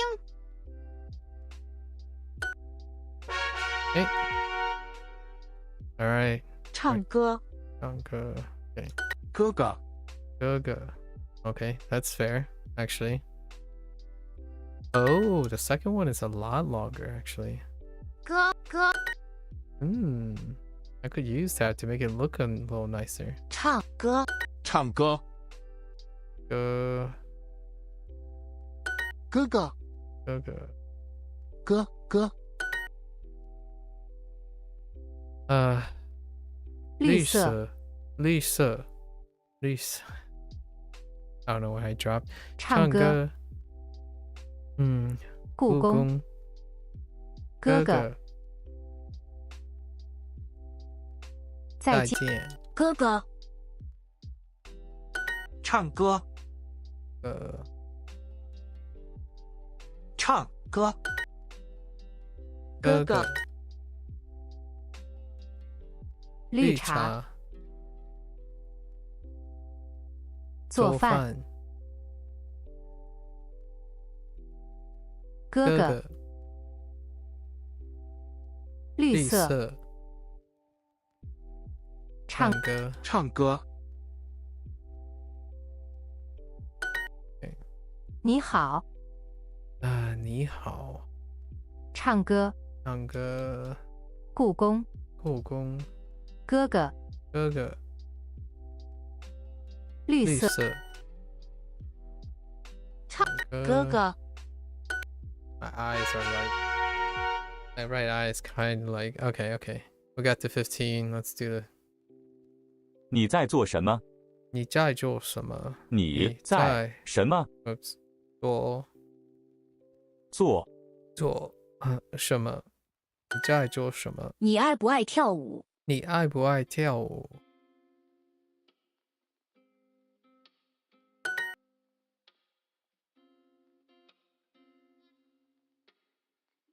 有有五有听玩跳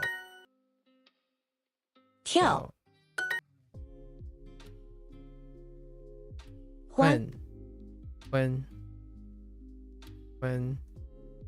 酱牛加右细 Oops. 我喜欢听歌，不会唱歌。我喜欢听歌，不会唱歌。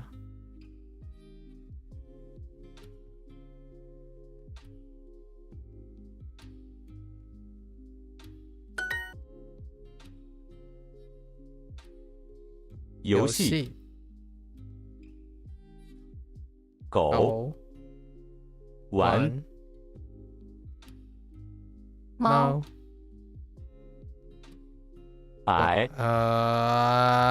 wait. 矮 Oh, oh yeah, that's right. Oh my gosh. I haven't seen in a while. 他最喜欢听什么音乐？他最喜欢听什么音乐？最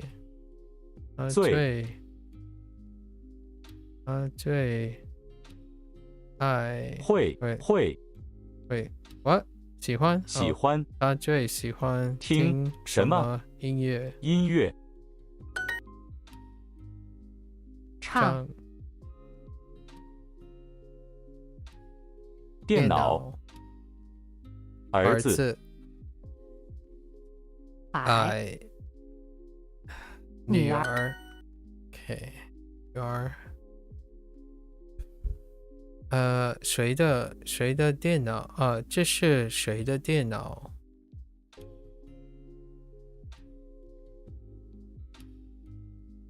Hello 这是谁的电脑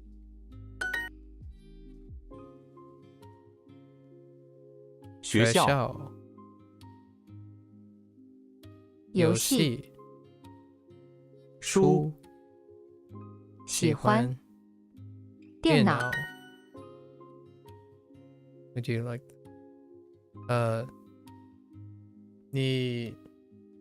你最爱谁？你最会喜欢 sorry not 喜欢谁 Hello there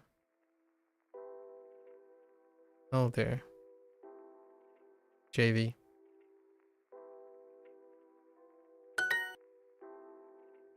Jake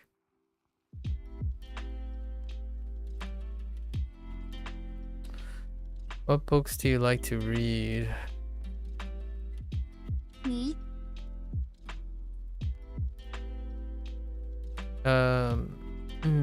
对，你喜欢什么看什么书吗？什么书？喂，我看喜欢你喜欢看什么书？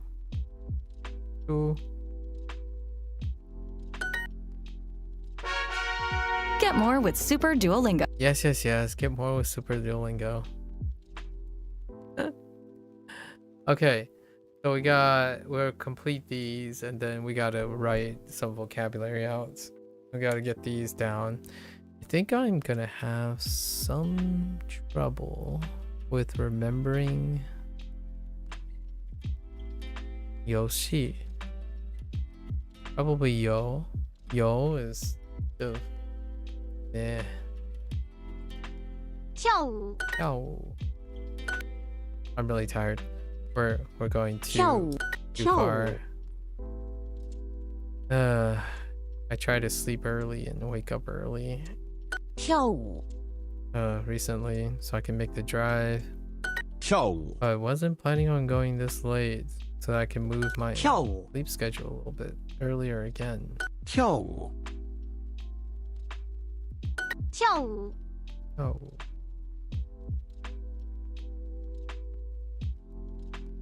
跳舞跳舞跳舞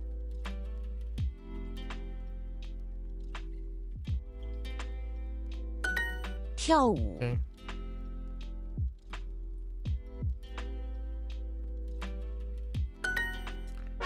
That was kind of close. It wasn't that. I felt the tension. Yo. Okay. Yo. 跳舞 Okay. No, I lost it. 跳舞跳舞跳舞，跳舞，跳舞，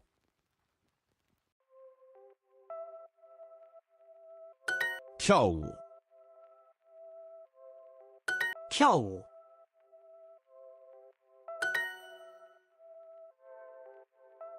跳舞，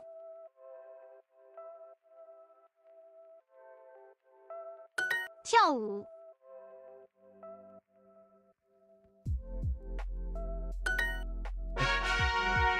Get more. Yes, yes, yes. One more. 跳舞，跳舞，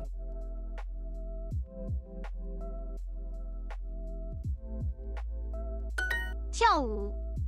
嗯，跳舞，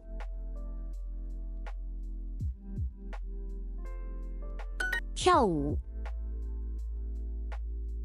跳舞，哎，跳舞，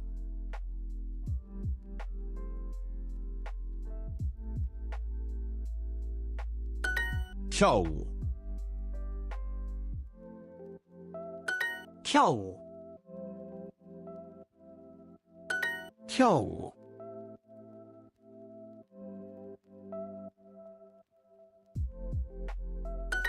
跳舞。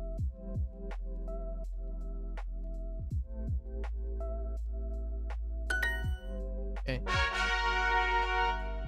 All right. Oh wow, I didn't finish last time. Yeah, I got so sidetracked last time. But I think this is a pretty good place to stop. And then now we have to. All right. Let's collect. So, what kind of phrase would I want? I want 电脑. So, 电脑.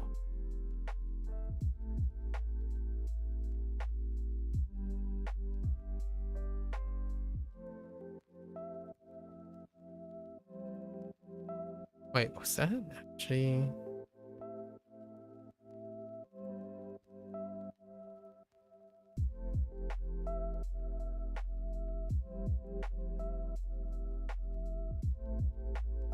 Oh, the inflection is incorrect on. Okay. Okay. So, 电脑.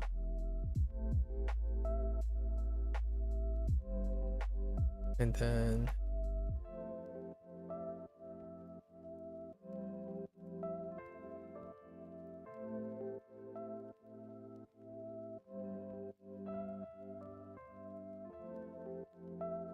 okay.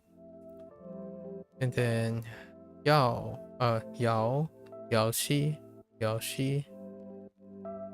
Oh, 游戏 got water.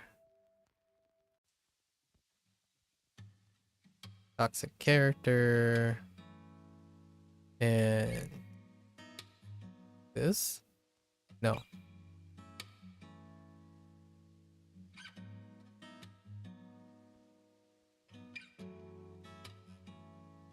C.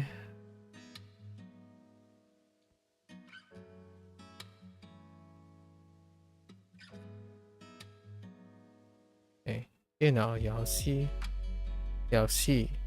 电脑游戏 C 王 Oops.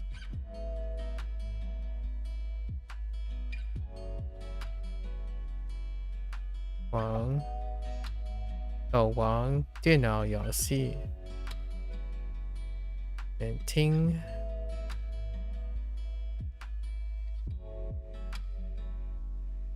Ting. Ge. Ge.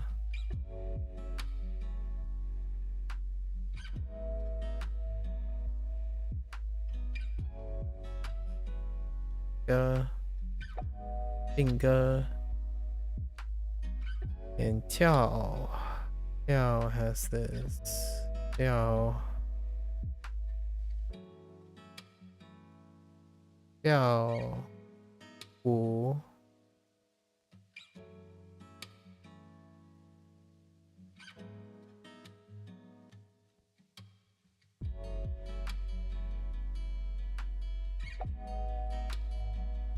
OK， 跳舞。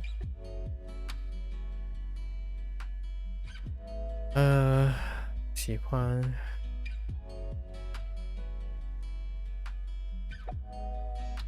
哦，不对。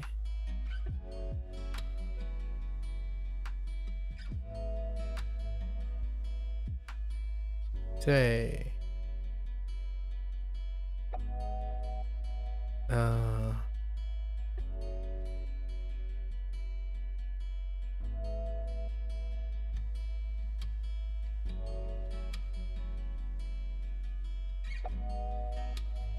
喜欢。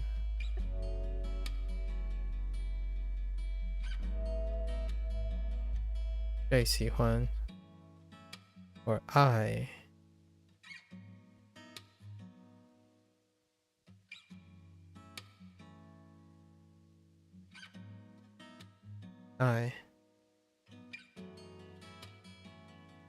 最喜欢 JI。at the grammar.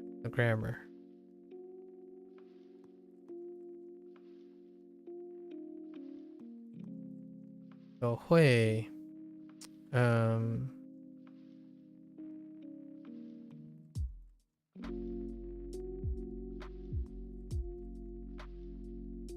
会唱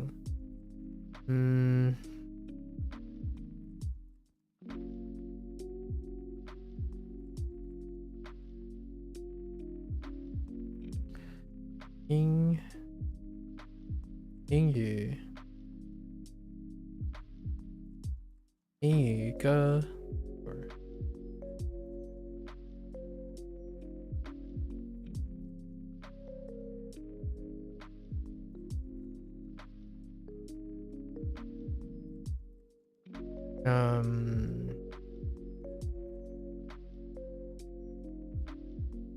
Yeah, also.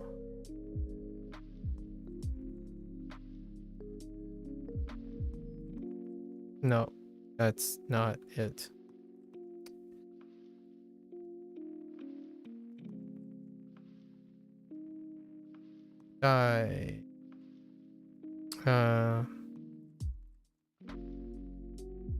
Maybe Taiwan. We'll throw in. Oh, wait. Maybe.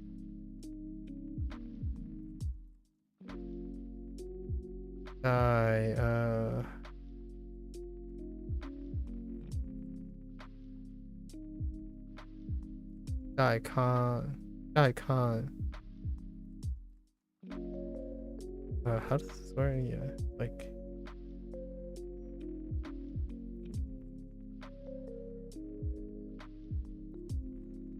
Daikon Shu. Daikon Shu. Ugh, my con needs some work. Too rushed. Okay. Let's see if I can bring it all together.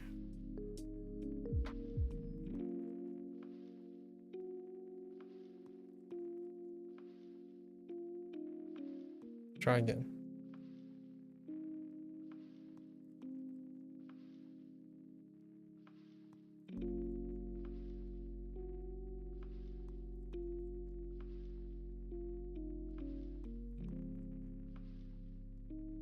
Son of a bee sting.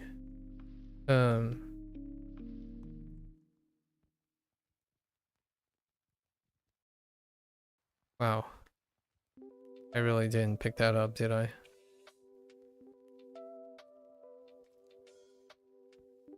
Hold up.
Okay. Right. Okay.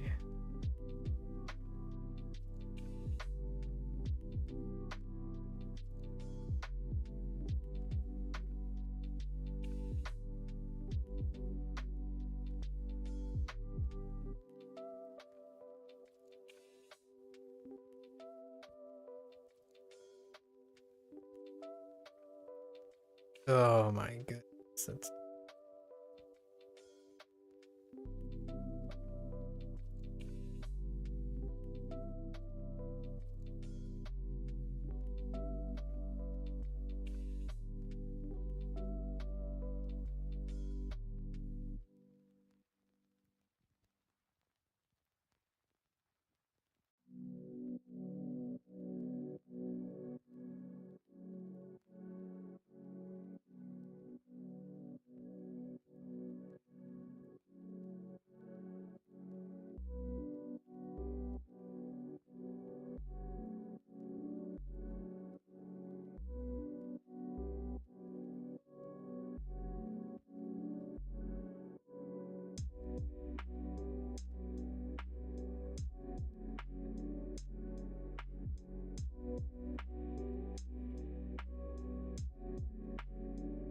Yeah, these two are just not that great. They are not the script whatsoever. Oh.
Um.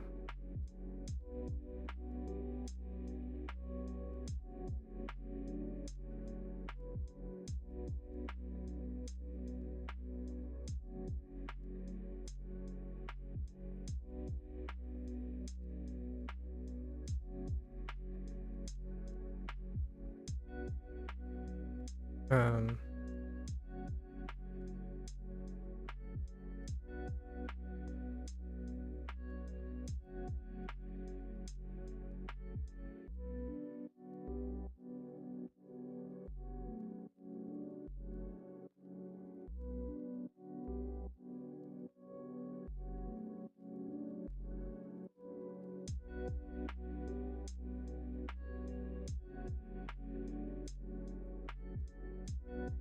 Okay.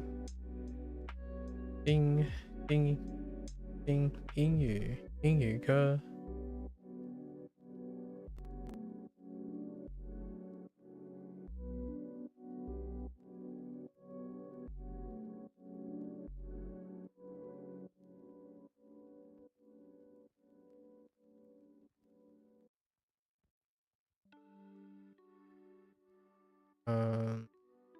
Oh, we got actually another grammar point. I forgot.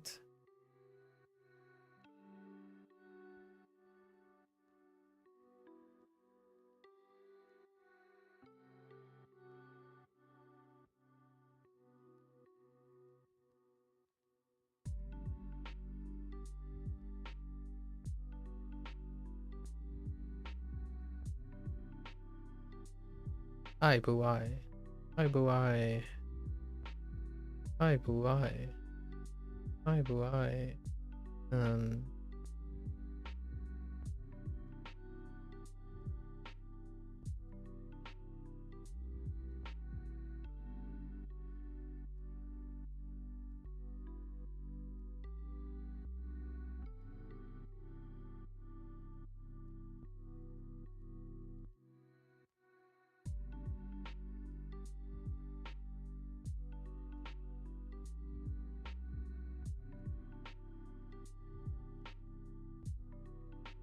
跳舞，爱不爱跳舞? That's a great way to integrate that.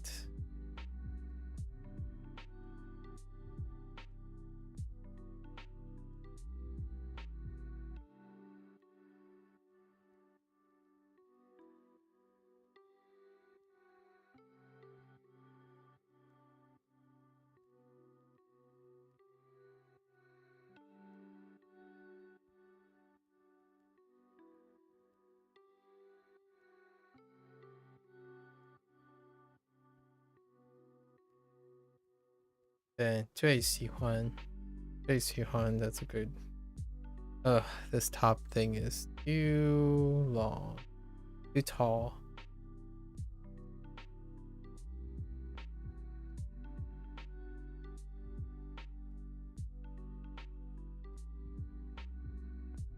Oh, I really dislike this character.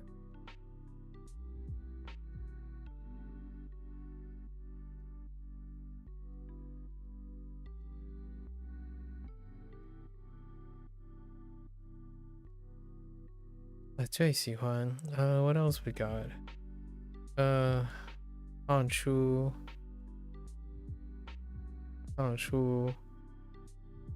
跳舞玩游戏电脑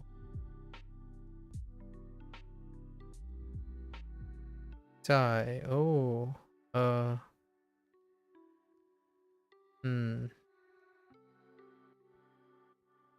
no.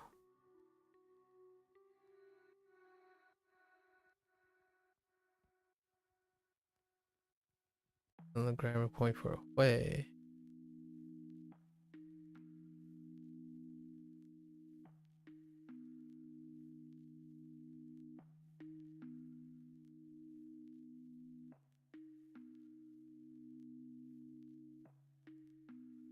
Hui.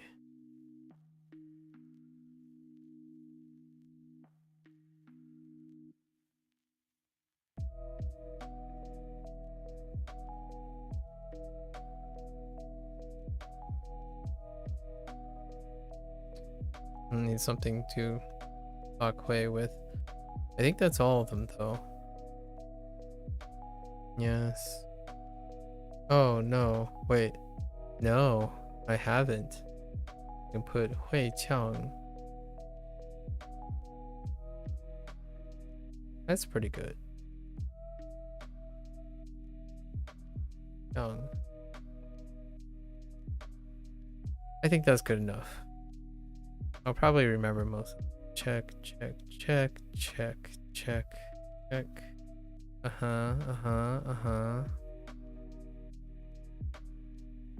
Yeah, alright. We're good. Everything's good. Alright, well, that's a wrap. So, tomorrow, I don't think we're gonna do Shashingo tomorrow. Tomorrow we're gonna try to get our lessons done very quickly so I can go to bed early. I'll be away until next Monday actually, which then we'll have another leap day because it'll be Neverwinter again. Yeah, so tomorrow's gonna be a quick day. I'll be gone. Be the first rest, quote unquote rest, but maybe we'll get opportunities. Okay. Alright folks, that's a wrap. You know, keep doing what you gotta do. Always what was some discussions we had today? Oh yeah, like man, sometimes peer pressure can be tough. We learn from our life lessons. We focus in the present. I think the take-home message is if you want to keep your skills, right? If you want to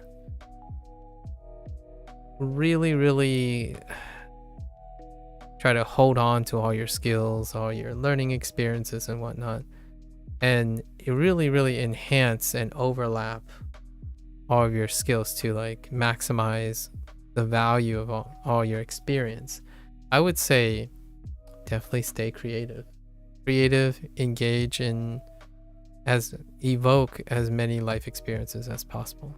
I, for one, would love to slowly try to tell stories in my target language, because that would elevate both the experience and, once I be able to tell them in my target language, I would be able to use other languages like my English language, my common language, to explain even deeper depth, right? And what happens, in my opinion, is that they get married, right?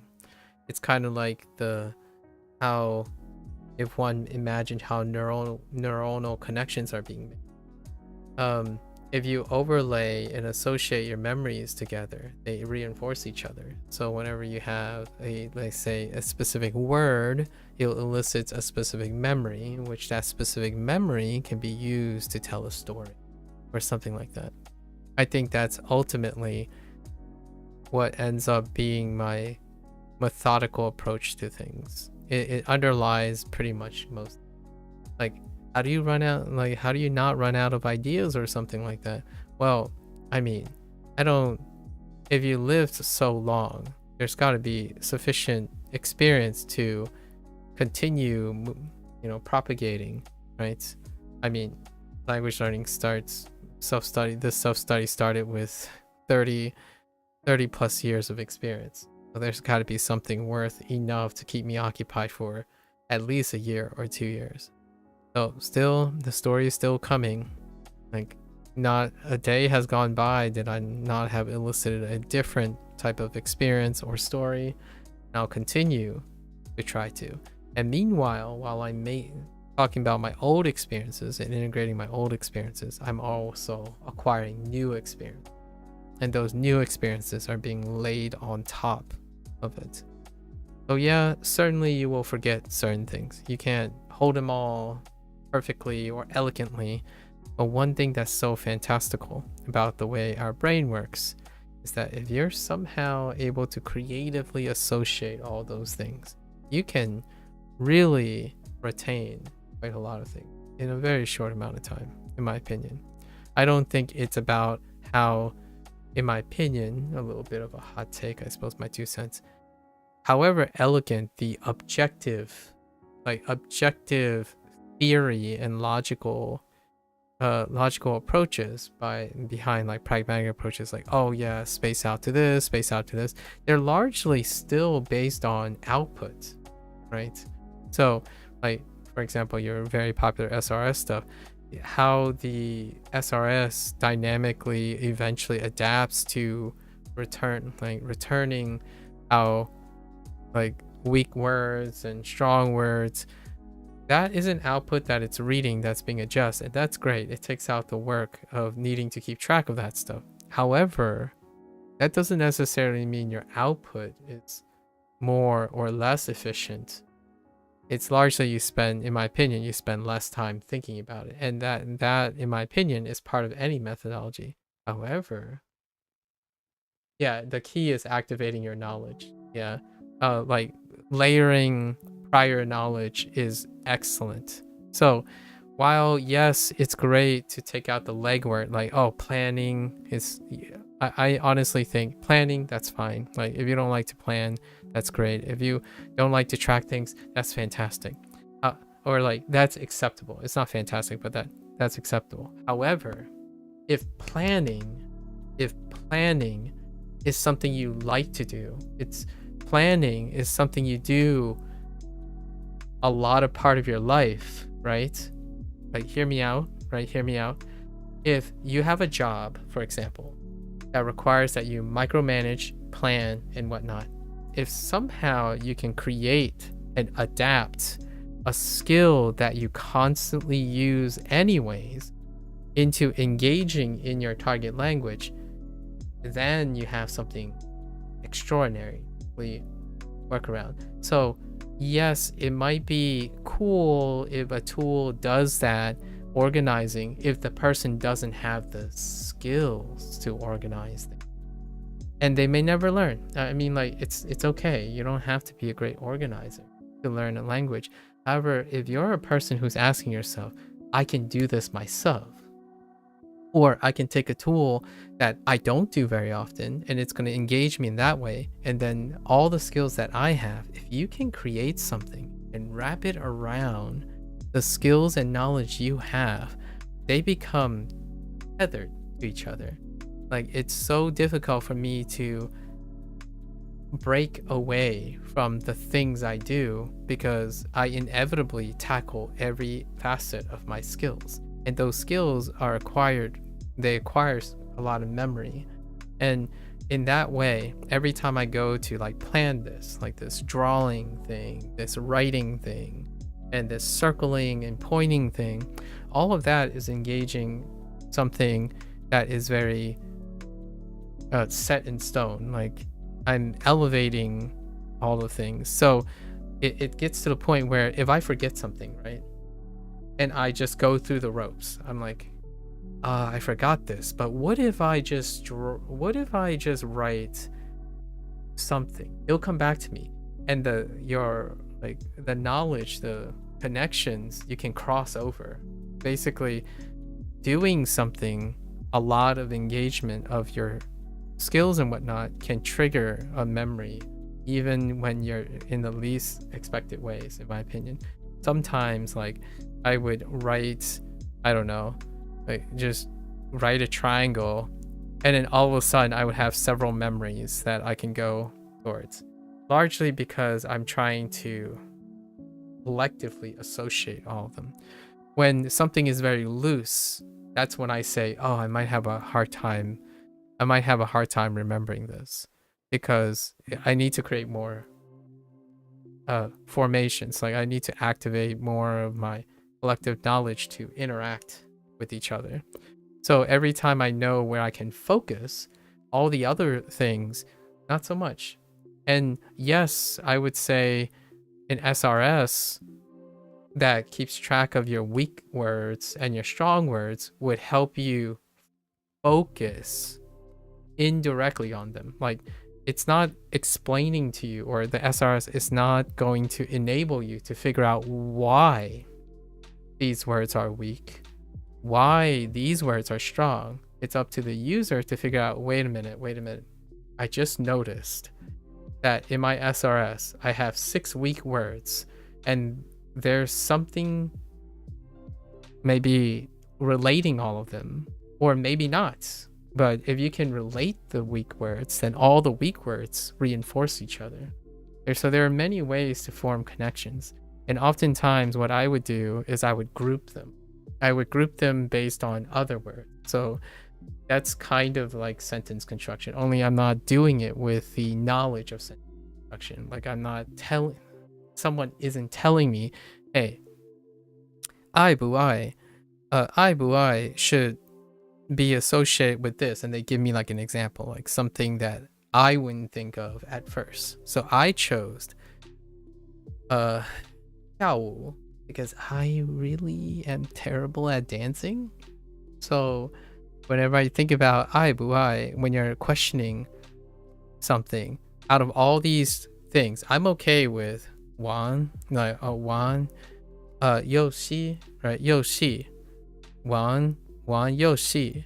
I'm okay with 唱歌, right? 唱歌 and 看书, but I am not quite okay with 跳舞. So I'm going to associate with 爱不爱 or 爱不爱 for a little bit until I can form more association.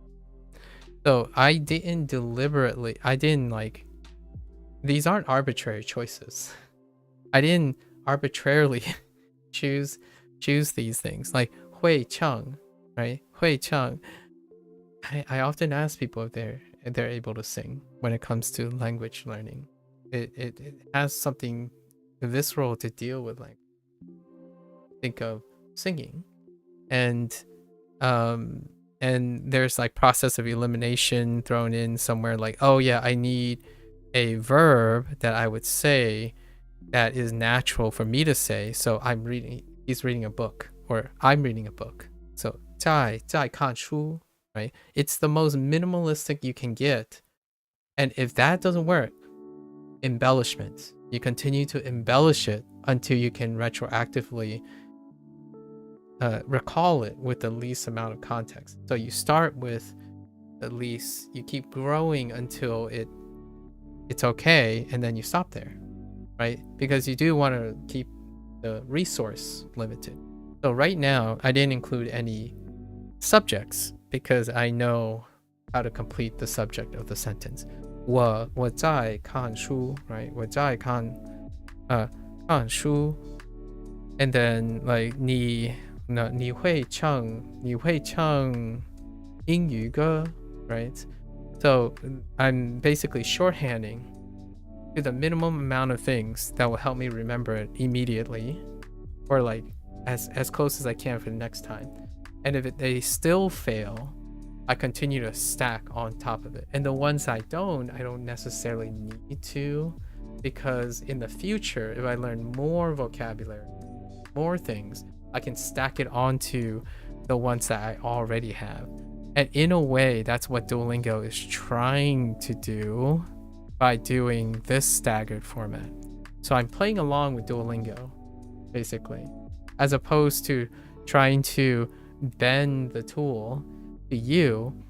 I have enough experience, or like, yeah, I have enough, or expecting the tool to think like you.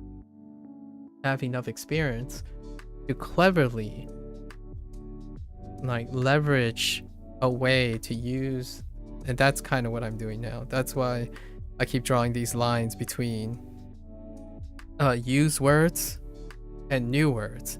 And sure enough, it's fantastic today because I just discovered, or I was just pleasantly surprised that the Japanese course started moving towards this direction, like in this format. So now whatever I've been using, however I've been using to collectively learn all my characters in Hanzi, right? My Hanzi characters.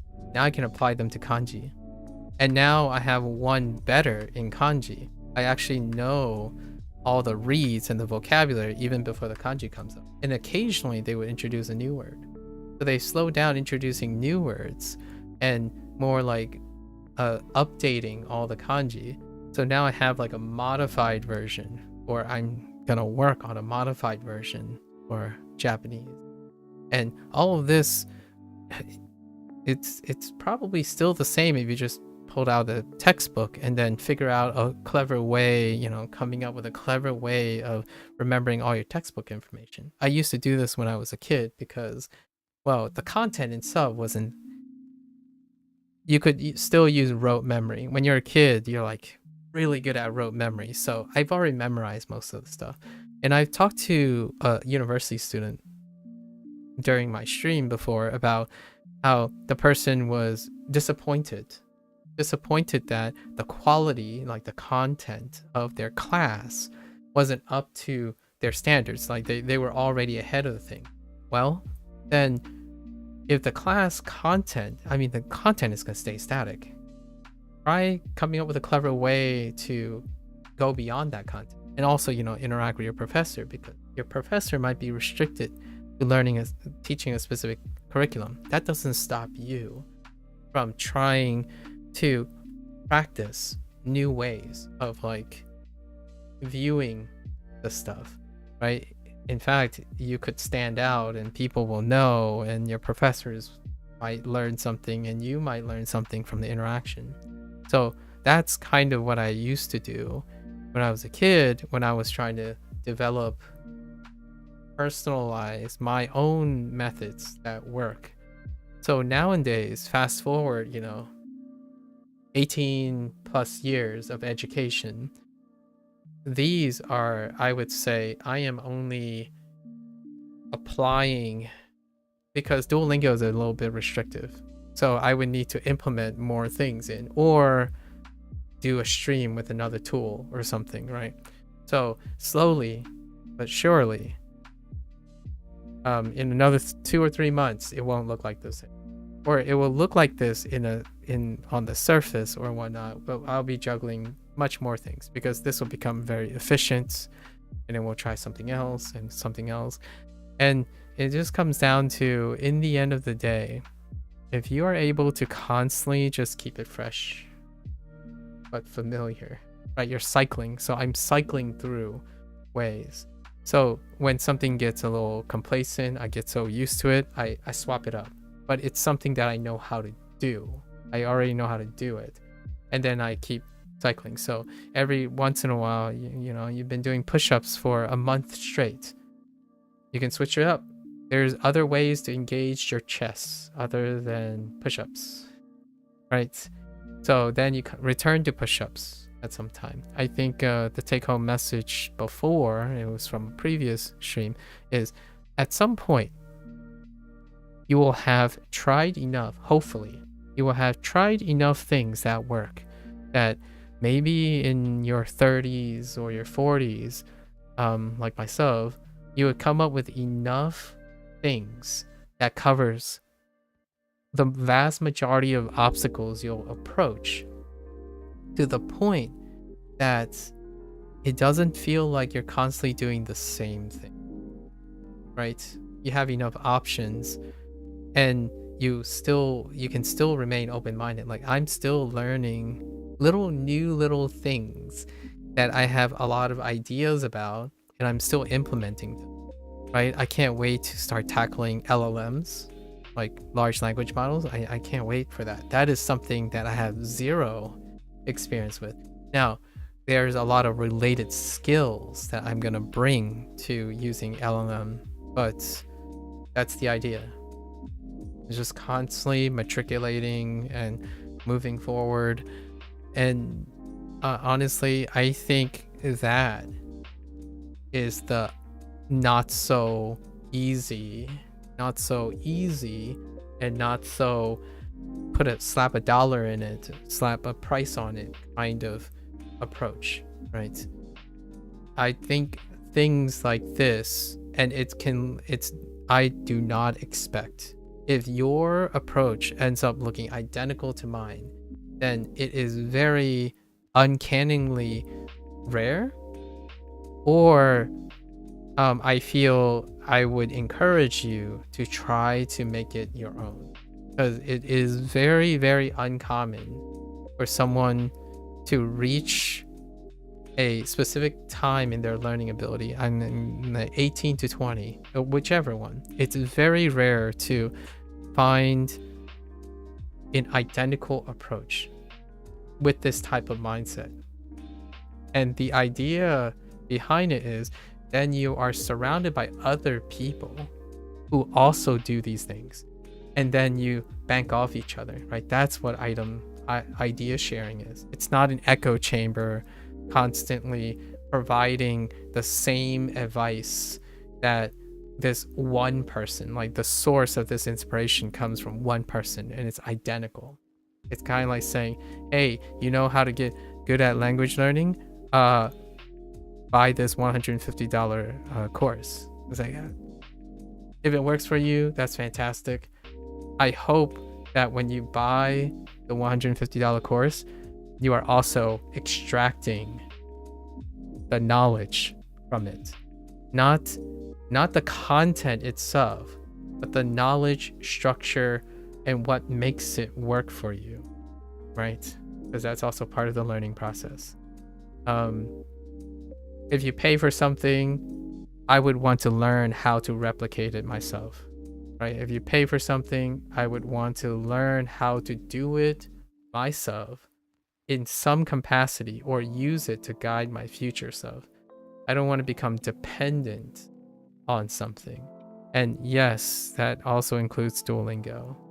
You know, at some point, Duolingo's course is going to end, and I would have extracted all the experience that I have trying to make Duolingo interesting and not, boring. If it's boring, I'm not going to stream it. So I will probably be very vocal about when I'm saying like, oh yeah, this isn't working. This is kind of boring and whatnot. There are times when I do say I'm tired because I can't do all the ideas I have. There's no end to this, at least in my opinion. So if you can do it with something that you believe is incredibly boring, then honestly, I don't think anything is going to stop you. You can probably do any job and find something really interesting about it. If I were a little bit more fit and maybe a little younger, I probably would just go to a warehouse and find really interesting ways to do like box stacking or something. Like it doesn't really matter what the task is. I think ultimately, if you can engage your creativity, which is all the experience you have, all the knowledge you have, I don't think there's a doubt in my mind. Okay, you're more likely to succeed in the thing. It's kind of like the hidden extra. Everyone knows the feeling where, oh yeah, if you're really motivated, you'll succeed at learning something, right? But in between there is that motivation breeds innovation, and not innovation in the sense of you're inventing some top secret thing. It's innovation in the sense of you have curiosity, you want to invest in yourself, and at some point you will be creative enough to make it work, right? That's where that motivation gets dedicated to. And to me, this is what it looks like. It looks chaotic. It might not even be helpful. Like, I don't want, like, I hope no one is like, oh yeah, if I do these exact motions and I do these circles, it will work. The idea is, what works for you? What do your circles and brackets and deciding how you pair these words, these should be different for you. You pair strong words with weak words. Some people pair a strong thing with a weak thing, and then when they remember the strong thing, they remember the weak thing. Some people pair all the weak things together so that they can hyper focus on the weak things and then sideline the strong things. The idea is up to you. You have to discover what's most efficient. For me, I pair strong things with weak things so that they become tethered together. So if I have a phrase that is very tough for me to remember or me to visualize, I would pair it with something that I know I would probably say and I can visualize. Like today, I had to write Jidohan Baiki. Jidohan Baiki. But the thing is, Jidohan Baiki has 5 characters. Jidohan Baiki, right? 4 of the characters have radicals that I'm already strong in. So it only took me to learn the 1 radical, which is flanked by 4 characters that have 4 familiar radicals. So in the end, it was very quick to remember it because of how I look at the things. I look at what's familiar, what's not, and couple them together. And that's kind of what I'm doing here. And I'm going to do this pretty much. This is the future for like, I'm going to say 1 to 2 months. Maybe 2 months or so, because both Japanese and Chinese is becoming this, basically. You know all your grammar stuff is there, and then anytime I see a grammar thing that I kind of like, oh yeah, I forgot about this grammar, I'm gonna pick it up. Let's go write something. So in here, in this set, hui plus verb is a grammar thing. Nowhere in Duolingo does it say it's a grammar thing. The idea is that now I'm leveraging what I see or what I needed to pay attention when I first learned Japanese, right? I learned that, oh yeah, I need a Japanese source, right? I need a Japanese source for grammar. I need a Japanese source. Now I'm deliberately already experienced in that.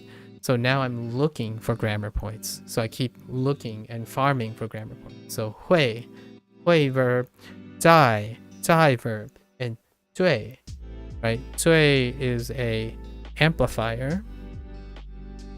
And then we have 1 of 3 ways to ask questions, like ai bu ai, right? You take a verb or an adjective and double it with the bu, that kind of thing. And I already went over all the grammar up to this point by looking at, or like I looked at what the grammar covered here, and they actually hit on every single A1 grammar. by section 2, unit 14 actually. Or actually this unit, sorry, unit 15. Because the very last one is hui, and zai isn't even in the way zai is being used in here. I'm not even sure if that's in A1. So we're already across A1. It took longer because I'm like writing and stuff, but other programs would say, like the master classes that you pay for $90 said that they would try to guarantee it, or like say it, and it takes like 50 hours. Well, I spent probably 100 and safely like 150 hours. So, but that doesn't mean I only gained those things. I've gained other things. I worked on how I want to go about acquiring Hanzi and all that. Those things, you know, hopefully if you're paying for something, hopefully you spend time extracting that information. Because ultimately you have to ask yourself, what are you paying for? Because personally, I would pay for the thing that keeps on giving. So you don't have to become like an expert in planning or language learning. The idea is you're gonna try to get more value out of it. Like one day I might be interested in designing a course or something, and putting down things, putting down routes and offering advice and whatnot. So that's kind of cool, at least in my opinion. Invest in yourself, right? It's kind of like teaching a man how to, if you give a fish to a man, they'll eat for one day. If you teach the man how to fish, they might eat for a lifetime. And I say might because, you know, in the proverbial, the idea is the resource is always available. But in reality, it might not always be available, right? Our experiences and knowledge that we accumulate through life are not the same. So yeah, just using methods that work for someone else might not work for you. Exactly. And the idea is, though, it doesn't have to, whether it works or not, the methods you use, that's information you can use. So for the, just not to like be pessimistic about it or optimistic about it, you use methods and you find out if they work or not. And then you use that method to educate yourself in looking for another method, and another method, and another method. And the idea is you eventually will amalgamate and synthesize all the little bits and pieces that do work and don't work into your own method. And ideally, in my opinion, schools should have kind of engaged that in the first place. However, we know how formal education is nowadays and how receptive people are in the one-size-fits-all kind of thing. So when you're self-studying, you have all the flexibility. So yeah, spend like 2 hours looking for the most popular method that everyone backs up. Use it. Figure out what's deficient for you. Figure out what's awesome for you. Move on to the next one. You keep the things that you think work really well. You keep track of the things that don't work really well. Find out if you can improve them by integrating the next method and the next method. And the idea is you're going to generate intuition. I mean, you can even intuit these things. I'm obviously not intuiting these things at the moment, since I have no prior experience with self-study in language learning. However, there are other things that I can kind of glean from it. So that's the idea. At some point at the end of your language learning journey, it's largely not about the depth of the understanding of a single language. It's how everything else in the context of that language, like in the context of language learning in general, will become almost changes you, in my opinion. It would be unrecognizable. Like, this is the second language, right? This is Chinese after Japanese, and it has benefited incredibly from my Japanese experience. And then now, because I took a different approach with my Chinese experience, now I can throw it back to my Japanese experience. Someone asked me in a video comment and asked me, how much of my knowledge do I attribute to Duolingo? And initially my first response was more nebulous because I don't treat my knowledge pool as separate things. I treat my knowledge pool as intimately associated with each other as possible. Now, with that said, pragmatically speaking, if I'm using something, then it equates to all my inspirations. So naturally, you could argue that Duolingo, all my knowledge is attributed to Duolingo because I bring all my knowledge to Duolingo. And then when I stop using Duolingo, I bring all of Duolingo plus all my knowledge prior to wherever I'm going. I'm not thinking to myself where, oh yeah, I can only do it when I'm doing this, or I can only, I'm only able to recall kanji when I'm looking at my Anki deck. You might not be thinking that, but the idea is that it will be so specific that what happens when the environment just randomly changes, right? Then you're stuck with that one condition. How many conditions until you feel like you're out of position or you're out of place? I don't feel that knowledge should be compartmentalized like that. So, in my opinion, personally, for myself to be very, very used to pulling information practically out of my butt all the time, is that I find as many ways to use that information. So like tomorrow I might say a story about something I wrote yesterday, or tomorrow I might go on a 3-hour digression about one character.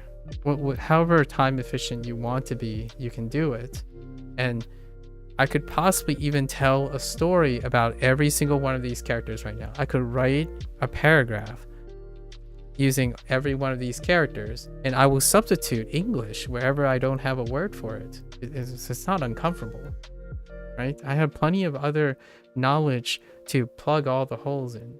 So when someone asks me, oh yeah, but I haven't learned enough Chinese to write a whole paragraph, you have enough knowledge, you have enough collective knowledge in your being at this point. You're talking to me, so you have enough collective knowledge to express that.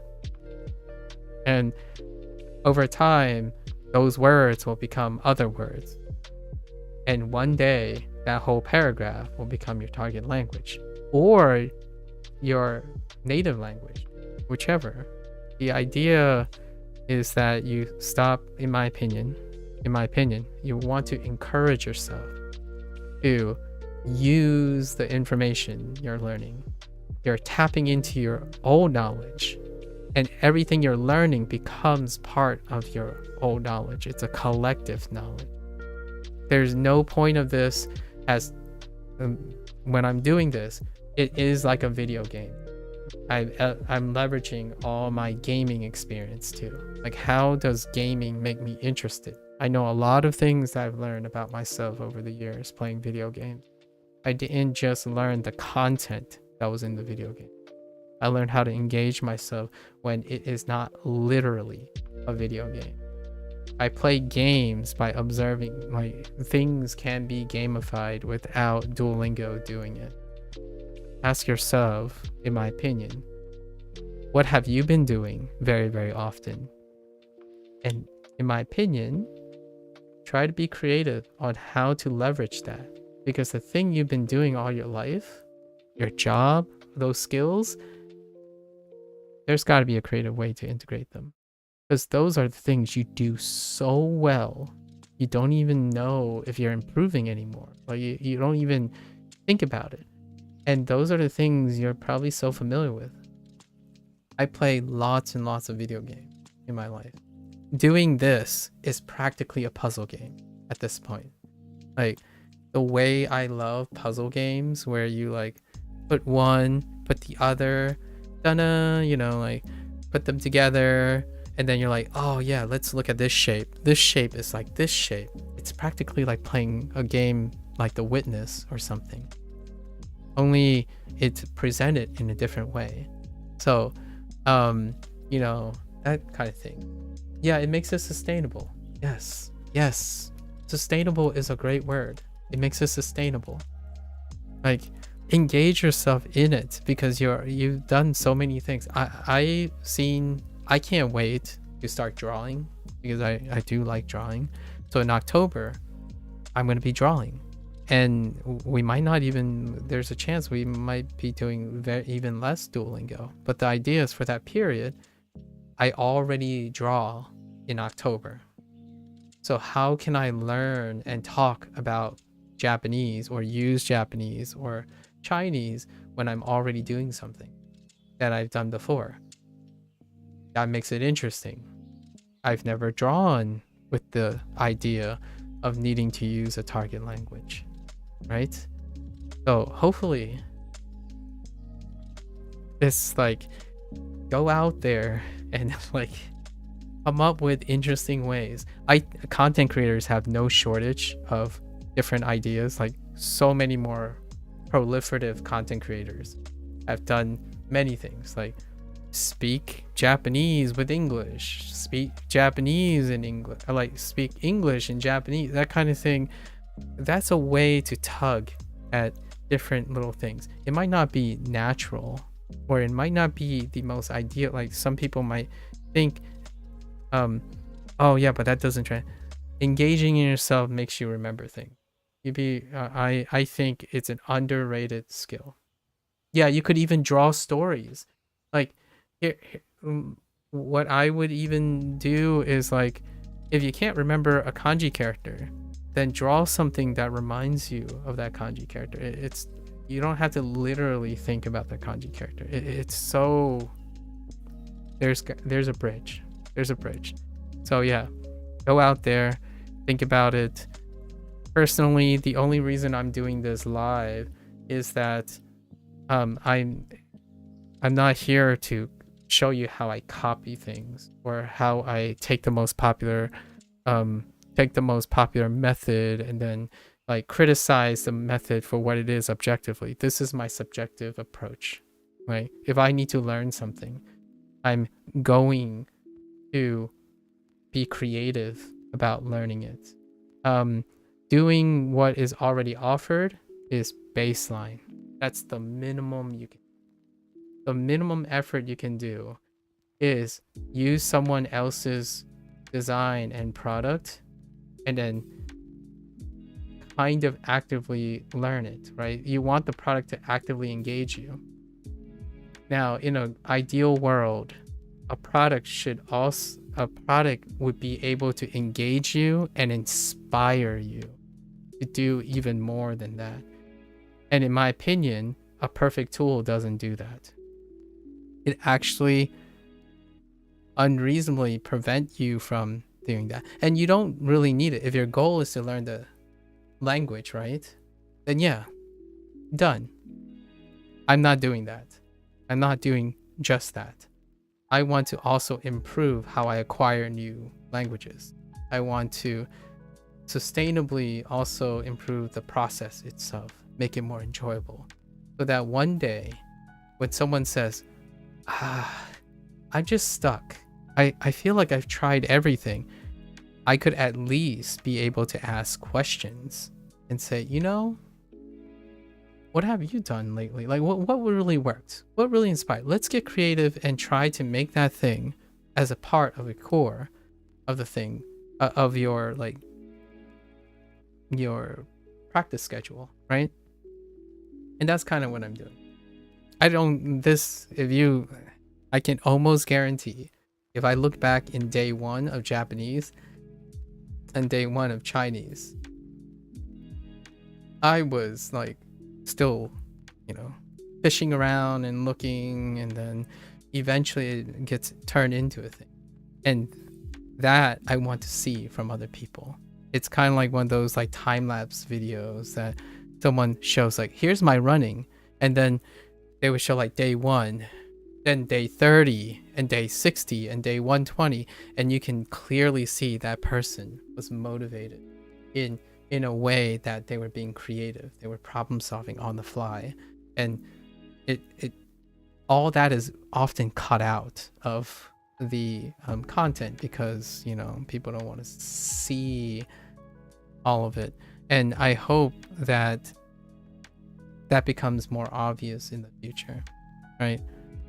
Your way, in my opinion, it sounds a little egotistical. However, your way can be the synthesis of many different ways. And I think that's far more powerful than some way that is 80% someone else's idea that you can't internalize. There's always a chance you can internalize someone else's idea. However, I want to encourage people to do one step better. If you can internalize someone else's idea, go and like encourage yourself to do even one better. Continuously do one better. Because in my opinion, there's rarely a feeling. Yeah, that's creativity. Yeah, that's creativity. And there's no gratifying, there's a very few gratifying things in life than sharing, and being able to say, oh yeah, I started here with all these great ideas from other people. And I was able to meld them into my image. Here's what it looks like. Then you are one of those people. You become the people that inspired you. And now you are one that can inspire others. And that is pretty much the human condition, in my opinion. The most rewarding sensation of human condition. So no, I might not give you the most efficient method. The idea is the only most efficient method is what you determine. You can take a lot of other people's efficient methods and meld it to yours, right? Keep building. Keep on building. I think that's the take home method. Keep on building, keep on creating, and, you know, keep language learning fun, innovative, inclusive. If you can't understand why someone really likes a way that you don't like it, feel free to ask them. If they can express it, you probably met a creative person. And perhaps you might be able to take that mentality and put it towards your creative process. Alright guys, it's time to wrap it up. Again, thanks for hanging out. That's the end of the session today. Again, tomorrow we'll have like a shorter session. I'm gonna have to cut some stuff out. Probably we won't do Shashingo and do like 1.5 hours each or 2 hours. I'll be away for 4 days. I'm going to the annual convention. It's the only time of the year in the last couple of years that I would break anything that I've done consecutively, so I can go to this anime convention that I've been attending for 17 years now. And I absolutely love it. It's a tradition. And I don't actually go to the anime convention to participate per se in the actual activity of anime watching and stuff. I go there because I like to help people, like enjoy and be an enabler. So I actually work at registration the whole time. So I mean, if you ever find yourself at Otakon, it would be great to see your smiling face enjoying anime. I usually sit 45 hours-ish behind the registration booth. You see like tons of people coming, smiling faces. It's where creativity is born, right? Inspiration, hobbies. It's very palpable. Obviously, I'm getting older and older each year, and I don't think my stamina is that great all the time, but I do it when I can. It electrifies me all the time. I come home super exhausted. However, when I recover from it, I get inspired by all the youthful energy, right? It's great seeing 40,000 plus people having a blast, right? Anyways, there you go. Until next time, right? If you're gonna watch this later, 谢谢 and take care. 再见. Until next time. Bye.